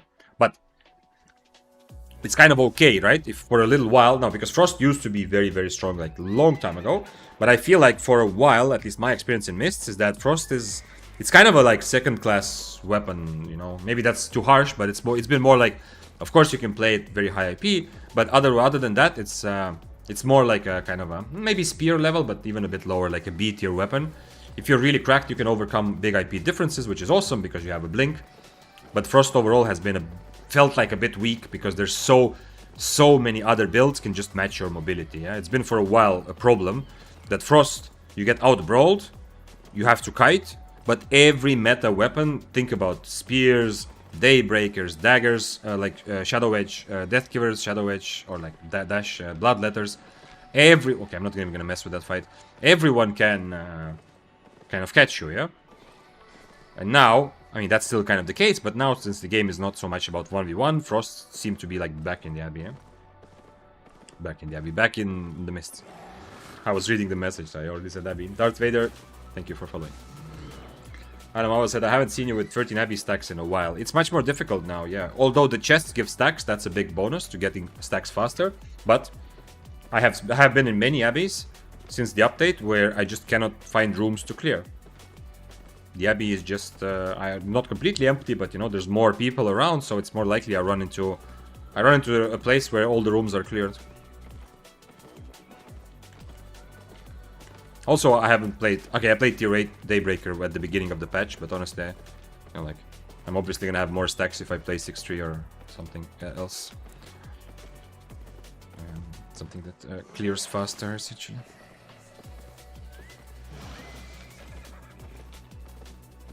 Oh, look at that! Who would have guessed? That's crazy, there's another Frost. What the fuck? I jest. Who are you fighting? Fire Staff, Frost, Spear, okay. I want to get Frost, of course, first, but... We're gonna start with this guy and then continue to the Frost. Who is that? Okay, Flame Walker. This guy has Invis. I'm not catching him, unfortunately. Okay, I'm gonna go take my loot then, I guess. If I dismounted... Like, it would have been much better for me to dismount closer to the guy that we're actually killing, yeah? There's a lot of interested parties. I need to go to the city, I just realized. Man, I am sorry. This spear got fucked for no reason. The lottery of the mist. I feel bad. I have to leave now because of 3 minutes and overcharge. If I had the time, if I had an opportunity to know exactly who is there on the screen, it would have been so much better to go in front of the Frost and dismount, obviously, but... Yeah. In this case, unfortunately, I can't catch the Frost anyway. I feel bad. You just killed me. I'm sorry. I was just saying that I feel bad because I don't... You absolutely... That was so random. I saw some action, I dismounted. I was going for the Frost, obviously, but, you know, you were on the way. That was such a random, like, bleh! Just kill you, just to ruin your day a little bit. Okay, I don't know if the fire was gonna hit you anyway. If the fire was was your friend, or like, you know, teaming up with you there, you probably would not have died if I didn't kill you, right? Because the Frost was already running away. It was just my little bleh. I'm sorry. The fun of the mist. You were in the path of destruction. Exactly, Jacob. Yeah. Exactly. I was just a tornado attacking everything. If I know the whole situation, yeah, I need to kind of think about it beforehand, yeah? If I see the whole fight, I need to somehow either dismount on the other side of the Frost, or, I don't know, somehow get close without using my boots, but once I was there, with my boots on cooldown, my chances of catching the Frost are minus 5%, unfortunately. So it's just a question of whether I kill Zanki for no reason or not. And the reason is, of course, 400k. Okay, how much do I have? For a bit less than 2 minutes. We're gonna take overcharge off without Gamba this time. Because I don't have enough time for the Gamba, yeah? That's 2 minutes is a good Gamba. No way, again! And again! And... Man, this would have been a good Gamba! Okay, this is karma, yeah? This is karma for just killing a random spear. Okay, at least I got 1 hour worth of fun out of these items. That was double. That was double overcharge. I don't remember last time this has happened. Every time on stream, every time we make a prediction, it's always only 1 item trashes is the result. Except for today. Today when I made predictions, 2 items trashed. I think yesterday also and today. So now, 2 items. But this time when I didn't make a prediction, somebody could have gotten rich in channel points. Okay, that's enough of bow then. I think that's a very... I hear the game loud and clear. The game is telling me stop it with the bow. Let's move on to another weapon that I believe is gaining from what's happening. Okay, from what's happening in the mists, with the constant cluster fight everywhere. Spear I play anyway, so I'm not going to do that today. Bloodletters, I mean, it's a bit too boring. We're going to play either fists or bracers, because I believe those are also weapons that are good at taking advantage of this constant unclear cluster whatever. The problem with fists, I mean, to suggest to play fists constantly, the problem is that usually they cost more at tier 7. And you have to accept, if you play, unless you're playing really high tier, you have to accept even more than before that you're gonna die all the time, yeah? But fists are of course much more multifunctional. I guess we just go Assassin Jacket. First name Jacob says bracers. CC says Avalonian Fist. Okay, let's make a...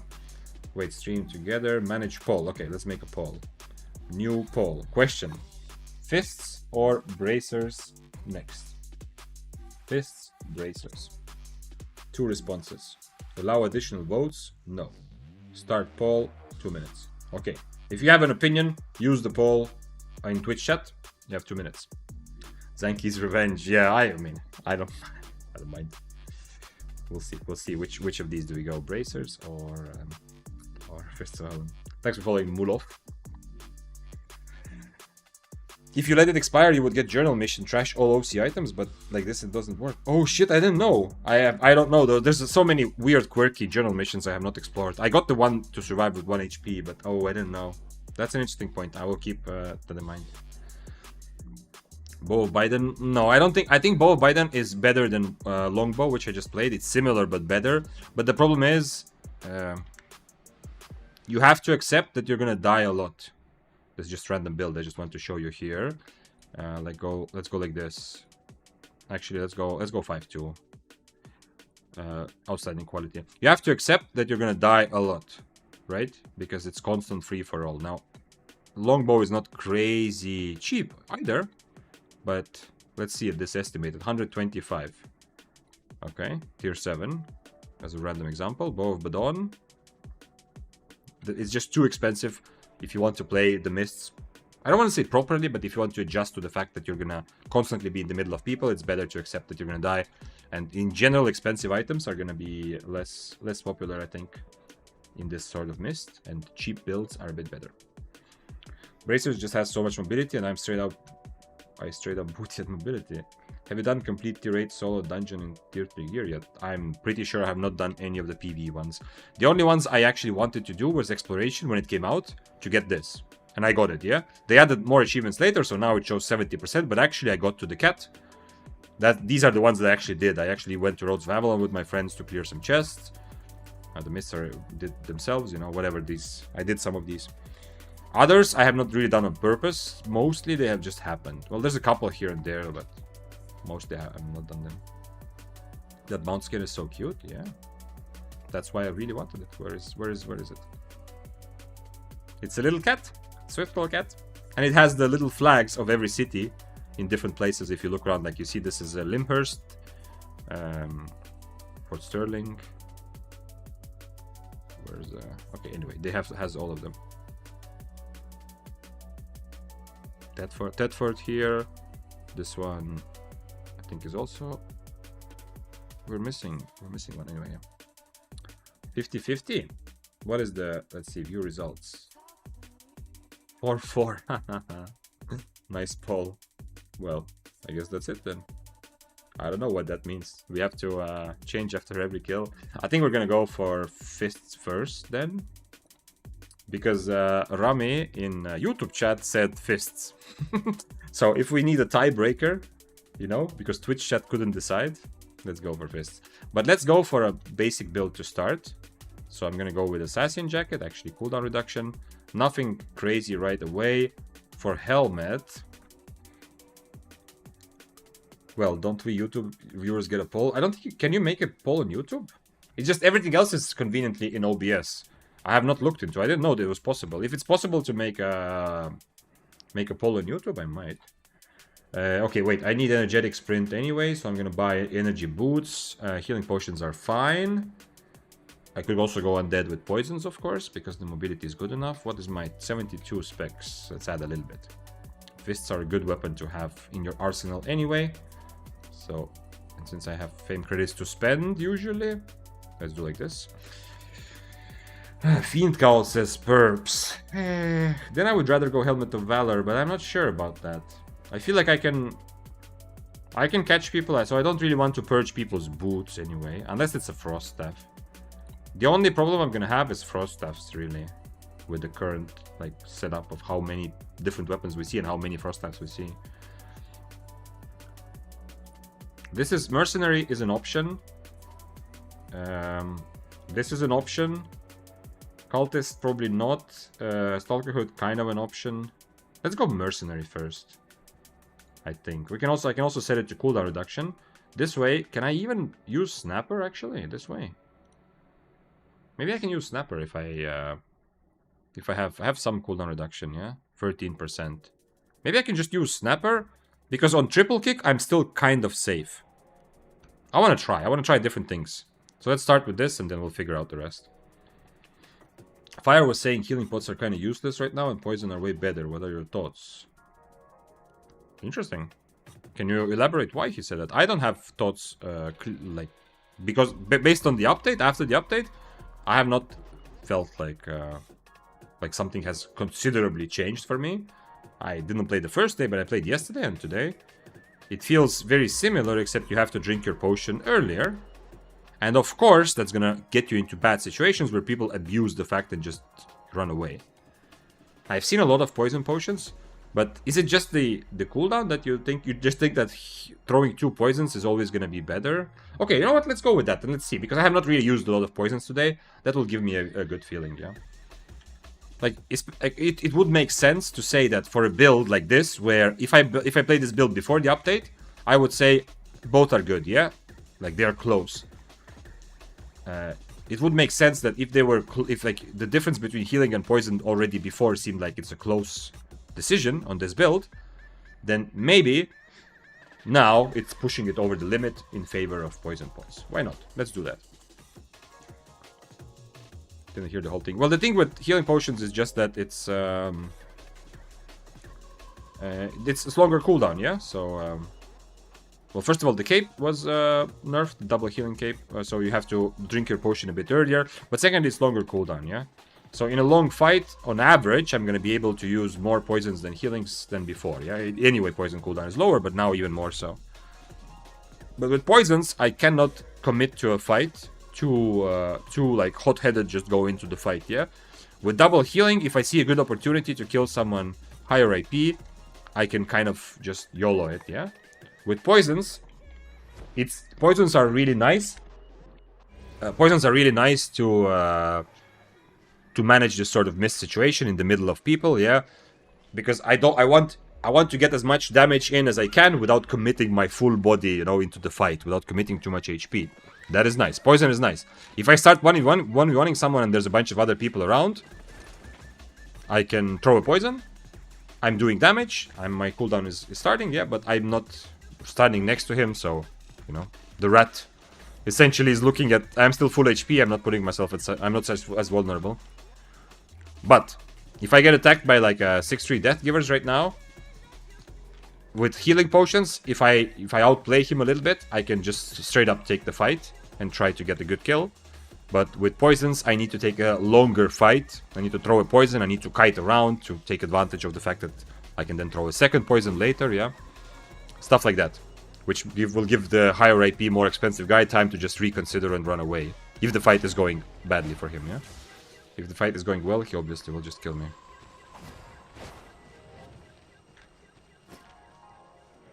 Actually, I do have counter against Frost. So I said earlier that Frosts are going to be difficult, but I don't know. How do you practice 1vx and how much IP do I need minimum? The second part of your question is very interesting. I don't really have an answer to that.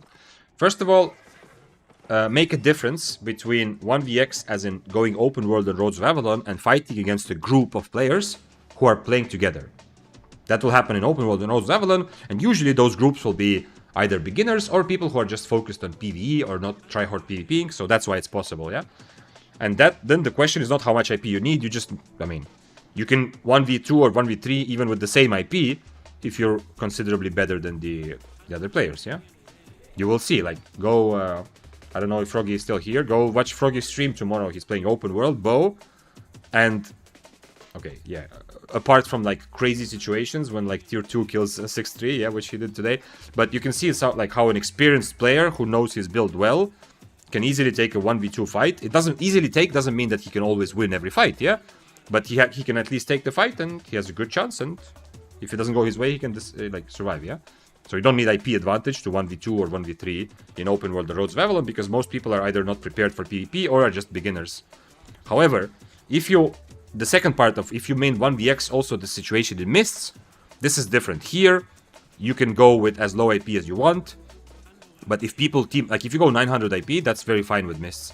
But with your 900 AP set, if people decide to kill you, you will die, yeah? First of all, players are much better. The builds are much better in mists for these sorts of fights. You will not, you know... Like, you won't be able to 1v2 in a 900 IP set, but... In mists, everyone is for themselves, so you won't find groups. So you fight other solos, and since you are such a cheap build, others will not focus you, but will focus each other. I hope that makes some sense, yeah? Like 1vx usually refers to fighting a group that is playing together. But sometimes when we talk about mists, it also sounds like, you know, it's like fights in the mists are like 1v1, 1v1, 1v1, and 1 essentially, yeah? Or they become like 1v2, 1v3, but that's because people see that I am more expensive, so they all focus me, for example.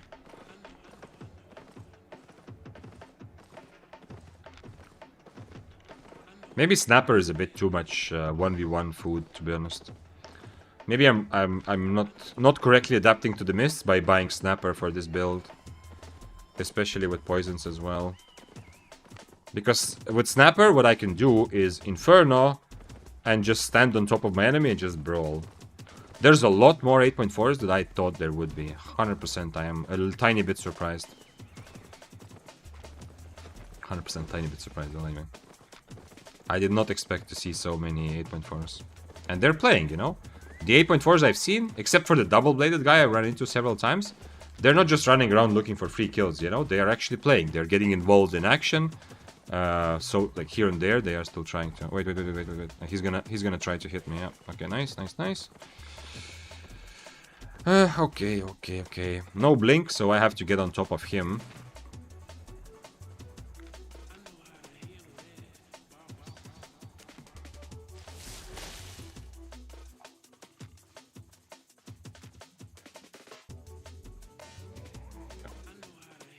When I get full HP, I think I'm just gonna boots in. But the problem is he has Brazilian cape, so I can't really guarantee to purge him, but we'll see. I think I'll just boots into him when I'm full HP. Is it tier... It's tier 7, so it's equal tier, yeah? Can I actually... What? You know what? Nah, okay. I wanted to change to reflect, but I guess not.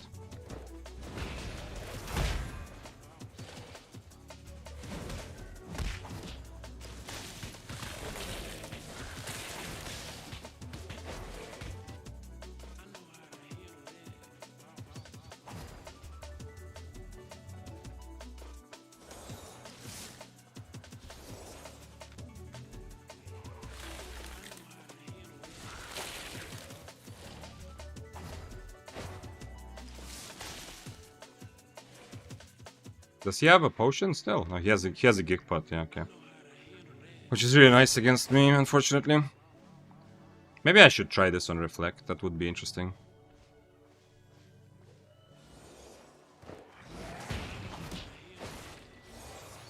There's no point chasing me now. Because he doesn't have Blink, so he will never catch me. I can try Reflect. The well-timed Reflect can do absolutely wonders here. I need to be careful with his gig pot, though. Sorry, I mean reflect, I mean counter, actually, of course. Doggy. Well, take mobility W if you don't want people to run away from you. Oh, come on.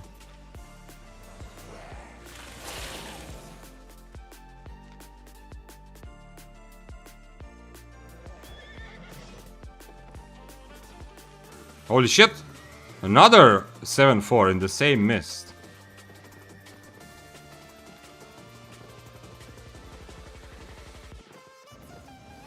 It's such a it's a choice, you know? It's like a mist build choice. Either you take mobility W or you learn to be toxic in chat, yeah? Either one works. Okay. Let me heal. He's also an omelette though.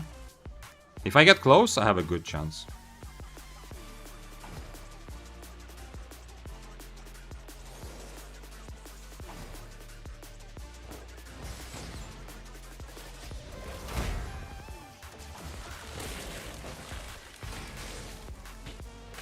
Oh shit.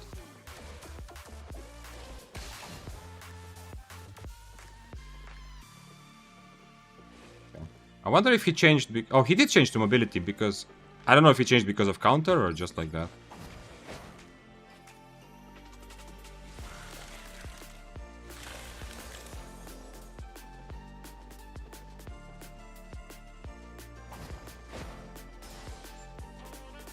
Haha, who is dog now? I'm sorry. I don't mean to be angry like that.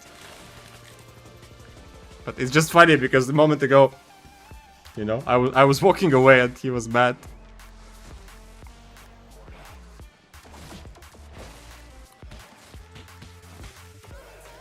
I don't know if I will survive this encounter.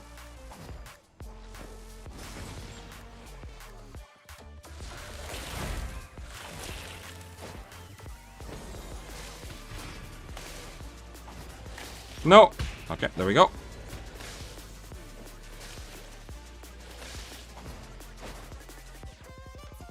I need to get used to using my counter. It's second time already. I kind of forget that I'm on counter. Counter is not a good idea because of the whole situation in the mist, yeah. This is again me making a decision for the 1v1 instead of for the whole mist. But on triple kick, I mean, if he's on that spell, I can also change back to triple kick. Anyway, it's good warm-up, yeah? The Death Giver's got his full 10 stack of 6-1 pots. Wait. What was that? Oh, the 8.4. Yeah. But I mean, his items cost so much that he's gonna have them anyway. Sunset says, Nomad Poncho, Victor Zane, T-Bench, it's the British invasion. I am not British, I hope that's clear. I am not a native English speaker. Oh shit, am I the rat?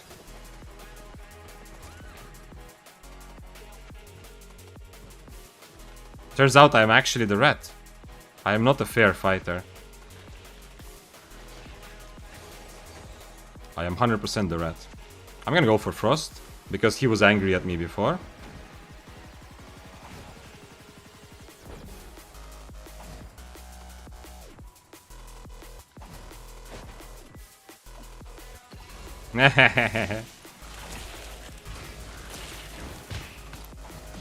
Oh man, I'm so happy with this. Lesson for everyone. Don't talk shit. I've said this many times. Yeah, if you want to fight, I'll fight you, of course, but not on counter. So, lesson for everyone. I've said this several times that if, you know, if someone kills you, don't write shit to them, yeah? It's very common that I kill someone and I even feel bad, or it's like, it's kind of whatever, yeah? But, wait, do I need invis against this or not? Okay. He still got hit somehow. He has Mistwalker, so I need to be extra careful. But he doesn't have second healing potion. Man, this is such a common fight. Like, it used to be probably such a popular fight. Unfortunately, I have never really had this, but it's really fun.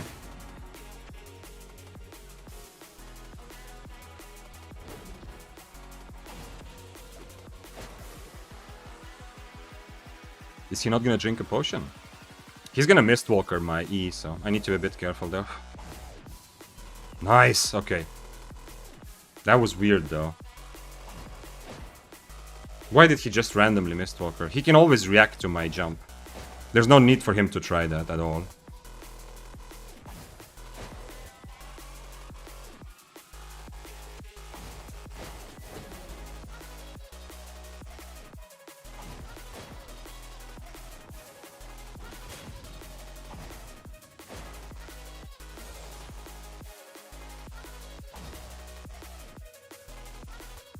Okie dokie. He wants to E through my E, that's why he's never Eing there.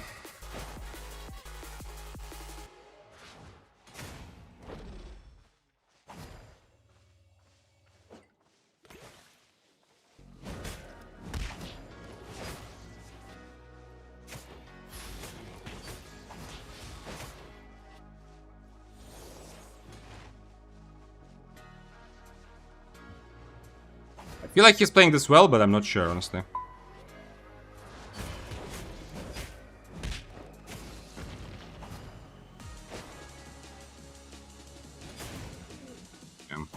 This was my favorite move for so long on Daybreaker. The Mistwalker jacket versus Fists. When Mistwalker was still viable in terms of cost. It was always my favorite thing to do.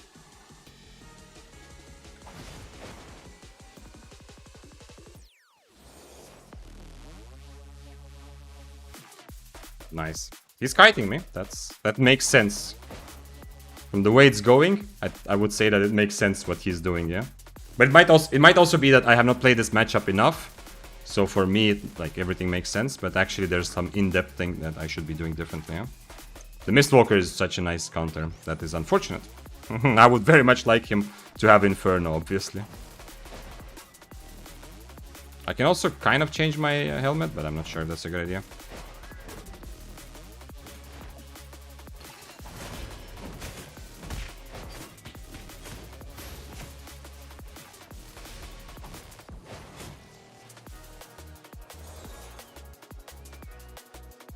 I should have used my boots probably before, but luckily if I use my boots a tiny bit later, I am so dead because he can catch me with his with this thing. No, I got the thing from the thing.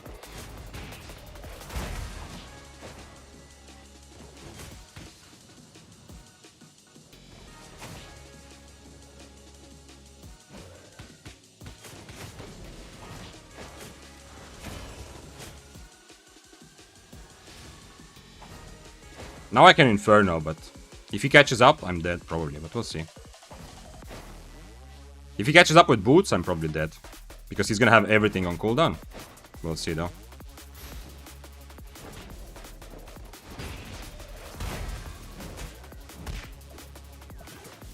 Okay, that was my mistake. Yeah.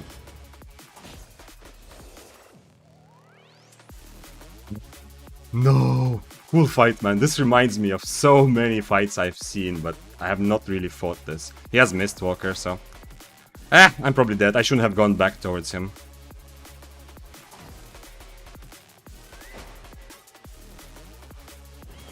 No, I tried to time my jump at the right moment. I should not have gone towards him. I should have just walked away the other way. Because since after I use boots, I cannot, go after him.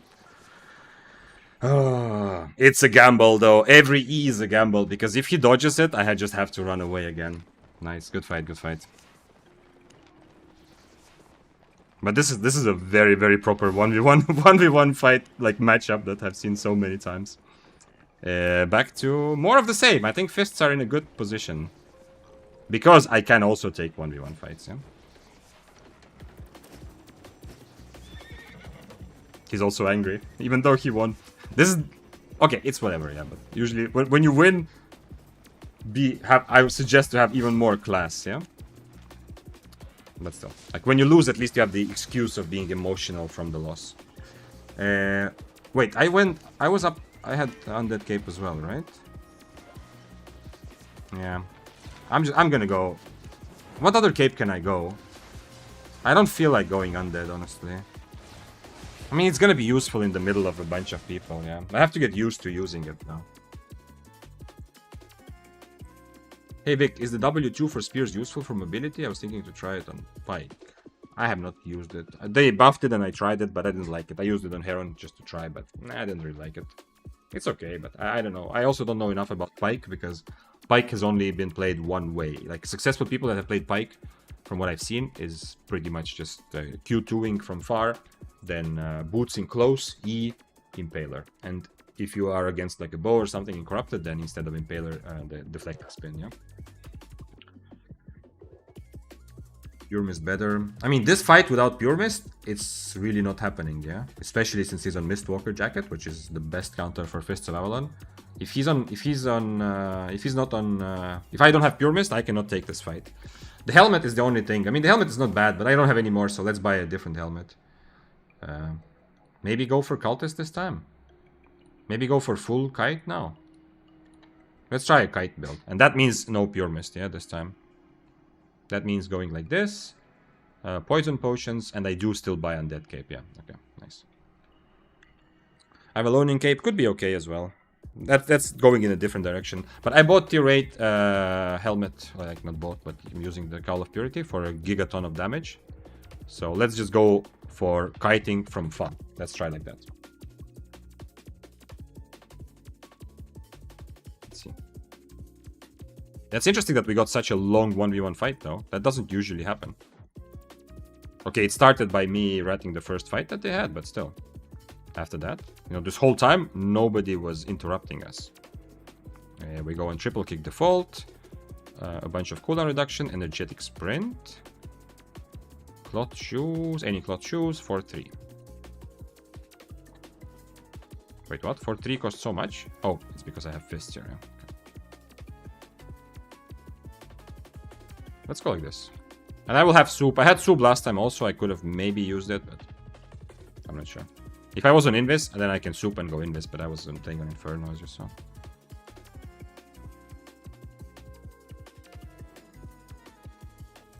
I think people who send angry messages after winning should be scientifically studied. So what I was saying is that, okay, here, like, if you kill someone and send a message, I don't know. I have no advice about that, you know.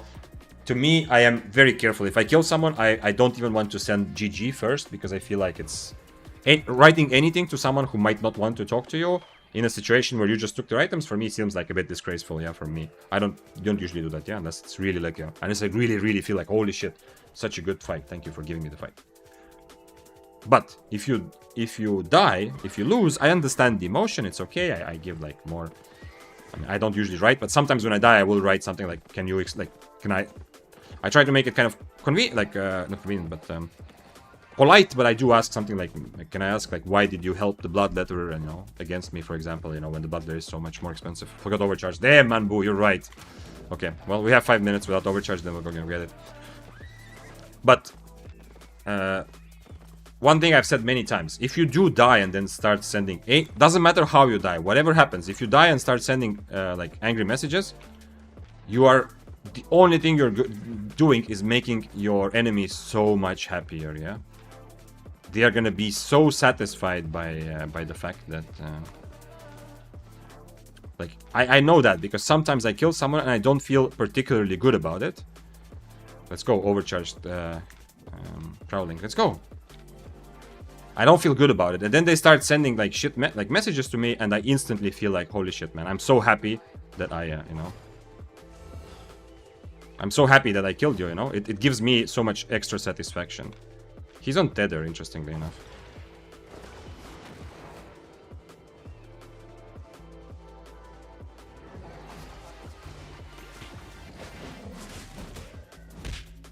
Oh, that's nice.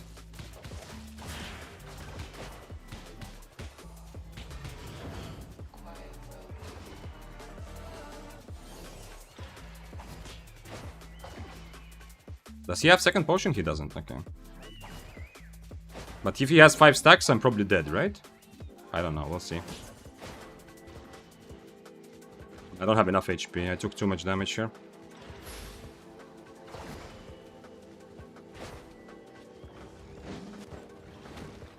Interesting.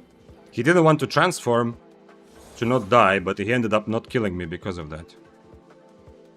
Like, he was worried about transforming because of my big damage burst, essentially. And because of that, I survive. We'll go again, of course, but I will mount up. Ooh, I think he could have killed me anyway, especially since he has Cultist Skull. Even if he tanks my damage, but then again, who knows, you know? In cat form, he is so much more susceptible, so maybe I'm wrong.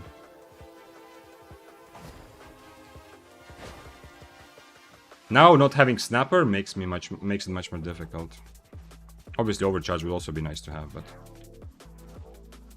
Also, it's so easy to cancel the W. I mean, I've played Bracers, and it's not news to me, but every time I kind of surprise myself that how much I'm clicking the W, and then it's...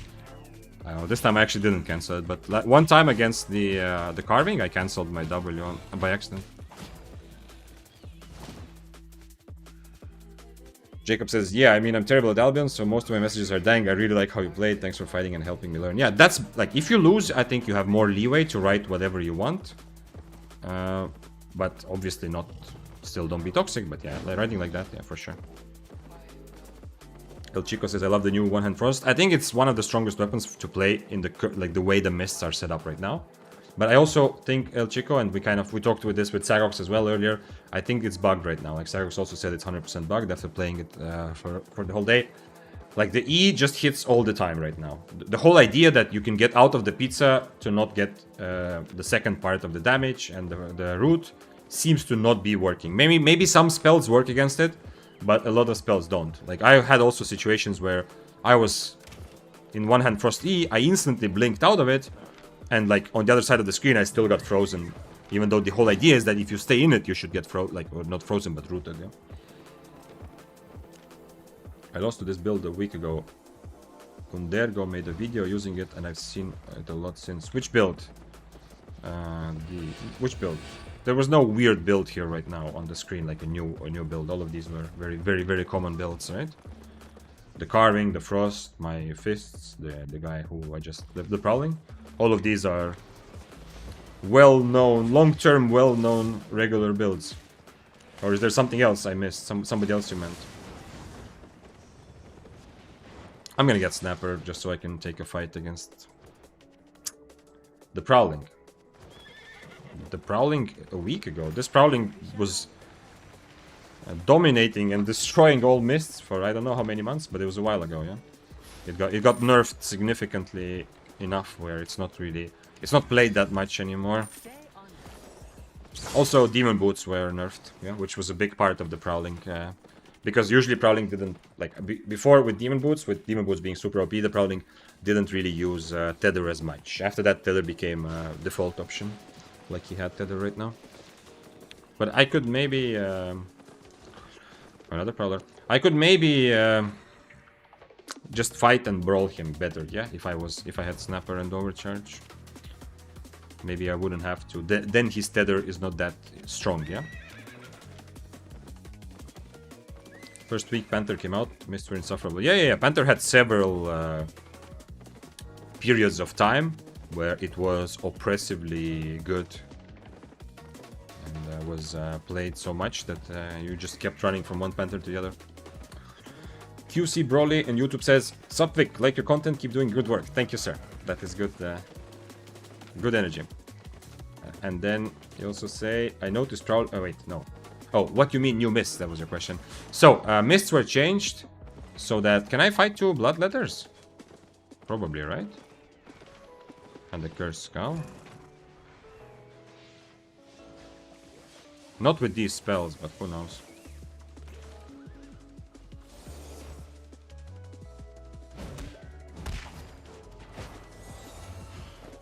No, I should have eaten right away. I need triple kick for this. Okay, whatever. I thought they're... at first I thought they're fighting me, but apparently they're not.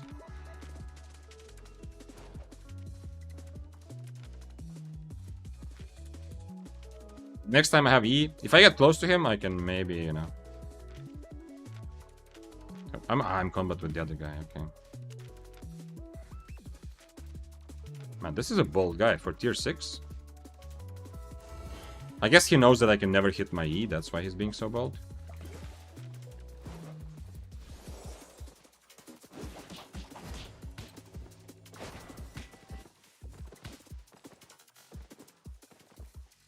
Yeah, go. Go 2v1 Bloodletters, go.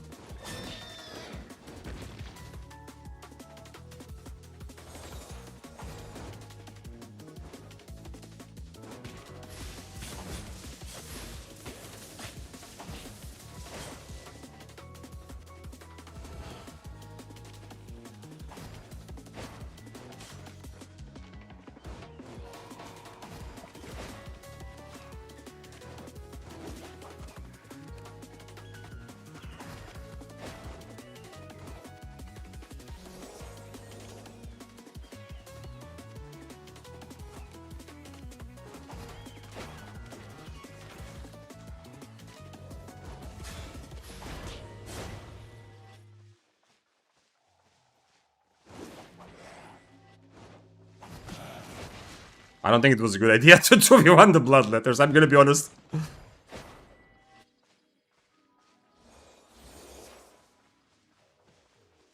I might have bitten off more than I can chew, but hey, that's how I learned this game, yeah?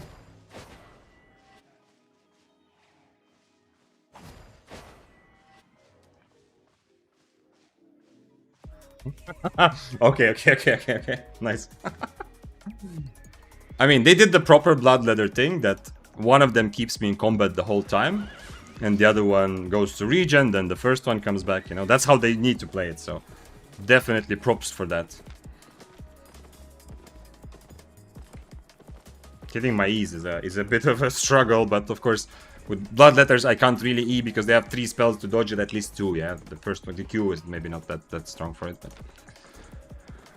but yeah, I tried to E in the middle of them and ended up hitting neither. Let's go like this. And that's also, I forgot to overcharge also. Nice. Overcharge makes everything better in life.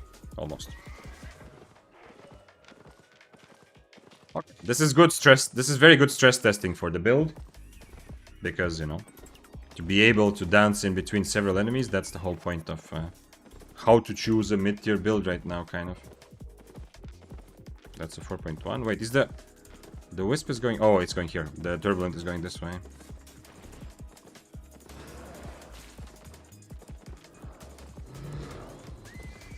It's one of them or not? I don't think it's one of them, but maybe I'm wrong.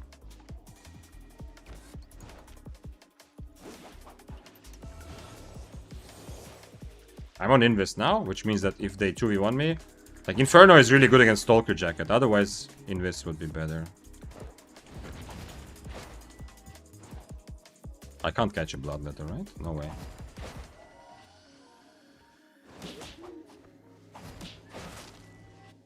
I have cooldown reduction food, he doesn't. So at least I have boots a little bit before him, I think. Okay, never mind. Remember that time I said I have boots before him? He's not an omelet though, so I don't know.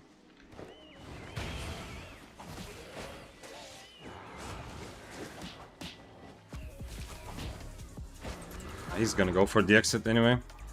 Unfortunately.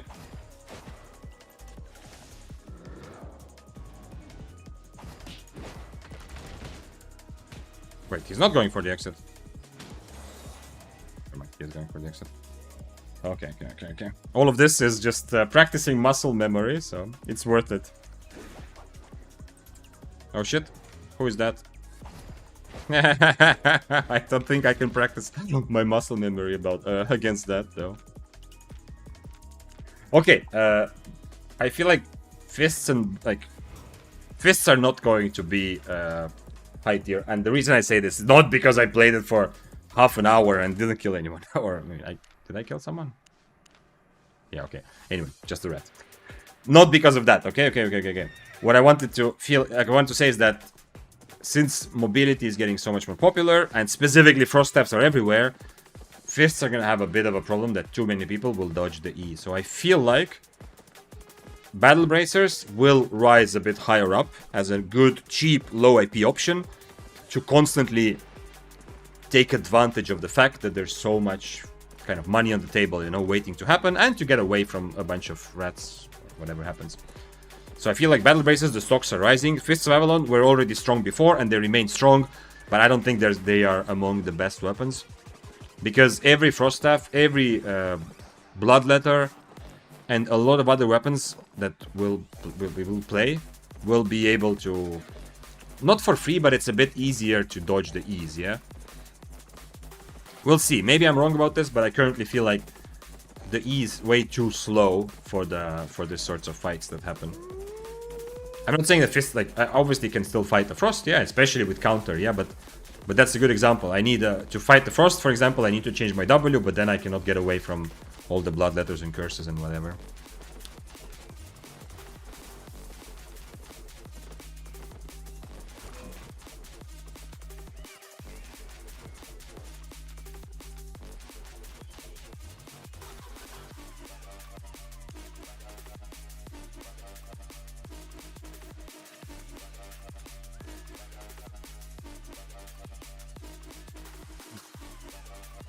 His spells are not for me. His spells are set up for something else, yeah? Do I go like this? I hope I can survive like this.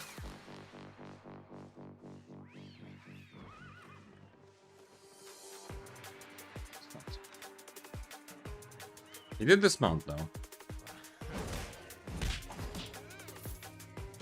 I also need to start playing around with other Qs at some point.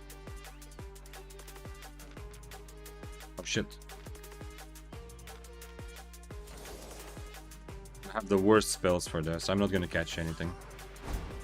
Yeah, I don't even have my slow, yeah? This is so bad. I have everything just for Death Givers. Kind of a classical mistake. Oh shit, I have this, I forgot.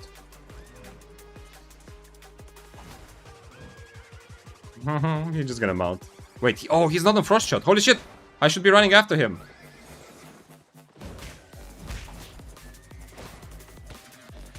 I have the worst spells for this, for all of this. And he has Blink W. Okay, at least I got him dismounted. Maybe I can change spells. Okay, this is kind of a counter argument to all gloves, because if you have to change spells a lot, it doesn't work when you have to be in the middle of so many people fighting, you know? It's the same problem. The only downside of one-handed spear is that you are limited to having just one set of spells for 5 different opponents, yeah? Which doesn't feel good.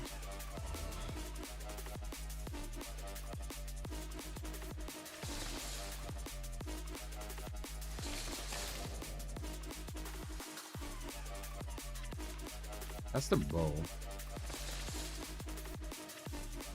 I can do this too. I need to worry about the bow, yeah? Not the guy, not the Frost. I don't know if I can. I mean, this is why I'm stress testing, yeah? To see if it's possible to 1v2 this or not. But I need to get a bit of an advantage against him, and then we can... They're both... neither of them is... Wait. Yeah. The bow is the one I'm actually going for sure. This guy is 140k, yeah?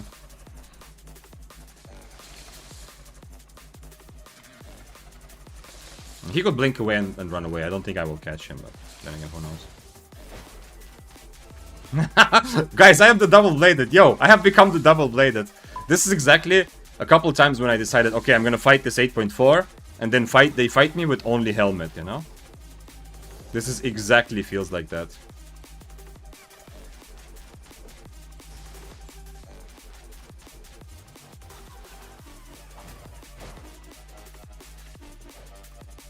Now I don't have the spells for this guy, really, for the Death Givers, I mean. I'm still gonna aggro him a little bit, but I don't really have the spells to properly fight him. I also don't have potion.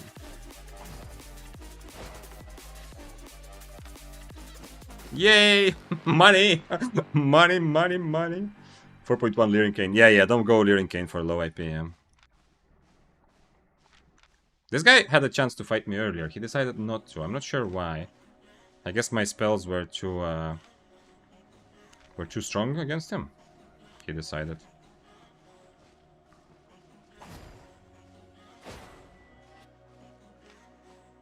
Is he gonna change something or not?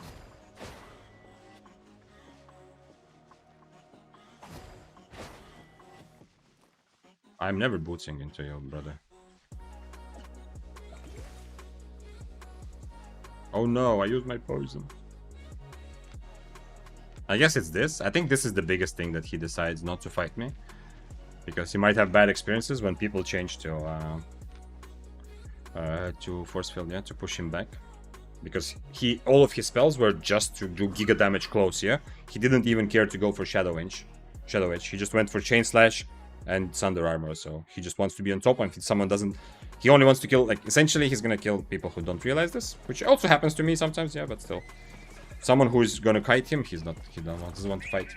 Duke Silverhand, thank you for subscribing, and show off that spear in front of your name, or someone else will put some spears in chat for you. Appreciate your support, and happy to have you. Hope your day is going well. Had some really happy, wholesome raids today, so I'm streaming for a bit longer, also just, you know, to feel out more weapons. I thought this is gonna be one day, but I realized it's gonna take more. So I'm gonna have to play more missed weapons on Sunday, I think. Wait, tomorrow is Friday. Yeah, okay, so tomorrow also, yeah, I think. So wait, I'm gonna have to play more of these new missed weapons to try them out before we can conclude with what is the current state of which weapons are rising to the top with the new situation. Duke says, thanks for content. Just started learning Spear and your vids are helping a lot. Happy to hear that. Welcome to the Spear Club. It's a good time to play one-handed Spear again. Although Cripple was fortunately killed with some of the with one of the patches, but it's a good time to play Spear because now there's so many people in Mist, and Spear is pretty good at not just 1v1s, but managing the situation when there's a lot of people. Dr. Trilek said it happened to you. That one guy low IP was baiting. Okay. Let's see. Aha said earlier, hey Vic, some people were saying people are queuing up as teams in Mists, and any such encounter for you today? Like I saw 8.4 and 6.4 acting like they're fighting, and I've read about it. Was it Reddit or somebody's chat? Today I was doing some productive stuff in the morning, I was supposed to, but I ended up opening some streams. I watched Froggy for a little while, Dante, and I don't remember if it was from the chat, the discussion, or from Reddit, but I definitely saw that people were doing that. I have not seen anything like that, yeah? Also, keep in mind, I'm tier 7, so pulling off some sort of elaborate prank to kill a tier 7 is worth a bit less, yeah? Ooh, let's go. I can actually maybe kill a gatherer. Let's go to your Mist. So, it hadn't happened to me. Okay, one thing happened when we were fighting in a cluster of 4 or 5 people. Me and one guy became friends.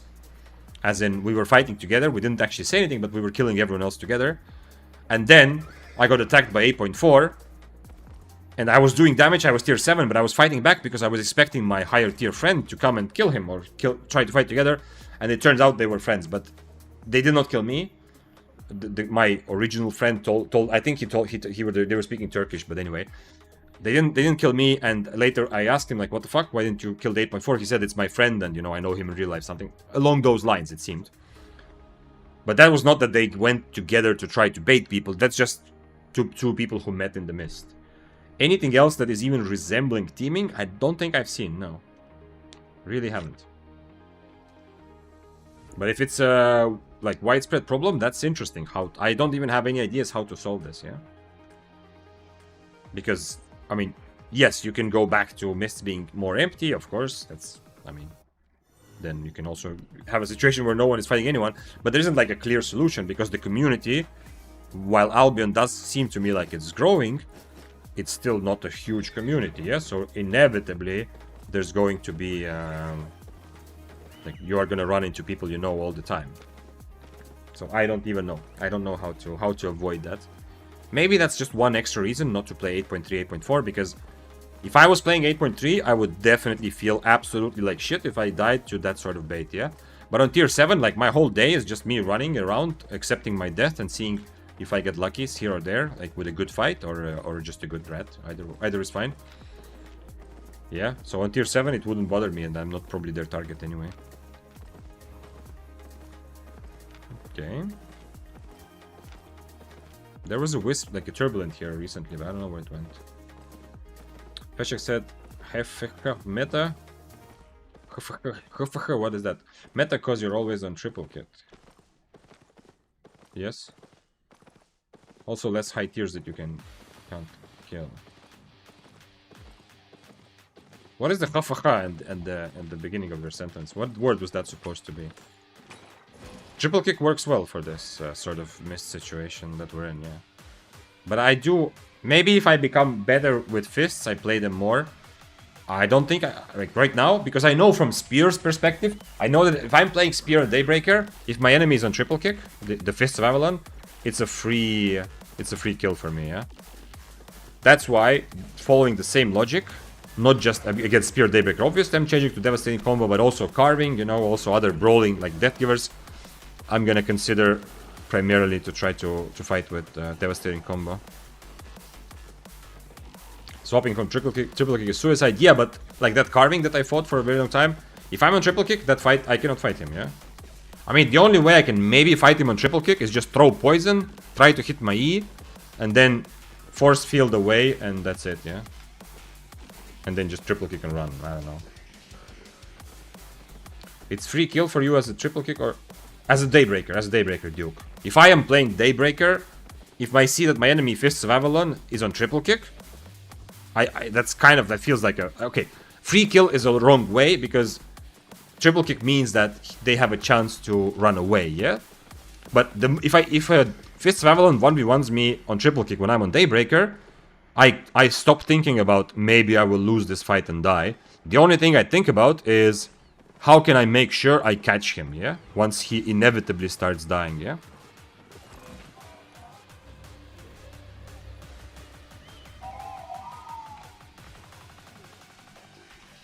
Same with Spear. And I'm gonna Suicide again for the 1v1 to see what happens. He's on yield still, which is a good advantage for me. I'm overcharged. Maybe that's why he doesn't want to fight. I'm not sure. He has kind of useless helmet against me. Unless he predicts my W. What should he go? Devastating combo. Without Devastating combo, I'm like...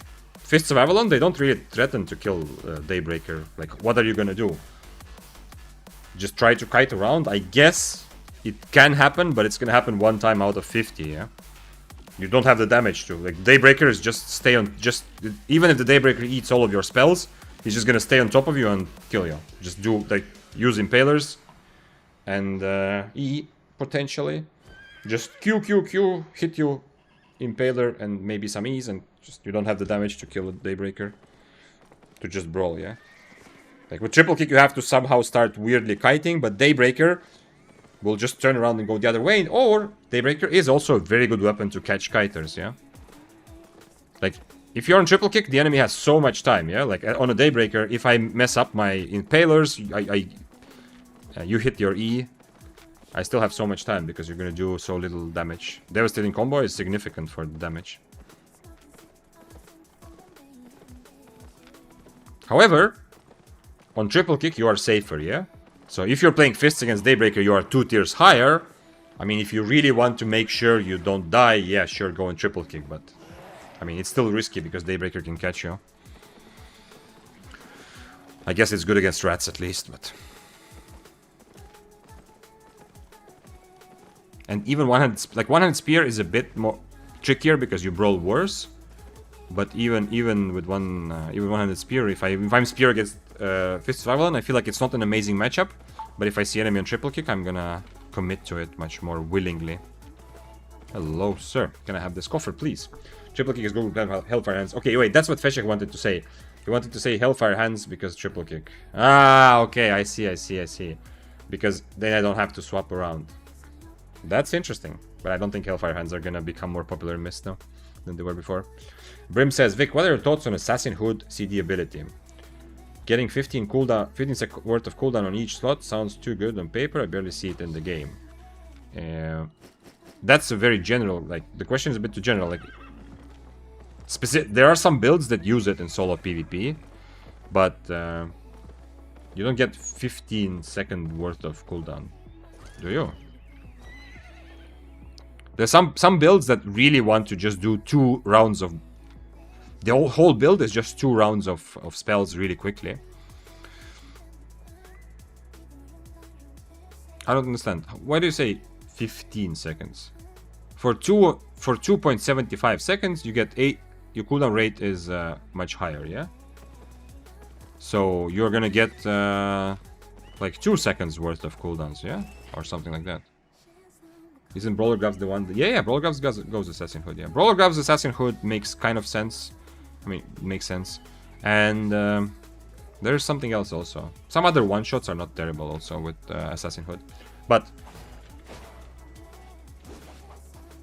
the other helmets are so good. Like, there's... Just having... I don't think it's... There's no way it's 15 seconds, right? Is it? Am I tripping?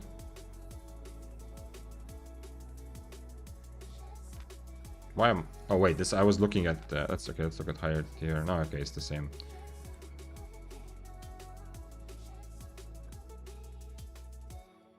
Ah, it's not... Okay, it's because during 2.75 seconds, you act... Okay, you spend 2 seconds, but actually you get... I understand what you mean by 15. Yeah, I understand that. Because you actually get it...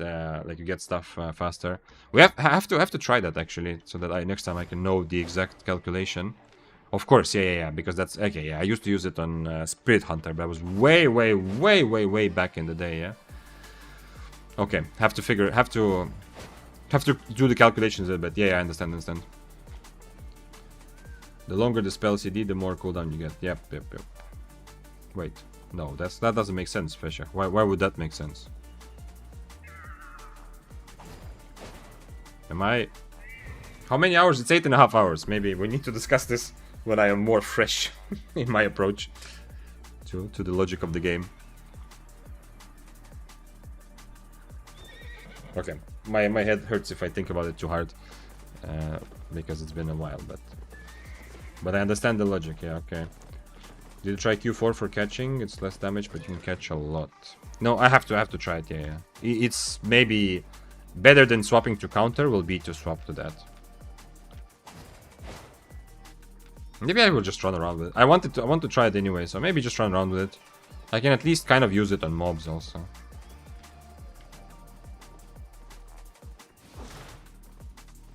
Proper.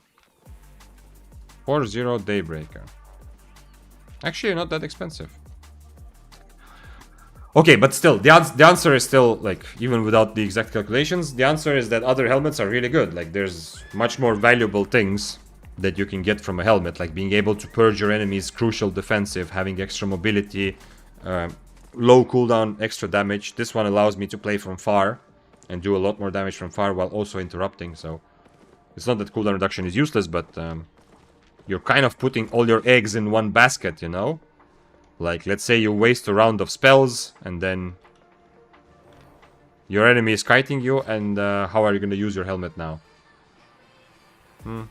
It's not going to be completely useless, but I think it makes sense that it's kind of... you are kind of putting everything in one, hoping that it will work. That's a very simplistic answer, because I feel my brain suddenly a little bit fried. I hope we come back to that question at some other point as well. Aha asks, how good is 100 Spears? Low AP right now, any new low AP Shining Stars? Frost. 100 First, the biggest rising star right now. The biggest winner of the mist changes, I think it's very clear right now. Partly because maybe the E was changed and maybe it's a bit bugged, but partly because it fits.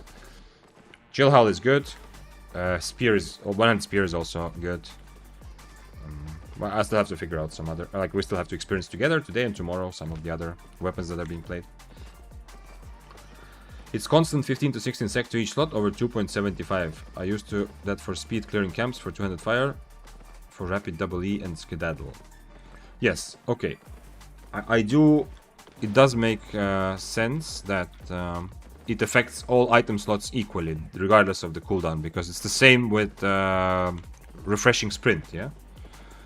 Like, while you're running, your cooldowns run higher, but you win the same amount of seconds for every item slot. Is this a swapper or what? What tier are you swapping to?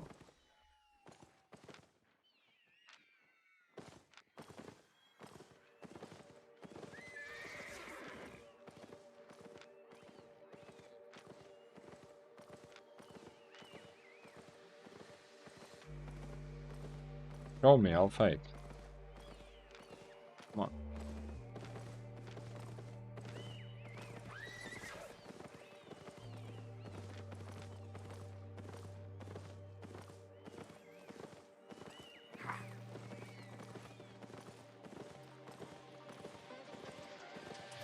Oh boy.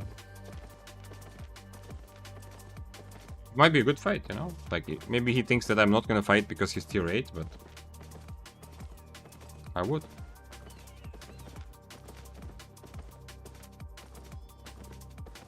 Duke says, so basically 60 sec cooldown becomes 12 for 275, so it ends up 25 seconds, it goes back to around 45. If you use it on 20 sec, it becomes 4 sec for 275.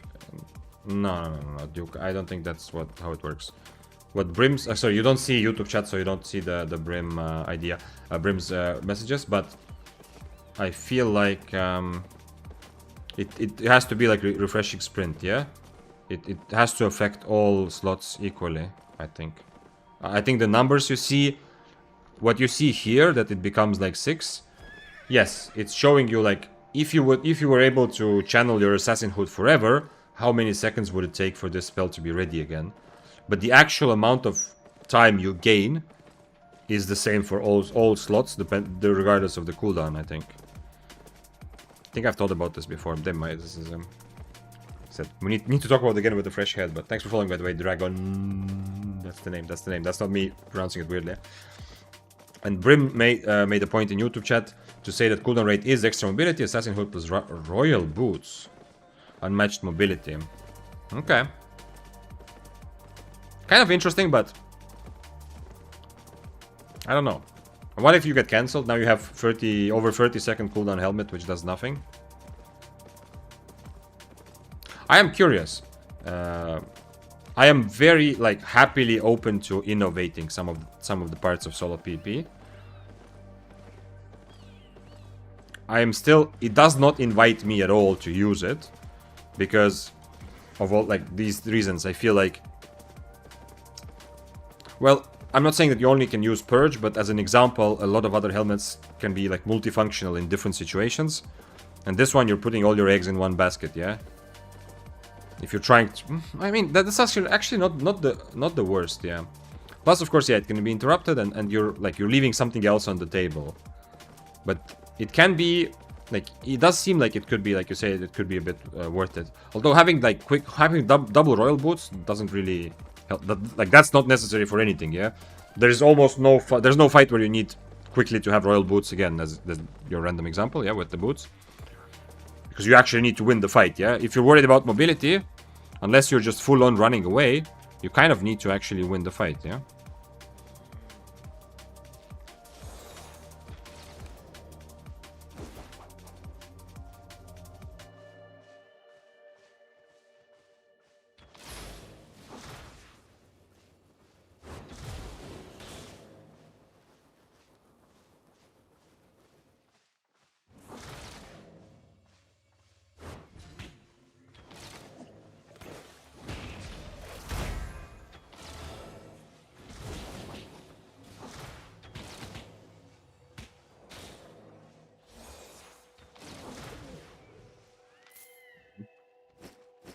Okie dokie.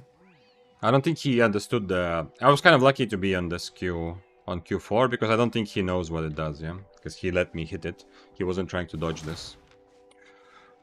Well, still brave soldier. Okay. Let's put it on the notes to discuss sometime when it hasn't been 8 hours of Albion, because there is potential there, but it absolutely, even when I imagine how awesome it is to have more mobility, or more like having my Inferno ready sooner, I don't know. It doesn't feel good for me as if I imagine using it on a spear. First of all, you have to find some place to sit in a fight for 2.5 seconds, which already is pretty bad feeling, yeah? Like, that's considerable amount of time where you cannot do something else. You cannot create space. If you need to get away from a sword, you can never... You don't want to charge and give them stacks and, you know, you can't kite them.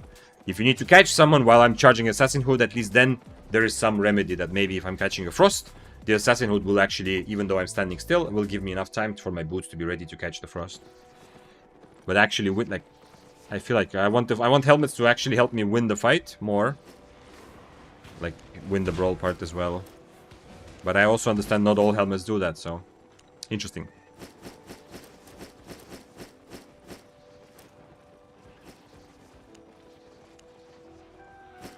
Like, Spectre Hood is also not really played in solo PvP, because one of the problems is this, like, the similar, that you're kind of putting all your eggs in one basket, yeah?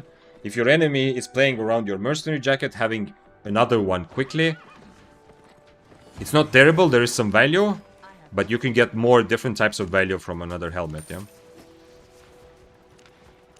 So there's a little bit of the same with this, yeah? That's why the builds that do use Assassin Hood are the ones that focus fully on damage, often with Assassin Shoes, like the Brawler Gloves, because there, all you want to do, the fight will always be over if you hit all your spells twice. So all you want to do is one combo, Assassin Hood, second combo, and that's it, yeah? You don't need anything else.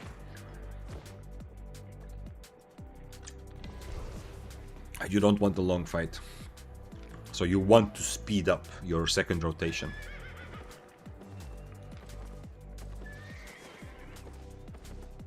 Interesting. Still streaming. Yeah, it's been a very long stream, but I had so many happy moments and raids that I decided, you know, to go a bit longer. It is time to look for an ending soon, though. Today I got to experiment Frosts, Longbow, and Fists of Avalon. Tomorrow I want to continue with weapons that I feel are gaining from this from this new way Mists feel. And that's going to be definitely Battle Bracers. Then we have to think. If you have ideas, carving. And we'll see. How good was Longbow? Felt pretty good, yeah. Just the good amount of kite. You can be an absolute asshole to everyone from far with your E to stop them from taking chests. You can aggro people into fights, you know, when there's a lot of people around. Let me guess, this guy wants to fight. This guy always wants to fight. I've seen him so many times and he's following me around. When you can easily turn around and there's 50 people everywhere you go. Everywhere you go, there's so many people to fight. So you can go fight a 6-3 that is worth it for you.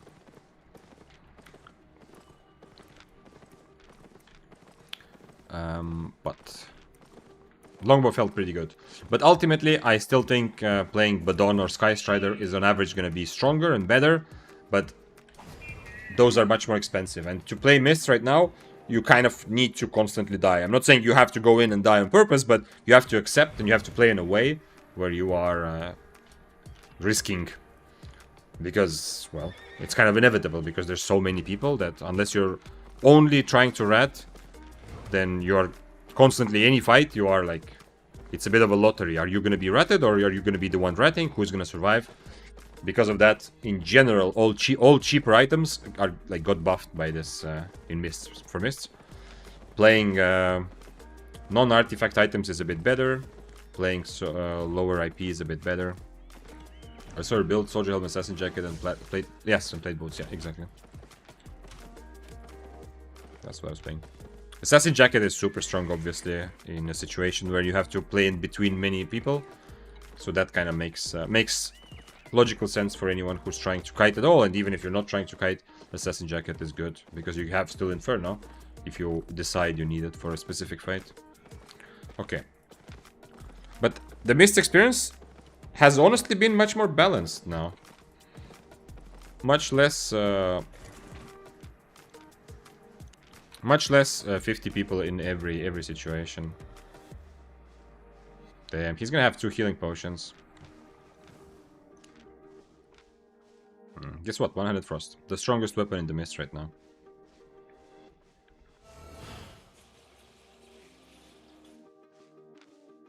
Can I change my...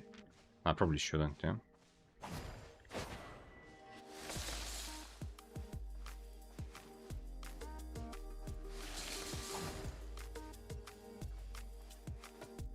I need to throw a poison pretty early here.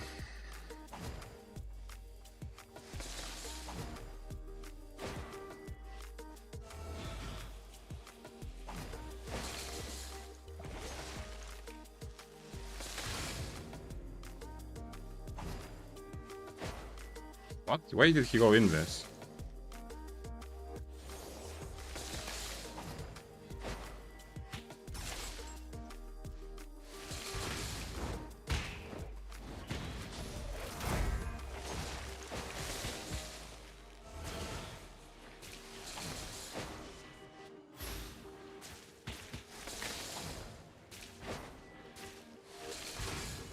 No, now I'm dead.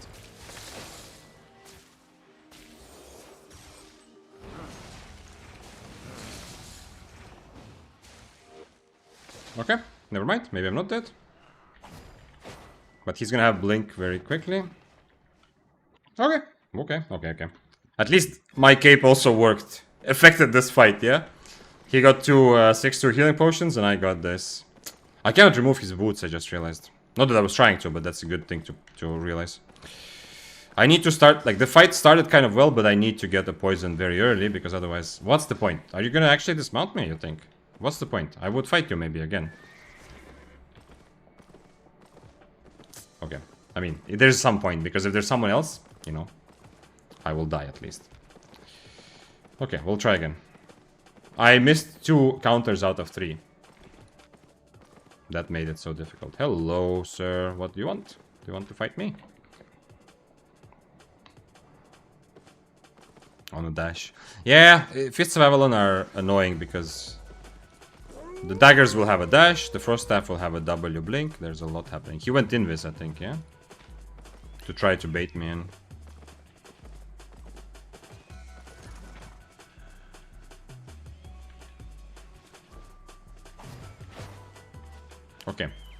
I don't have undead. He doesn't have...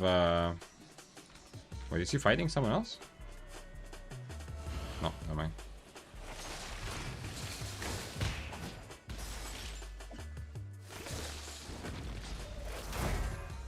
No way. No way he dodged that. He took a lot of damage. The counters... I can counter the last part of his E. It's guaranteed counter. Holy shit.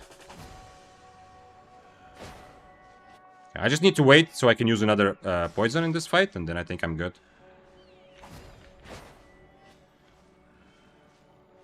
Or maybe not, we'll see. He's full resetting this. No way I missed him when he was in this.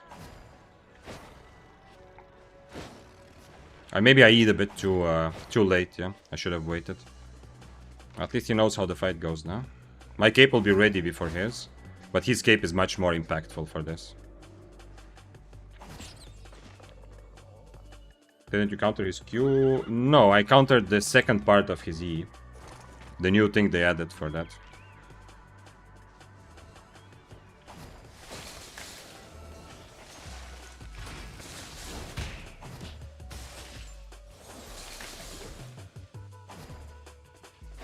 I cannot remove his boots.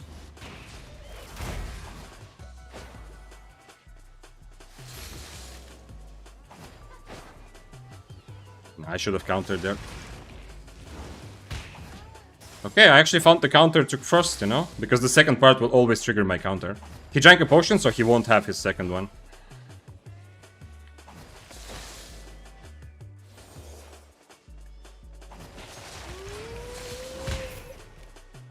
Yo, I found the counter to Frost. Because now he cannot control that, yeah? He will always trigger my counter with the second part of his E. Did not expect that. He drank a potion. I think if he didn't drink a potion that early, yeah, he started to panic. I don't know if panic is exactly the best word, but yeah, he did scramble a little bit. If he didn't use the potion that early, if he waited a little bit, his cape was almost ready. So I think he could have been able to actually just have the 2 potion advantage again. Not bad, not bad. But this whole time, this is not good showcase of what mists feel like. Because this whole time, if somebody rolls up, that dagger pair that we saw rolls up, who's gonna die? Me. Probably. Because I have counter and he has blink on his W. Tosha said, I got burnt out today in Mist. Never happened before, so I played some other game. That is so good to just play whatever is randomly fun, yeah? Like, burning out from work sucks, but burning out from a game is even more, in some way, silly. I don't say it's silly like, holy shit, I don't understand how it could happen. Of course, it has happened to me many times in different games. But there is some sort of silliness to it because, you know, you can just quit and do something else for a while, always. Rats all the time appear. Yeah. I mean, as I've been saying yesterday and today, it's time to stop calling it ratting in Mists.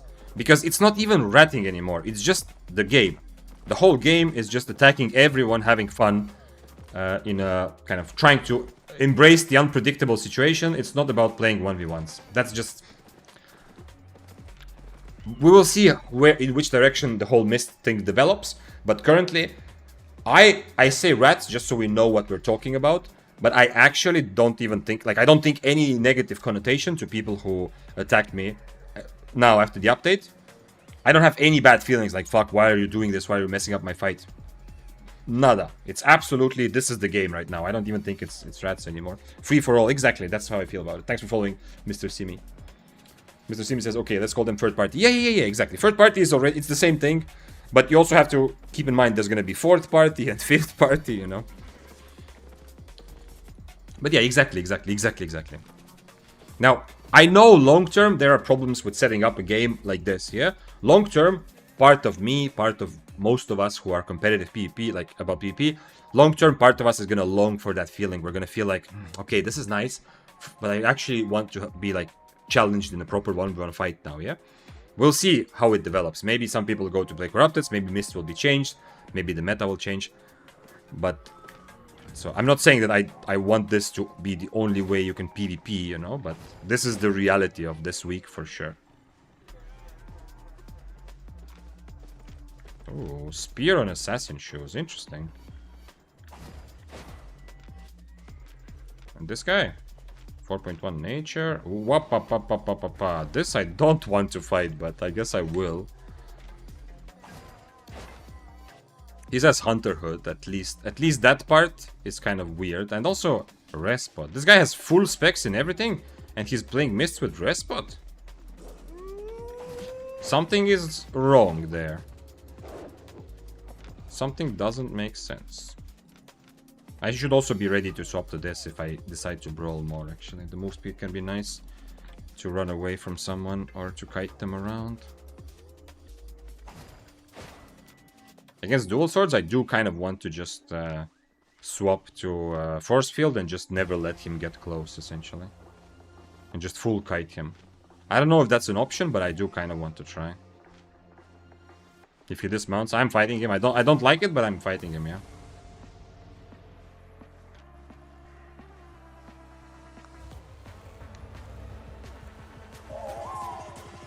Simi says, I don't have much experience with mists or PvP, I kind of suck. Yeah, that's why the game is good, yeah? Not because you personally suck, but the game is good because we all suck for a long time. After 3,000 hours, more or less, that I've played, I still suck, I feel like, you know? Obviously, my understanding, my theoretical understanding of what I should do is pretty okay, yeah? That's why I play and enjoy and talk about this. But oftentimes I look at what the clips I do, and like we all make mistakes, that's gonna happen.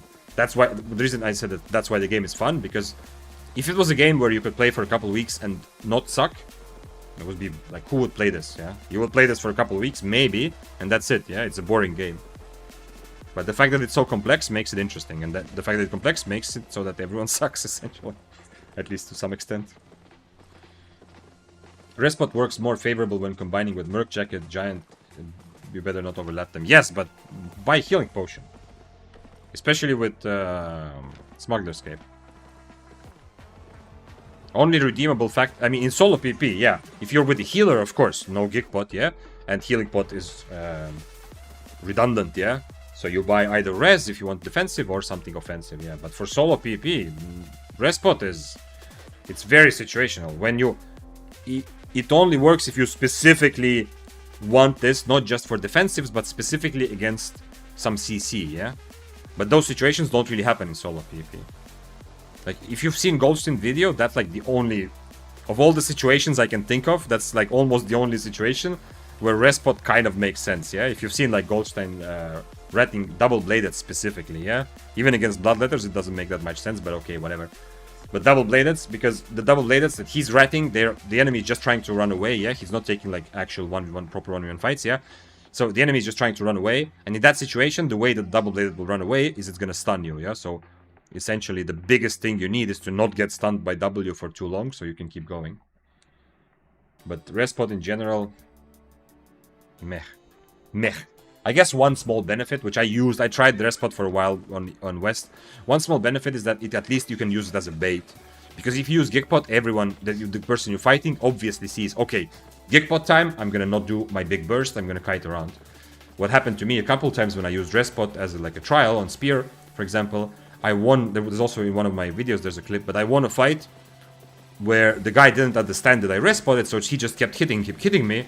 And, you know, I got so much value from Respot that I ended up... ooh. What is this? This CC resistance or what? Yeah, CC resistance and gathering yield. And max load, okay.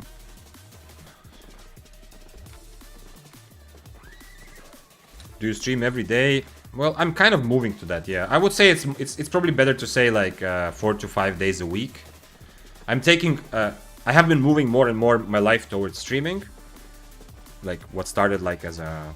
just a side activity 4 months ago, I'm thinking more about, you know, putting more time into it. And especially since I have not been taking a lot of projects lately, like work projects, but I am taking one work thing starting September. It's not going to take too much time, but it's definitely going to limit me to at least having 1 day a week for certain without any Albion, yeah? So every day is overstatement, but let's say 4 to 5 days, that makes sense.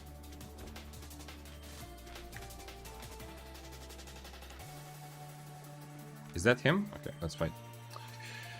Although he's on cripple though. So if he's on cripple, he's probably not interested in fighting him.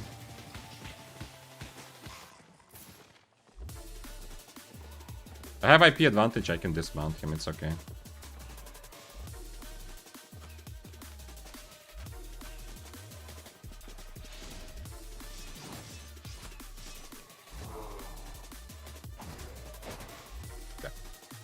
Since he's on cripple anyway, I'm gonna just go triple kick and I'm just gonna fight everyone on triple kick.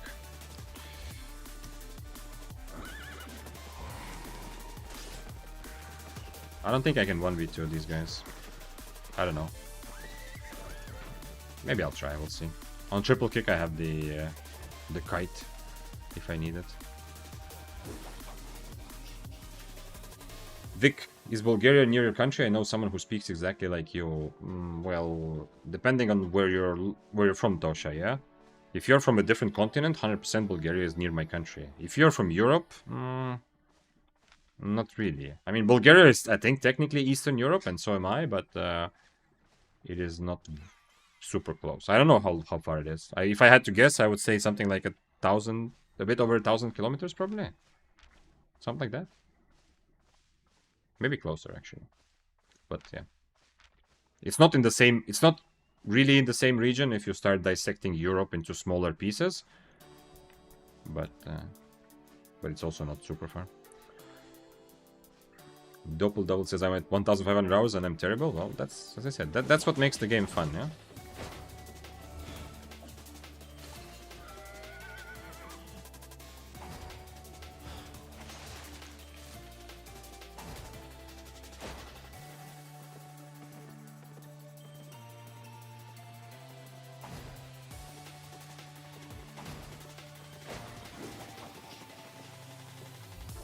I don't know if he's trying to fight or not. I don't mind dismounting him, but I cannot 1v2 this. I have kind of wrong W, but yeah, fists have a lot of the same problem that I sometimes have with spear as well. Like, I need to be able to play different Ws depending on the matchup, essentially. He has 2 healing potions. I mean, he can fight, I don't know why. Why not?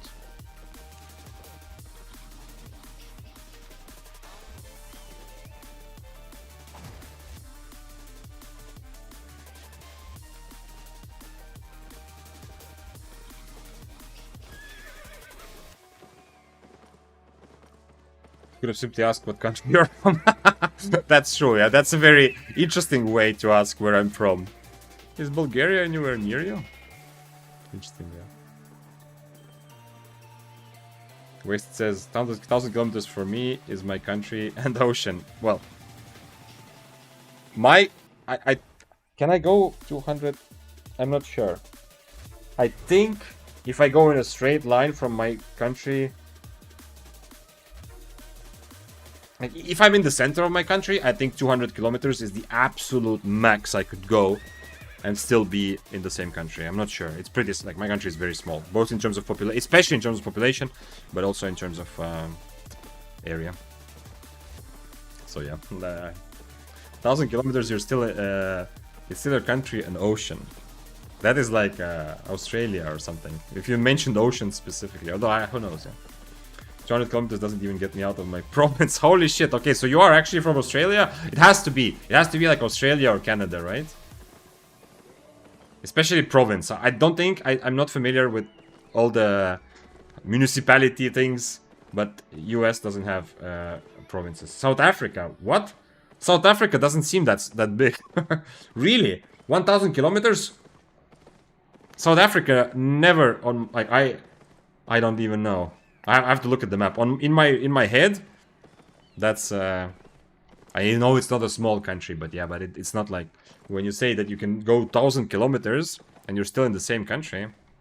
I don't know why. I imagined it a bit smaller. Cape Town to the closest country is like 1,500. Okay, I see. Damn. Okay, it's bigger than it seems. It might be, you know what? Like I don't know if this is like a conspiracy theory or whatever, Vic is from California? No, I'm not. I don't know if there's like a conspiracy theory thing or not, but I've heard this about maps, you know, that in school, like the kind of maps you use, how they change your thinking, and obviously me being from European country, the maps are like, I see the upper side, or how to say, the northern hemisphere is much, much larger, yeah? So all the countries, because when we obviously learn the geography of our own country, these like countries around, stuff like that. So it might be that my understanding of South Africa, as an example, is like skewed because my whole life I've been, you know, taught using maps and globes or whatever that are like, okay, globe cannot do that, but using maps that are like focused around the northern hemisphere, you know, so southern hemisphere is like smaller. Yes, it's called map projection error. I remember something like that, but I'm not, yeah, I didn't know the exact name. I remember that exists. So it's very likely that, you know, some countries are much larger than than my brain suggests. Hello, sir. Can I have your mount, please, sir? No. No. Wait. It's a swift claw. Is he gonna? No, he's not going to die from this. Holy shit. Yeah, I mean, he's not gonna get dismounted. If I hit my E, the swift claw is juicy. Okay, let's go try an Abbey on fists. Hello, Mr. Zane. Hello, LSR. Mr. Flo. What does LSR mean? Because I know that last time we agreed that I call you Flo, but I've seen like 2 other people who have LSR in their name. Is it a title, or is it like you and your friends just made it up and you are naming yourself the same way? Brim says, am I in a tell me your country without telling me your country competition? What 8 hours of Albion custom? Brim, okay, most people know where I'm from, yeah? So it's... anyone who doesn't can guess, based on whatever.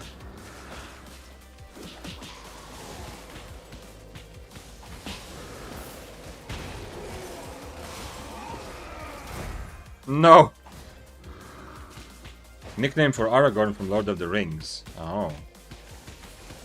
Okay, so if I see someone else who has LSR in front of their name, and then like their own nickname, that means that just means they are also a fan of Lord of the Rings, yeah? You play on a U? Yes, sir, Mr. Simi, I do play on a U. I used to play on an A, obviously before the servers split, and then I went too early again. Oh, I need to stop going into Abyss. Let's go find the fight quickly instead of this. And then I tried, and I realized how important it is to have lower ping. They're a nerd also. Is that proper? Like, if someone likes Lord of the Rings, does that make them a nerd? Yeah? Is that like a proper thing? What about if they like Star Wars? Is any kind of fantasy world is a nerd, yeah? Or is it like a symbol of pride specifically if you're into like medieval fantasy or Arthurian or whatever the category is, you know, for that sort of stuff. Like Albion also. Man, I need to think chapstick or that's called. For them to call themselves that, yes, I am a nerd myself. Okay. No, I just thought like it doesn't seem to me. Like, I understand someone who is like collecting and painting like Warhammer figurines. I can understand that, you know, you can say that they're a bit of a nerd, yeah, not in a bad way, but still. But just someone who likes Lord of the Rings, in my head, it doesn't ring the alarm like, okay, this is like this fits the criteria of being a nerd, yeah? Being a nerd is like having interest in anything. Exactly, Xixi. That's exactly what my first thought was like. Just someone liking... Why are they doing like this? Chasing me like that? I don't feel good about this because it feels... By the way, we talked about Assassinhood. This is another build that is focused on just quickly doing 2 rotations instead of anything else. Are they? Oh, they're fighting the Frost together. Okay.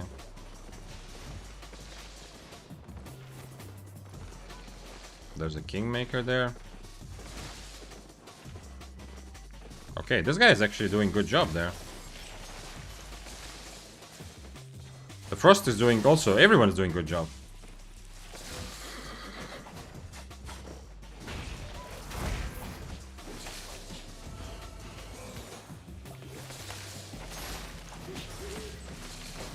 Haha, it was my time. My time to get everything. Oh! What is his boots situation? Okay, he has bad boots. He cannot do anything. This is the miss now. You can take how many ever fights you want. Do whatever you want. You get ratted most of the time, and that's part of the game.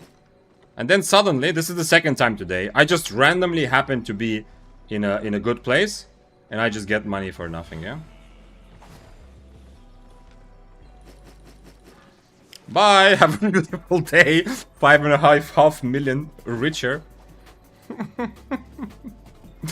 Today, it's been like that. I've had some good 1v1 fights, absolutely.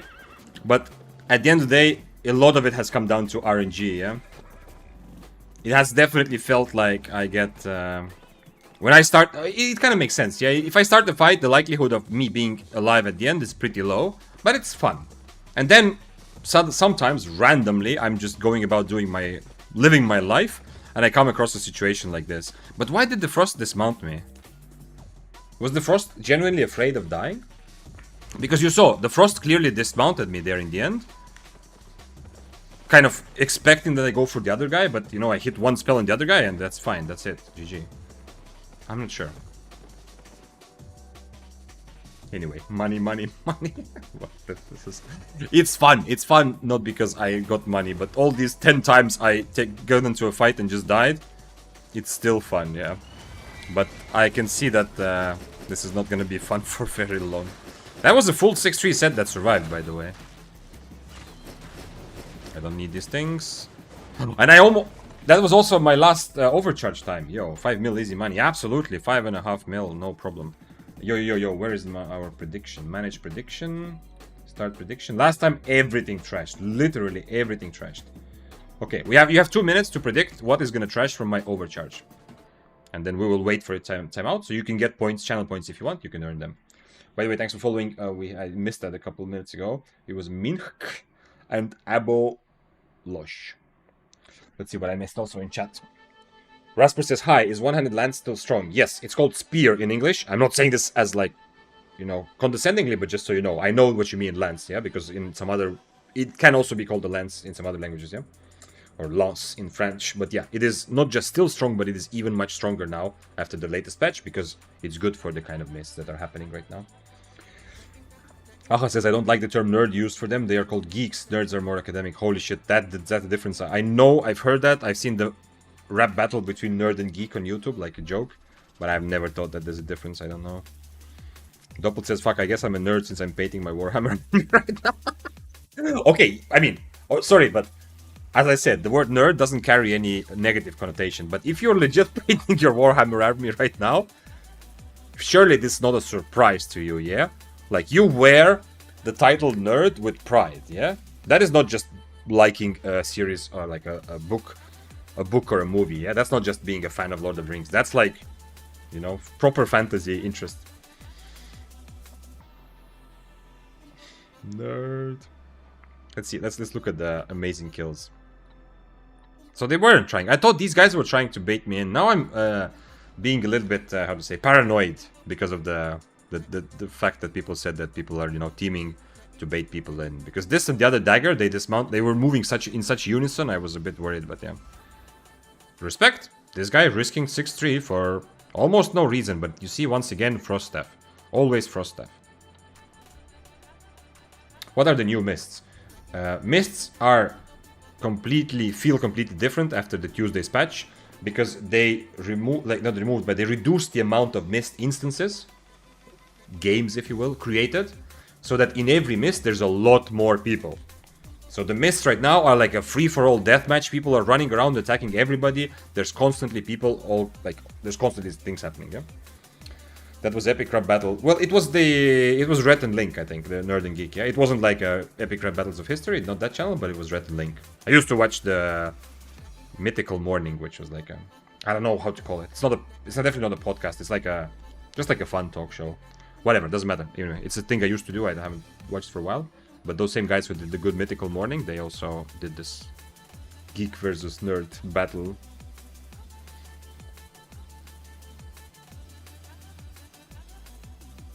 Ah, Mufanza was asking which one you got as in which army. Holy shit. Yeah.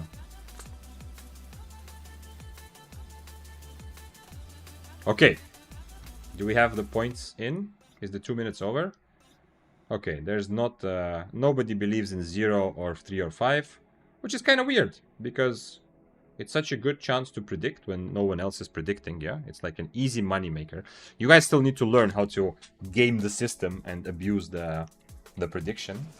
But okay, here we go. We're about to see what breaks. Nothing. Come on, not yet, not yet. 1. The answer is the perennial 1. Earlier today, everything trashed. There was 1 overcharge, where absolutely everything trashed. But not this time. Unfortunately, this was by far the most expensive item I had. Because I was using Cowl of Purity. Okay, we'll figure out whether to continue with Fists at all, and other things as well. I can actually drop this here, whatever. And we're definitely going to play Bracers tomorrow. Flame Walker, also one to put on the list. I don't know if I want to play it, but it's interesting how it feels now. And of course, Carving, I think, is also... I think Carving, it's good time. Not that Carving is suddenly super strong, but I think it's a good time to try Carving again. I think it can handle the new mists better than other swords, at least. Although today we've seen a lot of dual swords. Scammed. How did you get scammed, Ricardo? Did I choose the wrong answer? One thing trashed, right? How did you get scammed? I chose the correct poll prediction, right? Please tell me.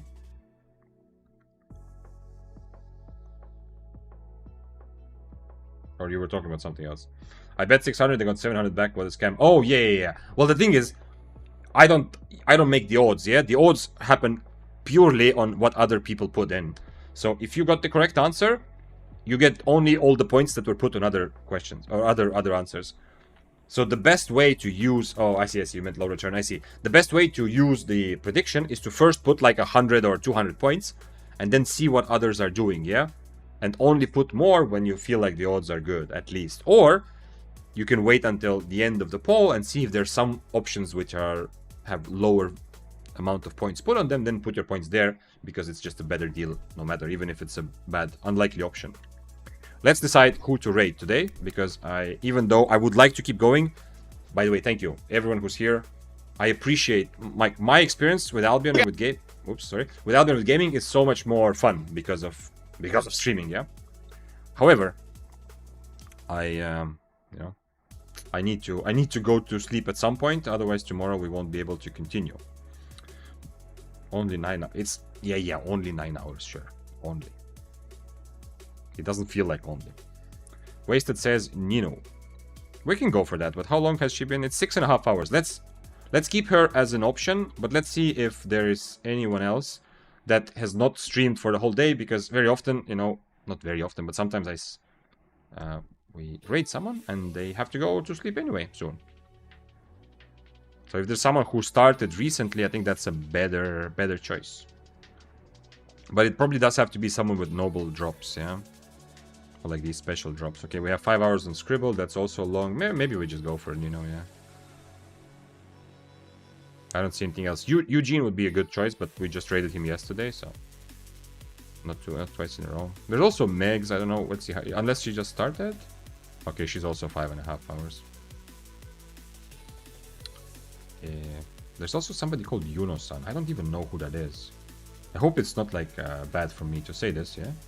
Sure, it's an amazing person. It's just curious that the most viewers right now from English language ones that I'm looking at doesn't actually... I have not seen them play. We'll be curious. Okay, you know what? Let's just go for Nino and hope that she's gonna... Oh wait, she's watching clips. Come on, we need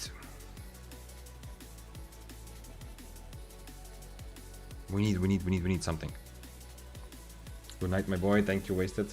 My stream ended on a high note. Yeah, the 5 mil like this. Okay, can we find someone who is streaming? Come on. There are really not that many English-speaking streams, yeah? I mean, we could go to like one of the French players, but I know for a lot of people it will instantly mean that you have to turn off. Coconut Stick, does he have special drops? He doesn't.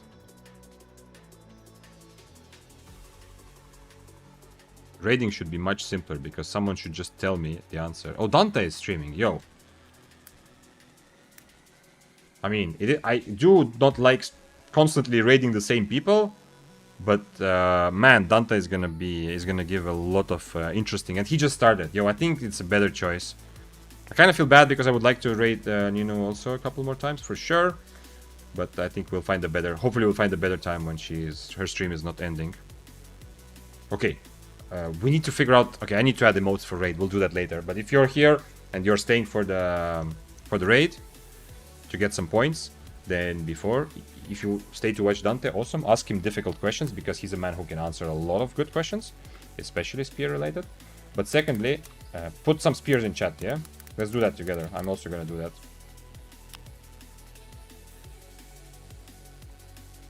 Put some spears in chat if you are listening to me after we raid, you know, so that I don't know if we will ever be able to actually match Froggy's energy, but that's so awesome. When Froggy raids, it's full of hype. Let's do the same. Okay, let's go for Dante. And by the way, if he's speaking Turkish, ask stuff in English, you know? He does half his stream in English, but he also answers his, like, Turkish viewers' questions, so it's not that he doesn't want to, yeah? Okay, I hope that's clear. Ciao, ciao. See you tomorrow.